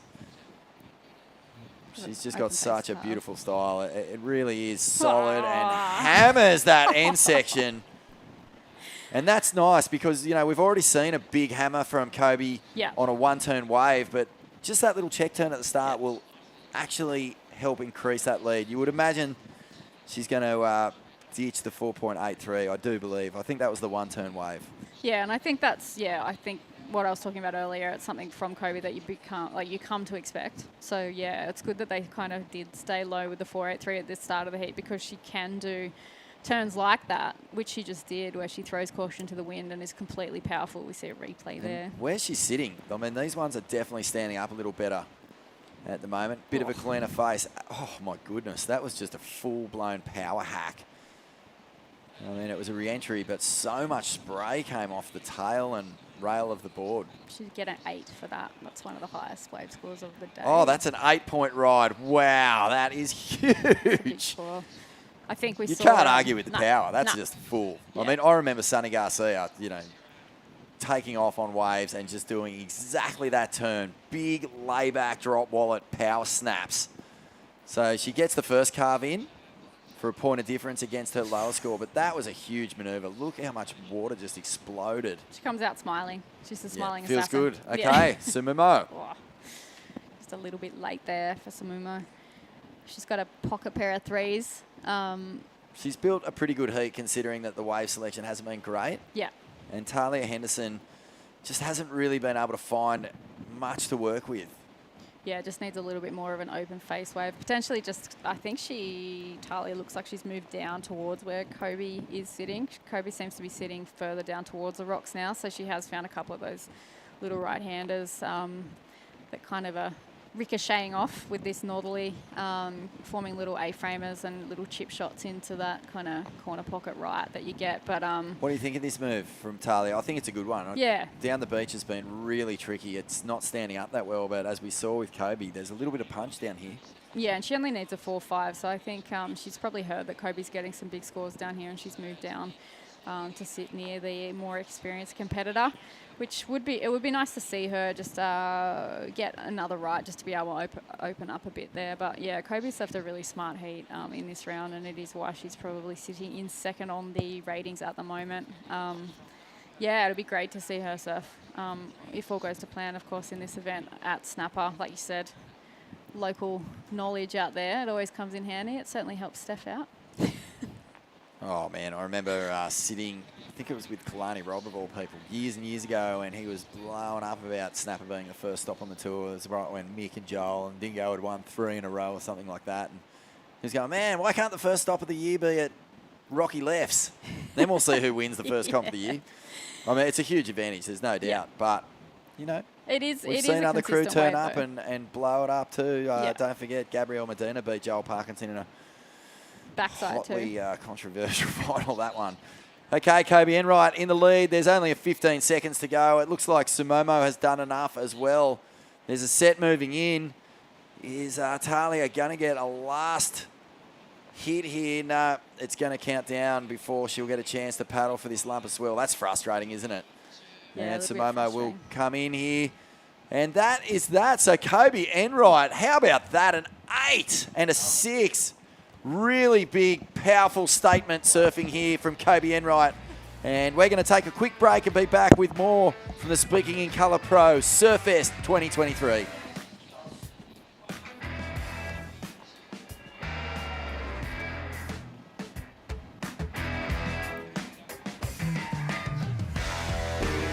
Welcome to Sydney. Upbeat. Downbeat. Feel its heartbeat. Open spaces. Open arms. A place to feel alive. To feel free. Come feel it all. And feel new. Wait!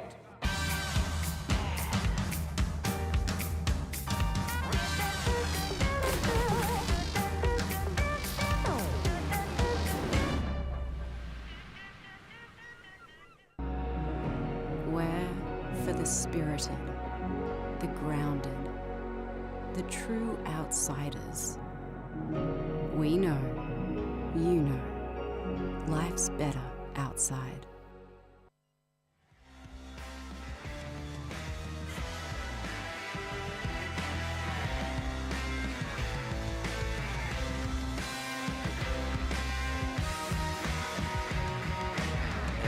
Welcome back to action down here at Merriweather Beach for the Speaking in Colour Pro. Got 3 new surfers out there in the lineup at the moment. True Starling in the blue. In the red is Kyla Rains, and Rosie Smart is in the white as we welcome Matt Hoy back into the booth. How are you, Hoy? Sounds like you had a big cup of coffee. Really? This is just you? Yeah, I'm just excited. It's very excitable. Big day. Big day, yeah. I just saw some good surfing. That's what excited me. Kobe Enright, was that? Last heat? Yes, it was. She's on good. Big score. Yeah, mate. She ripped that one wave. 8-point ride, I heard. And I saw it. I watched it live. So I'm coming so excited. 14-point total is... That's the highest of the whole event. Men or women. Uh-huh. There you go. Wish we sponsored her. She's always hanging around the... Has she made it before? Oh, she's made it before. Yeah, but I mean, she's nearly sort of knocked on the door of making the tour. Yeah, but she hasn't made the CT. No, because this could be it. Yeah. How old is she? Is she young? Still young? Oh, she'd be early 20s, I'd say. That's young. As we see, Surfer in white, that was good. I like the blue bottom board. That's good. I like that. That's smart. Looks really good then. You used to ride blue bottom boards. Yeah. You won bells on a blue bottom board. I actually won an event on a That's blue why you bottom started getting excited and you wanted me to prop you on it. Yeah, that was. I thought about that and went, whoa, that reminds you of something. So I reminded you to remind me. You should bring in some photos tomorrow of you and everything that you did. Okay, just all about me. Yeah. Don't even have anything else. The Matt Hoy Classic. Yeah. No, there's a sick little wave there for Surfer in white. Rosie Smart. See, she is smart. Mm-hmm. I just, this is the thing we're talking about. The colour, here it is, blue bottom board. Flash of blue. She's coming off the top, off the bottom. You can see she's actually flash of blue putting a board on rail. This is what I did it for, so you could see the flashes, so you could actually tell that your board was on rail. That was my weird thinking. Just have the bottom of your board sprayed, so every time you put it on rail, especially at bells and places like that where you're looking into the wave, you could actually tell that was a rail turn instead of just the white. Yep. Looked like you were flat. Yeah, okay. That was my thinking. Was that your thinking or someone told you to do that? No, that's my thinking. No one told me. Your dad didn't help you? No, he wouldn't have known to do that. That's what I was thinking. Wow. Yeah, can you believe that? No, I can't. I had them for ages, all sprayed on the bottom of my boards. I had just solid colours for a while, and it looks good. Well, the judges liked it. 4.33. That could well be a keeper this afternoon. That is a keeper. That's a second wave shot for sure, unless you Kobe. Yeah. So just over 20 minutes remaining in this heat, out in the water. Only 3 girls, so 2 will progress, and only 1 will lose. As we look at the replay here. What do you think? You see what I'm saying? Flash of blue. Flash of blue. Yeah. I think put her in a good wave and she'll get a massive score. There's a few people on tour actually doing it too, I see, which is good. Yeah, put her in a good wave. She'll get a big number. Yep, she'll get it. That's a good start, though, just getting the feet in the wax. Mm-hmm. It's getting warmed up. It's always good to get a wave straight off the bat, I reckon, just to feel it out. Feel the power, feel how much power's in the waves. Feel your board out a little bit. It's so hard to get a massive score off the bat. I reckon it's better to get your scores at the end of a heat anyway. Why? I reckon here we go again, 2 surfers up, different peaks. Do you think they get more excited, you can chuck you a bigger number? Is that what you mean? Because they just want to see how the heat's going to pan out. And go, righto, well, that's going to be the best wave. There's no way they're going to give her a 9 for first wave of the heat, are they? Do you reckon? Oh, I do. Do you? I think, but I know your logic. But then I watched a couple of heats. Was it Portugal? Oh, no. Sunset final, right? Gave Griffin a 9, first wave. There's no way it was a 9. And then they were like, oh, well, what have we done here? Now we're in strife. We have to up that. And then Toledo went nuts on a couple. They had to up it. They had no choice. So I think they realised there's no way that Griffin's wave in that first wave in the final was a 9. Whatever it was. More than a 9, wasn't it? But they did it. They did it, I know. So they wrecked the scale. But they do it. Yeah, they do. Well, they did it. Yeah. Like you said, I see what you're saying. Yeah. Yeah, it puts him in a hole. Yes. Here we go. The surfer in blue. This is True Starling. Oh. She went for it then. Didn't she? She's been watching, going, all right, all I've got to do is one big turn. Been putting in They do it. True been putting up a couple of good performances lately. Just locked in a 5.67. Oh, so, yeah, that was that first wave. Flashes of blue. Yep. Yeah, no. decent number. We didn't even see that wave, did we?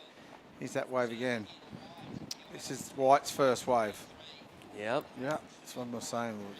Brought us up on the coloured bottom surfboards. And here's the first of blue. Yes, True Starling. Yep. Currently coming 19th on the rankings. In with a showing? Yep. Absolutely, yeah.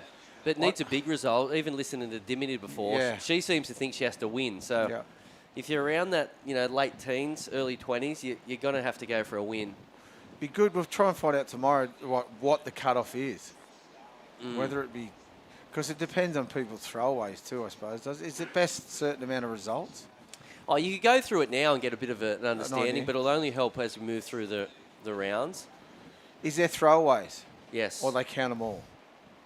No, they don't count them all. Okay. I have to get back to you on Yeah, exactly they how wouldn't many. count them all because there's only a certain amount of bigger ones, isn't there? So you wouldn't count them all. As we see a couple of girls splitting the peak, the left didn't do much. The right-hander will have to have a look as we're panning back. Some safety out there on the ski. Yep. Monitoring the lineup at the moment. You can see that nor'easter has picked up this afternoon. As we go down to the heat winner of that last one, it's Kobe Enright, who put up a huge performance this afternoon. A couple of massive scores, Hoyo, as we welcome Kobe. Congratulations. How'd you feel out there? Look good. Yeah, thank you. It's hard work out there, to be honest. I kind of struggled for most of that heat. I just got lucky and put just one good turn together twice, so I'm stoked with that, but it's much of a muchness out there. I like that. Put one good turn together twice. that was sick. That was a really good surf wave. So coming into this event, ranked number 2, have you sort of put some numbers together? Do you think you're safe, or do you need another good result down here at Merida? I haven't really looked at the numbers or anything. I do know that before Evoca it was pretty close between everyone, I'd say, in like the top 10. So definitely I think it's just going to be whoever makes it the furthest in this event. There's 5,000 points up for grabs, so that's a big chunk of numbers that someone's going to get. And yeah, I think we'll all be in it till the end. Okay, and have you surfed many events down here at Merida before? I have. I've been very lucky to be here lots, actually. I think I've been coming here like every year probably since I was like 15. I think the first event I did was a pro junior here, and then now we're doing the QSs back when it used to be an international QS too. So yeah, we're so lucky. We always get waves at this event. It's a great place to come and see this part of the world. Did you have a plan? Sorry, Mitchy. Did you have a plan to go sit to off the rocks, or did you just wing it when you're out there? A little bit of both. I think before my heat, I was looking at it and I was definitely eyeing it off, and then I saw Paige make her way over there a little bit, which it's always hard when you're the first person that goes over there. So It gave me a little bit of relief seeing her go over there and catch a couple. I knew that there was definitely some potential over there. So, I mean, it's hard out there no matter where you are. So I guess it was just whoever got the waves, and yeah, I got lucky with that one. And how's this series been? I know it's been a grueling couple of weeks, back-to-back events. How have you found it? Yeah, it's been tough. I actually missed the middle chunk of events. So I've been at home a little bit, and it hasn't been too crazy on the road. I know that a lot of these girls have been away since the Gold Coast event. So it's been a chaotic couple months for them, but this is the last event, and then, yeah, it goes on to the challenges, which hopefully some of us are in. I mean, the first event's at Snapper, so that'd be a dream to be in that one. Yeah, well, good stuff, Kobe, and congratulations. We'll see you tomorrow. Thank you. Thanks, guys. Yeah, the best performer of the event thus far. Yep, men and women. Yeah, so that was pretty good to watch. Pretty calculated. That's cool. why I come in so pumped up. I saw that wave and where she got it. She was sitting in the spot where we'd be sitting, Mitchell, and she nailed it. So right at the rocks. Pretty much. inside Bruce's. Uh-huh. Yeah, and then the next set was like proper Bruce's had just wound out. They all got it on the head, but she said it was hard. It looks really difficult though. You got to be lucky. That was nice top turn there. Good combo there for the surfer in white. Currently in second position, looking to back up a couple of 4.33s. I think that score's going to be maybe around around the same sort of. Maybe a little higher. The last one was pretty good. So it's the surfer's best 5 results, right? Okay. I mean. Right, yeah, no worries. Surfers 5. So, look, there's a lot of events, but as we heard, Kobe she took a couple off and saved herself for the 5,000. So yeah. I'm sure each surfer is a little bit more tactical. You've probably got surfers, that are coming up through the ranks. They want to do all of them. But then you've got the seasoned vets that maybe sort of pick the eyes out of it. Top 5, how many was there? 7. Okay. That's a good leg, isn't it? 7? 7 or 6. As we see, big snap there this is True's. Oh, yeah, okay. That was the one. That big, one huge turn, 5.67. Yeah, worthy. Here she is again. Another replay. Oh, that was just that second one coming unstuck. But one big turn. The girls have been onto it today, and the men yesterday. Yeah, big score there. 5.67 for the North Narrabeen surfer, True Starling, out there in the lead. I believe she lives up around the Cabba area at the moment, which has plenty of days like this on some of those back beaches. So I'm sure she feels really comfortable as we see the current heat leader up into that one. Wow.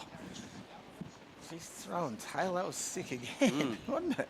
She just needs to wave with a bit more open face. A couple of those turns, one big carve and one of those at the end. She's going to get a huge score. Absolutely. Do you think the Surfers go back into their mindset saying, okay, all I've got to do is one big turn, now I'm getting that score, so why even bother trying to get 3? Sometimes. Yeah, but don't you think we've been raised to look for these long waves? Yeah, for sure. It's sort of breaking what we've always grown tradition, up. for sure. I'd never look for a wave where I could do one turn. Yeah. It's like you just need the biggest wave of the heat, the biggest closeout. Yeah, and just go for it. But it's at every level nowadays too. It used to be maybe, I think it sort of started at the top tier in a way. You know, that was when the world's best would do, you know, a big air or a big turn and they got rewarded. Then it sort of leaked down into, you know, back in your day, I think there was a little length of rider part of it. 100% it was. Didn't even have to turn. As long as you went from A to B and got 4 of them, you'd win. You get 4 6s and smoke someone. As you see, the surfer in blue, this is the current heat leader, Hoy. Well, this is what we wanted to see after those other turns. 2-turn combo, right out of it and rode out of it. There you go. Well done. The beauty of True's stance is a little bit wider. Yeah. And on that sort of final manoeuvre, it really helped her out to sneak out of the whitewash. As we see Surfer in red also up and riding. But that's going to be a big number. I dare say that'll be better than the 5.67. Yep, for sure. Well, that was the 1-turn manoeuvre, so you got 2 in there. And the second turn was pretty good. Yep. Probably not as good as that 5.67, but still, 2 of them, it's got to add up. Still a good ending to that wave. Yeah, waiting for the She's number got a to drop. spot too. She's just going straight back to that little bit of, you know, little bit of reef, little bit of rock shelf. It's not a reef, is it? You wouldn't call it a coral reef, would you? Rocks bowl. Score locked in there, Matt. Oh, yeah. 5.9, so good number. There it was. Yeah, great number for the surfer in blue, True Starling, who is out in front. As Here's the replay. Perfect technique, Oh, just that was hard off bad the bottom. turn. Realised you had to get through that first turn real quick to go into the second. And as I said, that sort of low centre of gravity and the wide stance really helped her sort of cannonball out of the whitewash. Could have been more, really. Go wide up and riding. Oh, nice snap. Oh, one more. Nah, just got caught on the coming down off the lip there. Unlucky not to get another turn in, but a good first snap there again. Yeah, so a score coming through there for Smart. Just the one manoeuvre. Didn't really click it the way she would have liked. And right now, the surfer in red, Kyla Reens, is... Local girl. Looking for a big score too. Yeah. Looking for a big number at the moment, a 6.79. So I think the tactic should be maybe getting a couple of 4s rather than maybe the big number. Because we've haven't had too many scores up around the 7-point ride. Pretty difficult to get. Pretty rare today, haven't they? For the men and the women, really. It's been an average heat score day. Not too many excellent scores being thrown out all day in both divisions. So these are the days you've got to scrap through. Got to take the win in any way you can.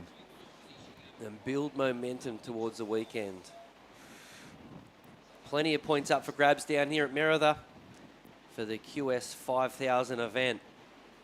We'll be finishing things up on Sunday afternoon at the Speaking in Colour Pro. Super Surfest Sunday. And the conditions are looking pretty good, pretty favourable over the weekend. Might have a couple of slow days, maybe Friday a little bit slow, but the weekend I think the waves are going to come back to town. Lovely shot there from the drone, getting competitors make their way down for heats in the later stages of the afternoon. As you can see there, Hoy, can you explain to the viewers what points we're looking at? I don't think we're allowed to tell anyone, are you? No, that's Merriweather at the start there. The first one. Oh, layback. Let's look at layback snapping now. Merriweather at the start, then leggy point the next one. Don't go there. The locals don't like you. Most of them anyway. Some are good. Then Dudley point. Yep. They don't like you there either.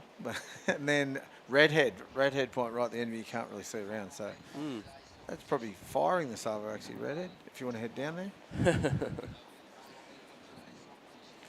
Yeah, it's classic. There's some good waves though around all those three areas. It's pretty wave-rich region. Yeah, plenty of waves in the area. There's so many little nooks and crannies around Newcastle. Of course, we had the event at Newcastle Main Beach for years, but we've been at Merida here for just under a couple of decades. And the waves always come to town. True Starling out in front at the moment with a couple of decent scores, a 5.9 and a 5.67. It is Rosie Smart in second spot and Kyla Reens in third position at the moment. We are coming up to a dead low tide in an hour or so's time. And we are hoping to do 12 heats. 12? 12 for the round, yep. That's what we've been told at the moment. Could change if it keeps on pumping. I think that's a good... Don't make it too big a day. See, how international is this event, mate? Look at that, for the women's. 10 Japanese, 2 Thai surfers, an Indonesian, a Brazilian, a South African, and 2 New Zealanders. That's the 10 Japanese. I was looking before, and one of the girls, she absolutely ripped. Right in the last heat, she was like standout surfer. And the boys are telling me in the other office that there's a few standouts that are going to maybe on the verge of making the championship tour. Yeah, a lot of not just local talent, right? No, not just local talent. All sorts, licorice, all sorts from everywhere. It's good. It's the best. I love to see the Japanese contingent, to see them back in our region. I think it's good for their surfing too to be involved in our regional tour. Well, it helps everyone. I think it pushes the local surfers. Well, and how good they're surfing for sure. Yeah, we've got 4 minutes remaining in this one, and the surfer in blue on your screen from North Narrabeen has a younger sister that pushes her, no doubt. And I did mention that I believe she has moved up around the Cabarita zone. A couple of beautiful waves up there. Everyone moves up there, don't they? A lot of people make the move to the Goldie or that same region because of the training facilities or just because of the waves? What is it? A bit of both? I think it'd be a bit of both, yeah. Maybe more variety of waves too, and I think there's, compared to the northern beaches, a lot more people there too. Again, up around the sort of Cabba zone and that, there's a lot of sort of hidden gems. Yep. Maybe. And the facilities, right? Yeah, got the HPC up there. Yeah. A lot of the Australia's best surfers obviously train up there. They do a lot of programs, let you train there for free. Yes, I was just about to ask that. Can you just walk in and say, I want to train, or do you have to be affiliated? Do you have to pay? What's the go with it? I'm sure there's sort of programs in place that, like, without a doubt, the top tier athletes get to train there for free. But I'm not sure exactly how it works for all the QS surfers. It's probably a little bit more detailed than just walking in there and say, give me a dumbbell. Is it like it's like a gym. You just sign up and you can use it whenever you want. Or I just don't know. I do know they've got a couple of incredible coaches up there and do awesome programs. A lot of these surfers, I'm sure, have done a heap of courses up there. As we see, Surf and Red just can't find the wave that's giving you an opportunity. Look at this one. The one after it. Beautiful looking wave. Should lay that. Nice snap. Finishes it off here. From North Narrabeen too, you said. Good surfer. Yeah. So you just would have gone, whoa, this looks exactly like Northie right here. That second turn was really big. Yeah. Dare say that'll creep up in the top two for True. Just getting your feet in the wax. A really solid opening heat here for True Starling. As you see the replay. Look how clean this wave is too. Oh, no, that was sick. I think majority of maybe the best waves today have probably been right-handers, but there's been a rare left, as we just saw another nice little wave there for Rosie Smart. So back-to-back lefts there for the competitors. Let's look at the replay of this one, Hoy. Oh, nice first snap then, and then another one. Yeah, well, that could be an all right. That could go into a score there. Just needing to better a 4.33, so 2 snaps, so mate, it might go into there. I think she just got the 4.33 for 1 turn too, so, and they were committed turns, going with a lot of speed. I think they've moved further down the point, have they? Yeah, more into the middle yet. They have. Yeah, you got all the other girls are out there in the lineup though that are sort of ready for the next heat.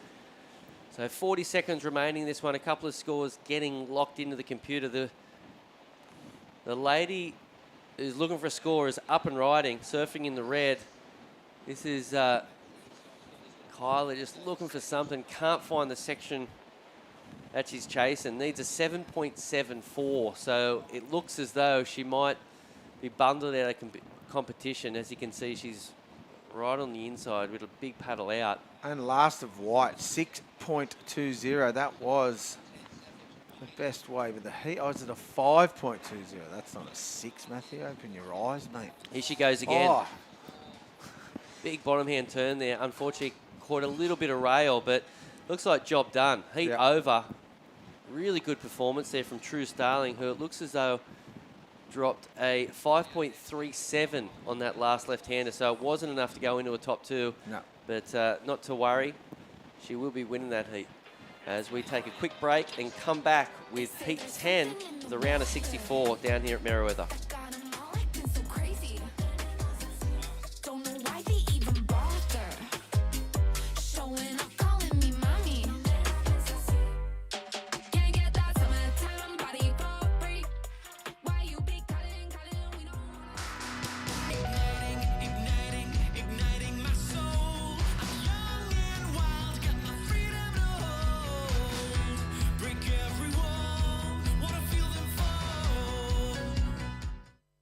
Speaking in Colour, we go from the classroom right through to the boardroom. We bring together people in programming and in training, Aboriginal and non-Aboriginal, in a spirit of reconciliation.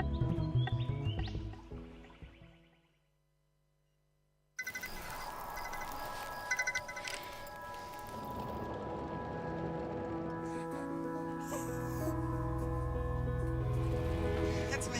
We got out. I love you, Dad.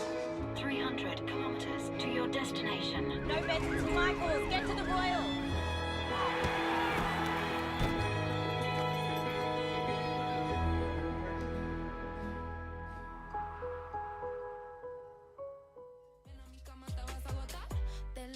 Welcome back to Mirror the Beach for the Speaking Colour Pro.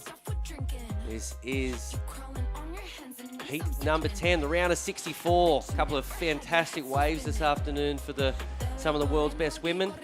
They are trying to earn a spot on the Challenger Series. This is the final qualifying event down here at Merewether, Matt, and careers on the line. Careers on the line. Absolutely. Yeah, I like it. That's, yeah. We're only futures on the line. We're only early in the piece, but give it a day or two. Yep. When we, get into the top rounds, the finals, even the round before the quarters. Yep. I think that's when it's all going to really become. Well, it's fifth place quarters, so you're going to know who's actually in and who's actually out, and people looking over their shoulder, going, "Whoa, losing before," or winning, going, "All right, I'm on here."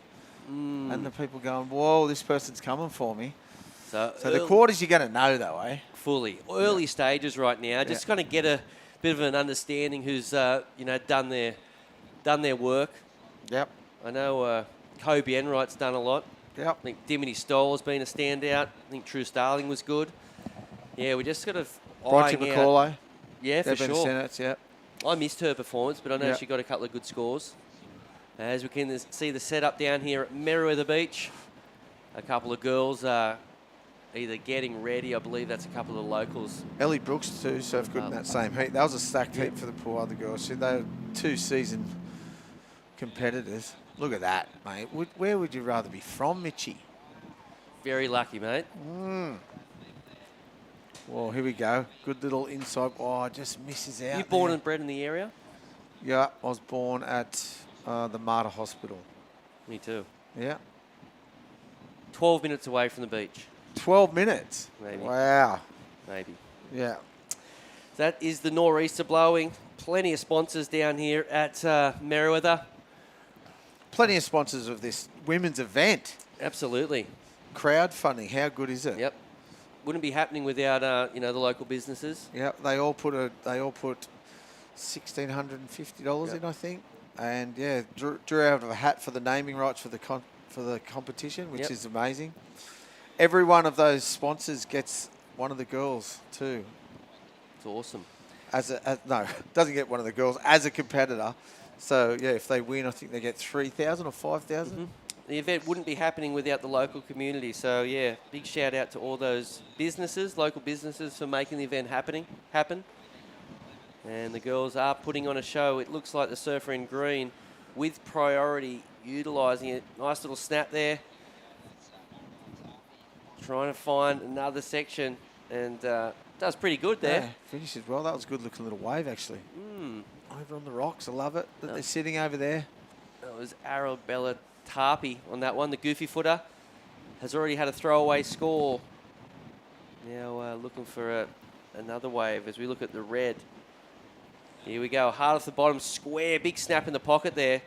Great opening turn. Would love to finish with another big backside jam. Does it? Done. Job done for Anun Matsuka. Currently in second position prior to that ride, Hoy, but I think that one will get her into the lead. This is one of the other Japanese girls they were talking about in the other shed. So, yeah, Japanese contingent out and fire. Look at this one. Comes off the bottom hard. Nice first snap. Goes a little flat here. Bounces through, and then she knew she had to finish it. She sort of just knew she tapped that just to get her heat started. Didn't want to go too nuts on the last one with no speed, but the first turn was worthy. Yeah, this is heat 10, of course, and early stages. A decent number there for the red, 4.33. Got the call that we're only going to go to heat 12 will be the last of the day today. So 2 more heats after this one. They're going to call it and leave 13, 14, 15, and 16 till tomorrow morning, first thing, and then they'll give us the schedule tomorrow then to see if they're going to run all women's or a bit of both again tomorrow. Okay, we could see a couple of the top seeds of the men hit the water tomorrow. That'd be nice. Jackson Baker and the crew. Yep. I believe he's the top seed. He'll be taking on another local, Manning Gregory. Was they in the same heat? Yep. Oh yeah, I suppose he'd be the lowest seed, so that's why. Manning actually won the trials, right? Yes, he did. Huge up result. At Ruby. Yeah. So yeah, fingers crossed that we do see a start for the men tomorrow. We have welcomed the top seeds of the girls this afternoon, and they've been putting on a really good show. A low tide expected in the next half an hour or so. It's pretty much bottomed out now, hasn't it? Yep. Some big tides too this whole week. That's why it's such a change in conditions from this morning to this afternoon. Nice clean conditions this morning. Light northwester now. It's not howling northeast, but it's pretty strong out there. Yeah, White's just going, what is going on here? Give me some either priority or scores, please. Yeah, the surfer in white is Bonnie Hills, looking for a bit of a score at the moment to get up in second spot. Arabella Tarpey is holding down third. Mariah Inida is in second.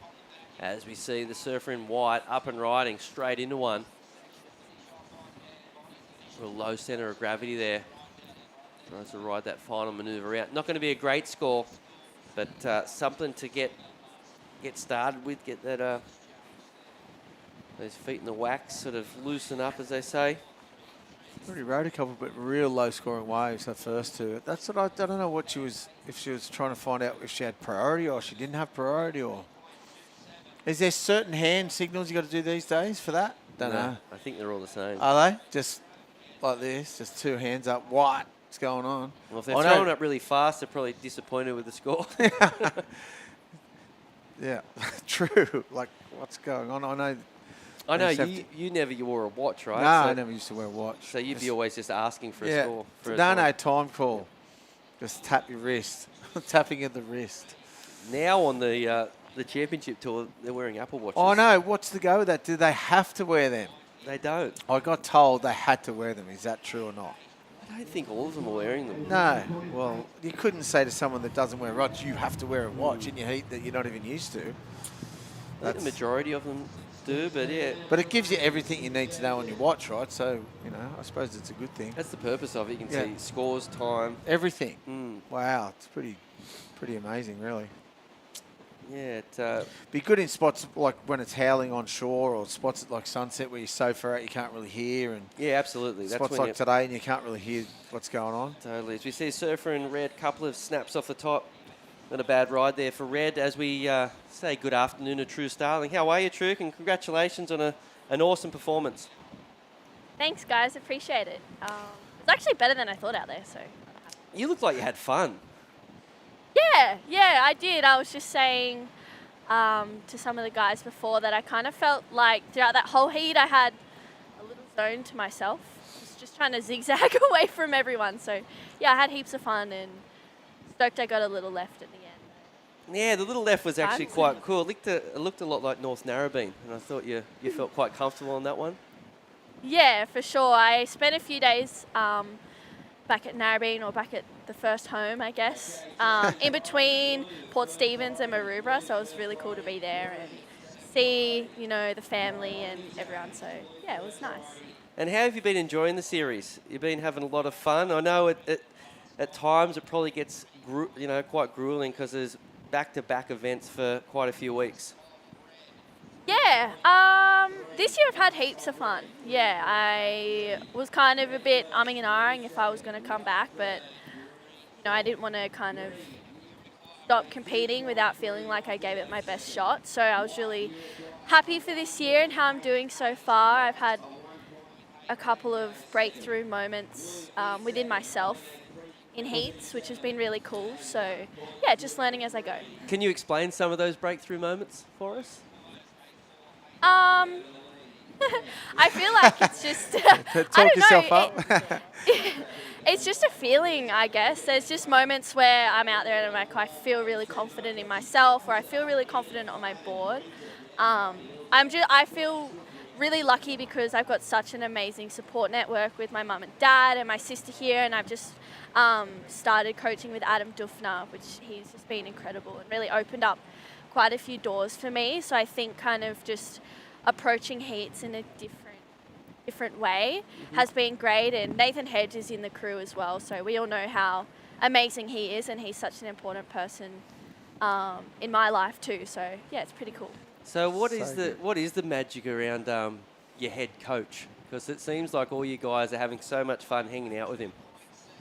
Yeah, he is pretty awesome. He, I don't know, I think it's different for each person. For me, it's just kind of gaining that confidence, and I just go, this is what I'm going to do, and if he agrees with it, he backs it. If not, he's like, yep, but maybe we can do this, and just kind of, giving me the confidence when he thinks that I need it, and bringing me back down to zero when, I kind of am running a bit hot. So it's been pretty good, and I'm lucky my boyfriend Mike is in the crew as well, so it's been interesting training with him and figuring all that out between us. So it's actually been an amazing ride. I get the impression that you're surfing for a lot of fun and just trying to figure yourself out, but you've also got an opportunity to make the Challenger Series if you get a big result on the board. Are you thinking about that much? I'm trying not to, but I would lie if I say I wasn't. But I feel like I'm just kind of going to take it heat by heat and see how I can go through the event. the last few 3000s I've been just knocked in the round of 16. Mm-hmm. So I'd love to just make it past that in this last event and see what comes from there, but we'll see what happens. Just trying to keep it as simple as possible and not overcomplicate it. Unreal. Well, it's been a pleasure watching this afternoon, and we wish you all the best for the next round. Thanks, guys. Appreciate it. Have a good afternoon. Awesome. Thank you. So good. I love, it's just not the girls, all the men have had all the positivity coming out of it. They're not just saying, oh, we're about, getting better in heats again. We're getting better at ourselves as being ourselves. It's so good to hear. It's not just all about, winning a heat or getting through a heat. They're going, I'm learning a bit about myself, which is perfect. That's why when Exactly she said she's been, ticking a few boxes. Yeah. I was just really interested. Yeah. Because I felt like it wasn't, it wasn't just about the surfing. Yeah, for sure. Life boxes, that's perfect. That's a good way to do it. And it's learning about, that's and a few people have said it. It's not just about winning heats, and they're learning about themselves as people, which is great. Resilience. Yeah. Never giving up. Yeah. And look, True's pretty good. She could make the Challenger Series. Well, no how doubt. good would that be? And she's right there on the verge, he said. 19th. Oh, so there's a few people, we've got to find that one out. Yeah. Who can and who can't make that cut. Bit of work to do, no doubt. But I don't know. There's a shot down the bottom. That's generally where, if you're a local down here at Merida, you usually surf and you come in there and you sit down and you just watch all your mates rip. Yeah. That's kind of what spot. happens. It's a good spot to sit, isn't it? For all those people that have identified that spot to warm up before heats, I think It's bang on. good. It's a good view of the waves too. You get a real view. Like you're looking from up the top here, and it looks completely different to when you're down there. Mm-hmm. It's a lot easier to see. You think you can get places easier when you're looking down on it than looking straight on it. Does that make any sense? Well, it gives you the real angle. Yeah, a real perspective of what's going on, because you're looking down on it from up here. It's pretty high. Sometimes it looks a lot bigger if you're looking down Oh, on it. for sure. For sure it does. Every time you drive past D-Bar. Oh, it looks huge. Yeah. Well, same as along here, I reckon. The D-Bar, you're right on Yeah. top. You go, gosh, that's 5 foot. Yeah. It's only 1 foot. Anyway, just under 10 minutes remaining in this heat, and it's pretty tight at the moment. No one's really running away with it. Surfer in red, the Japanese surfer. We've got 2 Japanese surfers and 2 Aussies out there at the moment. And right now, it's 1-2 for the Japanese girls. So a couple of decent numbers, nothing big. A 4.33 is the high scoring ride in this one. As you can see, plenty of peaks up and down the... Couple of good sets approaching here too, by the look. Girls. This is a good wave. Who's got this? They're going to... Oh, no one's going to get it. It wasn't that good anyway. Look, pushed out to sea. That's the long-range south swell, still just showing its head. Just a couple of sets here and there. Pushing a bit wide, though, anyway. You don't want to get those ones, I don't reckon. They look like they push off the bank a bit too much. Well, southerly swell down here at Merida has always been regarded as maybe the worst swell, right? Yeah. It sort of goes out to sea a little bit. Yeah. Depends where you're surfing. Unless it's 8 foot and offshore. Yeah, true. But, and then you want it real south. But at this size, Yeah. you prefer an east, sort of nor'east swell, if anything. Yeah. But, so you've got to be a little bit more sort of particular about which waves you pick. There's a swell right now. It is... It's every which way, really. Totally. Full-on nor'east wind swell, and then those big... all the sets are from the south. The biggest sets are all from the south. Yep. So if you look up towards the top of the screen there, that is, of course, up at Strzelecki. If you come down Strzelecki, you're at Bar Beach. Then you're at the Cliff, Dixon Park, Pogonovsky's, and then... 20 different names for the same beach. A lot of people get really confused by that. Yeah, for sure. It is confusing, but we've got sort it of down. grown up here. Yeah. All to the north is just called North Merriweather. Should be. Quick ride there for Tarpey in the green. I don't think that score is going to do much. Still looking for a 5.04 to get the jump up into a qualifying position. And then you can see it down to the south there. Good view from straight up from the north, straight back down to the south. As I said, Leggy Point, Dudley Point, and then Redhead is that top tip right at the far end there. See the ocean bars. Ocean bars. Newcastle's known for a lot of ocean bars. Yeah, we've got a couple. Yeah. The bogey hole, probably The the most boat, yeah, legendary. yeah, true. The ladies bars just there that's half destroyed, but still Where there. did you learn to surf? Were you around here? Yeah, pretty much. Rocks. Rocks, right Oh, there. and blueies, Uh-huh. mostly. That's where I used to surf. I didn't surf very often besides school holidays, so every school holidays were up there, and I just surfed six weeks at Christmas and 2 weeks every other break, pretty much. That's where I learned to surf. And growing up around here, was there any, there was you, Luke Egan, and obviously, MR and stuff. Was there any really good female surfers? There wasn't any that I could. Michelle Donahue was the first one I could remember, and like pretty much. Well, of course there was other ones from around Australia and Sydney, and but there wasn't that many female surfers when I grew up at all. It's really just catching on and on and on now over the last Michelle couple of Donahue was the first one. Yeah, that I can think of from Newcastle, and she killed it. She was on tour for years, won the event here. Did you surf with her much? Yeah, she was sponsored by Pacific Dream. So Roy Lee's wife's sister is her mother. Uh-huh. Yeah. So yeah, I surfed with her a lot. But it's Really good funny surfer. if you think then, and there was just Michelle, as we see Surfer and Red getting ready for that next heat. That's Sarah Wakita, really good surfer. Yeah, that's the other one they were talking about too. Actually, she's gnarly, but yeah, not many. There And wasn't many in the world, really. And nowadays, there's nearly as many women as men. Yeah. It's like a new sport in some ways, Oh, for sure. But it's been around forever. Mm. And, you see the girls like back in the day charging the Hawaiian girls and all the Aussie girls and the American girls. There was when I first went on tour, actually, there was a big contingent of women surfers and competitive women surfers. They were gnarly in the surf. You'd have to fight for waves off them. You do now, but they were proper, Frida's Ambers, and there's a lot of them from America, heaps from Florida, California girls, and mate, they were gnarly girls. Is that right? Just competitive girls. Quick replay here for the Surfer in Red. This is the current heat lead. A couple of snaps there. Looks like the conditions starting to slow down a little bit. Maybe getting a little bit smaller this afternoon. Not quite as many opportunities, perhaps. A little over 4 minutes remaining. This is the round of 64. So we are sort of getting through these early rounds as we see a couple of girls getting ready, making their way out into the lineup. That will be the second last heat of the day down here at Merewether. As you can see, that nor'easter sort of up, making a few white caps out here this afternoon.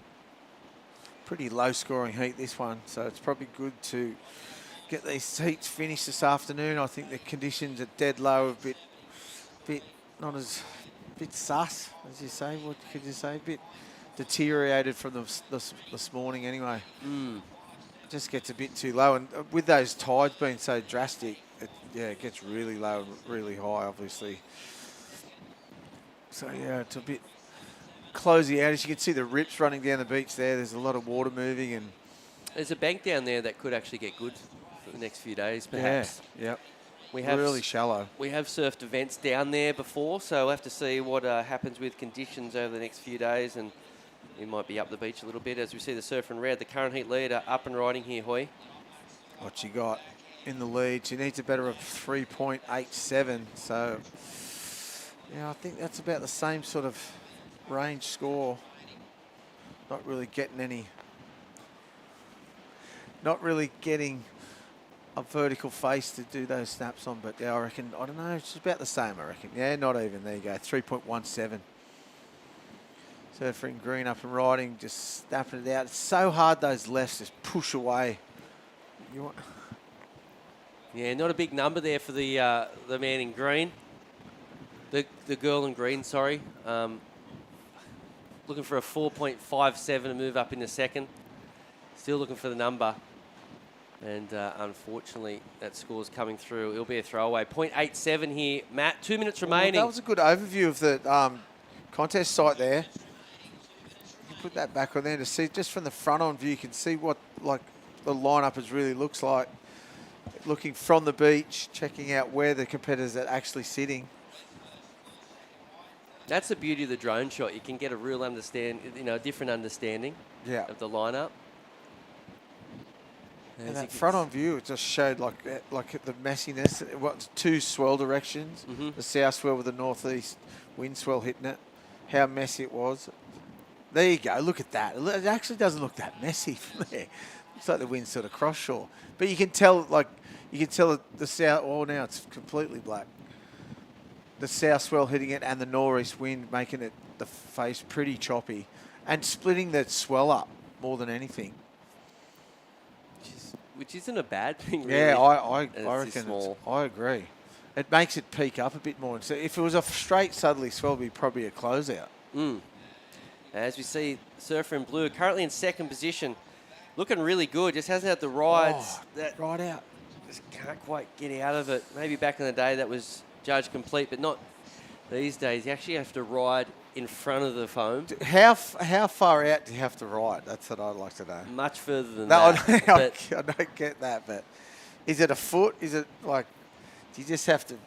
Yeah, it's a debate every time. It is a debate. You're meant to be out in front of it, though. And how far? I want to see. Oh, that's what I said before. I can remember Nick Wood used to grab his rail and like get tubed. Why doesn't people just, when they do that, just come out, just grab the rail? No one can see it and come out and whoa, made it. Just maybe they will now. They won't. There's no chance of listening to me. But I like if it's that critical, do you have to ride it out? There's got to be some other way to fake it or make sure you do ride out. Just grab both rails or. As we just saw Bonnie Hills get a wave on the buzzer there. Wasn't enough. Looking for a 4.27. No. Just a pretty average ride there. And it sounds like Matt thinks, no, not going to be the number. I don't think it's going to be the number.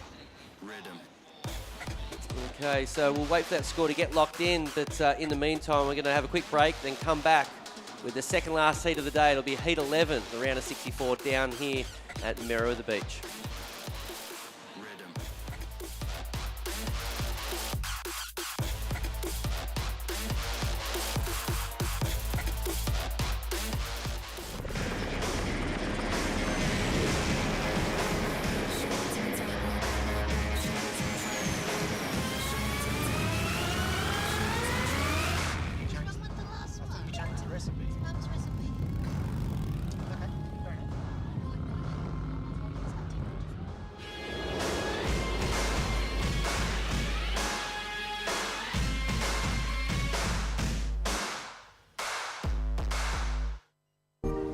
Welcome to Sydney. Upbeat. Downbeat. Feel its heartbeat. Open spaces. Open arms. A place to feel alive. To feel free. Come feel it all and feel new. Welcome back to Merriweather Beach. The Speaking in Colour Pro second last heat of the day is about to commence, and the wind is up. Have a go at those flags. They are fluttering away. It is a flutterfest up in here. Vaughan Blakey and Beck Woods, the 3 times Surfest champion, sitting next to me. And what have you made of round 1 of the women so far, Beck? Because, you've held this trophy 3 times on 3 separate occasions. And it's, I was just wondering, what have you liked here? Who has been some of the standout performers today for you? I've actually thought each heat has been super competitive, which has been great. It's a round of 64, so the depth of talent in this round is it's great. It's good to see that it's starting earlier and earlier for the women. There's many more people, many more competitors killing it from round of 64, whereas back in the day, you used to kind of hope to draw a semi-easy heat in the round of 64, but there is no walkthroughs at all anymore. So No. got a replay here, a quick start for Surfer in red. Nice open face slash. Sarah Wakita. This is daughter of Takayumi Wakita from the Wakita Bowl at Pipeline. Believe it or not, daughter of spends a lot of time in Hawaii. Now, these next two heats, zap off the top and crack again for Sai Maniwa. She's done well here. Big bottom turn, open face slash. And I think she did a bit of a lip line floater at the end here. That was impressive. Really good snap out of the lip, and it backs it up with a little float. So these next two heats, this one and the next one, actually has huge ramifications on the Asia ratings. So the rankings points up for grabs here. Sarah in blasts a beautiful two-turn combo here. How did she get out of the back so fast? Well, maybe we saw the replay of her first wave from the break. Yeah, she did very well. But Sarah is spends a lot of time between Japan and Hawaii. Spent a lot of her youth there. Mason Ho actually said she surfs a lot like Coco, a lot like my sister. Yeah, right. Which Yeah, is a I can see that. That's massive true. compliment. Yeah, for sure. But yeah, so between Sarah Wakita, Sai Maniwa, Shino Matsuda in the next heat, and Nao Amura, there is big points up for grabs on those Asia ratings because Sarah is at 6th on the ratings, Sai is at 13th, Shino is at 8th, and Nao is in 12th. So this is, you know, the second last heat today has two Japanese surfers who are trying to rack up points on that Asia ratings system, the regional ratings, and a backside re-entry there from Kelly Mitchell, who has surfed 3 events in this Aussie leg. Oh my goodness, there is so much action going on here. How good was this wave? Yeah, wow. Sarah Wakita. And she already won an event on that Asian series this year. It was actually the White Buffalo Hyuga Pro. So has experienced a victory and is looking to get into that top 3, I believe, is the Asia qualification yeah, for the women. number for the women. Yep. So, right, you know, tight, very lots tight. to surf for, and a big win here, or deep into the draw here at the Speaking in Colour Pro 5000 will go a long way to sealing her place on the Challenger Series. Big scores there, dropping for Sarah Wakita for that last wave that we saw. Big open face carve and then finished nicely with a bit of a lip line off the whitewash. So she did get 2 waves within 5 minutes. Just a machine, basically holding a strong lead there with a 5.6 and a 3.83.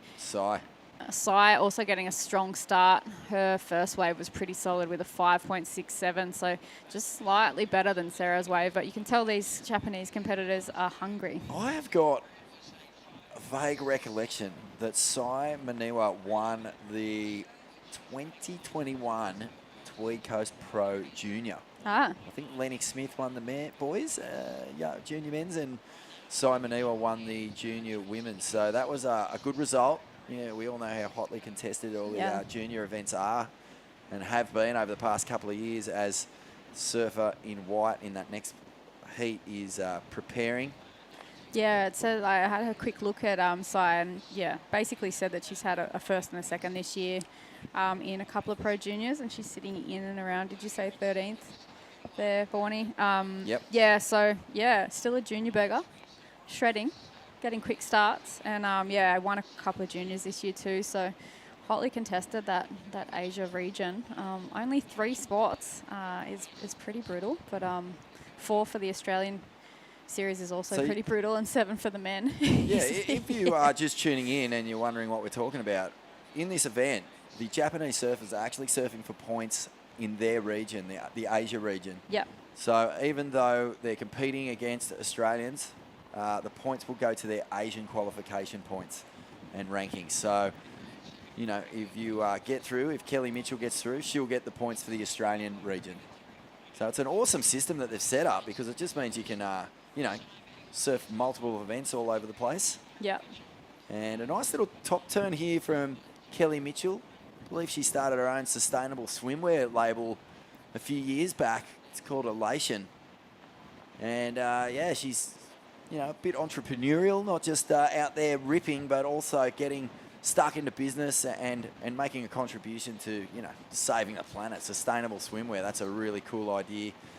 And Kelly, a local girl who will, no doubt have a lot of support down here at Merewether Beach. We've seen a lot of local talent get the opportunity to surf in this event. I know that's something that you really love to see. And Yeah. Curious to see, first thing I do when I leave the comp, you won't believe it. I go home, I whack on the local news, and I wait to see the highlights from the day. Yeah, there you go. And usually it's, someone like Kelly Mitchell who's on the news. That's Izzy Campbell there. Warming up. And I believe Izzy is coming up soon. Still super grommy from the southwest of Western Australia. And Irukandji coming up next. How cool is that? The Irukandjis. That's what the... if you surf for Australia, you know how if you played rugby for Australia, you might be a Wallaby. If you play hockey, you might be a Hockey-roo. Yep. But now if you surf for Australia in any of the World Games or the Olympics, you're an Irukandji, which... Deadly. You know what that is? That's the box jellyfish. Yeah. It's so deadly. Yeah. That's a good name. I Bring like the it. sting. Yeah. That's the Very slogan. fitting. Bring the sting. Done well with that little marketing campaign. I like it. Yeah, the Irukandji, very fitting. My sister lives up in Mackay, actually, and it's no swimming in summer. No swimming. No joke up there. It's pretty brutal. But I think it's the most poisonous creature on yeah. Earth. Actually, I had a girl right? at my primary school who'd been stung by one stinger, basically one tentacle, and the scar on her leg was so bad. Like as a child, you're like, what happened to your leg? It was really, the scar was never going to leave. It was really bad. She had to go to hospital. They basically, a bit of anaphylaxis and things like that. So she was pretty lucky. She was swimming in a caged region, but no Irukandjis down here at Newcastle. Thank goodness. Yeah. Yeah, it's not like Australia hasn't got enough poisonous bites and whatnot, but, that's what you that need. Irukandji, it's kind of like a seasonal thing, blows in on the tide. It's deadly, but the Irukandjis I do love are Owen Wright, Julian Wilson, Sally Fitzgibbons, Steph Gilmore, M. Dieters, Sam Bloom, Mark Mono Stewart, all world champions. Willis Drumer, of course. Wow. And so we've got one coming up in the next heat as well. Oh. Crack! My goodness, Simon Noah is on a real statement heat here. She's just bashed a couple of lips. Looks very sharp, doesn't she? High scoring wave of the heat so far. Very aggressive. I like it. 5.67 though. Let's head down to Anon Matsuoka. Anon, congratulations, a great heat and important points staying alive here. Thank you so much. I'm so stoked to go into the next round. Yeah. What's it like for you guys? There's a big Japanese field in this event. So much going on. There's the big contest, and then there's a contest between you guys playing out as well. Yeah, this contest is very important for me because the last QS 2022, and then I'm so excited, and then just doing fun and then do my best. Yeah. Nice one, Anon. And have you been to Newcastle before? No, it's first time. And you would have seen it, obviously, in the past with the CT being held here. Do you remember Carissa Moore did a big air reverse out here? Do you think that's something you'll be looking for? But it was amazing. And then, here Newcastle is so much beautiful view and then good people. I love Newcastle, and then waves are so good. So excited. Excellent, Anon. Well, we loved watching you surf. Congratulations. Well As done, I said, Anon. valuable points. And we look forward to Thank you so seeing much. you in the next round. Good surfing. Thank you so much. Fantastic to see. So Anon, she's turning the screws here, and Sai Maniwa, Sara Wakita, Shino Matsuda coming up next with Nao Amura. And this is it's a battle within a battle, isn't it? Yeah. Really interesting to watch this play out too, because these are names that we're going to see on the Challenger Series in the coming years. Nice snap off the top. Yeah, Sarah really does have that Coco-esque front lead arm, and I just saw her do she did unfortunately fall off on the last snap she did, but super crisp, great technique, bit of a whippersnapper, hungry and aggressive. So I think like you said, there's a whole another battle going on underground at this event. So, yeah, important for all of the Japanese competitors to come out and throw down for the last event, vying for those 3 spots. It's pretty cool because we are really just getting to know a lot of these competitors. There's a few familiar names. Wakita, of course, is a famous name in surfing. Her father, Takayuki, is so famous, a real charger over there in Hawaii. But, yeah, you know, like we're just starting to know these crew. Like, there would be rivalries that we haven't really tapped into amongst this bunch. And who was your great rival, do you think? You know, we know Amy Donahue was a big hero to you growing up, and surfing heats against her felt completely odd. But who was your stink eye opposite, where you'd paddle out and you'd just be going, oh, here we go. Okay, all right, game on. I think Jessie Miley Dyer, actually. Really? Yeah, we kind of. Wow. Yeah, she was like a year and a half younger than me, or around that. And yeah, we grew up together. Like I met her when I was 12, I think, or 13, and it was on basically from then on. Yeah, but we always had a great friendship as well, and we've maintained pretty strong friendship. I always give her some stuff over the internet sometimes if there's some things going on with surfing, and yeah, she's always you know, she's got her heart in the right place, and she's pushed women's surfing into great heights where it is right now. And yeah, I can't say enough about Jessie. Both of you guys junior world champs? Yeah, she was, I think, a year or 2 under me. She tried to take mine off me in the final. Oh, so that's how far back it goes. Yeah. You two had surf for the world title. I think she was still in the under-16s, but she came into the under-18s final, and I think she might have got 3rd in that event. And she was, yeah, she was a solid competitor. Yeah, she'd paddle battle me and paddle up my back, and yeah, just it was great to share that journey with her. We laugh about some of the things, but yeah, we had a good journey together. It's funny, isn't it? Because once the heated battle, you know, the rashes have come off for the last time, and you look back over your career, you really appreciate having that rivalry with someone, because it brings out your best. Yeah. It's comical a lot of the time. You know, it seems so important when you're in the thick of it, but then you look back on it and you go, oh my God, I can't believe I you know, wax your board up with soap that time. You're like, hey, what? You did what? Oh, the sabotage.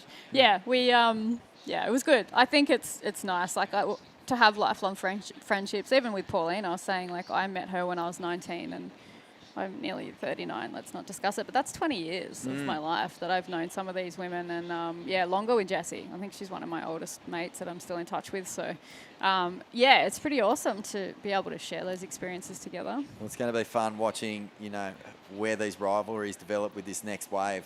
Yeah. Sai Maniwa out there at the moment, and Sarah Wakita. They've both got a real, just a real venom in the way that they attack these waves. Lots of speed.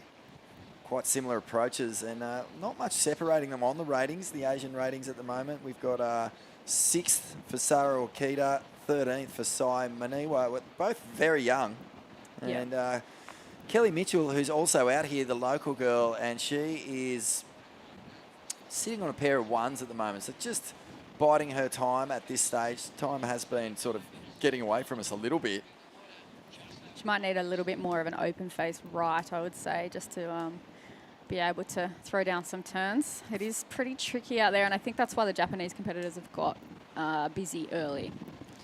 Get that, I think sometimes in waves like this, you can, you know, you need to utilize that energy and that excitement that you have at the start of the heat. Nice little finish turn there for surfer in red, Sarah Wakita. So yeah, I think, you know, you've got all that adrenal energy and you just need to get out there and expel that. So I think both Japanese surfers have done that in this heat, and then yeah, you can kind of settle down a bit and potentially try and build on that. But yeah, I remember being super nervous and just wanting to get out there and just needing to get scores on the board. And yeah, the energy in the first 10 to 15 minutes of a heat is really important.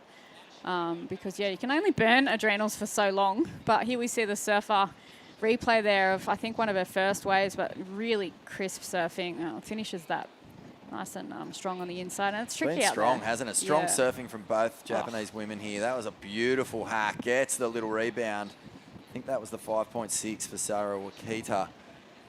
And you compare those two waves, you can really see what we're talking about. I mean, they're right next to each other. They're both similar sort of stature. They both attack the lip. with a lot of speed, no holding back whatsoever, and linking the turns. That's another big thing the judges are looking for. If there's not too much downtime, you just come straight out of one, into your bottom turn, get that second turn in with a lot of speed, flow, and that's what these two have done. So their top scoring rides almost identical, and it's just that Sai Maniwa has a slightly better second score. The backup score there is a 4.33. Yeah, I think if Sai is still in the Pro Juniors, she's showing experience beyond her years, I think. Yeah, to go out and get the 2 quick scores, but also if she's a little bit younger than Sarah, she'd be definitely throwing the gauntlet down to her Japanese rival, and which would be good for Sarah as well. She'll know that she needs to be pushing next level, and it'd be good to see these women pick up, another scorer that goes into the 5 or 6 range. They are separated a little bit. The tide has gone out. We can see the shallowness of the bank there. It's kind of like a big... Here we go. We see Surfer in red. Sarah Wakita off the bottom. Finds a good section, but that's the danger. Sometimes they stand up and you can really match power for power. Sometimes it backs off, and you've just got to make sure that you're not pushing too hard like Sarah did there, but right behind. Wow, nice little tweak. You're bringing a lot of flair to these little pocket rides, Sai Maniwa. Yeah. She's got a nice polish on her surfing. If she isn't still in the Pro Juniors, super strong too. Lots of power through those legs. So, yeah, she's kind of going 1 for 1 at the moment with Sarah. I wonder if they go home and do a bit of... It'd be nice now because you can go home and do a bit of heat analysis. I think I used to just like surf in heats and be like, I wonder what happens sometimes in the heat, because you can't remember. You just, trying to get 2 scores. But see a replay here for Sai. Really solid. Oh, little fin buster. Little bit of extra on the turn. So many surfers will just hit that whitewash right out, keep it safe. But Sai Maniwa there just really, kicks the tail, kicks out the jams a little bit, gets a bit punk rock on the outside there. A 5.07, so she's increased her lead. A pair of 5s now, so 5.67, 5.07. Sarah Wakita staying in touch, only looking for a 5.15 to take the lead. Kelly Mitchell, I really want to see what she can do if she can find a bit more open face. She'll have a lot of local support down here. And crew will be excited to see, at least, if you're going to pull on the Rashi and you're going to paddle out at Surfest, the last thing that you want is to just sit. You want to get surfing at some point. Yeah, I think it's good experience if you haven't done a WQS to go out. Imagine a contest on your doorstep, and there's been a fair few locals come through, men's and women's contests, a couple of Grommies. So I'm just absolutely going to town. And I think having a contest at your doorstep like this is a pretty great opportunity. We're pretty lucky in Australia. There's always some sort of contest in and around close to where you're at, East Coast especially. So see a bit of a paddle here for the surfer in green. Yes, here we go. This is Kelly Mitchell. And this wave just fizzles, so unfortunately no opportunity here for the local. Yeah, wave itself not great, and I think they made the right call calling this contest off after Heat 12 today. Wind's coming up pretty strong. There's still a couple of pockets as we've seen the Japanese surfers capitalise on, but yeah, I think running the next, is it 4 heats, possibly tomorrow morning?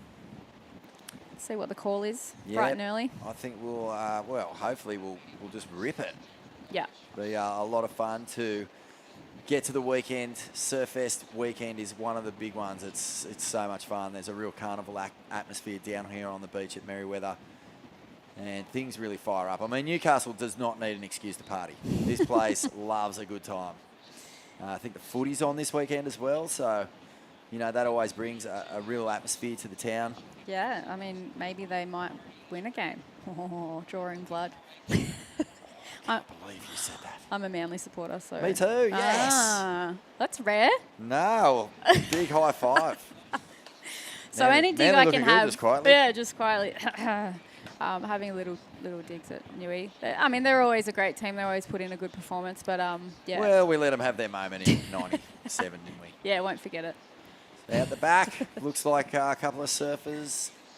It is our Japanese competitors just hunting, really.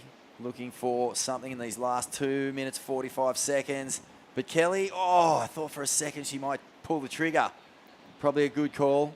Yeah, a bit of a... There is a little section there, but not a whole lot out the back. And is this Simon I, heat leader? She's frothing. You know what? I was going to bring this up with you. Little reverse. That was one of those grab rail Soph Milanovic reverses. I remember when I was at Grom, I picked up a mag. Not at Grom, I was running one of the magazines, but I remember the magazine came back from the printers.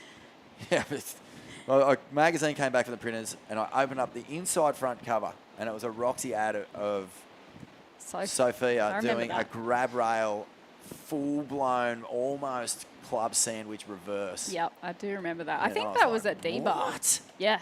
It was such a huge manoeuvre for that time. Yeah, very true. But I remember thinking, I better pull my socks up. Well, even cooler was that Quicksilver had bought that inside front cover of the mag, which was sacred ground. And they were letting everyone know that they had a weapon on their hands, and so going on to win that 2004 world title. Yep. So 2004 and 2005, how's that for a bit of a shift in women's surf? And that was Soph Milanovic and then Chelsea Georgeson, Chelsea Hedges. Crack! Oh, my goodness. Simon Niwa is really on the attack here. Not backing down at all, is she? She's definitely hunting. You see that when she rode out of that, I mean, she just had full warrior face. Yeah. And sometimes people make a turn like this and they're frothing on the attack. Rides out and still work to do. So pulls out and she'll paddle straight back out. 1 minute to go. Yeah, Soph and Chelsea, really, that was a good rivalry, actually. They, I think they were born the same year, and Did a couple of ISA world title finals and stuff like that before they got to the big leagues. Yeah, yeah, they were the ones I was like, Chelsea, I think maybe was a year older than me or 2 years older than me, and I just used to like, used to watch and be like, okay, I need to lift my game. But yeah, I went on a boat trip with both of them actually, and a couple of other girls out in the Mentawais, and 30 seconds to go. It has been Japanese dominance in this heat, so both of those girls through. Gonna keep their shot alive. Look at that score for that last wave. A one-hit wonder is what you call it. But positive connotations there. A 6.27 for the one turn. Simon Niwa is really, building strongly. And I think there's a bit of a warning shot here. Just looks so sharp, so fast, determined. Yep. And vying for those spots. Sitting at 13th. Yep. But, I mean, her points aren't that bad. Or should I say that far behind the crew who are currently qualifying. Let's end this one. We're going to take a quick break here from the Speaking in Colour Pro. Final heat of the day coming up next.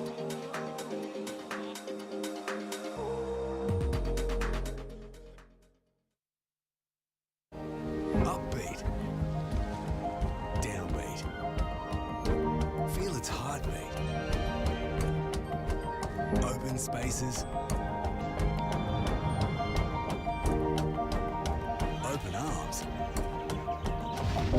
A place to feel alive. To feel free. Come feel it all. And feel new. Wait!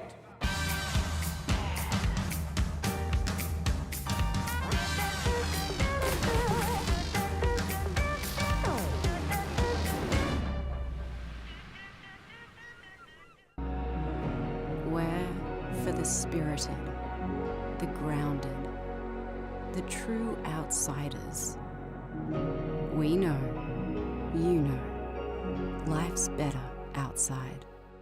I'd say like the true great memory is, I don't know what that old lady's name was that was there every year, but when you first rocked up at the contest, she was always there to say hello to everyone. And so for me, Newcastle is all about surfing family and that feeling. It's just a really special place.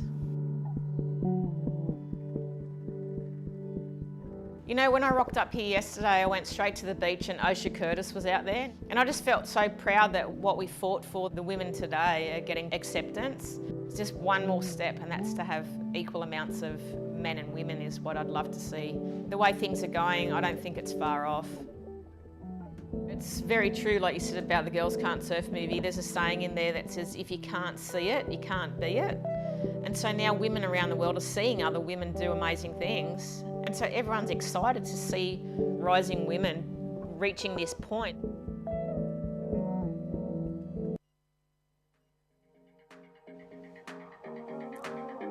Scratching the Surfest, the city of Newcastle, huge supporters of Surfest. And this is the Speaking in Colour Pros. Pauline Mensah, stop it, you legend, you trailblazing, gritty, hard-working hero. Oh man, it's a pleasure to be able to share the same air as that woman. And she is a real treasure of Australian surfing, Hall of Famer, 2003 world champ. Finally getting the recognition she deserves after, years and years of fighting, as she said, to put women's surfing on the map, to put it alongside men's surfing, just, where it's always belonged. What happened there in those early years? Who knows? But thank goodness we're not living in those cold, dark days anymore. Vaughan Blakey in the commentary booth for the final heat of the day with Beck Woods, the three-time champion. That was and huge. Wow, just a big whip into the action here from Shino Matsuda. So another Japanese battle playing out here. This is the battle within the battle, Beck. Yeah. And we have surfers competing for Asia ratings as well as Australasian ratings. So kind of a interesting story playing out as another Japanese surfer up and riding now. Big blast off the top That there for is- now. Yep, now Amura. So, yeah, incredible stuff. It's just been Japan, Japan, Japan for the last three heats. Yeah, the But- Aussies going to have to. Well, I think the Japanese girls might have to just keep an eye on this as well, because we've got an Ira Kanji, Isabella Campbell out there. Izzy Campbell is, has represented Australia. Just a little repeat here. Beautiful carve down, high speed, and a finishing closeout manoeuvre there for a 4.33. That is now Amura, and Izzy gets one as well. Izzy's looking sharp But too. this was the wave. What? That was How huge. sick was that turn? That was clean. Shino Matsuda is sitting in 8th. We see now Omura up and riding. A little bit of a bank there on the second bit of a turn. But yeah, Shino's, I think she'll post a bit of a score there. She's got a 5.67 for that one turn. So looking pretty sharp, these Japanese competitors. She is sitting in 8th position on the Asia region. And yeah, I think after watching the last two competitors in the last heat, she's probably a little bit hungry, I would say. Let's have a chat with Sai Manawa, winner of the last heat. Sai, fantastic surfing. You looked like you were ripping out there. Oh, hello. Yeah, I got a couple of good, fun waves, so yeah, it was good. Mate, there's such a big battle going on here with all the Japanese surfers. Obviously, big points are up for grabs. How are you feeling? I know that you're sitting there at 13th on the ratings at the moment. A big result here could do really wonderful things for you. Yeah, so unfortunately I couldn't do well in Avoca, so yeah, hopefully I can show my surfing in Merriweather, and yeah, hope I can get good result. Hey, Sai, how old are you? Hi. I'm 19. Oh, baby. No. Baby. Good No, surfing baby. in that last heat. That was awesome. Oh, thank you so much. What- Yeah, I could find a couple of fun ones, so yeah. And how deep Sorry. are you hoping to go in this draw, Sai? Yeah, I really want to make final, because yeah, I haven't got any good result in the QS, so yeah, if I show my surfing, it would be possible. So yeah, I just focus on my ability to show my surfing and yeah, have fun. Well, I mean, you were bringing the sting big time there. A couple of big hits and spectacular surfing. Congratulations. We look forward to seeing you tomorrow. Okay, thank you so much. I do my best in the next round. Yeah, good luck. Thank you, Sai. Good, Thank best of you. luck. And we're watching with interest. You can hear Sai has a fair Aussie twang in there. Yeah, she's been in she's Australia been for a while. bit Like of I said, Australian English. won a Pro Junior just maybe it was last year or the year before. Yep. I want to say it was last year. I want to say she won the Tweed Coast Pro Junior alongside Lennox Smith up there at Cabba. Awesome. So that's a huge result. Yeah. She would have been surfing against your Coco Cans. Far out. There's so many Izzy Campbells, perhaps. Yep. Lots of incredible junior talent around at the moment. Keen to see these two Aussie competitors get their campaign started here at Newcastle. I have heard a fair bit about Izzy Campbell actually, and Same for Madison Parker. So Izzy's sitting at 34th at the moment, but she is pretty young. She's a junior burger, so... Super young, and I'm really curious to see what she's going to bring to this heat. Lots of speed. Oh, wow, that's a real hint at what she's got. Yeah. That was a really nothing wave and just took off. Instant speed, acceleration, and even just this little tag on the end, there's a little bit of flair to it. Yeah, a little bit of fins free. And See that? So, yeah. I mean, you wait. If she Yep. gets the right wave, she's going to go attack. She's from Denmark, which is... Ah. Yeah, that's way down south, West WA. I've got a mate from Denmark, actually, Kale Grigson. Oh, yeah. G'day, Griggy. I'd How are like you, to mate? like to go visit down there. I've seen photos. It looks really Absolutely pretty. beautiful. Yeah. There's a couple of pretty heavy setups down there too, just quietly. Yeah. Don't think it's everyone's cup of tea, that's for sure. But I'd guess if you come from such a remote zone, you're doing a lot of surfing in heavy water. Yeah. And, you know, heavy water can be 3 foot sometimes if you're surfing by yourself in icy cold water. It can be real heavy. Yes, definitely. I remember But- having a few surfs over there. And, yeah, sometimes when the swell picks up and you're paddling, you think you're out the back and then a 12-footer comes through the lineup. Oh, So that's it's always a lots good of fun. feeling, isn't it? Yeah. And Madison Parker out here as well, a local surfer. Again, we've been watching with interest the locals get their opportunity. Maddie is going to be, you know, really keen to fly the flag. And a 3.5 so far, so that's good. It's not a bad start at all. Naoramura has got off to a pretty quick start. And, yeah, my last few years on the QS now had just started, actually. And, yeah, I think she's one of the more experienced Japanese competitors. She's been around for a while, and I think she's mentoring a little bit more with the younger competitors over in Japan. So it's good to see her still, I mean, she's leading the heat at the moment, so she's still in there and she's still shredding. So surfer in green up and riding. Nice backhand hack there for the local girl. Second little backup. Good wave selection there for Madison Parker. Very well done. A couple of good, powerful turns. Been through 4 events throughout this Australasian Q leg, so getting on that little run, the back-to-back series, run throughout New South Wales, and it's such a strong little setup. And I'm loving that, you know, events that, you know, they might not look like much at 1,000, but you string them together and you start building momentum and they can feed straight into this like a chute. You know, you can hit Newcastle Surfest with a lot of momentum, and that's a really positive thing. Yeah, I think to get the experience in the 1,000s, and then if you can get through to those man-on-man or woman-on-woman formats, you can get the experience and have that knowledge when you're in a heat. But replay here for Maddie Parker. That first turn was epic. Threw lots of spray there. Good placement of the surfboard on the wave face. These girls have been waiting all day to surf. Sometimes it can play into your favour, and other times it can be a little bit draining. All right, what's your favourite time to surf? Are you a morning surfer or do you like Arvo surfs?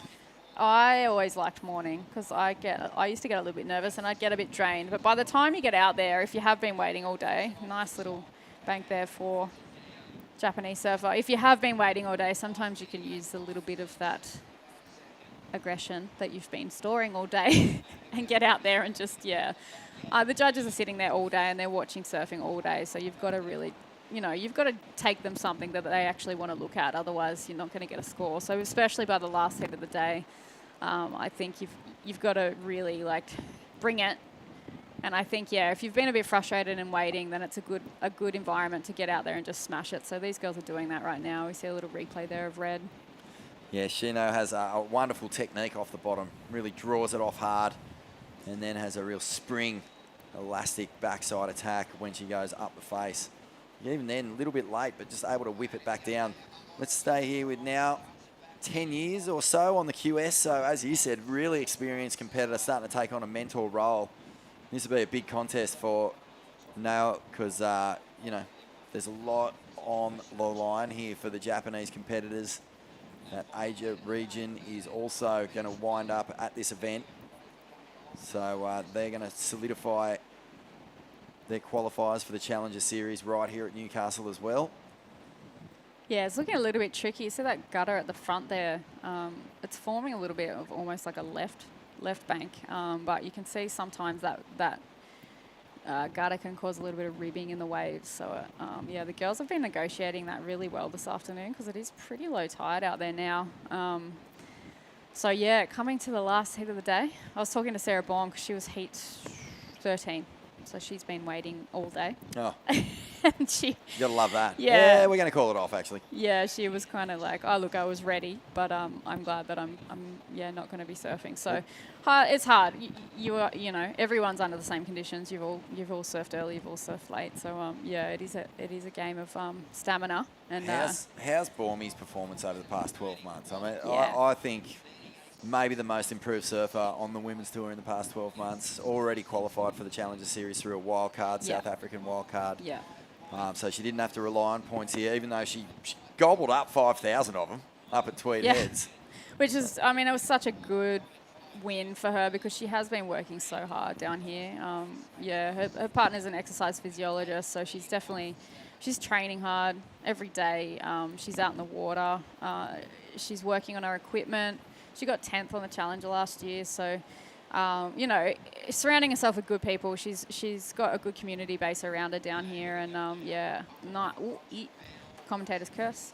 Yeah, so she's been working hard. It's good to see like people working hard and getting results. Well, there's the working hard factor. She obviously had talent, but what I really think the big difference is pure belief. She just I guess that comes on the back of the hard work. You just see that she's hitting the lip harder. She's backing her strategies. She's really like, you know, backing the stamina she's got for sure. She looks so fit. Yeah. And I just was really impressed with the sort of, I don't know, the intent of her attack at Tweed Heads was really on show for everyone to see. It was a really strong performance. Yeah.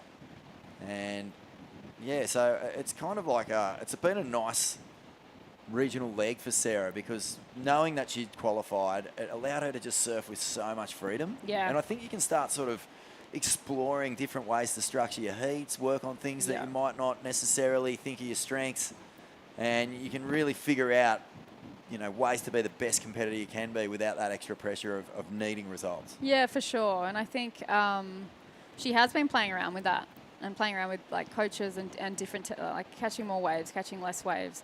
You know, like the way that sometimes even commentators and things get said in the booth and talking about, you know, priority mistakes and things like that. You can get hung up as a competitor worrying that you've blown a heat because you've given away priority. But I think more and more what we're seeing now is it's more about the surfing and the performance, and that's where that priority system has changed the sport and revolutionized the sport. So I think it has been good, you're right, like not having that pressure and playing around with that up at Cabra. It was really good to watch, I think. Yeah, because the waves were also good, and that makes a massive difference. But yeah, technically, yeah, super strong, as is Surf in Red in this heat. She has got a 5.67 for Sheena Matsuda. She is sitting in 8th on the Asia regional qualifier, so she's in there with a big shot, as to were the previous two competitors in the last heat, looking like a bit of a set. I was looking at the points. It's really tight. Is I mean, yeah, it's not like the top three in those Asia qualifying rankings are miles ahead of everyone else. So it looks like you've a big result here, especially if you can go deep into this draw. I mean, 5,000 points is a heap. And now she is the veteran, and this is beautifully put together, keeping it consistent, and it's working for her right now. A 4.33 and a 4.23. And she's put Maddie Parker in a position where she needs a 5.06, and Izzy Campbell hasn't really found a wave that's let her show us what she can do. So what would you do if you were in Maddie and Izzy's position here? Would you be looking to try and get it done on one wave, or would you just start hustling and, you know, hope that you could get it done in two?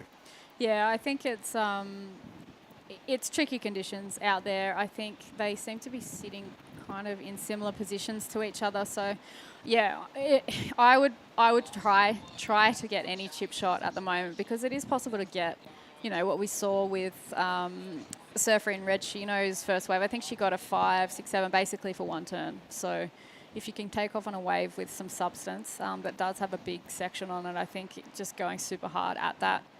I think this is a replay of it. That was the turn. That was just such a buttery, knifed out swish. And, Madison Parker here might have done something. Let's hope she has. 8 minutes remaining. We'll revisit this wave in just a second. But this will be exciting to see. Okay, she's picked out something good. Comes around that section. Oh, it races away on her. What a bummer. Yeah, it's a bit unfortunate. Looked like a bigger wave, but yeah, it just didn't open up the way that Red's wave did. So, I think that potentially Izzy Campbell she's got priority now. She's been sitting for a little while, and she does have a para pocket too. So I'd love to see her after seeing that one wave where she did a little bit of a fin flare. I just want to see her. It's right there, isn't it? Yeah, I just want to see it to a big That's blast. what's so frustrating. You get into this heat, last heat of the day, as you said, you're sitting around, been watching it all day long. You're like, get me out there. I'm so ready. Yeah. And this looks like the replay. Oh, this is more like it. So Madison Parker gets a score. And that was her first wave. Okay, so we're replaying her first wave there. So the 3.5. So Madison, that was straight out of the gates. Yeah. And we thought, okay, yeah, we got a heat on our hands here. And she's only a 5.06 off taking that progressive position. But here we are. No, Shino not taking that one. Yeah, Izzy Campbell has priority, Beck. So 6 minutes 40. The blessing and the curse, the old priority. It is, isn't it? Yeah. You hear people say that all the time. What makes it a blessing and what makes it a curse? I think here we see Red. Bit of a fin buster, but not landing that one. I think, you can sit out there and you can wait and you can pick the best wave of the heat. Or you can sit out there and you can wait. So the blessing is, if the best wave comes, it's yours. That's yours, a blessing. yeah. If it doesn't come, you're just sitting out there just twiddling your thumbs for the whole heat. And if you can hold your resolve, that's great. And you get the best wave of the heat and you get a 9.5. But if you sit out there and then no waves come, which can often happen in heat surfing, then you take off on a wave that is a dud, then you're kind of cursing yourself a little bit. But I think that's part of the why we keep returning to surfing too, because it can be a frustrating sport, but man, it's good when you do make the right decisions. Very rewarding. I haven't quite found that stride with golf yet. Oh, no, that's you think surfing's torturous. Wait till you start playing. I just don't think, making the right decisions. There's just so many. Am I holding at the club? Yeah, everything. Yeah. I've done a few, like one of my friend's husbands is an amateur pro golfer, and he's given me some tidbits, but I basically said, is there any chance? Like, have I got any chance? And he's like, it's basically like surfing. If you didn't start when you were quite young, then you're going to struggle. Yeah. And I'm like, okay, well, thanks. Well, but you know who's a weapon? Ronnie. Oh, really? Oh, yeah. Yeah, he's a weapon. Secret weapon. Yep, he got into it far out, probably 10 years ago now, and he's hit some pretty sweet, let me tell you. Yeah, right. So 10 years. Okay, that gives me some. I haven't seen it in action. I've seen some of the girls, like Megan Steph Abubo. Gilmore's a bit of a golfer. Is she? I think so. Yeah, I know that Fanning's been bitten by the golf bug so badly he's got his own golf day now. Oh, really? Celebrity golf day, Mick Fanning. I know Slater and Julian Wilson and all of that used to do it. I used to see it on their feeds when we were overseas and stuff. Tommy Whitaker. Luke Hitchings from Bronte, big golf geeks. But yeah, Slater's probably, I think from memory, he's playing off scratch, so he's obviously right up there. He plays in a few amateur events in the States. Oh, well. Of course. And, why am I not surprised? Let's have a look here. We've got Shino Matsuda still holding down the lead. Surfer in red from Japan. Now Amura in second in the blue. Madison Parker in third. She's out there in the green. And Isabella Campbell. Izzy is in fourth, holding priority. But, I mean, pressure starting to build here in the tail end of this heat. As now just hammers this section straight into the wind, and bonus jam. And put that on your toast, because that was a great ride. That was good. I think now not having priority moved away from Izzy. No, she's got 2 4s, smart competitor. She's got 10 years experience. She's trying to build on that low 4-2-3. So did seem to get a little bit darker in the lineup. Didn't it? Big cloud must have come over. So first turn, a nice off the top. And that one there, Far out, that wind really helped those turns, I think. Just Izzy's pushed drawn. a lot of spray. Izzy, She's drawn something. Let's see what she's got in here. she's She knows really she's had to racing. get Look at busy. this. Yeah. Okay, so takes off here, Izzy, and cracks it off the lip. Strong turn. It is a strong turn. It was a little bit... Rushed. I think. A little bit rushed. That's a good call. Possibly. Now looks like she got a 3.8 for that last, possibly, unless another score's dropping for that last wave, and Izzy's might come in and around just maybe under that. So Izzy's you can tell she's very aware. She is a little bit like rushing to get out the back, which is a good move right now. I think she's capable of getting another good wave at the moment with 2.5 minutes to go. So she's not completely out of the picture. Neither is Madison Parker, only needing like a 5.06 or a 4.93. So, well, the last wave of Now Amura was a 4.07, so it didn't improve her score. But meanwhile, Izzy Campbell put a 3.63 on the board and only needs a 4.93. So it'll be her best ride, but she's right back in it. She actually fought hard to get a backup score kind of on the board just so she could put herself within shooting range. Here, 2 minutes on the clock, she could do it. It would be a huge get out of jail if she does. yeah. Madison Parker needs a 5.06. She's being very patient out the back, holding priority. So if a set wave comes, Maddie will have a crack at it. And there is some lumps out here, Beck. Yeah, there is, and you know, like as we say with this wind swell, very consistent. There's heaps of waves that come through, but you just got to select the best ones. Maddie Parker, let's stay with her right now. Flies off the bottom, can't get around the section. Tragedy. And unfortunately, in this last heat of the day, that could be the last roll of the dice. As we see Shino now, and cracks the lip, mistimes it. So with 1:14 on the clock, Izzy Campbell is out there. Now Amura, they're going to be fighting for this second place position at the moment. Big backside snap, and now makes it. So will that better a 4.23? Well, I don't think so. I'm going to go close. That was Izzy sold her on that a little bit, which is pretty smart. Leaves her in the 50 lineup seconds. now with priority with 50 seconds There's remaining. a lump. She has a quick look at it. She'll have priority 45 seconds for Isabella Campbell. Western Australia holding its breath. The Southwest in real fingernail chewing Yeah, I was about to start mode biting right mine. now, and I think Izzy's going to pull the trigger. No, she doesn't. There's a lump There's out the something back, behind 28 it. seconds. Is she out of position? That's the question. Actually, might be a bit deep. Oh, no, there was a set there, 20 seconds, and there doesn't seem to be a whole lot left in this lineup as we count down. This is going to be close. Yeah. Oh, no. 10 seconds. Tough heat. Izzy Campbell, she did well to scrap her way back into it. And with 5, 4, 3, 2, 1, I don't think she's going to get this one in time. No, the hooter blows. And, frustration for the young star from WA. She's going to have to learn from that one. And Madison Parker did put in a pretty good show. Just some, frustrating wave selection, really, the only problem with her heat. Yep. But you'd have to give credit to Shino Matsuda and now Amura. The Japanese surfers have done it again. What an afternoon for Japan. Yeah, just taking it out. Strong surfing there for Izzy. I just think, probably a good experience for her. She knows what she needs to do. She's a strong surfer, so she'll probably take that, do some homework, come back firing in the next events that she's got going on. She's still a junior, so good luck to her. Good luck to Madison Parker. Good surfing from the Japanese women. Speaking in Colour Pro, that was the final heat of the day. And, wow, what a day of action we've had. We got through round 2 of the men's. And we've got a few heats to go in the women's round of 1. And there's Izzy Campbell looking a little bit upset.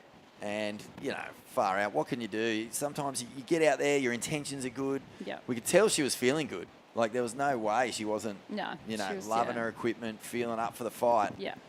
But sometimes, the clock, it just ticks down on you. You kind of realise that, time has gone by. You haven't got a good score yet. And all of a sudden, you're having to scrap around on the inside just to get out of a situation where you're needing a huge score on your final wave. Yeah. Has got the bit of a victory lap there For the surfer in red, Shino Matsuda, and now we're advancing through in this final heat of the day. It has been a long day down here. Lots of surfing going on. Started with the men's, finished with the women's, and we've got another 4 heats in that round of 64 for the women. In the speaking with colour, Surfest Women's Pro. Some good, that heat in the morning. Straight away, as soon as the women's event started, the first heat was so ridiculous. I was like going, oh my goodness, this is going to be It was stacked. proper. So I think heat 13, excuse me, tomorrow, hopefully tomorrow morning, will be Zali Kelly, who did get a win on the Australian regional qualifying series already this year. Freya Prum, always a standout. Ellie Lampkin and Sarah Baum. Wow. So this is round 1, by the way, Beck. Yeah, that's a hectic. That's not a final you're looking at. No, it's round 1. Hectic heat. And even the heat after that, Ellie Harrison, Mia Hupperts. Did Mia Hupperts win an event, or was that her little sister? I feel like she's up had on the Gold Coast. Yeah, I feel like that might have been Mia recently. And then the next one, and the next Gabby one. Spake, from Long Reef, has been one of the big improvers over the past, I would say, 12 months. She's been a linchpin performer for the Long Reef Surf Riding Association. Exciting. And that's been awesome. So there is so much to look forward to, even in round 1. Holy smokes, what are we going to be seeing on the weekend? Yeah, it's going to be awesome. Looking forward to it. It's good watching all the young Aussies up and coming. I haven't been able to, so yeah, it's awesome to see them performing here today. Japanese surfers having a really good afternoon. See them walking up the steps there. Nice and sunny here in Newcastle. Shino is making her way up the stairs, about to get ready to do an interview. We'll find out a little bit about her run throughout this Australian leg. But Beck Woods, 3-time Surfest champion. You've spent a lot of time here at this event. You've enjoyed great success. But what's been the highlight? If you had to pick one of the best wins from the 3 that you did get, which one would it be? Yeah, I don't know. I think it was the first one. Yeah, I was like 18, and it was, I think I was just in disbelief that I actually won, so I was pretty stoked. Who was in the final? Oh, I'm sure there was like Nicola Atherton, maybe Amy Donahoe, and possibly, I can't remember the 4th competitor, but it's going back a while. Well, looking at round 1 of the women's, is there any dark horses in the field so far that you've really liked the look of? There's been a couple coming through, actually. I think Kobe's looking pretty on point, though. I wouldn't say that she's a dark horse, but after watching her today, there was a few heats that, I was pretty surprised. Not surprised, I was pretty excited for some of the up-and-coming Aussies. I think that they're in form, and the 4 spots, it's going to be a good hit out for the rest of the contest. Big story today, of course, is that number 1 on the rankings, Paige Harrod from New Zealand, eliminated from the event. It was a boil over deluxe. I mean, she was just looking so strong. She's held that number 1 position for most of the year, Paige, so she was really having a good season. But yeah, I think from that heat, Raya or Raya, am I butchering her name? No, Raya, that's right. Raya, I think she showed some really good composure in that heat and played some smart tactical heat surfing. So that would be my dark horse for the pick. Good pick. And you can see here, Merriweather, it's a blustery afternoon. And let's throw down now to Shino Matsuda. Well done, Shino. That was a great heat, really. You found some wonderful opportunities out there.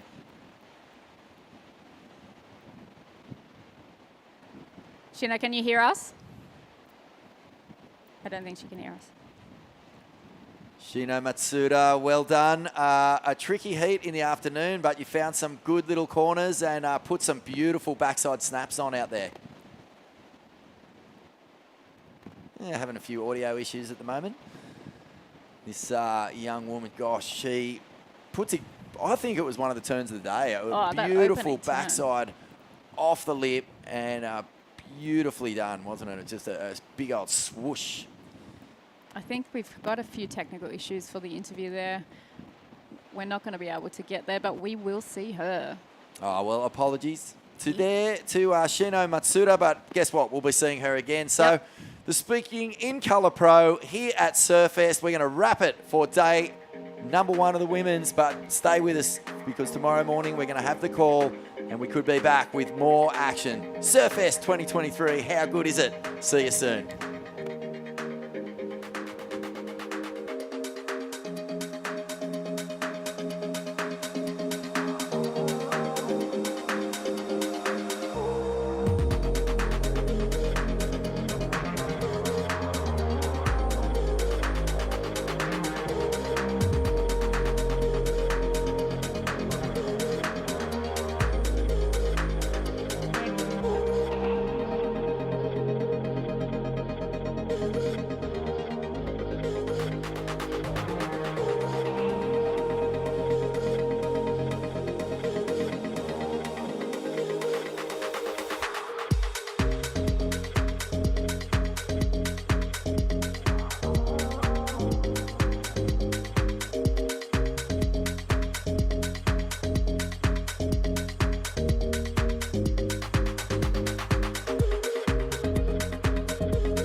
partial retirement in the mid-90s, my challenge was to win the Grand Slam, which incorporated all the Aussie events. And this was like the first event of the Grand Slam. In my first heat on the first wave, we got an interference. The interference rule was really weird, where it had the same line of swell. So I got 3 waves out on the point, because it's best 4 waves, so I got to keep 3. And then I paddled the entire length of the beach down to my opponent, Lynette McKenzie, and sat myself right on her, knowing that she wasn't the most stoic as a competitor. And eventually she dropped in on me. And I won that heat and won the Grand Slam at the end. And so that, as a memory of, you can turn these terrible things around. If you can go on the World Tour and just go, I might have to go back to the Challenger Series, and I might have to learn something really hard about myself and scary, but if I'm willing to do it, I probably won't have the fear, and I'll be more likely to win. So, you know, you have to embrace it. If you don't like it a bit, your time's done.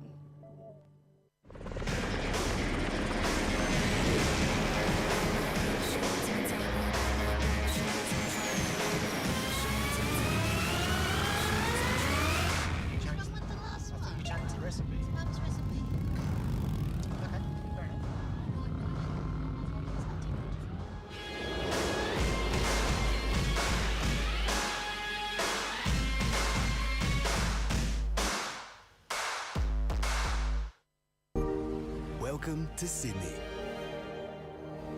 Upbeat. Downbeat. Feel its heartbeat. Open spaces.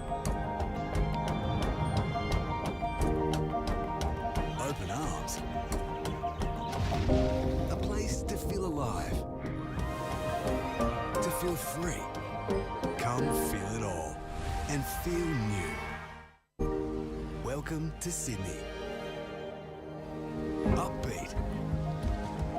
Downbeat. Feel its heartbeat. Open spaces. Open arms. A place to feel alive. To feel free. Come feel it all and feel new. Wait!